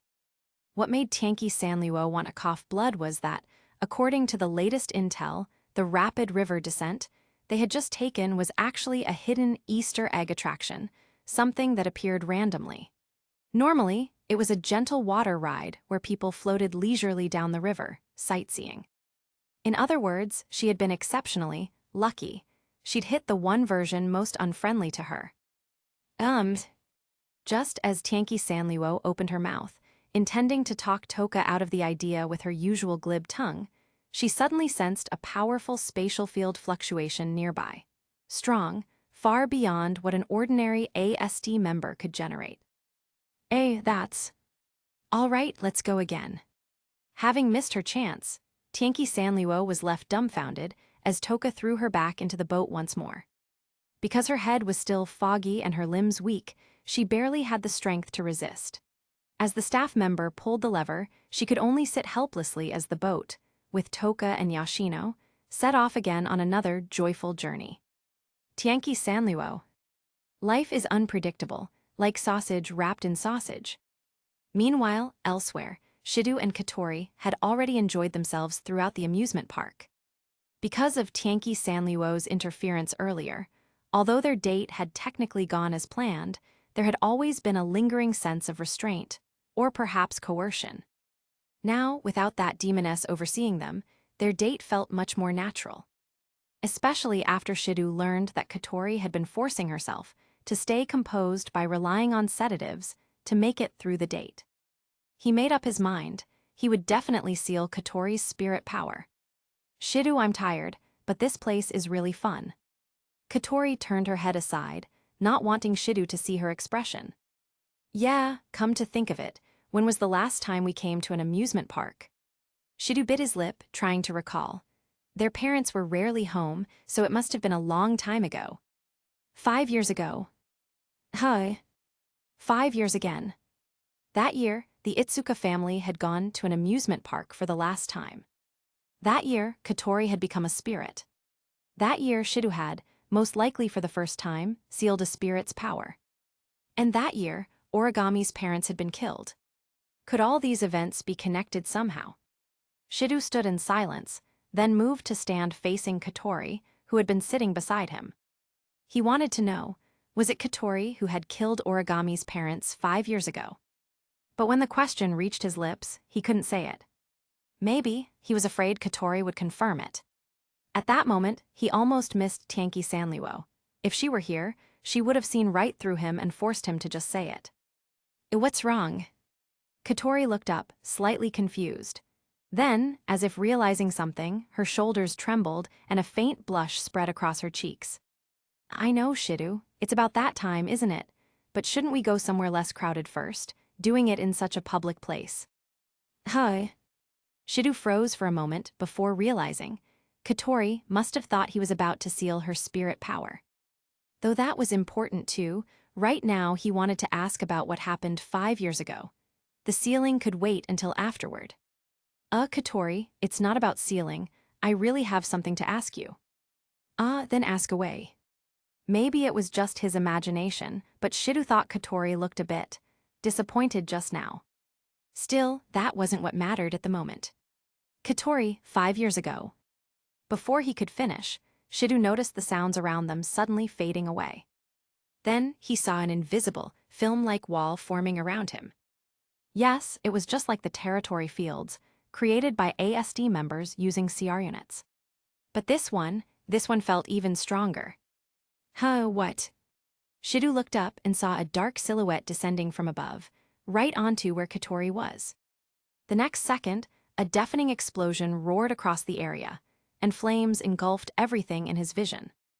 What? Before he could even grasp what was happening, Shidu stood frozen in place, unable to move. He wasn't injured. The external territory field had protected him. But outside that field, where Katori had been, the scene was utterly devastated. It looked as though countless high-explosive missiles had plowed the ground, and the attack carried a slow, deliberate killing intent. Shidu staggered forward, trying to reach the smoke-shrouded edge of the barrier. But his power was far too weak. Even with all his spirit energy, he couldn't break through such a strong field. Katori! Shidu shouted, desperately searching for his sister's trace. But unfortunately, all he saw was scorched earth. Then, he finally came to his senses and looked toward the source of the missile barrage. A figure hovering above. Shidu, it's dangerous, get away. It was Tobiichi Origami. But her equipment looked different from the standard ASD CR unit. A massive manifestation device completely encased her body, like an enormous external armor. It was fitted with multiple missile launchers and 2 huge cannons on the sides. Had Shidu not seen it himself, he would never have believed such a walking arsenal could exist, much less appear in the middle of his date with Katori. Aya. After a brief moment of silence, nearby visitors screamed and fled in panic, leaving Tobiichi Origami and Itsuka Shidu alone on their ready-made stage. Origami, do you know what you're doing? Shidu shouted hoarsely. I know. Origami's voice was calm as still water, but beneath it, an erupting volcano seemed ready to burst forth. I'm going to kill Itsuka Katori. Kill her? HMPH, what an inaccurate choice of words. As soon as Origami spoke, a voice emerged from within the flames. Katori, protected by the fire, standing unscathed. Chapter 57, Revenge from 5 years ago. Kill her, HMPH, that's not quite the right word to use. Surrounded by flames, Katori's figure appeared beside them. Tobiachi Origami, I originally thought you were a smart person, yet you acted so recklessly, attacking without even triggering the spacequake alarm in Tengu City. Katori sighed softly and snapped her fingers. Immediately, the wall of fire surrounding her vanished without a trace. You know, mate. No, I don't know a madwoman who treats life as worthless. Meanwhile, still dizzy on the ship, Tenki Sanluo couldn't help but sneeze. Origami didn't answer. She simply stared at Katori with eyes full of hostility. As her CR unit activated, countless missiles launched from the devices on her back, guided by her territory, flying toward Katori along precise trajectories. Thanks to the barrier surrounding Itsuka Shidao, he was not harmed by the explosions. So there's no room for negotiation. Katori calmly raised her hand. As she murmured under her breath, crimson flames burst from beneath her feet, swallowing every bullet Origami had fired and enveloping her entire body. Divine Spirit Armor Type V. The flames receded instantly, revealing Katori once again clad in the same kimono-like attire she had worn during the rooftop battle. A flowing robe, sleeves burning with fire, and the strange, mismatched horns atop her head. The spirit armor, the strongest shield of a spirit. A spirit. Upon seeing Katori's spirit armor manifest, the hatred in Origami's eyes deepened. There was no mistaking it. This was the same sight she had witnessed 5 years ago. Camel flame-devouring demon. As she spoke, Katori opened her hand, and flames gathered within her palm, forming a massive battle axe. Tobiachi Origami, it seems there's no room for discussion between us. I finally found you. Origami's doll-like, delicate face twisted in rage, an expression Shido had rarely, if ever, seen on her before. He knew then that Origami was absolutely convinced Katori was the one who had murdered her parents. However, having lost his memories from 5 years ago, Shido himself had no idea what had truly happened back then. And then, Origami lifted her hand, and Shido suddenly felt his body grow light. That was the effect of her territory. Shido, this place is dangerous. With a flick of Origami's wrist, Shido's body was flung away, rolling several times across the grass. He looked a bit battered, but that wasn't what concerned him.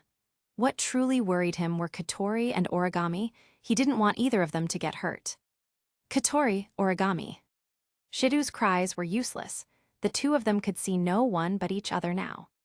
As Origami's devices activated again, even more powerful missiles than before emerged from her back, far beyond what had come earlier. They locked onto their target and launched straight toward Katori. A deafening explosion erupted, accompanied by violent winds and shockwaves that spread in every direction. Without the protection of a territory, Shido was once again thrown through the air, tumbling across the grass. What is that? Rubbing her temple and trying to suppress her nausea, Tenki Sanluo suddenly sensed the clash of territory and spirit energy in the direction of the amusement park. Though she was in poor condition, she could clearly feel that the spirit energy colliding with the territory belonged to Katori Itsuka. Recalling the look on that white-haired girl's face when she had seen the flame's spirit on the rooftop earlier, Tenki thought for a moment and basically understood what was happening, even without seeing it firsthand. But she wasn't exactly in great shape to move right now. Not only would revealing her spirit armor in such a crowded area cause chaos, but her seasickness debuff was also heavily impairing her combat ability. Even so, Tenki's raw power was nothing to scoff at, even with the debuff. Her strength far surpassed that of most spirits. Still, judging by the intensity of this territory, her opponent's power exceeded any ASD members she'd encountered before. If she got careless because of her current state and got caught off guard, wouldn't that be a disaster? But then again, even if her opponent's equipment had improved, so what? From analyzing that territory's structure, it was still nowhere near her level. Besides, this battle was sure to be entertaining. Wouldn't it be a shame to miss such a show? Moreover, that white-haired girl's attention was clearly focused on Katori. Tenki understood well what kind of emotions lay behind a face like that, and until Katori was dealt with, the white-haired girl wouldn't have the leisure to bother with her. And Katori wasn't weak either. Having made up her mind, the only issue left was how to slip away from this place naturally. She didn't want to call Toka or Yashino. Both were dead weight who might interfere with her fun. So, Tenki quickly formed a plan. She walked to the edge of the boat and rested her chin on her hand, pretending to simply enjoy the sightseeing. Then, with a light push of her legs, as if a seasick tourist had lost her balance while admiring the view, her dizzy head tipped forward, and she fell straight off the edge, seemingly about to plunge into the water below. Just before hitting the water, Tenki silently activated her spirit armor. Divine spirit armor type IAIS. As spirit power surged within her, a blood-red dress and black jacket replaced the swimsuit she had conjured earlier. Using her spirit flight ability and a burst of spirit energy, her toes skimmed the water's surface, sending ripples outward as she shot away at high speed. Meanwhile, all around, including nearby Toka and Yashino, everyone's attention was fixed on the tour guide at the bow of the boat and the scenery being described. No one noticed the figure that had suddenly disappeared from the side. And since Tenki made virtually no sound throughout the process, no one realized it in time. Once she left that cursed place, Tenki immediately soared into the sky to avoid detection. To any curious onlookers below, she would have seemed like nothing more than a bird flying high above, nothing suspicious at all. Even though she tried using her spirit power to steady herself, her head still throbbed with dizziness. But Tenki didn't seem to care. She flew straight toward the site where spirit energy and territory were colliding. The explosion's origami triggered obliterated part of the amusement park in an instant. The spot where Katori had stood moments ago now looked like a miniature spacequake zone. The stone pavement was gouged out into a massive crater, and everything within it had vanished. The destructive power was astounding, at least for a mass-produced CR unit. Though Shidu had witnessed numerous battles between Origami and other ASD members before, and had a general sense of their combat strength, he had never seen a device unleash such overwhelming firepower. At this level, it was practically a human-shaped anti-spirit artillery platform. However, after scanning the area, Shidu finally spotted Katori's figure, floating unharmed in the sky and wreathed in fire. He exhaled in relief. Thankfully, Katori was completely unscathed. What a crude weapon. Katori's expression showed clear disdain. In contrast, Origami, though she was the one attacking, looked as if she were enduring tremendous pain. Her twisted expression and heavy breathing made that clear. Even so, she didn't stop. Driving her equipment once more, she unleashed another torrent of firepower toward Katori. And not only that. Directional territory deploy. Just as the cannons and missiles were about to strike Katori, Origami shouted loudly. At once, a spherical barrier similar to the one that had protected Shidu appeared around Katori. However, since the missiles and shells passed through the barrier unhindered, its purpose clearly wasn't to protect Katori, but rather to trap her inside, amplifying the destructive effect of the attack to its maximum.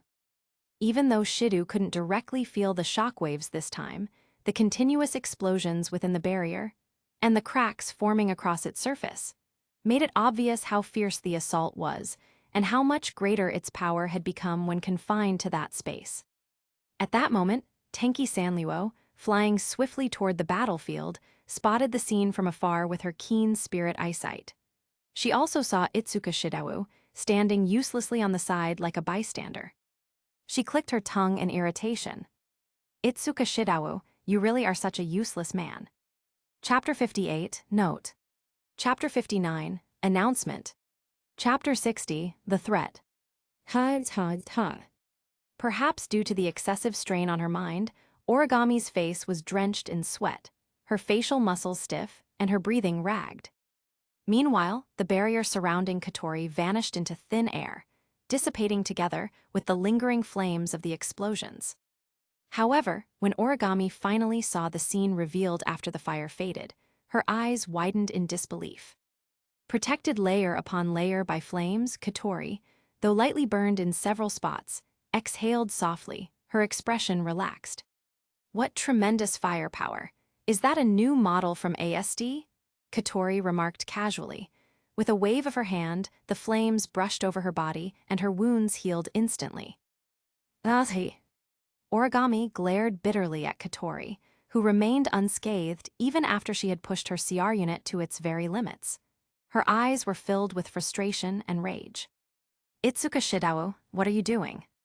Just then, from behind the boy sitting weakly on the grass, came a cold, menacing voice that made his hair stand on end.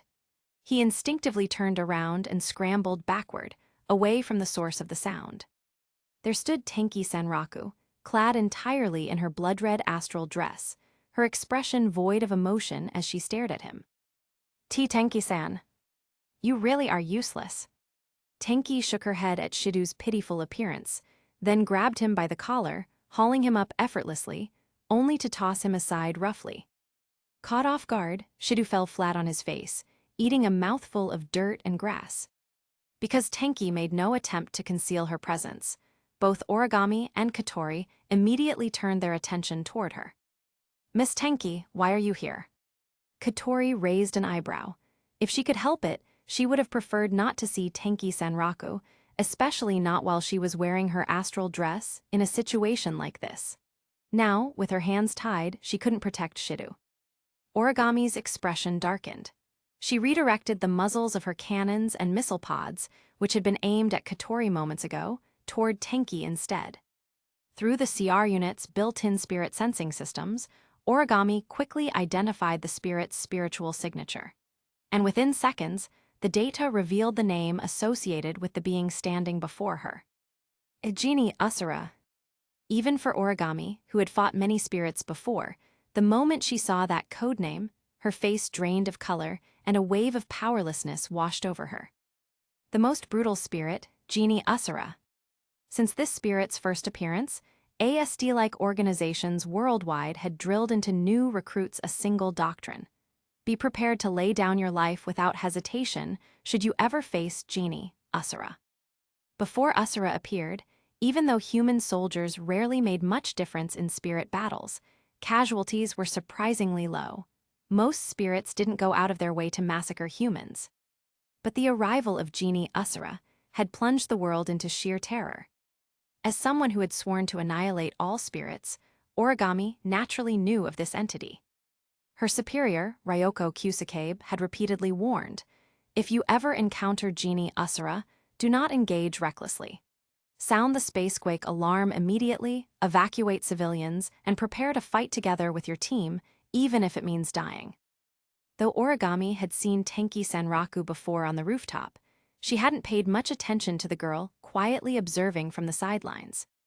Now that she knew Tenki's true identity, the realization hit her like a thunderclap. Katori, the spirit Efreet, was already formidable enough, and now Genie Usura was involved. The situation had turned overwhelmingly against her.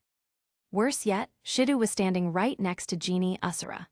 With Efreet also posing a threat, Origami couldn't ensure his safety if he were caught in the crossfire. And given Tenki Sanraku's mere presence in Tengu City, the implications were terrifying. Perhaps because both Origami and Katori were concerned about Shidu's safety near Tenki, they simultaneously ceased fighting, shifting their full attention to her. You too. Tenki clicked her tongue, then extended her right hand, summoning her angel. Burning immortal flame. The crimson, 7-foot-long crescent halberd materialized in her grasp. Tenki immediately leveled its blade at Shidu's neck, who was still lying helplessly on the ground. Her voice turned cold as she addressed the two girls. Keep fighting until one of you wins. Amuse me. If you stay idle like this, I won't mind making this useless man named Itsuka Shidao my dinner. Eating humans wasn't new to her, after all. Half of what she said was truth, the other half threat. Shidu. Miss Tenki, we can. Of course, Tenki interrupted them lazily, you're welcome to try. Let's see whose move is faster. Despite Origami and Katori's panicked reactions, Tenki remained utterly unmoved. This is. With the blade of her halberd pressed against his neck, Shidu didn't dare move a muscle. His arms trembled as he stayed frozen in place. Although his head was still fuzzy from being tossed earlier, he had clearly heard every word Tenki had said.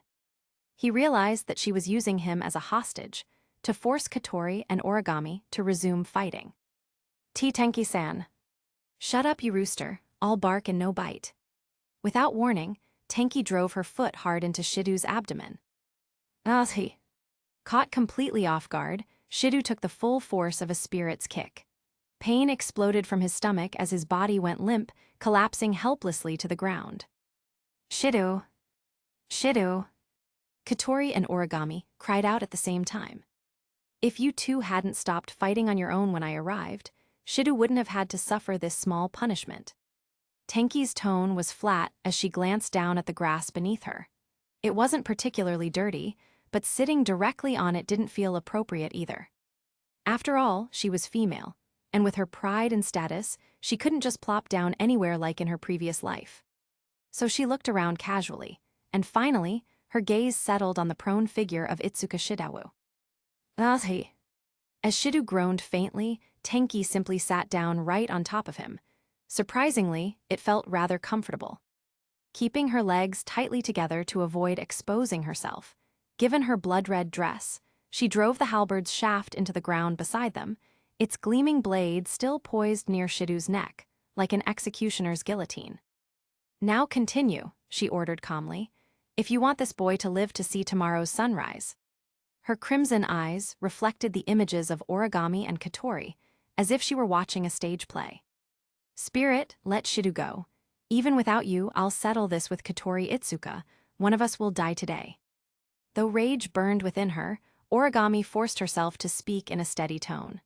The power difference between them was too vast, and provoking a lunatic like Tenki would bring only disaster. If it weren't for your little feud with Katori, I wouldn't have bothered showing up. I've seen enough battles between ASD and spirits. Tenki yawned nonchalantly, her tone utterly indifferent. Of course, I've also killed plenty of ASD myself. Her mocking words ignited Origami's fury. Her CR unit began to charge up energy, ready to unleash its most powerful strike against Tenki. But in the end, Origami exhaled sharply, lowering her weapons, and turned them back toward Katori instead. Whether for her parents' sake or for Shidu's, she had to kill Efreet. Tobiichi Origami, you. Katori glanced at Shidu to confirm that he was still alive, then gritted her teeth and raised Camel, her flaming battle axe. Suddenly, Katori's expression twisted in pain. She clutched her head with her left hand and groaned. Damn it, power overload. Though still on the ground, Shidu noticed her distress immediately. It was the exact same reaction as the one he'd seen on the rooftop before. Oh, now this is getting interesting, Tenki murmured with amusement. Unlike Shidu's anxiety or Tenki's intrigue, Origami saw an opportunity she couldn't waste. She turned, aiming the enormous cannons mounted on her CR unit squarely at Katori. Disappear, magic cannon. With a roar, torrents of magical energy burst from the muzzles, surging straight toward Katori Itsuka. Chapter 61, A Small Lesson. Pale blue light cannons. Even though Shidu didn't know much about those manifestation devices before, he could still feel the terrifying power radiating from them. Right now, Katori's condition was bad, if she were hit directly by that kind of attack. Katori! Shidu shouted, but since Tenki Sanluo was sitting on top of him, he couldn't move at all. The only thing he could do was flail his hands uselessly, like an eel writhing in the sea. Be quiet, Tenki Sanluo said, as she slightly lowered her burning immortal flame. The beam of light finally hit its target, and since there was no longer any protective barrier, some of the deflected blasts and shockwaves spread outward. Tenki Sanluo didn't move to avoid it. She simply lifted a hand and summoned another angel. Polar ice burst. Along with the appearance of the icy spear came towering walls of ice that shot up dozens of meters high, forming a circular barrier centered around the blast zone, the radius just enough to include Tenki Sanluo. Inside the frozen barrier, the ground was instantly coated in a layer of thick ice several centimeters deep. Every bit of residual light and every shockwave from the explosion were absorbed completely by the ice walls and the frozen ground, preventing any damage from spreading outside. This wasn't because Tenki Sanluo had suddenly grown merciful or didn't want to hurt innocent people.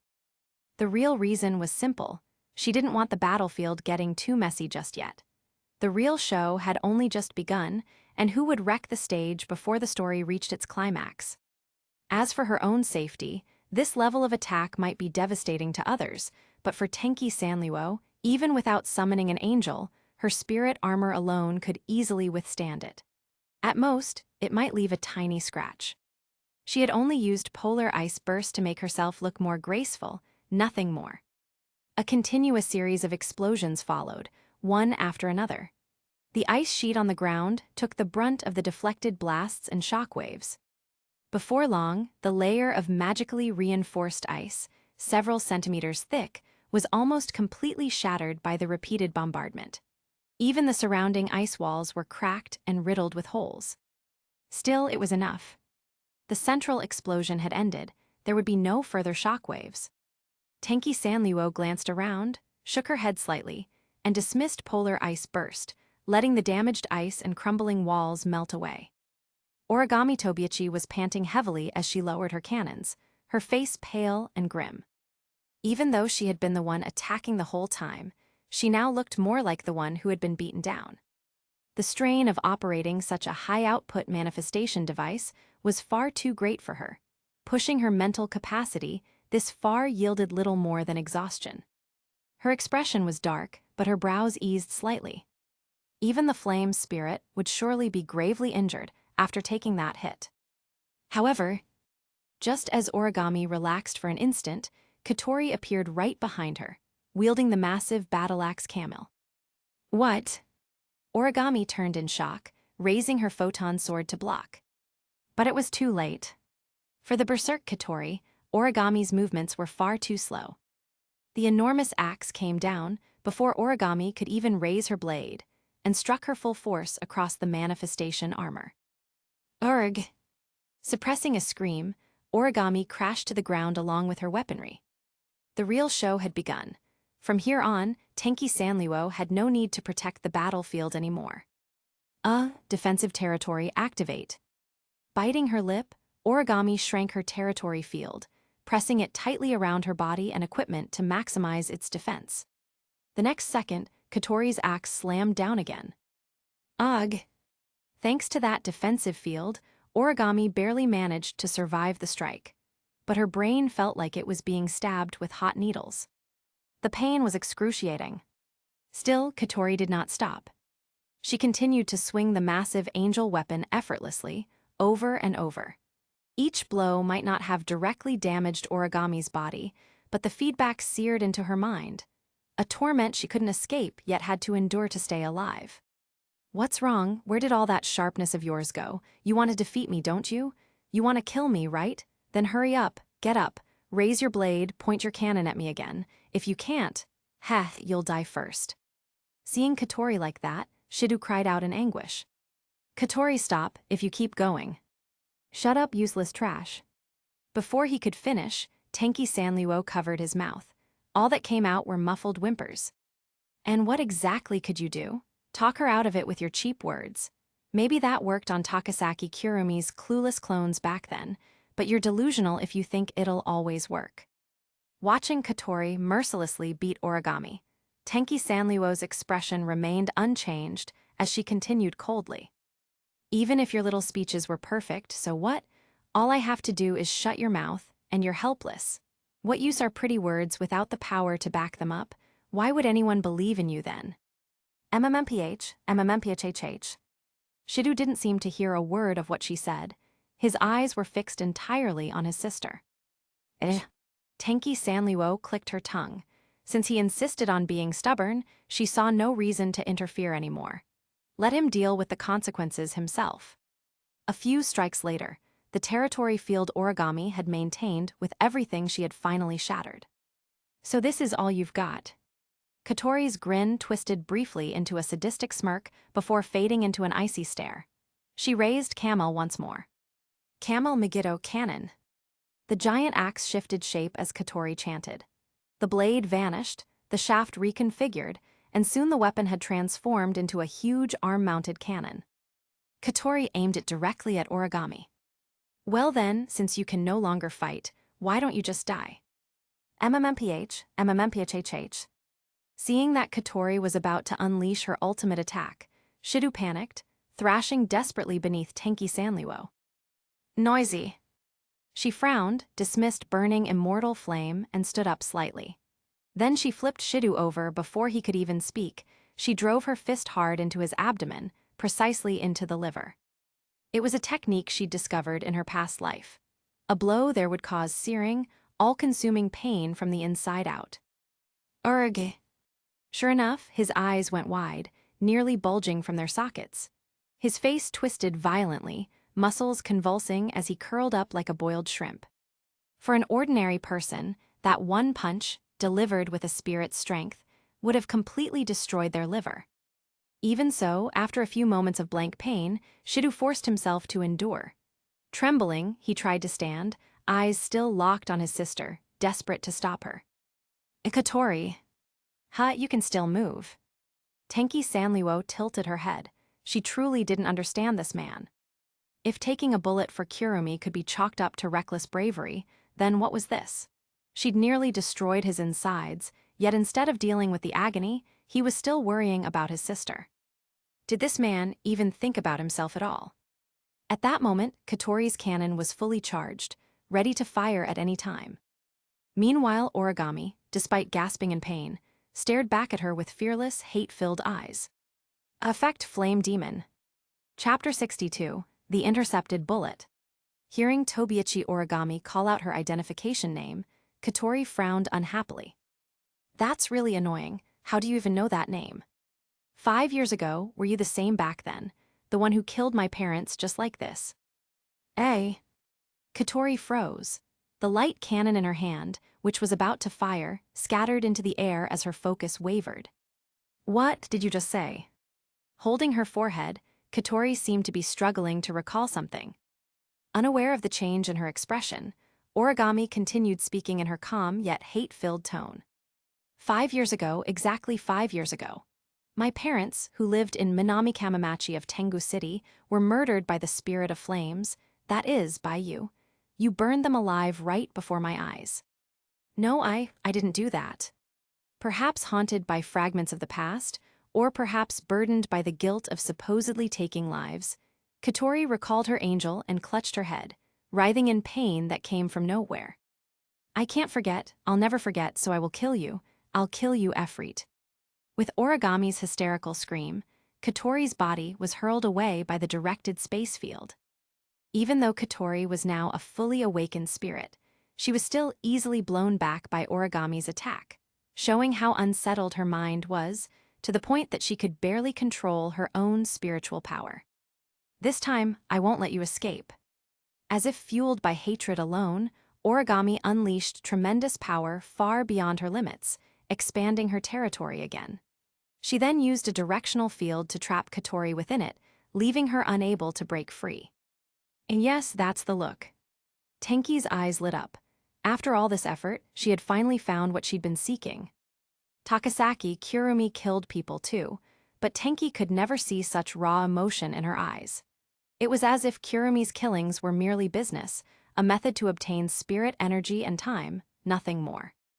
To Tenki, however, those eyes filled with hatred, rage, and regret were the most beautiful thing in the world, more beautiful than a full moon on the 15th night of the first month. And if those eyes were to shine with the confusion of vengeance fulfilled, they would be even more exquisite. As for how to bring that look to the eyes of this Origami girl, Tenki turned to the trembling Katori, who was still clutching her head in self-loathing and confusion over her supposed crime, and sneered. Killing people and you fall apart like this? Pathetic, some spirit of flames you are. Perhaps because of what she experienced in her previous life, Tenki couldn't understand why killing would burden someone's heart. Would seeing Katori's mangled corpse remind her of her dead sister from her past life? Hardly, compared to witnessing the radiant expression of revenge fulfilled in Origami's eyes. The death of one spirit of flames meant nothing. She had come here for entertainment, after all.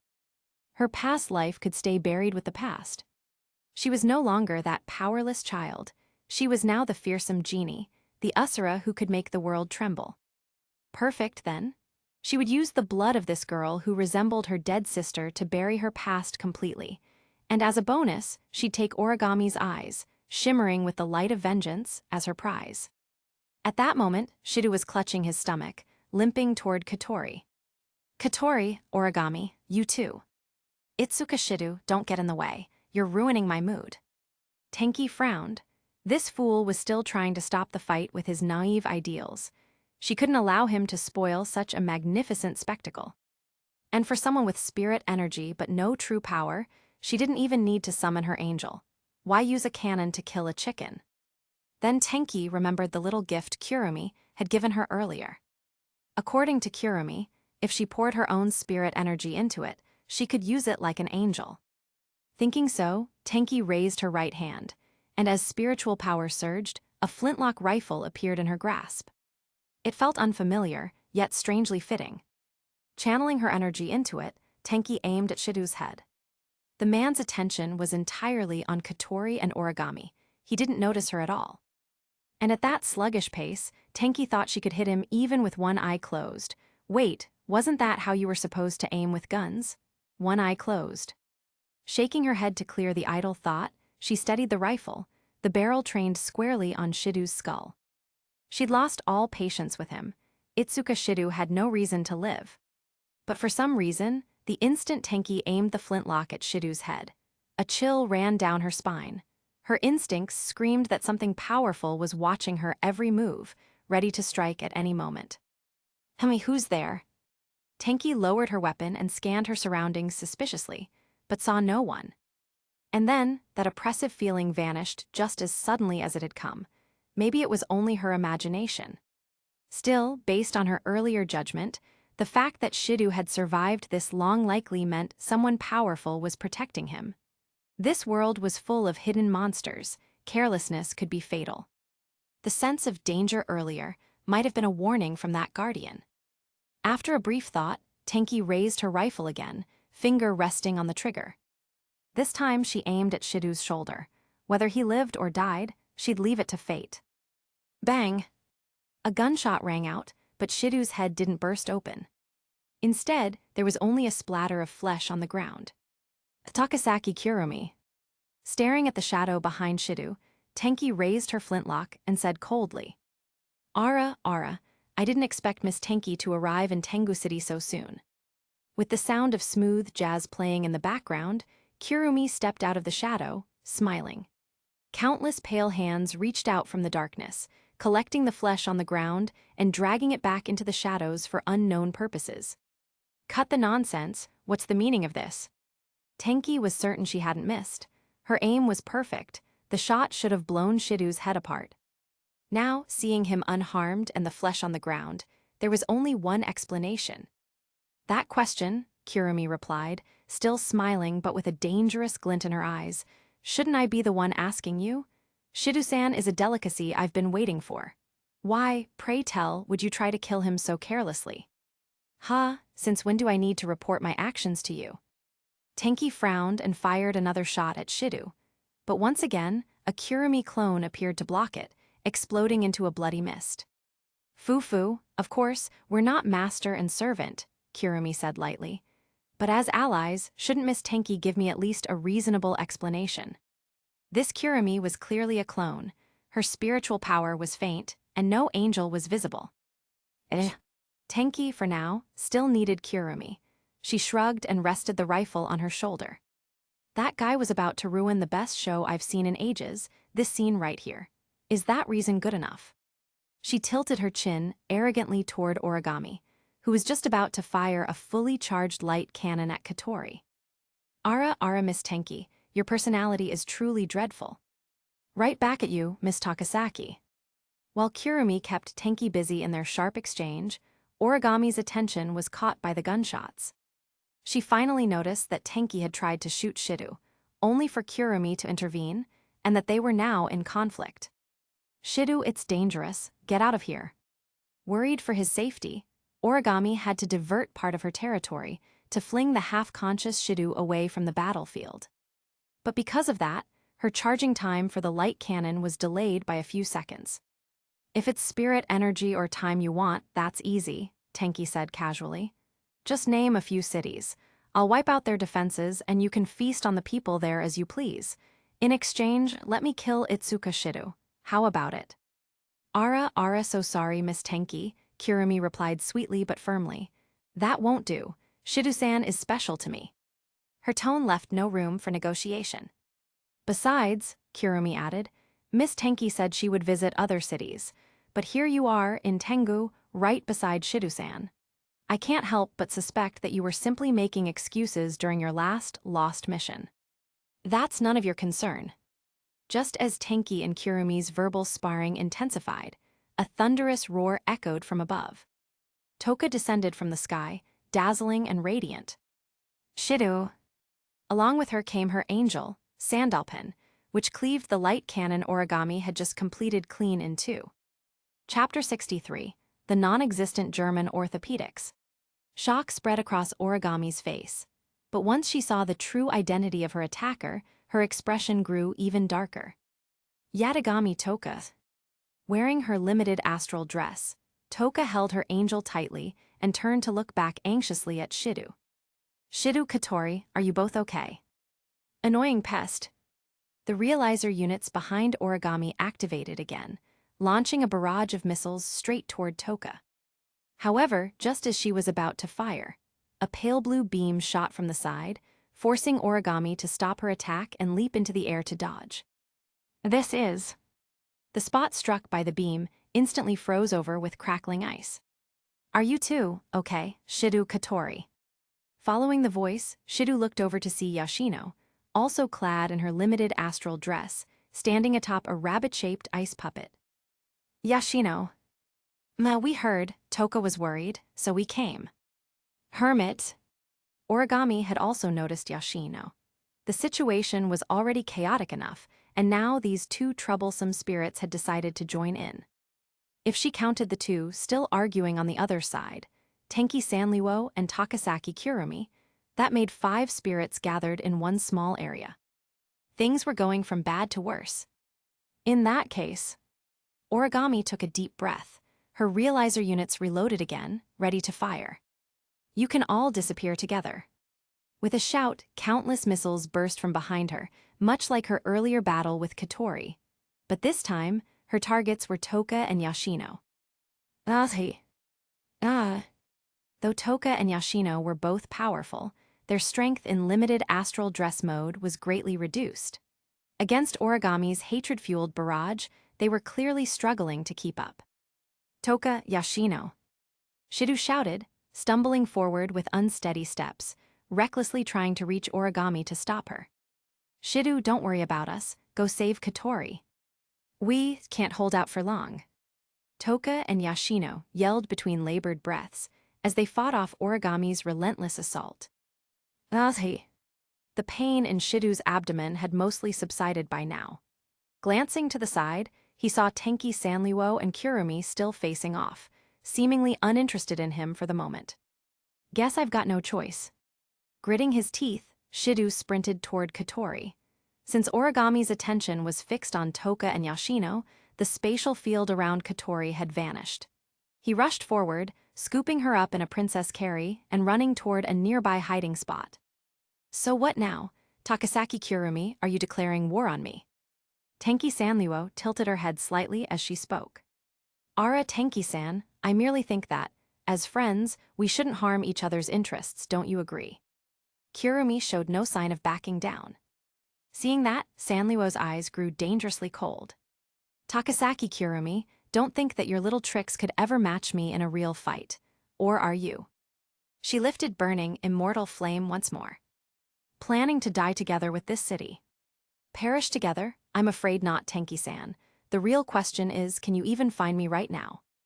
Kurumi's tone was relaxed, her steps light as she twirled gracefully in place. "Besides, Tenki-san, you wouldn't want that noisy rooster to spoil all the fun you're having watching the show, would you?" "Rooster, huh? That mouthy fool really is an eyesore."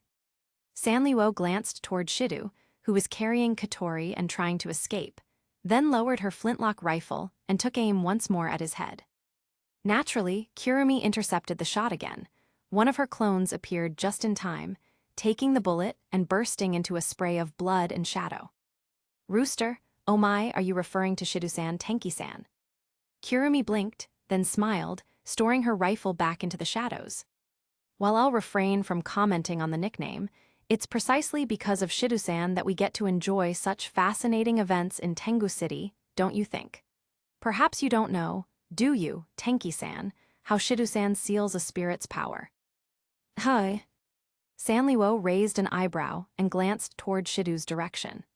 After estimating that she could easily twist his head off at any time, she gestured for Kurumi to continue. It's quite simple, really. He meets a spirit, goes on a date, makes her blush, and then seals her power through a kiss. A date, blushing, and a kiss. For the first time, Sanliwo's expression froze. Her eyes widened slightly, and a faint blush colored her cheeks. She'd already guessed that sealing required some sort of emotional connection, but she never imagined it would involve something as shameless as that. Yes, that's exactly the kind of expression I wanted to see on your face, Tenki-san. You talk too much. Flustered, Sanliwo raised her rifle and blew Kurumi's head apart. Of course, the corpse was swiftly dragged back into the shadow by countless hands, and another Kurumi emerged as if nothing had happened. Well then, Tenki-san, Kurumi continued smoothly, as of now, Shidu-san has already sealed 2 spirits, or rather, soon to be 3. That means he's the most important person in all of their hearts. If you were to kill him, wouldn't that cause quite the commotion? You mean inversion, don't you? Sanliwo recalled the concept she'd learned from Kurumi before. When a spirit experiences unbearable despair, her Ryuryoku turns negative, causing her spirit crystal to invert. An inverted spirit gains immense power, but loses nearly all reason, becoming a being of pure destruction. Exactly.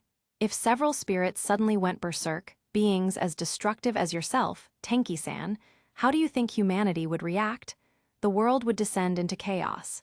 Even if you survived, could you still enjoy your precious entertainment afterward? Iha. Sanliwo lowered her weapon and crossed her arms, watching Origami mercilessly overpower Toka and Yashino. Takasaki Kurumi, much as I hate to admit it, you have a point. Please trust me, Tenki-san. As long as Shidu-san lives, he'll keep providing you with plenty of entertainment, far more amusing than what you're seeing now. Seeing Sanliwo put away her angel, Kurumi secretly sighed in relief, withdrawing the hundreds of clones she'd deployed to protect Shidu's escape. She spun once on her toe and added cheerfully. Sanliwo stayed silent for a moment. It's fine, I'll trust you for now. Then she stepped forward, twisted off Kurumi's head again, tossed it aside, and went back to spectating the fight. Katori. Outside, the explosions grew louder. Shidu knew time was running out. He had to seal Katori's power quickly. Normally, sealing required a sufficient level of affection, but the situation was too dire for hesitation. He had no choice but to gamble. Katori, you're my most adorable little sister, the one I'm proudest of in this whole world. I love you. I really love you. Ace. Katori's face turned scarlet, red as a ripe apple. Of course, Shidu himself was blushing furiously too. What are you suddenly? Katori, do you love me?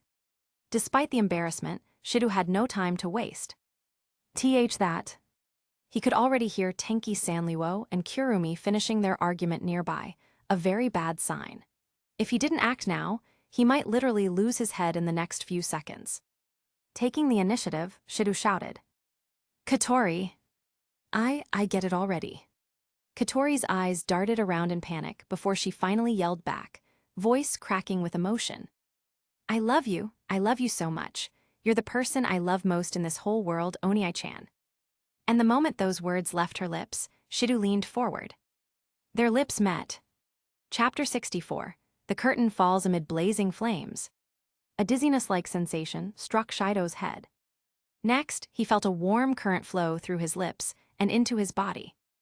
It was the same feeling he had already experienced during the dates with Toka and Yashino, the sensation of sealing a spirit's power within himself. However, holding his forehead, Shido absorbed the memories that poured into him together with Katori's spirit power. Just now, that was memories from 5 years ago, but taken entirely from Katori's point of view. Compared to his own incomplete fragments, these were far more complete. I remember it too, 5 years ago. Katori had yet to recover her senses. But as her spirit power faded, the kimono and fiery ribbons she wore dissolved into particles of light, revealing her fair skin. At the same time, Katori collapsed unconscious. Shido had already seen the same thing happen after sealing Toka and Yashino, so he was mentally prepared. Although his sister's naked body was now completely exposed before his eyes, looking as if waiting to be taken, tempting as the sight was, Shido knew that now was not the time to admire such scenery. He needed to leave immediately. Not only to protect Katori from origami, but also to keep himself alive from Tenki. However, in the next instant, several missiles flew precisely toward Katori. Shido had no choice but to lift Katori in his arms and run, using his own back to take the full brunt of the explosions.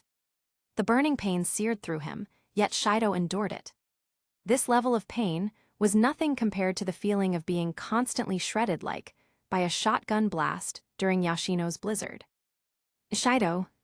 Seeing that her attack had wounded Shido, Origami quickly descended to his side. Takasaki Kurumi, is that white-haired girl a spirit? Tenki narrowed her eyes. She had already predicted what would happen next. Why ask what you already know, Miss Tenki? No, I was just thinking. If that girl is a spirit, then isn't she just a free gift for Shido Itsuka? The reaction is so boring, nothing like the fun I wanted to see. And besides, why is this happening? Forget it. Even though I don't have a medical-type realizer unit, if I use this. Before she could finish her thought, Origami widened her eyes in shock, unable to believe the sight before her. Shido's back, grotesquely scorched moments ago by the explosion, was now being rapidly restored under the licking flames, healing visibly fast. In no time, his injuries vanished completely. As expected, just like before, Shido took a deep breath, wanting to lay Katori somewhere clean, but the area was covered in dust and dirt from the battle. There was nowhere suitable. Give her to me. With a sweep of black-red light, Shido felt his arms lighten. Turning around, he found Tenki lifting Katori onto her shoulder, expressionless. Miss Tenki, if you want my life, I will give it to you any time. Just don't harm. Too much talking, just go do what you're capable of, how boring.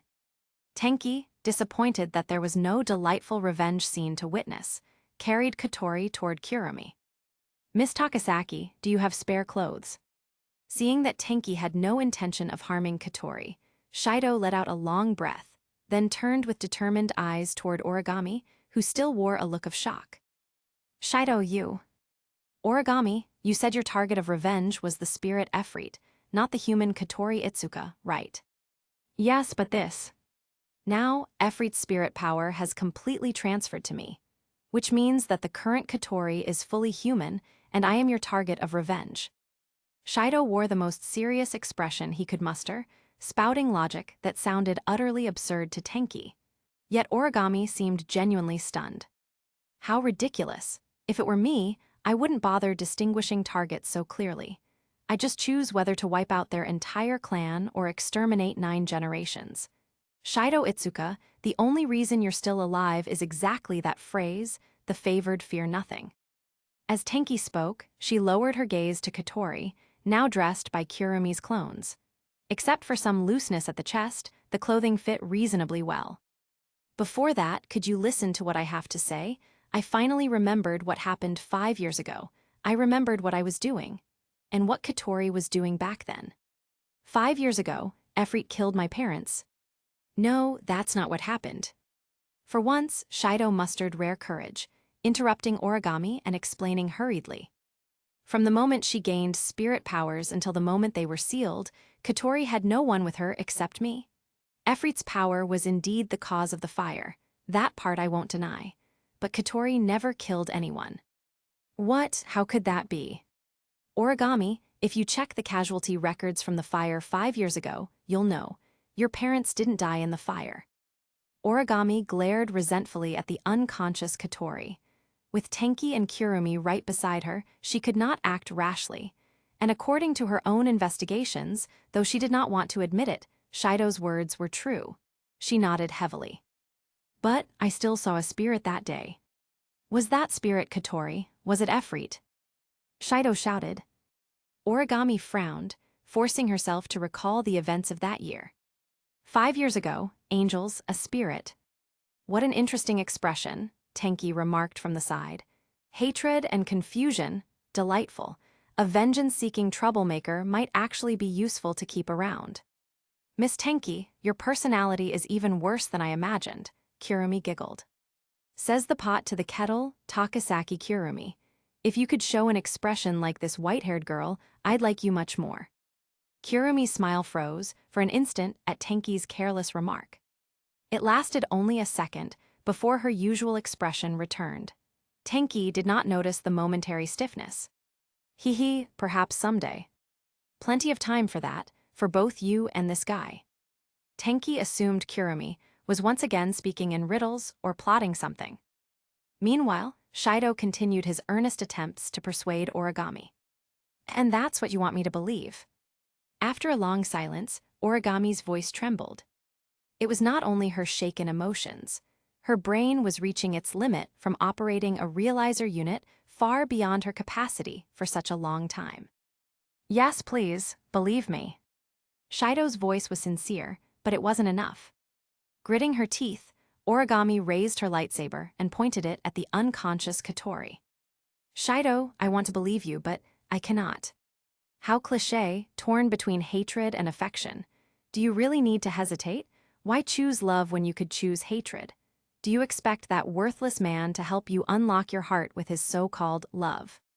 The next development was exactly what Tenki least wanted to see, utterly boring. If Origami really did lose her mind and cut down Katori, well, that would at least be entertaining. Origami, if you cannot believe me, then kill me instead. Kill me as Efreet. Seeing that his words had no effect, Shido knelt forward, presenting himself for execution. This kind of thing. But at that instant, pain flashed across Origami's face. The lightsaber vanished, and the massive realizer unit behind her seemed to regain its proper weight, crashing heavily to the ground.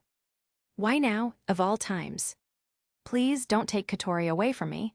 Consider this my last request. Please believe me. Shido threw himself into a full doza.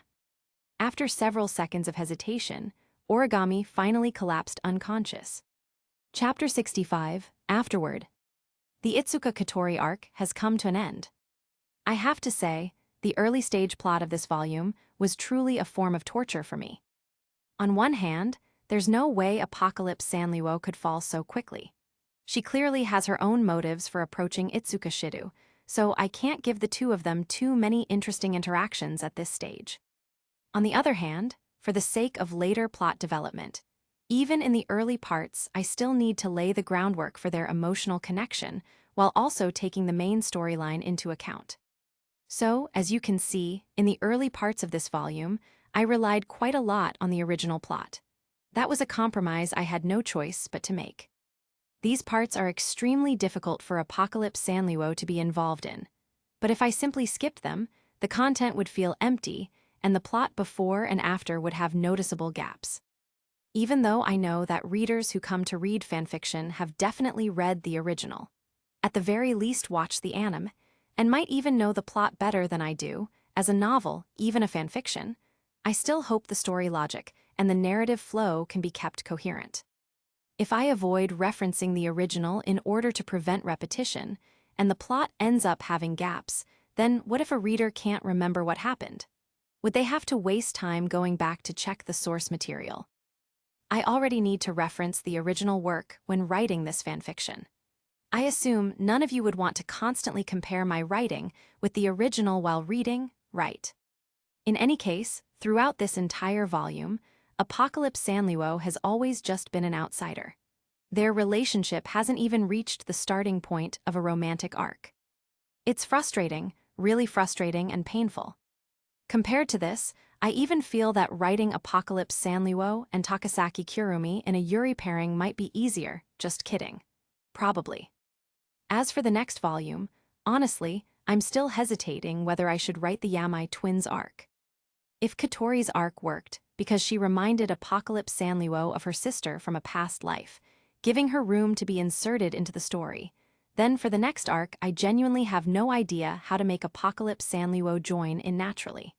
Am I supposed to throw her from the sky next to Shido again? That feels way too forced. I've been agonizing over this recently, so there probably won't be many updates this weekend. If I want to prepare for putting the story on shelves, I have to stockpile chapters. Anyway, that's probably all I want to say for this volume. There have just been too many things going on recently. My head hurts. Well then, see you in the next volume. Chapter 66, Prologue, A Girl's Encounter. Tengu City, Rhindoji Girls' Academy. A girl wearing a black and red dress with a black jacket draped over it gently tapped the ground with her right foot, and her body floated up like a balloon. As she rose higher, Apocalypse Sanliwo saw the city's iconic landmark, the Tengu Tower. Before her last lost, she had deliberately used her brief and precious time to etch that building deeply into her memory.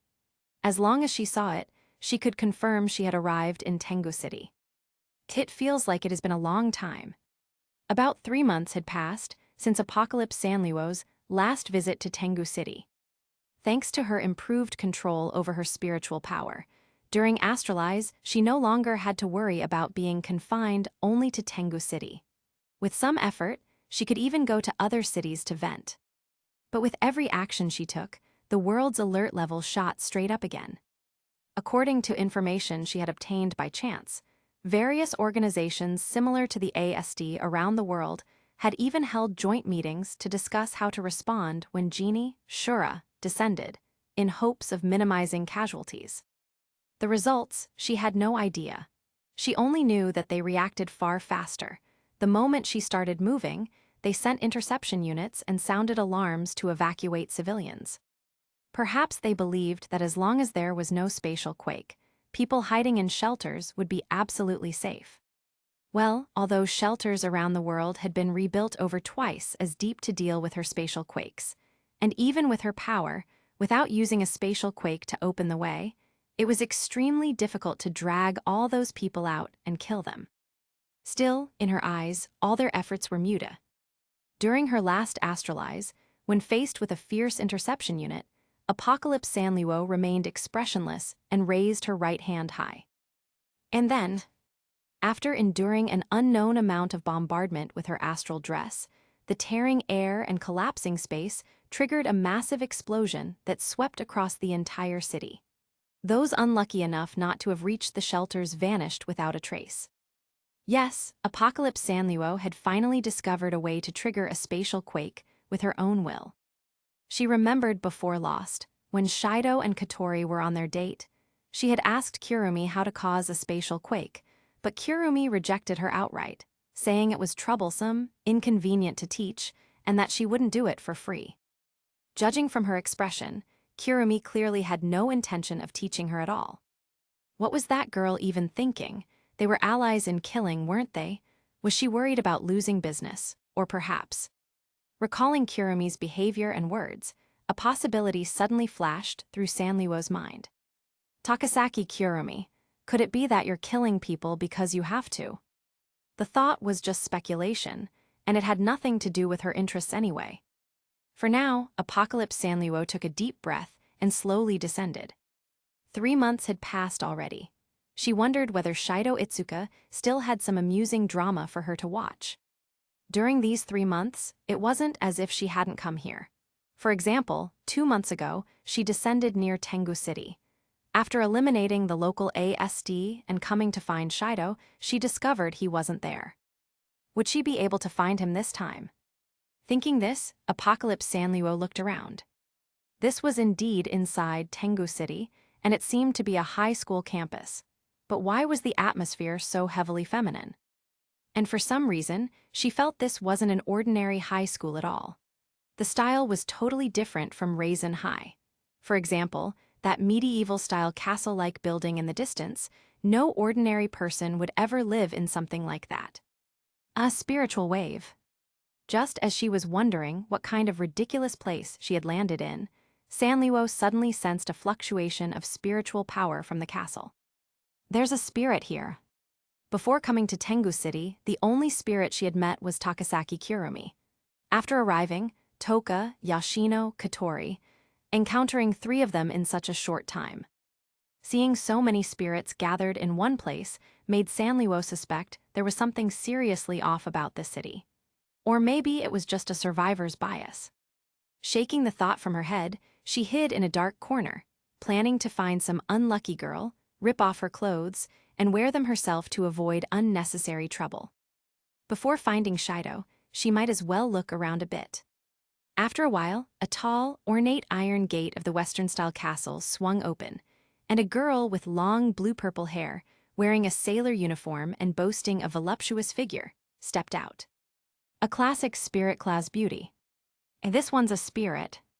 From the faint spiritual energy emanating from her, Sanliwo was almost certain this girl was a spirit.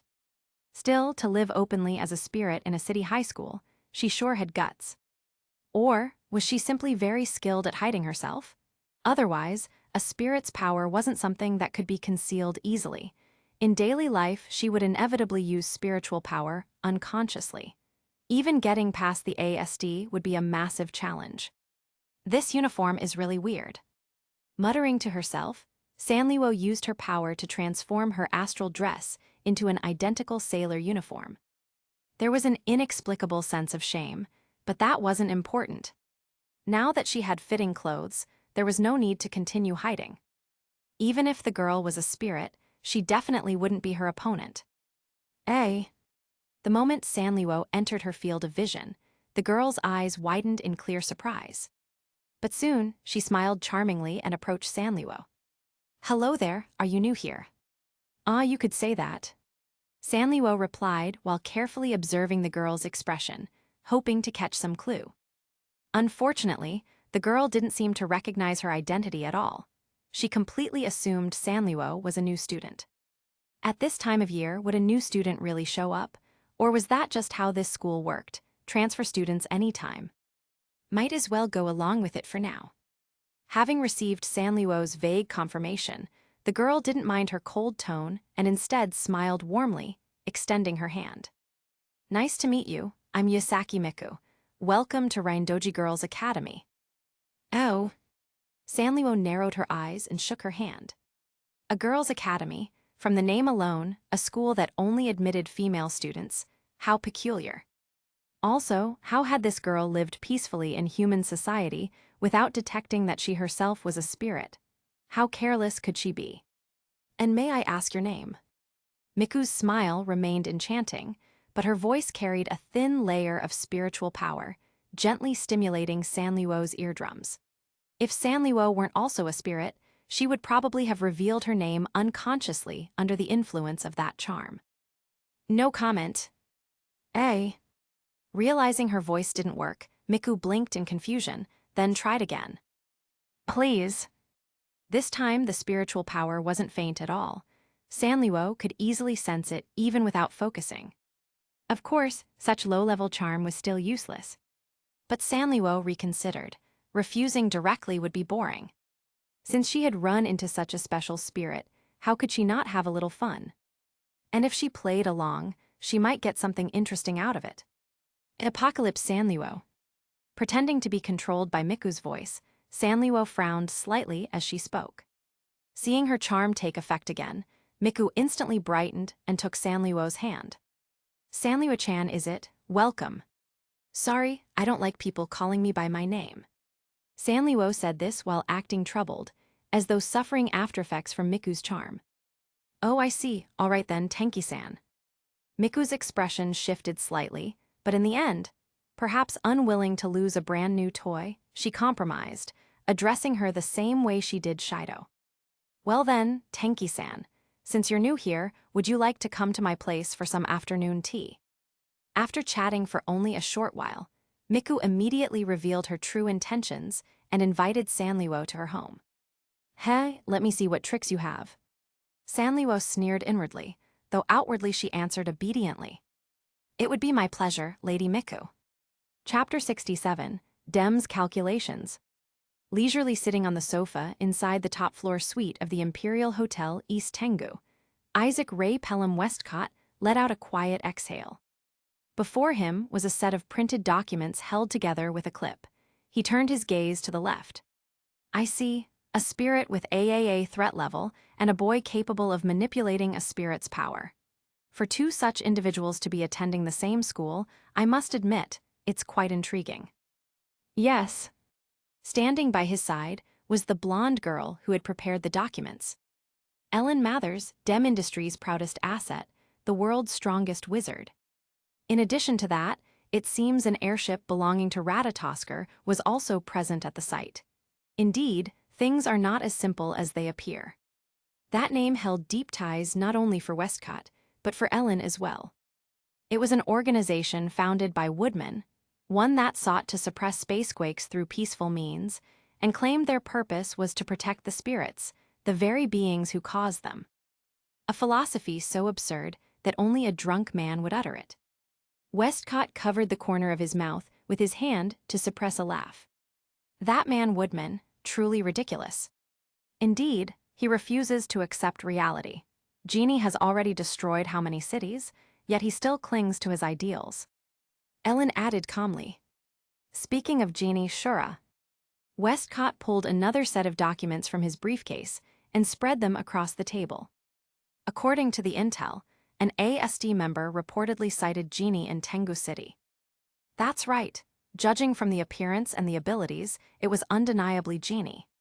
Since Ellen herself had compiled these documents, she already had every detail memorized.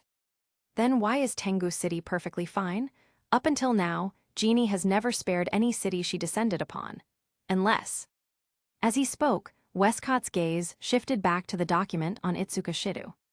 Itsuka Shido, what an interesting boy.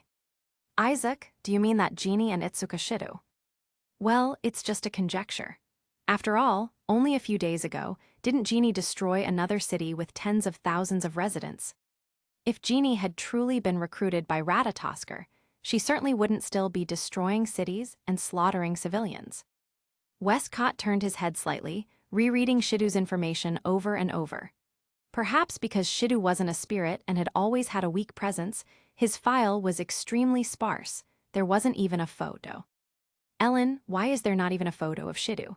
Even Princess has several long-distance shots. Hearing what sounded like criticism, Ellen immediately lowered her head slightly. Because I didn't expect I needed to collect information on someone who wasn't a spirit. I'll prepare it at once. No need, once we meet him in person, that's enough. Casting Shido's file aside, Westcott refocused on the documents concerning Tenki Sanliwoku. Genie and Nightmare are on friendly terms. Yes, according to ASD video records, they were seen appearing together in Tengu City, seemingly as allies. A duo of murderers, how fascinating. Westcott stretched lazily, appearing pleased with the relationship between Tenki Sanliwoku and Takasaki Kurumi. So, how are things progressing on the other side? You mean, yes, very smoothly. The 10 members under Adeptus 3 have all been assigned to the operations unit today. Well done. Westcott nodded with satisfaction.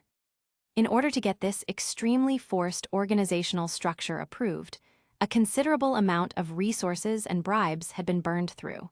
But that was trivial. Using new systems and institutions was indeed the most efficient way to mobilize the magicians who obeyed him like limbs. But doing so required vast funds and time, not to mention pressure from the board of directors. However, for now, this was the fastest method for Dem to employ official military force within Japan. Then it's decided, I want to meet this boy, Itsuka Shido, as soon as possible. Once Westcott casually stated this, Ellen inhaled deeply and promised. Understood, I will definitely bring him to you. Very good, I have great confidence in you, the world's strongest wizard. And remember, if we're to make contact with them, we must host a grand banquet, yes. Otherwise, we can't properly express our sincerity. Yes. Ellen seemed confident. Oh, right. As Westcott spoke, he suddenly looked as if something important occurred to him. He walked over to Ellen and placed his hand on her shoulder, lowering his voice. Ellen, if you encountered Jeannie, what would you do? I would firmly carry out your orders. Though Ellen's tone remained firm as always, her words revealed that even she lacked confidence when it came to confronting Jeannie. After watching Jeannie's combat footage and comparing it with her own abilities, even Ellen Mathers, prideful, arrogant, and dismissive of all others, had no choice but to admit that without special equipment, she most likely would not be a match for Jeannie. This feeling was very similar to facing Deus years ago. Only, compared to Deus, Jeannie was far more brutal and sadistic. It's rare to hear the world's strongest wizard answer like that. Not like you at all, Ellen. Westcott chuckled, as if expecting such a reaction. Isaac, then what do you propose?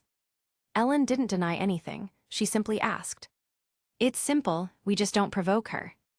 Westcott said it as if stating the most trivial thing in the world. Ellen froze, something rare for her during work. Since Jeannie isn't on Ratatosker's side, and since our strength in Japan isn't enough to eliminate her, why bother provoking her? She may not even be in Japan right now. Though I would love for her to be my material B, jeopardizing our main plans isn't worth it. Westcott's elegant smile looked refined, but to Ellen, it was far more terrifying than a blank expression. I understand. After replying, Ellen turned to leave. Ellen, I'm not finished. Is there something else? Westcott tossed his briefcase to her and added with a smile. Prepare more information on Jeannie. If conditions allow, we can offer a suitable price to bring her to our side, just like Nightmare drew Jeannie in. Ellen stopped mid-step. She turned back, surprised. Isaac, are you serious? Of course I am. Westcott spread his arms open, as if embracing the entire world. Having an ally comparable to Deus would be of tremendous assistance to our future plans. I believe that even someone as powerful as Jeannie must have some need that others can fulfill. You think you can trust a brutal spirit capable of toppling Dem at any moment? Ellen narrowed her eyes, trying to see whether this elegant gentleman was once again planning something repulsive. Is Nightmare a match for Jeannie? As long as there's a bond of mutual interest, until that bond breaks, even a spirit can be loyal and reliable. That's true, then what price do you plan on offering? That's your job, Ellen. Hearing Westcott's irresponsible attempt to pass the burden, a tick mark appeared on Ellen's forehead. Don't forget, you're the executive director of Dem, Isaac. But for the world's strongest wizard, isn't this kind of small matter a piece of cake? Or perhaps, Ellen, are you so afraid of Jeannie that you don't even dare think of ways to handle her? Fine, I understand. Ellen's eyes flickered a few times before she reluctantly accepted this task, one that was likely far from simple. Chapter 68, The Approaching Tennu Festival of Year 2085. 7:30 p.m. Shidu was staggering forward along the dimly lit street. So tired. In the end, thanks to the help of his good friends, Damachi and the others, Shidu was unable to overturn their decision to make him an executive committee member for the school festival. He was practically forced to accept the job and join them in handling the upcoming workload. After enduring overwhelming pressure and responsibilities, Shidu trudged along under the twilight sky, his right hand holding his school bag, and his left swinging a shopping bag he had just bought from the nearby shopping district instead of the usual supermarket. During the Tennu festival, crowds from both inside and outside the city would gather, and naturally the nearby shopping street became even more lively. In fact, aside from New Year's season, it was the most profitable time of the year. Seeing the colorful Tennu festival posters plastered all over the walls around him, Shidu let out a faint smile. All things considered, this kind of event really was a big advantage for the Itsuka family. On the way home, he met Yoshino, wearing her straw hat as she came to pick him up, and the two returned together. I'm home. With both hands occupied, Shidu asked Yoshino to open the door for him. After placing his things down at the entrance, just as he was taking off his shoes. You're late. Along with that shout, a clean flying kick shot straight into Shidu's chest. Wait. The sudden attack sent Shidu crashing onto his butt. Holding his aching chest, he got back up and found a black-haired girl with a ribbon, his sister, standing before him with a scowl. What was that for, suddenly attacking me like that? Don't what me, why are you coming home this late? Shidu scratched his cheek awkwardly. He did come home a bit late, but it wasn't even 8 p.m. yet. I was suddenly appointed as a festival executive committee member, so work ran a little long. Executive committee, well, that's fine then. For some reason, Katori let out a relieved sigh upon hearing his explanation. You didn't suddenly feel sick, or anything weird happen on the way back, right? Eh? Shidu blinked. Why would Katori suddenly ask something like that? Nothing, forget it. More importantly, why did you make Yoshino go pick you up? It's already sunset. That's not it, He was about to argue, but suddenly a thought flashed in his mind and he swallowed his words. No, you're right, sorry. I'll be more careful next time. He stopped Yoshino, who had tried to defend him, and went back to his room by himself. Though today was a rare exception, ever since last month when he returned from the school trip after sealing the Yamai sisters, Katori had been acting somewhat strange. She seemed normal most of the time, but whenever Shidu showed signs of fatigue, she became unusually agitated. And he had no idea why. Just then, Shidu noticed the living room door slightly ajar, and from the gap, a pair of eyes were quietly watching him. It was Katori, who should have disappeared behind the door earlier. What is it? Did you need something? Right after he spoke, a cute growling sound, Gyurururu, came from behind the door. Katori's cheeks flushed red. Shidu placed his school bag down and let out a relaxed sigh. Do you want something to eat? A hamburger steak. After some fussing around, everything settled down. Katori let out a deep breath and sank into the sofa. In a volume too quiet for Toka and the others to hear, she muttered. You really need to be more careful. Things are getting messier and more troublesome. More complicated. Yeah, though we have dangerous individuals like Tenki Sanliwo to worry about, the biggest problem right now is still Phantom. Huh, what's that? A spirit codename. It's that person who appeared before us 5 years ago. Since it's inconvenient not having a way to refer to her, we decided in the last meeting to give her a codename, though it's still debated whether she's even a real spirit. 5 years ago, the one who granted Katori her spirit powers, sealed away both her and Shidu's memories, and whose true nature, whether she was even a spirit, remained completely unknown. Indeed, she had always been an unresolved issue, especially since they knew absolutely nothing about her. And the other problem is that company. That was what happened last month. During the school trip to the island, Shidu encountered the twin spirits, Yamai Kaguya and Yamai Yuzuru. While trying to seal them, he was attacked by the magician Ellen Mathers, CR unit-wielding mechanical dolls, and even a massive airship. The culprit behind that attack was Deus Ex Machina Industries. Though they operated in many fields, their roots lay in military technology. They were essentially a high-end weapons manufacturer. Even though it's not publicly disclosed, Dem was also the producer of the ASD's realizer units. So Shidu, you must protect yourself. Dem won't just let this go.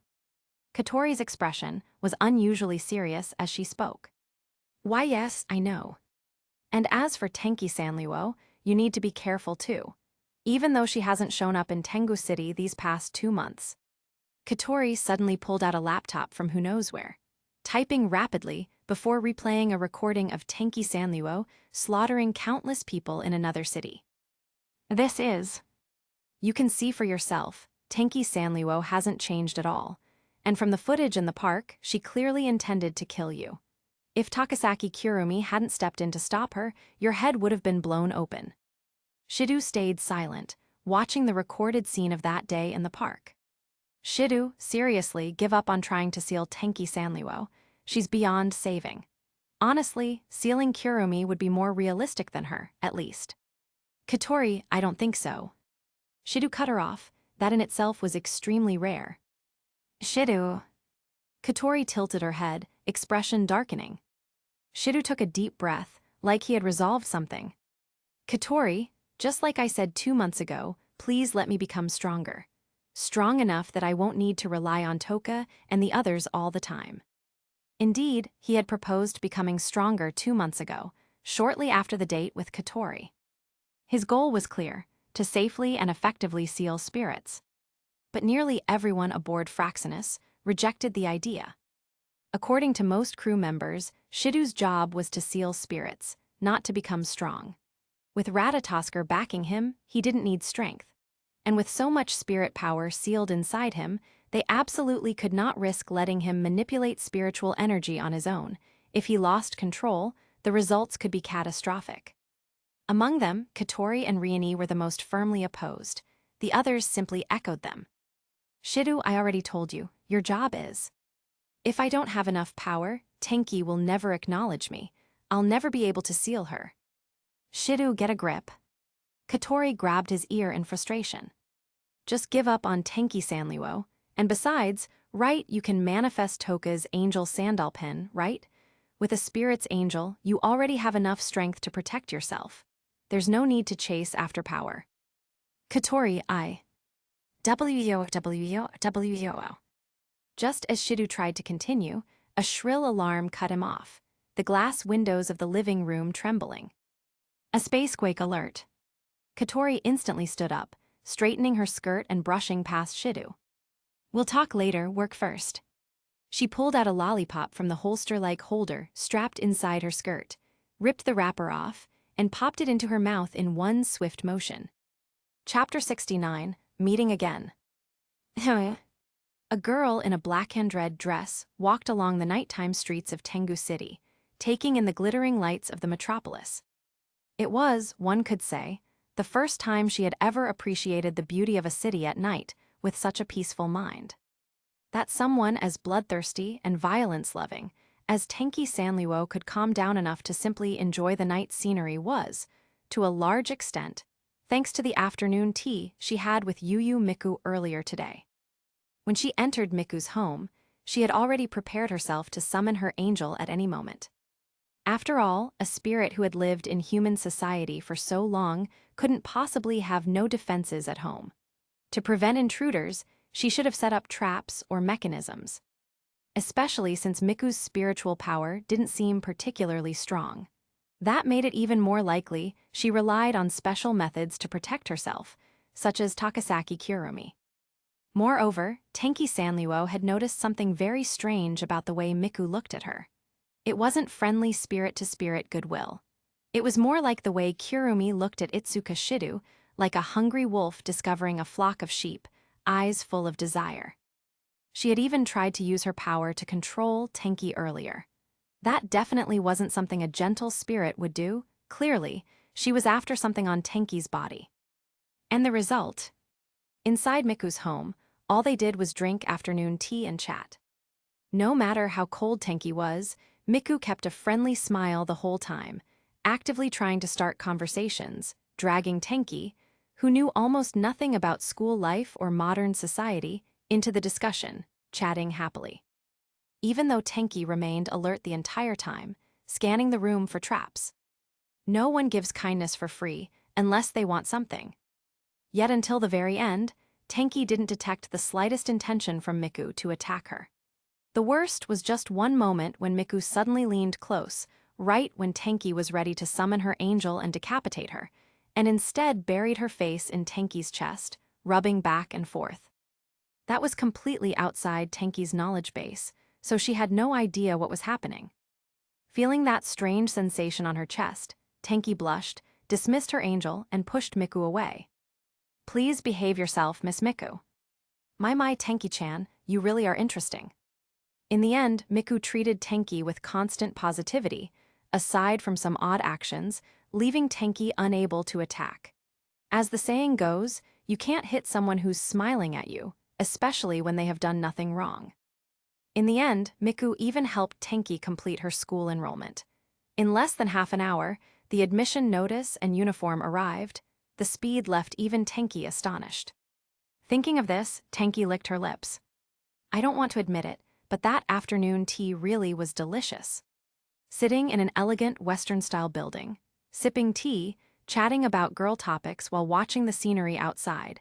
This unprecedented experience made Tenki feel almost dazed. As for the spatial quake earlier, she happened to be there. It was probably caused by Miku using her spirit power to sing. In any case, it had nothing to do with her. And to Tenki, something of that level didn't even count as a spatial quake. It didn't affect the city, nor even herself standing next to it. How could that count? So where should I go now? Even though she had visited a few times, Tenki was still unfamiliar with the city. Whatever, I'll just improvise.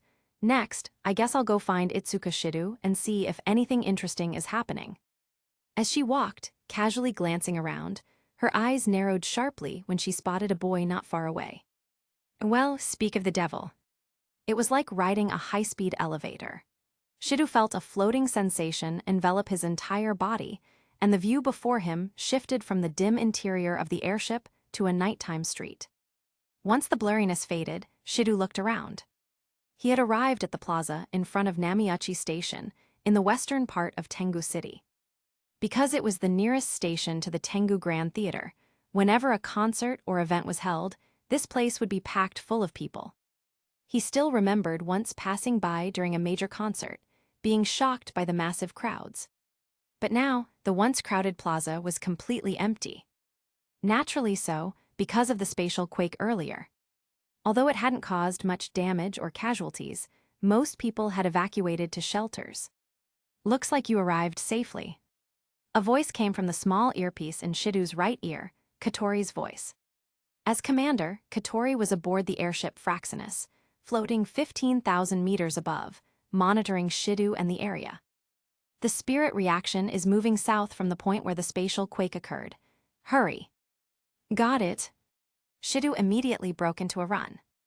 Wait, no, stop. He had only taken a few steps when Katori suddenly yelled frantically. What is it, Katori? Shido, behind you. Behind me. Shido turned his head and met a pair of blood-red eyes. Ah. Terrified by the silent figure behind him, Shido fell onto the ground and scrambled backward. Still the same as ever, Itsuka Shido. Bathed in moonlight, Tenki Sanliwo looked down at him with an expressionless face. Tenki-san. Shido took several deep breaths to steady himself before slowly standing, eyes fixed on her movements. Last time he had nearly fallen into the spirit's hands. He couldn't relax. No wonder Katori had panicked. But how did she appear behind him? On such a quiet street, even soft footsteps should be audible. Itsuka Shido, wherever there's a spirit, you're always there. Tenki wasn't in a hurry to do anything. Playing with Shido a bit wasn't a bad way to pass the time. Tenki-san, sorry, but I really don't have time now. Oh, I know. You're going to meet a spirit for one of your so-called dates, right? This guy was still stubborn after months, still believing he could resolve spirit problems with such a ridiculous method. Shido, we don't have time to waste on Tenki Sanliwo. The spirit reaction might disappear at any moment, hurry. Katori's urgent voice came through the earpiece. Okay, I know.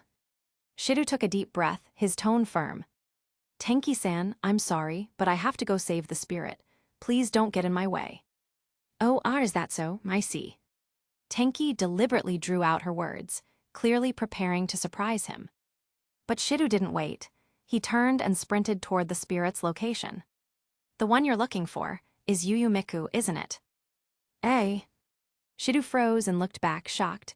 Tenki wore a playful smile. Tenki-san, you know the spirit. Well, I only met her this afternoon. I don't know her code name, but she said her name is Miku. That name, Shido recalled hearing it from a friend earlier. She was apparently a very famous idol.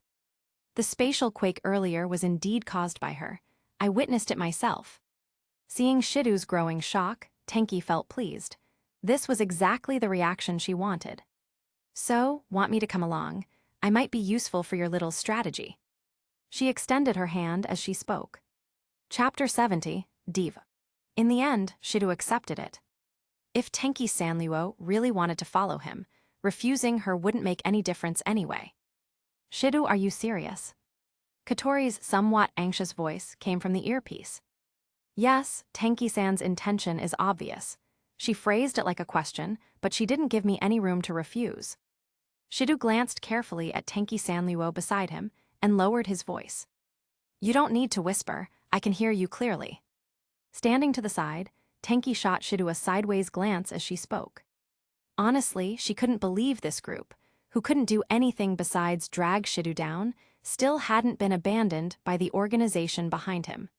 She couldn't help but worry about the future of this group called Ratatosker. But since it had nothing to do with her interests, there was no need to think about it. Katori, where's the spirit reaction? Wait just a moment. Just then, Shidu's eyebrows twitched. From ahead, from the direction of the Grand Theater, something could be heard. This is singing. Yes, although the walls muffled it and only faint sounds made it through, it was unmistakably singing. He Yuyumiku. Tenki cast Shidu a glance, as if anticipating the events to come, letting out a cold laugh. Katori, the spirit reaction. Hold on, yes, it's inside the Grand Theater in front of you. With Katori's confirmation, Shidu pushed open the large doors in astonishment and stepped into the theater. Tenki silently followed, producing no sound at all. Those footsteps were something she had trained in her previous life, almost completely silent, perfect for concealment. At this point, it had become second nature. In that instant, Shidu held his breath. At the center of the theater stood a single raised platform, lit from below by several spotlights, all illumination converging on it. And in the very center stood a girl dressed in an outfit that looked as if it were woven from particles of light.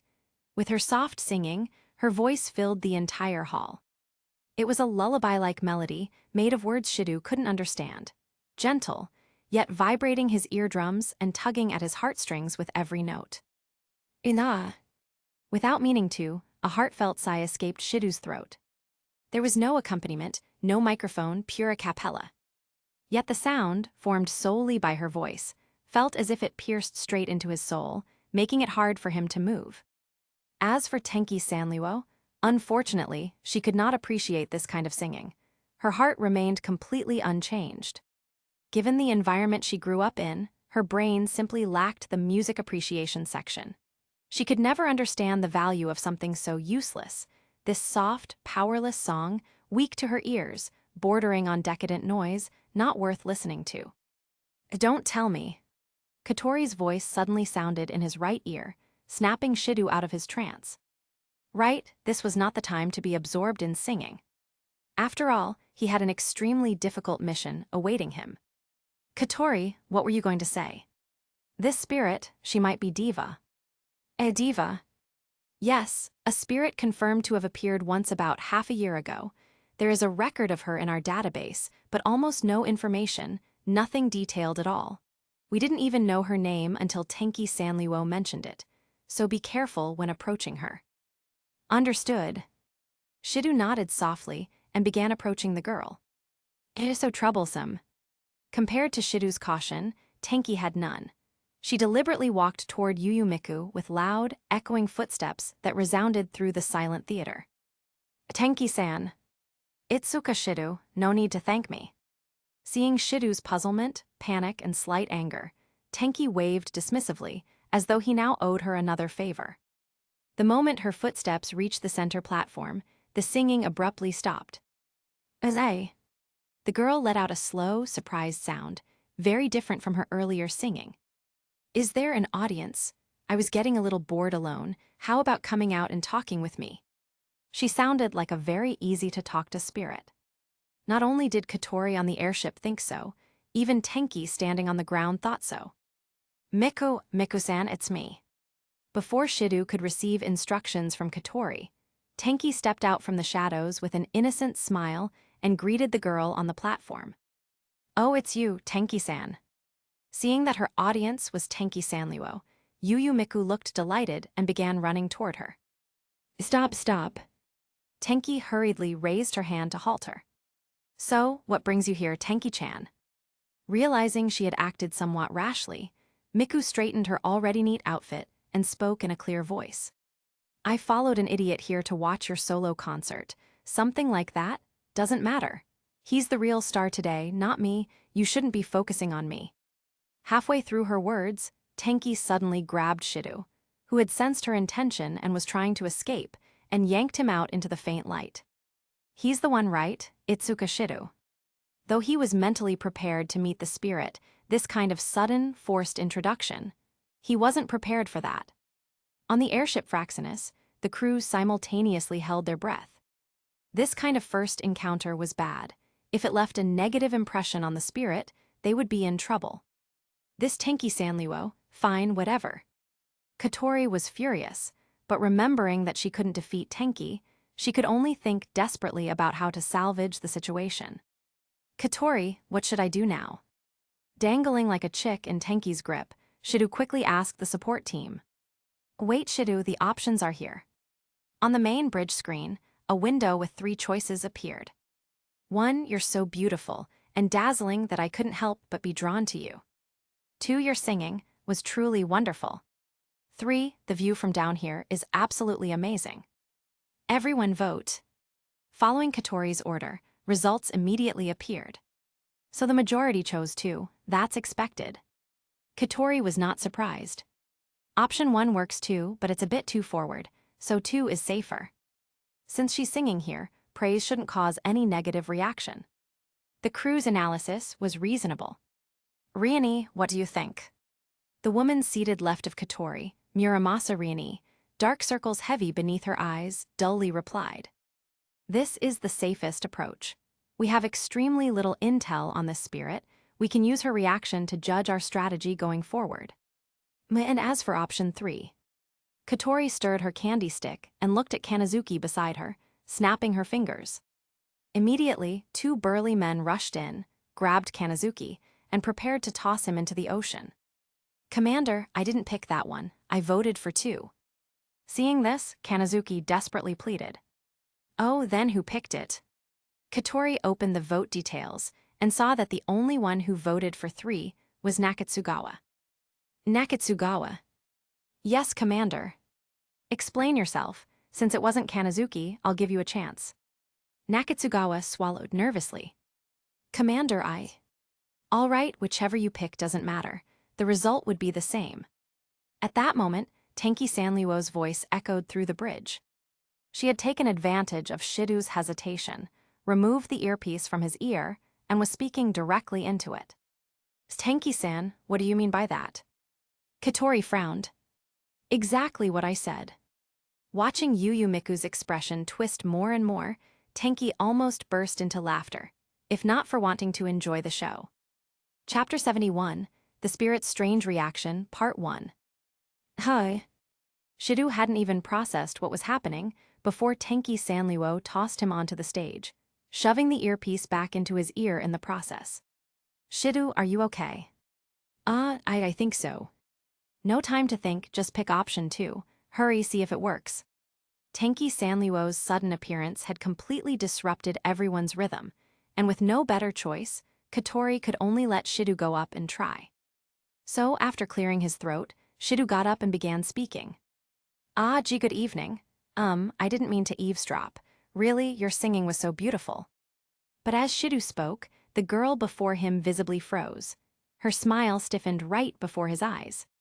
Then, from the earpiece, a rapid beeping sounded. This is affection, mood, mental state. Every value is dropping fast. What is going on? Shidu, are you showing your lower half or something? Or maybe you look way too pathetic right now. I'm not. And even if I was thrown up here, there's no way I look that bad.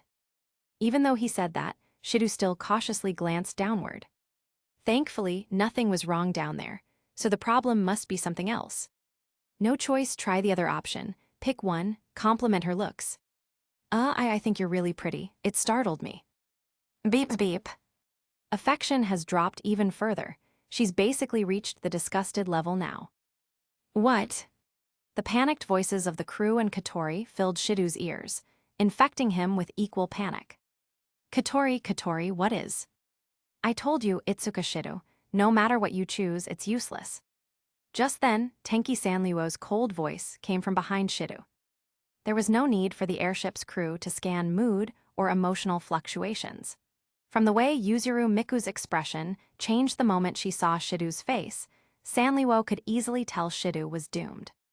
When Yuzuru Miku first glanced at Shidu's face, her expression had turned ugly. Though her face hardly changed, the disgust that flashed in her eyes was undeniable, despite them never having met before. Sanliwo didn't know the reason, but watching Shidu crash and burn made her genuinely delighted. She didn't even have to lift a finger. Shidu would be forced to face his own incompetence. Nothing could be more satisfying.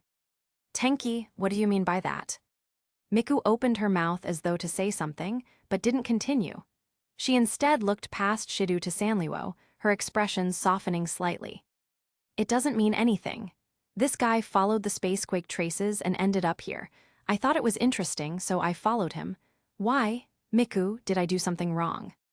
Sanliwo acted casually, pretending she had no idea Miku found Shidu repulsive. No, it's nothing. I should have explained more clearly. Miku shook her head, forcing a strained smile. Shidu, if nothing else works, try the last option. But... With the non-stop warning alarms, Shidu felt everything spiraling far beyond expectations. There's no other way. If Tenki Sanliwo hadn't talked to Diva earlier and calmed her a bit, her affection toward you would already be at cockroach level. I didn't say anything weird, though. Shidu cried out in despair. What's wrong, Miku? Do you hate this guy? Pretending to be clueless, Sanliwo quickly walked up onto the platform and stood beside Miku, staring at Shidu with malicious eyes. Shidu felt a chill run through him. Miku remained silent. Her expression didn't change much, but her mood was clearly sinking further. All right, Miku, I understand. Just as Miku opened her mouth, possibly to act, Sanliwo pulled a flintlock pistol from under her skirt and aimed it at Shidu's head. You want him dead, right? Staring into the dark muzzle, Shidu trembled violently, his heart skipping a beat. The crew aboard the airship and Commander Katori instinctively held their breath. Everyone knew what Tenki Sanliwo was. And they all knew exactly how dangerous she was. If she actually attacked, none of them could stop her. Oh my, I didn't expect Tenki to carry a gun. Feeling the movement beside her, Miku turned and smiled gently at Sanliwo, exactly as before. Miku, you didn't tell me you were a spirit either. Compared to that, I think you've kept more secrets from me. As Sanliwo spoke, she casually thumbed the decorative hammer on the flintlock. Sorry, after I get rid of this guy, I'll make it up to you, okay? Miku said cheerfully, showing no fear about a normal person knowing her true identity. Of course, Miku. The first angel, burning immortal flame, flowed into the barrel. Tenki. Itsuka Shidu, isn't this what you wanted? Before Shidu could finish speaking, Sanliwo pulled the trigger. Bang! A violent explosion rang out, and as the smoke cleared, the part of the stage hit by Sanliwo was blown apart, flames burning fiercely around the missing chunk. Miku exhaled in relief, until she noticed a hand gripping the broken edge. Dangling from the edge by one hand was Shidu, miraculously alive. In truth, Sanliwo hadn't aimed at his head. She shot at his feet instead. Even with the spirit-powered blast, Shidu would be injured, but that was fine. With her younger sister's flame spirit power inside him, his healing ability would keep him alive.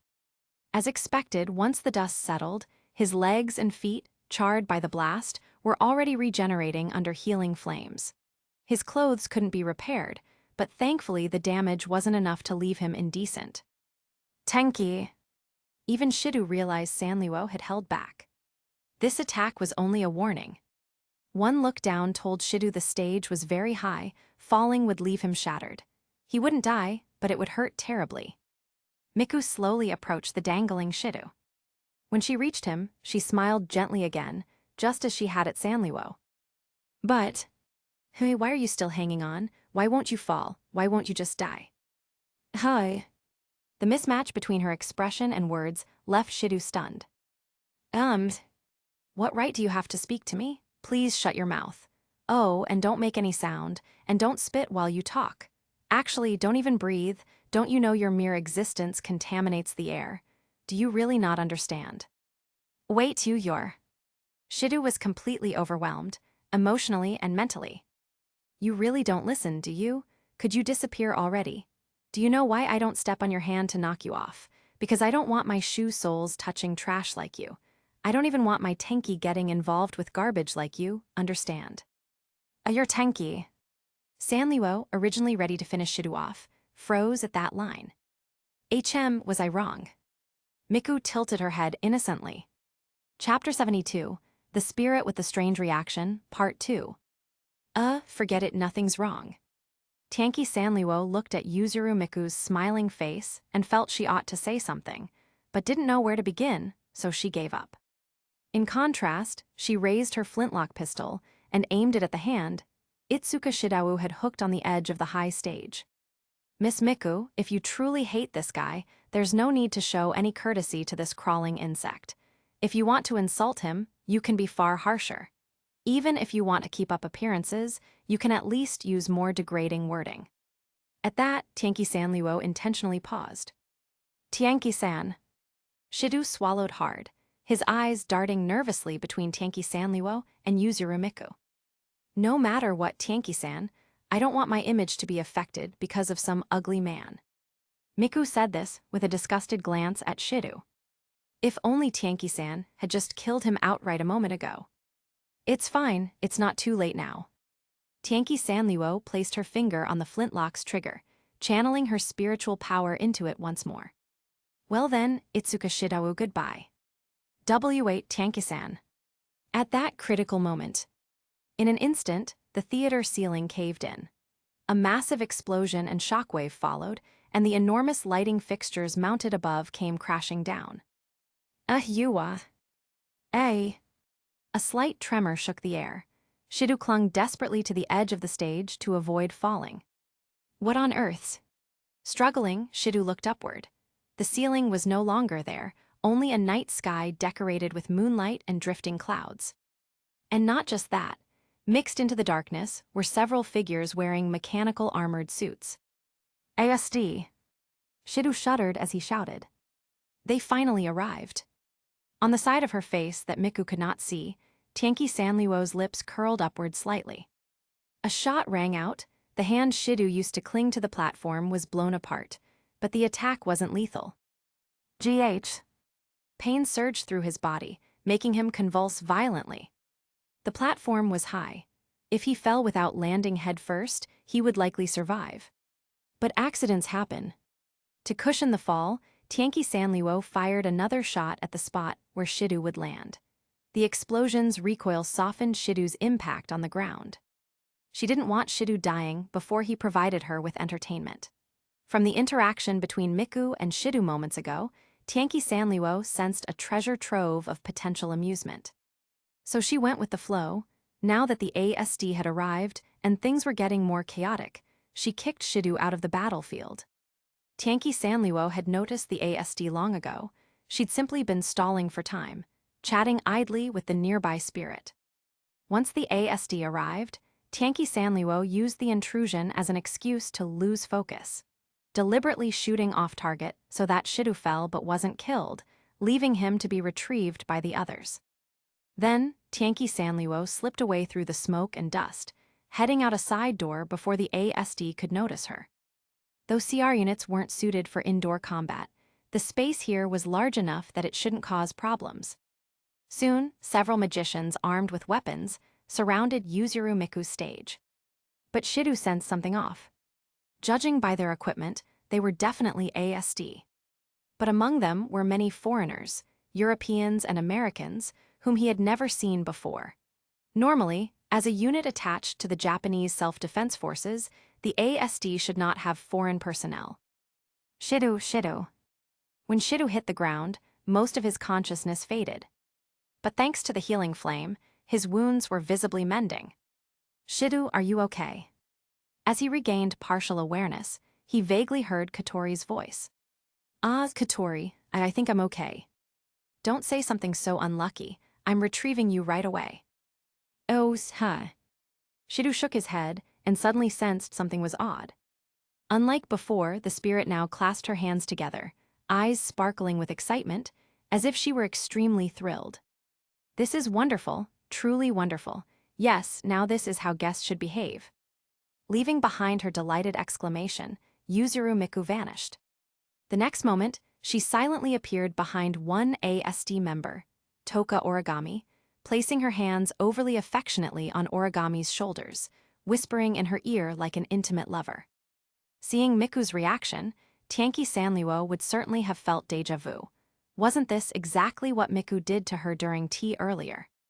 Ah, how lovely, how lovely. Tell me, won't you listen to my singing?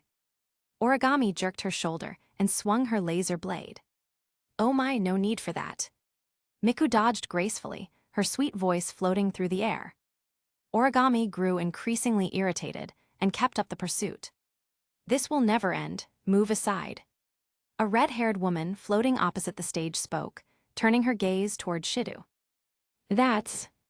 Something in her eyes felt strangely off. Shidu instinctively stepped back. After communicating briefly with her teammates, the red-haired woman did something unexpected, not attacking the spirit, but charging toward Shidu with her thrusters. Hey! Shidu yelped as he saw the electric baton in her hand. This didn't look like she was trying to protect a civilian at all. It looked like she intended to knock him out and capture him. Edem. Like lightning, the company's name surfaced in Shidu's mind. What are you doing? The woman didn't answer, still rushing toward him with the baton raised. Suddenly, gunfire. The electric baton was knocked from her hand by a bullet from somewhere unknown, clattering to the floor. The red-haired woman frowned, scanning the area, especially Origami, who had been pinned down by Miku earlier. She didn't notice, but Shidu clearly felt the spiritual energy that had just grazed him. Kurumi, or Tgthegood. Even so, the small interference didn't stop the red-haired woman. Seeing the baton gone, she simply went for close combat, aiming to subdue Shidu with brute force. For Shidu, despite his vast spirit power, his close combat ability was terrible. Combined with his softness of heart, facing a fully armed ASD member, he could be taken down in seconds. At that moment, Origami, having finally shaken off Miku, stepped between them. Her laser blade clashed with the woman's strange weapon, sparks showering everywhere. Hey now, just what are you trying to do? The red-haired woman feigned surprise. That's my line. He's not a spirit, Jessica. What exactly are you trying to do? You don't have the right to know. Orders from above. Move aside. I won't follow such orders. Give me a convincing explanation first, otherwise I refuse. Besides, you're not my superior, you have no authority over me. How troublesome. The woman swung her weapon again. Origami raised her laser blade to block. A stronger shockwave blasted outward. Yua. The next moment, Shidu's vision went completely dark. And when he came to, he was back inside the dim airship. Chapter 73, Physiological Difficulties. Okay, let's get started. Everyone sing along with me. From the speakers on the bridge of the Fraxinus, the exact same voice as yesterday's spirit echoed out. At the same time, a lively accompaniment and the excited cheers of the audience began to play. On the main screen at the front of the bridge, the figure of a girl wearing a frilly outfit was singing and dancing on stage. Judging from the constant snow-like static and blurry mosaics in the footage, it was clearly not an officially sold concert DVD. But that was only natural, because this was a secretly recorded video of yesterday's Spirits concert, something Nakatsugawa had managed to obtain through various channels with great difficulty. And this is... Standing next to the captain's seat, Shidu stared dumbly at the image. More precisely, he was staring at the girl dancing joyfully in the center of the screen, emitting a beautiful singing voice. Without a doubt, she was the same Ryudoji schoolgirl he had met earlier today, also the spirit diva he encountered yesterday. Izoi Miku? To think she's actually a spirit and seems to be getting along quite well with the Tenki Sanriwo. Katori, watching the footage from the captain's seat beside him, murmured to herself. You know Izoi Miku. I've heard her name. I've also heard some of her commercial songs and drama theme songs. Shidu fell silent. He suddenly remembered what his friend said earlier. Apparently, he was the only one who didn't know Izoi Miku existed. But Katori didn't notice Shidu's reaction at all. To her, that wasn't important. She kept her gaze fixed on Miku's personal profile on the table and frowned in frustration. Debuted about half a year ago. With a voice praised as auditory narcotics and overwhelming singing skill, she has released one stunning megahit after another. Meanwhile, she's a mysterious idol who never appears on TV or in magazines. Honestly, can she still be called an idol at that point? Katori placed a hand to her forehead and sighed. An idol spirit, and to think she's been blending into this world for at least half a year already, even continuing her activities at the same time. Compared to that, Kurumi really is nothing. At the mention of Kurumi's name, Shido's cheek twitched.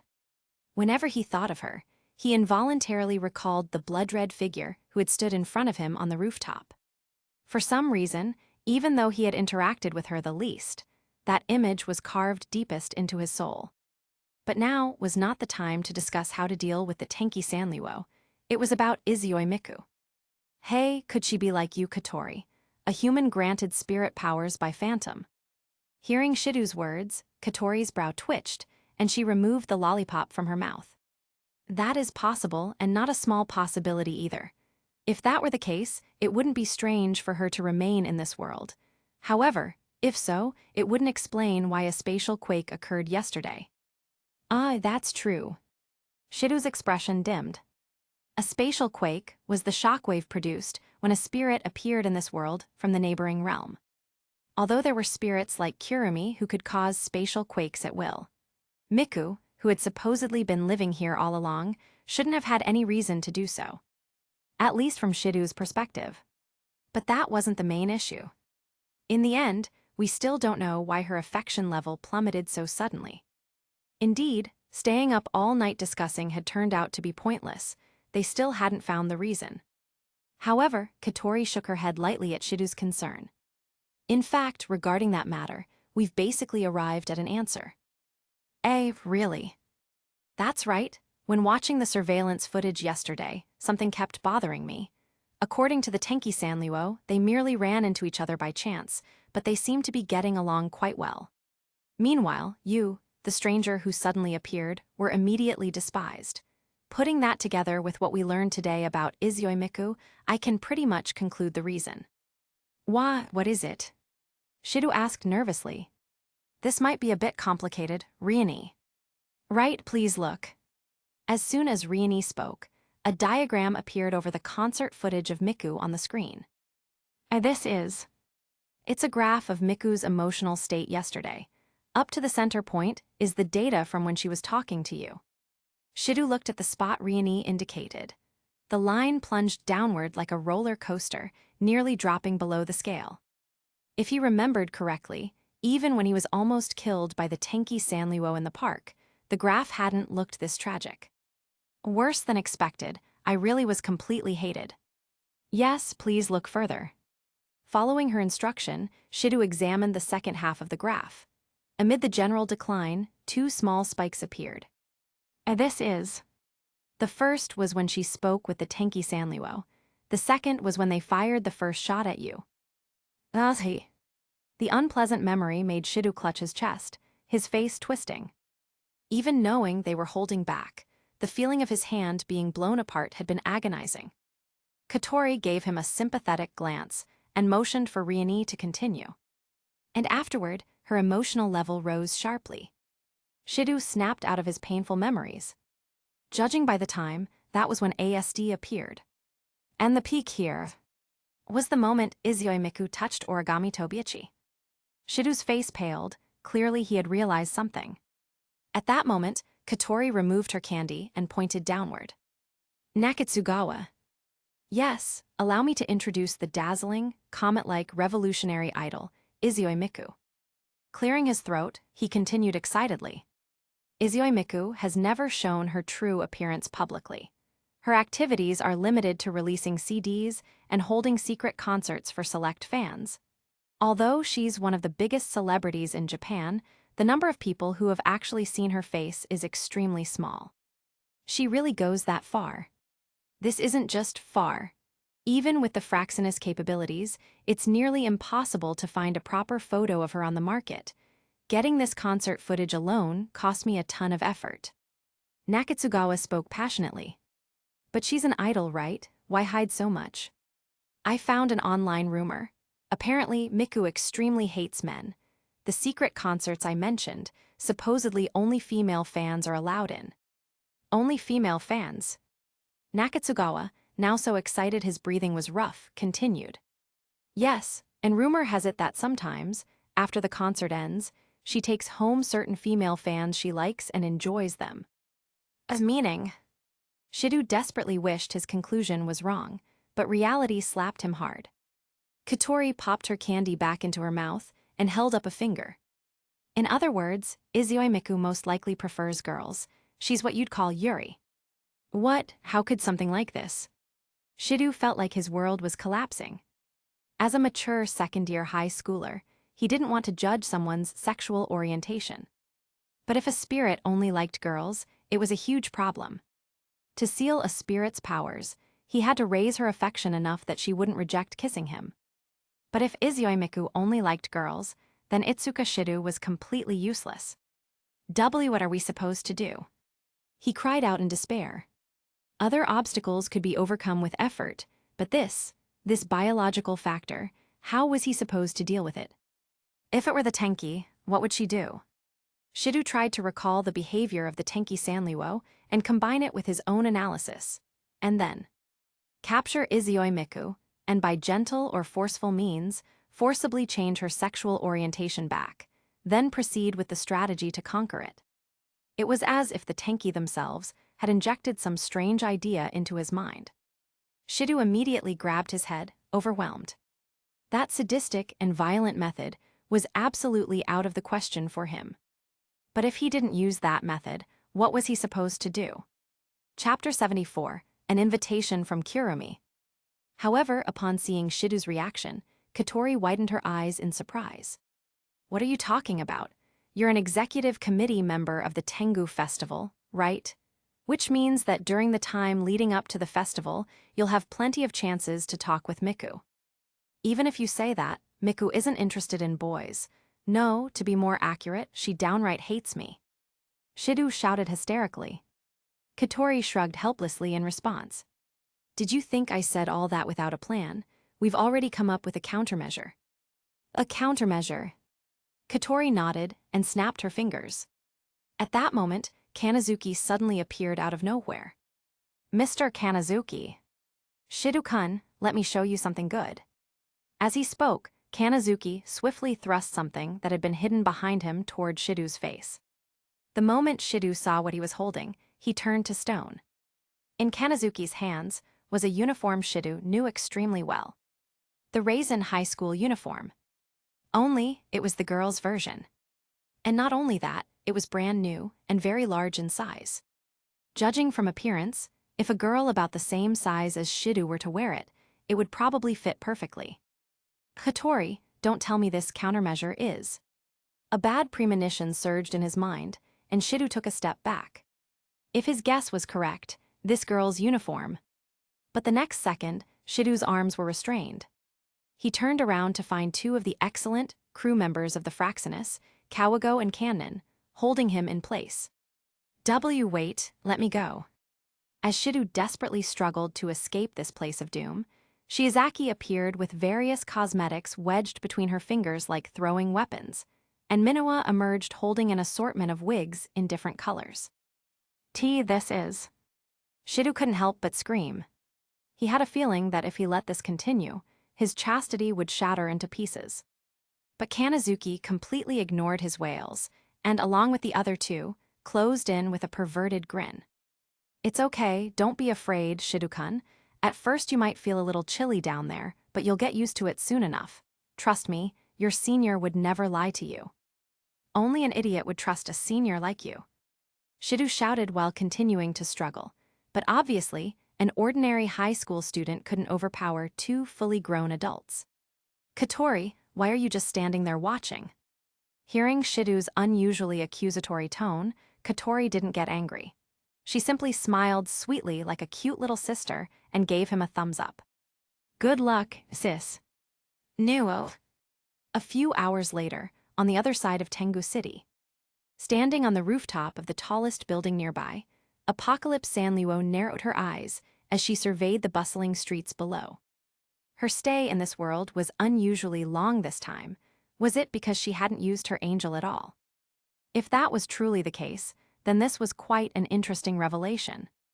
When she didn't want to quickly fall into Lost, she could simply use the pair of flintlock guns Kurumi had given her to fight. Ara, Miss Apocalypse seems to be in quite a good mood. Speak of the devil. Accompanied by her all-too-familiar saxophone-like sound effect, Takasaki Kurumi emerged from a nearby shadow. Takasaki Kurumi, do you know how to make a spirit stay in this world for a longer period of time? Miss Apocalypse, that's not something simple. Next time, can you at least switch to a different excuse? Hearing Kurumi's refusal, Sanliwo sighed. No matter how she coaxed or pressured Kurumi, the latter refused to tell her how to remain in this world for longer, as if worried Sanliwo would cause too much trouble. Ara, I don't understand what Miss Apocalypse is talking about. Kurumi tilted her head, pretending to be an airhead and playing dumb. Forget it, pretend I didn't ask. Sanliwo glanced backward. As expected, it was another clone. So, Takasaki Kurumi, you didn't come here just to chat about that, did you? Of course not. Kurumi pulled 2 flintlocks from her shadow, one of them pointing toward the sky. Miss Apocalypse, do you know Dem Industries? Dem? Oh, I think I saw some buildings with those letters when I was in other cities. Why? If Sanliwo had seen them, that meant those buildings had likely all been reduced to rubble. You remember the ASD back in the theater yesterday? Kurumi pointed her rifle toward the theater in the distance, now reduced to a destroyed mess. Mand. Sanliwo yawned. Takasaki Kurumi, get to the point. No need for roundabout nonsense. From what you're saying, those ASD members were people from Dem. More like a portion of them. Kurumi smiled alluringly. That one who tried to hurt Shido-san was a magician employed by Dem. Oh, no wonder she acted so strangely. I thought she was just a parasite within ASD. By the way, the electric baton Jessica held yesterday had been shot out of her hand by Sanliwo. Miss Apocalypse, you're quite sharp. You should already know what Dem is, right? Sanliwo looked toward the horizon, where the sun had already set, leaving only darkness. Since you mentioned Itsuka Shido, then Dem must have set their sights on him, right? And you said that parasite was a Dem magician. Are you telling me a corporation actually has private forces of that scale? Exactly, because the CR units used by ASD and by every anti-spirit organization around the world all come from Dem. The inventor of CR units is the current managing director of Dem, Isaac Ray Pelham Westcott. Miss Apocalypse can think of Dem as an international arms dealer. CR units, mankind's weapon against spirits. Although the mass-produced units used by ASD could hardly harm a spirit, they were sufficient for breaking defenses. And for an organization that relied on sheer numbers, they were just right. So, Takasaki-san, you're not planning to ask me to join you in protecting Itsuka Shido, are you? Upon hearing this, Kurumi shook her head with a smile. Though I would like that, the thing is, Shido-san already has several spirits protecting him. It seems he doesn't need me at the moment. Oh, right. While you were away from Tengu City these past few months, he even managed to conquer a pair of twin spirits. Oh, and Sanliwo hadn't changed her posture at all. She was still waiting to see how Shido and his group would fare against a spirit like Yuzuru Miku, who gave them 0 chance from the first meeting. She wanted to see whether they would despair or even abandon their foolish idea of conquering spirits. It's simple, Miss Apocalypse. Would you like to go with me to Dem's Japan branch? It's right here in Tengu City. Oh, that was unexpected in a way. What do you mean? As far as I know, you're not exactly a saint. Don't tell me you've suddenly decided to turn over a new leaf and become a hero of justice. A hero of justice? No, nothing like that. Sanliwo turned her head. Kurumi's expression had returned to normal. Was it just her imagination? It felt like Kurumi had panicked for a moment, her emotions strangely unstable. But that wasn't the main issue right now. There's something I want from Dem, that's all. That's all, don't tell me you're interested in the equipment there. As absurd as it sounded, if Dem was really an arms dealer of CR units, then what else would Kurumi be after? I'll tell you once I find it, so what do you think? Kurumi had barely finished speaking before Sanliwo replied, without hesitation. Let me think about it. I have a little entertainment show coming up soon. If helping you gets in the way of that, it'll be a problem. With that, before Kurumi could respond, Sanliwo leaped off the tall building. Chapter 75, Itsuka You Don't Want. The familiar sound of the after-school bell rang once again, vibrating in Shidu's eardrums. For Shidu, this signal usually meant freedom, but today it sounded no different from a spacequake warning siren. Because today was Monday, September 11th. Starting now, the regular students would remain at school to prepare for the Tengu Festival, while the executive committee members had to head to Tengu Square, the festival venue, to check the area allocations. In other words, thanks to his identity as a committee member, Shidu would be able to directly confront the spirit he met before, Diva, the songstress, Izuyoi Miku. As for how to avoid being chased away by her. All right, time's up, go get ready. Katori's voice came from the earpiece in Shidu's right ear. Normally, his cute little sister's voice sounded perfectly normal, but right now it felt unbearably piercing, like a death sentence. It's okay. Shidu took a deep breath and slowly stood up. Shidu, where are you going? Aren't you supposed to check the Tengu Festival venue? Toka, who had been observing his every move, asked this with her head tilted. I've got something to do. Toka, you go ahead and get ready. Okay. Although Toka still looked puzzled, she nodded and watched Shidu leave. Origami also kept staring fixedly at him. But Shidu forced himself to walk out of the classroom, retrieved a large bag from his locker, and headed to the innermost stall of the boys' restroom in the school building. No one should find me here, right? After locking the stall door, he opened the bag slung over his shoulder. Inside were neatly folded girls' uniforms and various kinds of cosmetics. These were the countermeasures Katori, and the others had prepared for Shidu to deal with Izuyoi Miku. Katori, my foolish little sister. He muttered with half-dead eyes and picked up the clothes, which felt strangely heavy. If anyone saw me like this, my school life, no, my whole life would be over. In that case, maybe I should just... Some strange thought popped up, and Shidu shook his head violently, driving those dangerous ideas away before he began changing.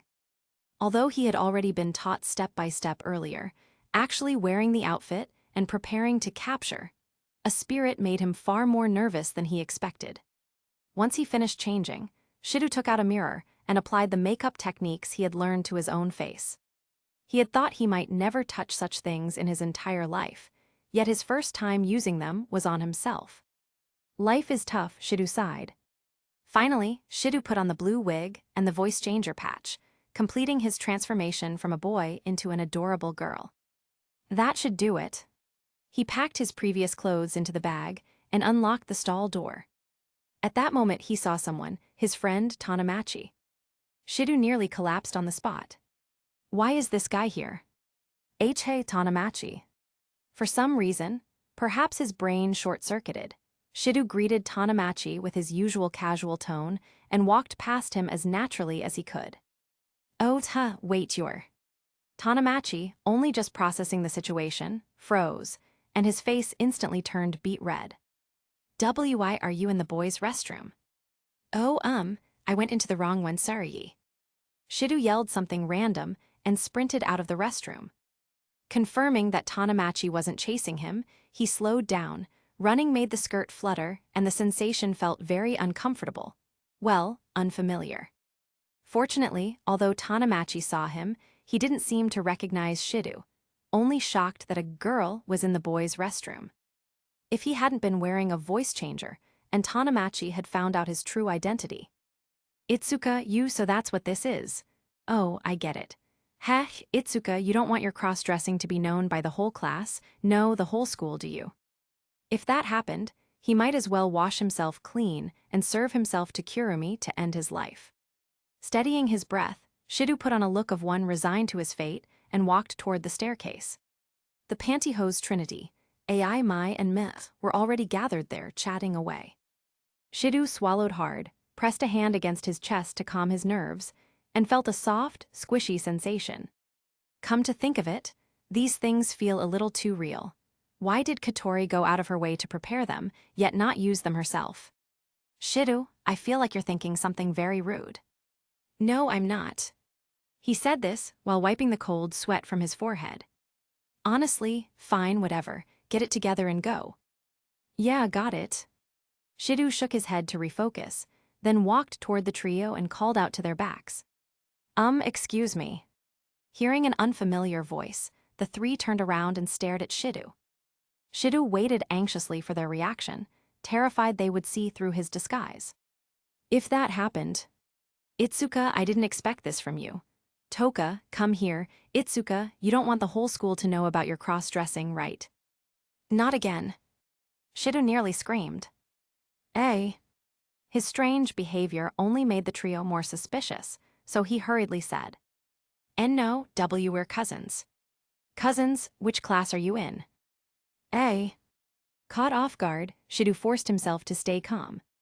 No matter which class he picked, so long as it wasn't his own, Ratatosker could cover for him. I'm in class 1. My name is Itsuka Shidomi. No, Shijai, Itsuka Shijai. He blurted out a random fake name. And thus, Itsuka Shijai was born. Ara Miss Tenki, you came to have afternoon tea with me on your own today. It had only been a day or two, yet Tenki Sanluo had returned to Tengu City. This time she deliberately controlled things so she could watch the show. Thankfully, it wasn't too late, so she decided to stop by Miku's place to gather some information first. For example, why she hated Itsuka Shido. They hadn't even exchanged a single word. Tenki Sanluo had no concept of Yuri, so she didn't think in that direction. It's not afternoon yet, and Miss Miku, even though you're a spirit, you sure understand human society well. Sanluo casually flattered her while lifting her teacup. By the way, why do you hate that boy, Itsuka Shido, so much? You haven't even spoken to him. After a bit of small talk, Sanluo got to the point. Him. The moment Miku heard the name Itsuka Shido, her smile vanished, replaced by clear disgust. A filthy man, that's all. How could he compare to the cute girls around me, like you, Miss Tenki? For the first time, Sanluo felt like her brain wasn't working. How was that an answer? Chapter 76, Infiltration. Tengu Plaza, the venue of the Tengu Festival, was a large exhibition hall located in the center of Tengu City. The areas used for the festival were mainly halls No. 1 through No. 4 in the Eastern Bloc. Katori, where's Miku? To be safe, Itsuka Shido no, Itsuka Shiori, lowered her voice as she spoke into the earpiece. Right now, she was hiding behind some equipment piled in the corner of Hall No. 1, watching her surroundings. Although she had managed to slip away earlier from Toka and Origami's clinginess, using the excuse of going to the restroom, Origami kept following her relentlessly. Shiori had been forced to spend more time than planned just to shake her off. Found her us. Katori's voice in the earpiece sounded a bit strange. What's wrong? Nothing. Miku is in Hall No. 1, at the booth set up by Rindoji Girls Academy for the Tengu Festival, But what? Shiori tapped the earpiece in confusion. Immediately afterward, Katori's voice, nearly breaking into a rampage, burst through the earpiece. Why is Tenki Sanluo still right next to her? Oh wait, Tenki-san. Shiori had to pull the earpiece away to protect her eardrums from the explosive volume. But the moment she processed the words, she realized something was very wrong. Why, yeah, we thought that since she didn't cause trouble here in the past 2 months, she'd stop interfering with the spirit dating missions. But, it seemed Tenki Sanluo had left quite a psychological scar on Katori. Her voice dropped to a gloomy, broken tone as she trailed off. Katori, this might not be the best time, but... Shiori kept her voice extremely low as she glanced around nervously. But what? Is there anything worse than Tenki Sanluo inserting herself into a spirit dating mission? Actually, yes. Shido scratched his cheek. Katori responded with a confused huh. For example, if Tenki-san had shown up right beside me just now and overheard everything you said. And then, if she happened to be in a bad mood, followed the signal up to the airship. Katori instantly fell silent at Shiori's warning. She angrily threw the double crunchy lollipop she had been chewing aside. And perhaps Shiori was imagining it, but she thought she heard the faint moan of some pervert enjoying the chaos in the background. So Katori, please calm down. It doesn't seem like Izuyoi Miku will be easy to capture anyway. I got it. After a few deep breaths, Katori's voice returned to normal. So Shido, go ahead. Okay. Shiori jumped out from behind the equipment, making sure not to be seen by anyone, or by Origami, as she headed toward Hall No 1. Finding Miku was easy. At the very back of the hall stood a group of girls in indigo sailor uniforms, and Miku stood right at the center. Next to her, wearing an exasperated expression, was the girl with blood-red eyes Shiori had met earlier, Tenki Sanliwo. Together with other students, well, that makes sense. If she barged in now, she might get chased away by those potential rabid fans. And if Tenki Sanliwo discovered Shido's true identity, who knew whether she would expose him on the spot given her behavior these last few days? If that happened, Shido might as well be served up on the spot. At the very least, she needed to wait until Izuyoi Miku was alone. Just then, Shiori noticed Tenki Sanliwo's gaze sweeping in her direction. Not good, Shido, hide, don't let Tenki Sanliwo notice you. But Shiori didn't even need Katori's warning. She had already ducked into the most concealed spot available. She did not want all her effort to go to waste. From Katori's perspective, Tenki Sanliwo simply cast a casual glance toward where Shido was hiding, then shifted her attention back to Izuyoi Miku. All right, Shido, she probably didn't notice you. Shido didn't relax. She cautiously poked her head out and observed the scene. Once she confirmed Tenki Sanliwo wasn't paying attention, she repositioned herself and continued her surveillance. That was close. Shiori let out a long exhale and patted her soft chest. Feeling the soft sensation under her hand, she abruptly remembered she was currently in female form, and her cheeks flushed red. Shido, what are you blushing for? Do you like yourself as a girl that much? And no, that's not it anyway. We should just wait for Miku to be alone, right? Exactly. Looks like we'll need the help of our Ratatosker staff. Katori suddenly stopped mid-sentence. Because Tenki Sanliwo leaned toward Miku and whispered 2 short sentences into her ear, then turned and left. After Tenki Sanliwo disappeared from sight, Miku also left the group and walked in another direction. This is a heaven-sent chance. Miku is alone and Tenki isn't with her. Shido, hurry. Katori, I'm not sure. Unexpectedly, Shiori hesitated. Shido, what are you still worrying about? I'm thinking, what if Tenki-san already noticed me earlier, but just pretended she didn't? What if she made an excuse to leave and is planning to jump out when I'm alone with Miku to ruin the operation? B3-0XH79W, MN. A strange silence filled the airship. It seemed they also felt Shido's suspicion wasn't unfounded. They'd already gotten a grasp on Tenki Sanliwo's personality, an amusement-seeking, violence-loving chaos gremlin. Combined with her overwhelming strength, Shido's theory wasn't absurd at all. In fact, the database supported the possibility. I understand what you're thinking, Shido. After a pause, Katori spoke again. But no matter what, we can't control what Tenki Sanliwo does. This is a good opportunity. If we don't take advantage of it now, we might never get this close to the diva again. Riani added softly from the side. Based on my assessment, since Tenki Sanliwo wants to watch the chaos unfold, even if she intends to expose you, she won't do it this early. That would be boring for her. She'd wait until Miku has strong trust and affection for you, then she'd expose you. Ina. Shido understood immediately. Riani is right, so go Shido, be brave. Okay, I understand. Shido reminded herself not to mess up at this crucial moment and stepped forward, following Miku closely. After several minutes of tailing her, Miku didn't enter the nearest restroom. Instead, she walked out of Hall No 1 toward the central stage area in the middle of the plaza. From there, she passed through the audience seats, pushed past a tape reading, non-staff prohibited, and entered the backstage area. Itsuka Shido. Truth be told, Shido's stealth skills still needed a lot of work. The moment cross-dressing Shido approached to keep watch on them, Tenki Sanliwo sensed her.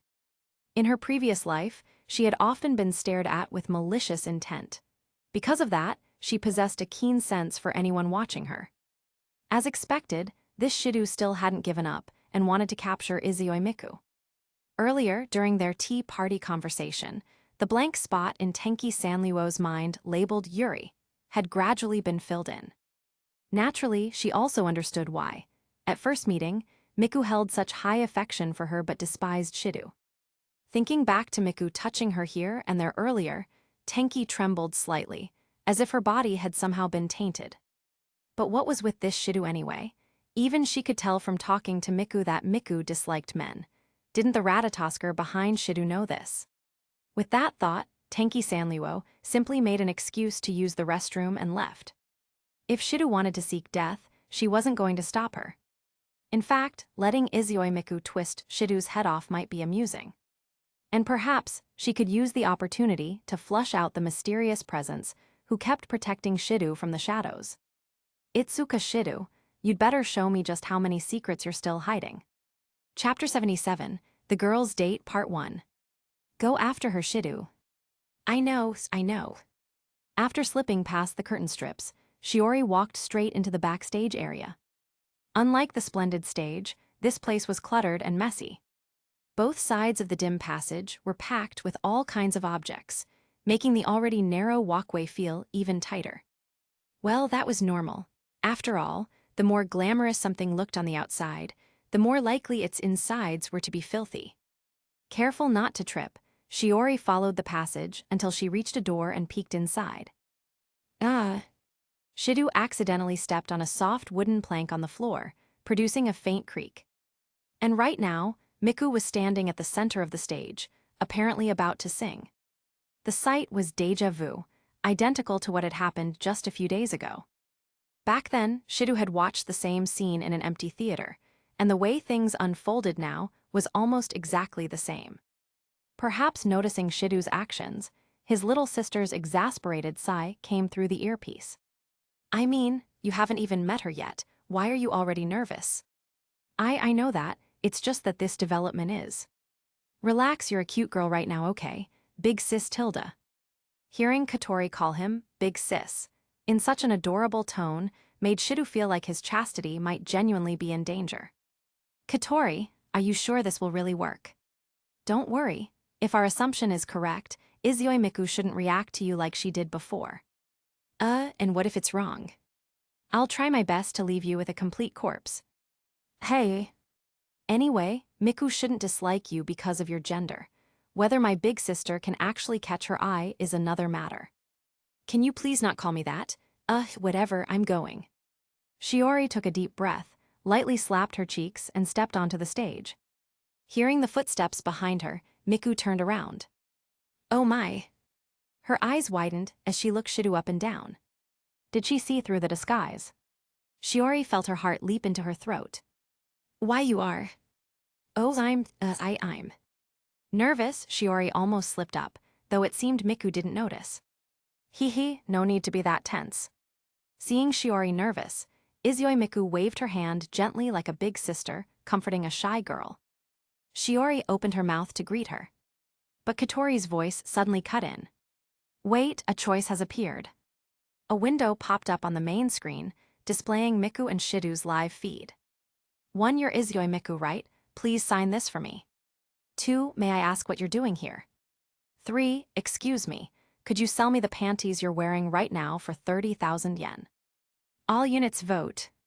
After Katori shouted, the touch panel immediately displayed the results. The highest votes went to 2. However, surprisingly, the second place was 3. 2 is definitely the best option, but seriously, what's with 3? As Katori questioned it, the crew members explained one by one. If a man said something like that, he'd definitely be seen as a creep. But since Shido-kun looks like an extremely cute girl right now, and we want to quickly raise the spirit's affection, an impression-strong line might actually be more effective. Bold lines with strong emotional impact can work well. It was effective last time when we dealt with Kirumi, right? Hearing them, Katori held her chin thoughtfully. All right, we'll go with that. She pulled the mic closer and issued the command to Shido. What? You're serious? Relax, you're a girl right now. Just pretend it's a joke from start to finish. Are you sure this will work? Shiori still found it hard to accept, but she couldn't keep Miku waiting any longer. She took a deep breath, prepared for life or death consequences, and spoke. Excuse me, could you sell me the panties you're wearing for 30,000 yen? Eh? Miku's eyes widened as she tilted her head. Huh, why? That's. Shiori looked troubled, her words stuttering. Seeing the adorable girl so flustered, Miku seemed delighted and gave her a gentle smile. That smile made Shidu's shoulders tremble involuntarily. The memory of being verbally destroyed by Miku, with that same expression a few days ago, was still vivid. But this time, the voice coming from her lips wasn't angry at all, it was cheerful. I don't really like money-based exchanges, but if you're willing to trade yours for mine, I might consider it tilde. Hearing such a bold line, Shiori, the herbivore-type young man turned girl, turned bright red, pressing her hands down over her skirt. She couldn't look any cuter if she tried. If the crew didn't know Shidu was originally a guy, they might have really thought this was Shidu's long-lost cousin. Seeing his reaction, Miku laughed. Just kidding, tilde. Besides, shouldn't I be the one reacting like that? I see. Sorry, I was joking too. The two girls exchanged awkward smiles, then fell silent again. Time was limited. Shidu searched desperately for a topic to keep the conversation going. Then, oh my, isn't this Miss Apocalypse? Looking past Shiori, Miku shrieked excitedly like a child who had found a new toy. Hearing the terrifying title, Apocalypse, Shiori stiffly turned around like a malfunctioning robot. And there she was, just a short distance behind him. Tenki Mitsuba, Tenki Sanluo, stared in surprise as she walked forward toward Miku. On the airship, Katori's expression grew serious. Shidu, looks like you were right. Although she had expected possible complications with Shidu, Tenki still felt her heart skip a beat when she walked in and saw the tall, adorable girl standing there. Her senses hadn't lied, and her eyes confirmed it. There was only one truth.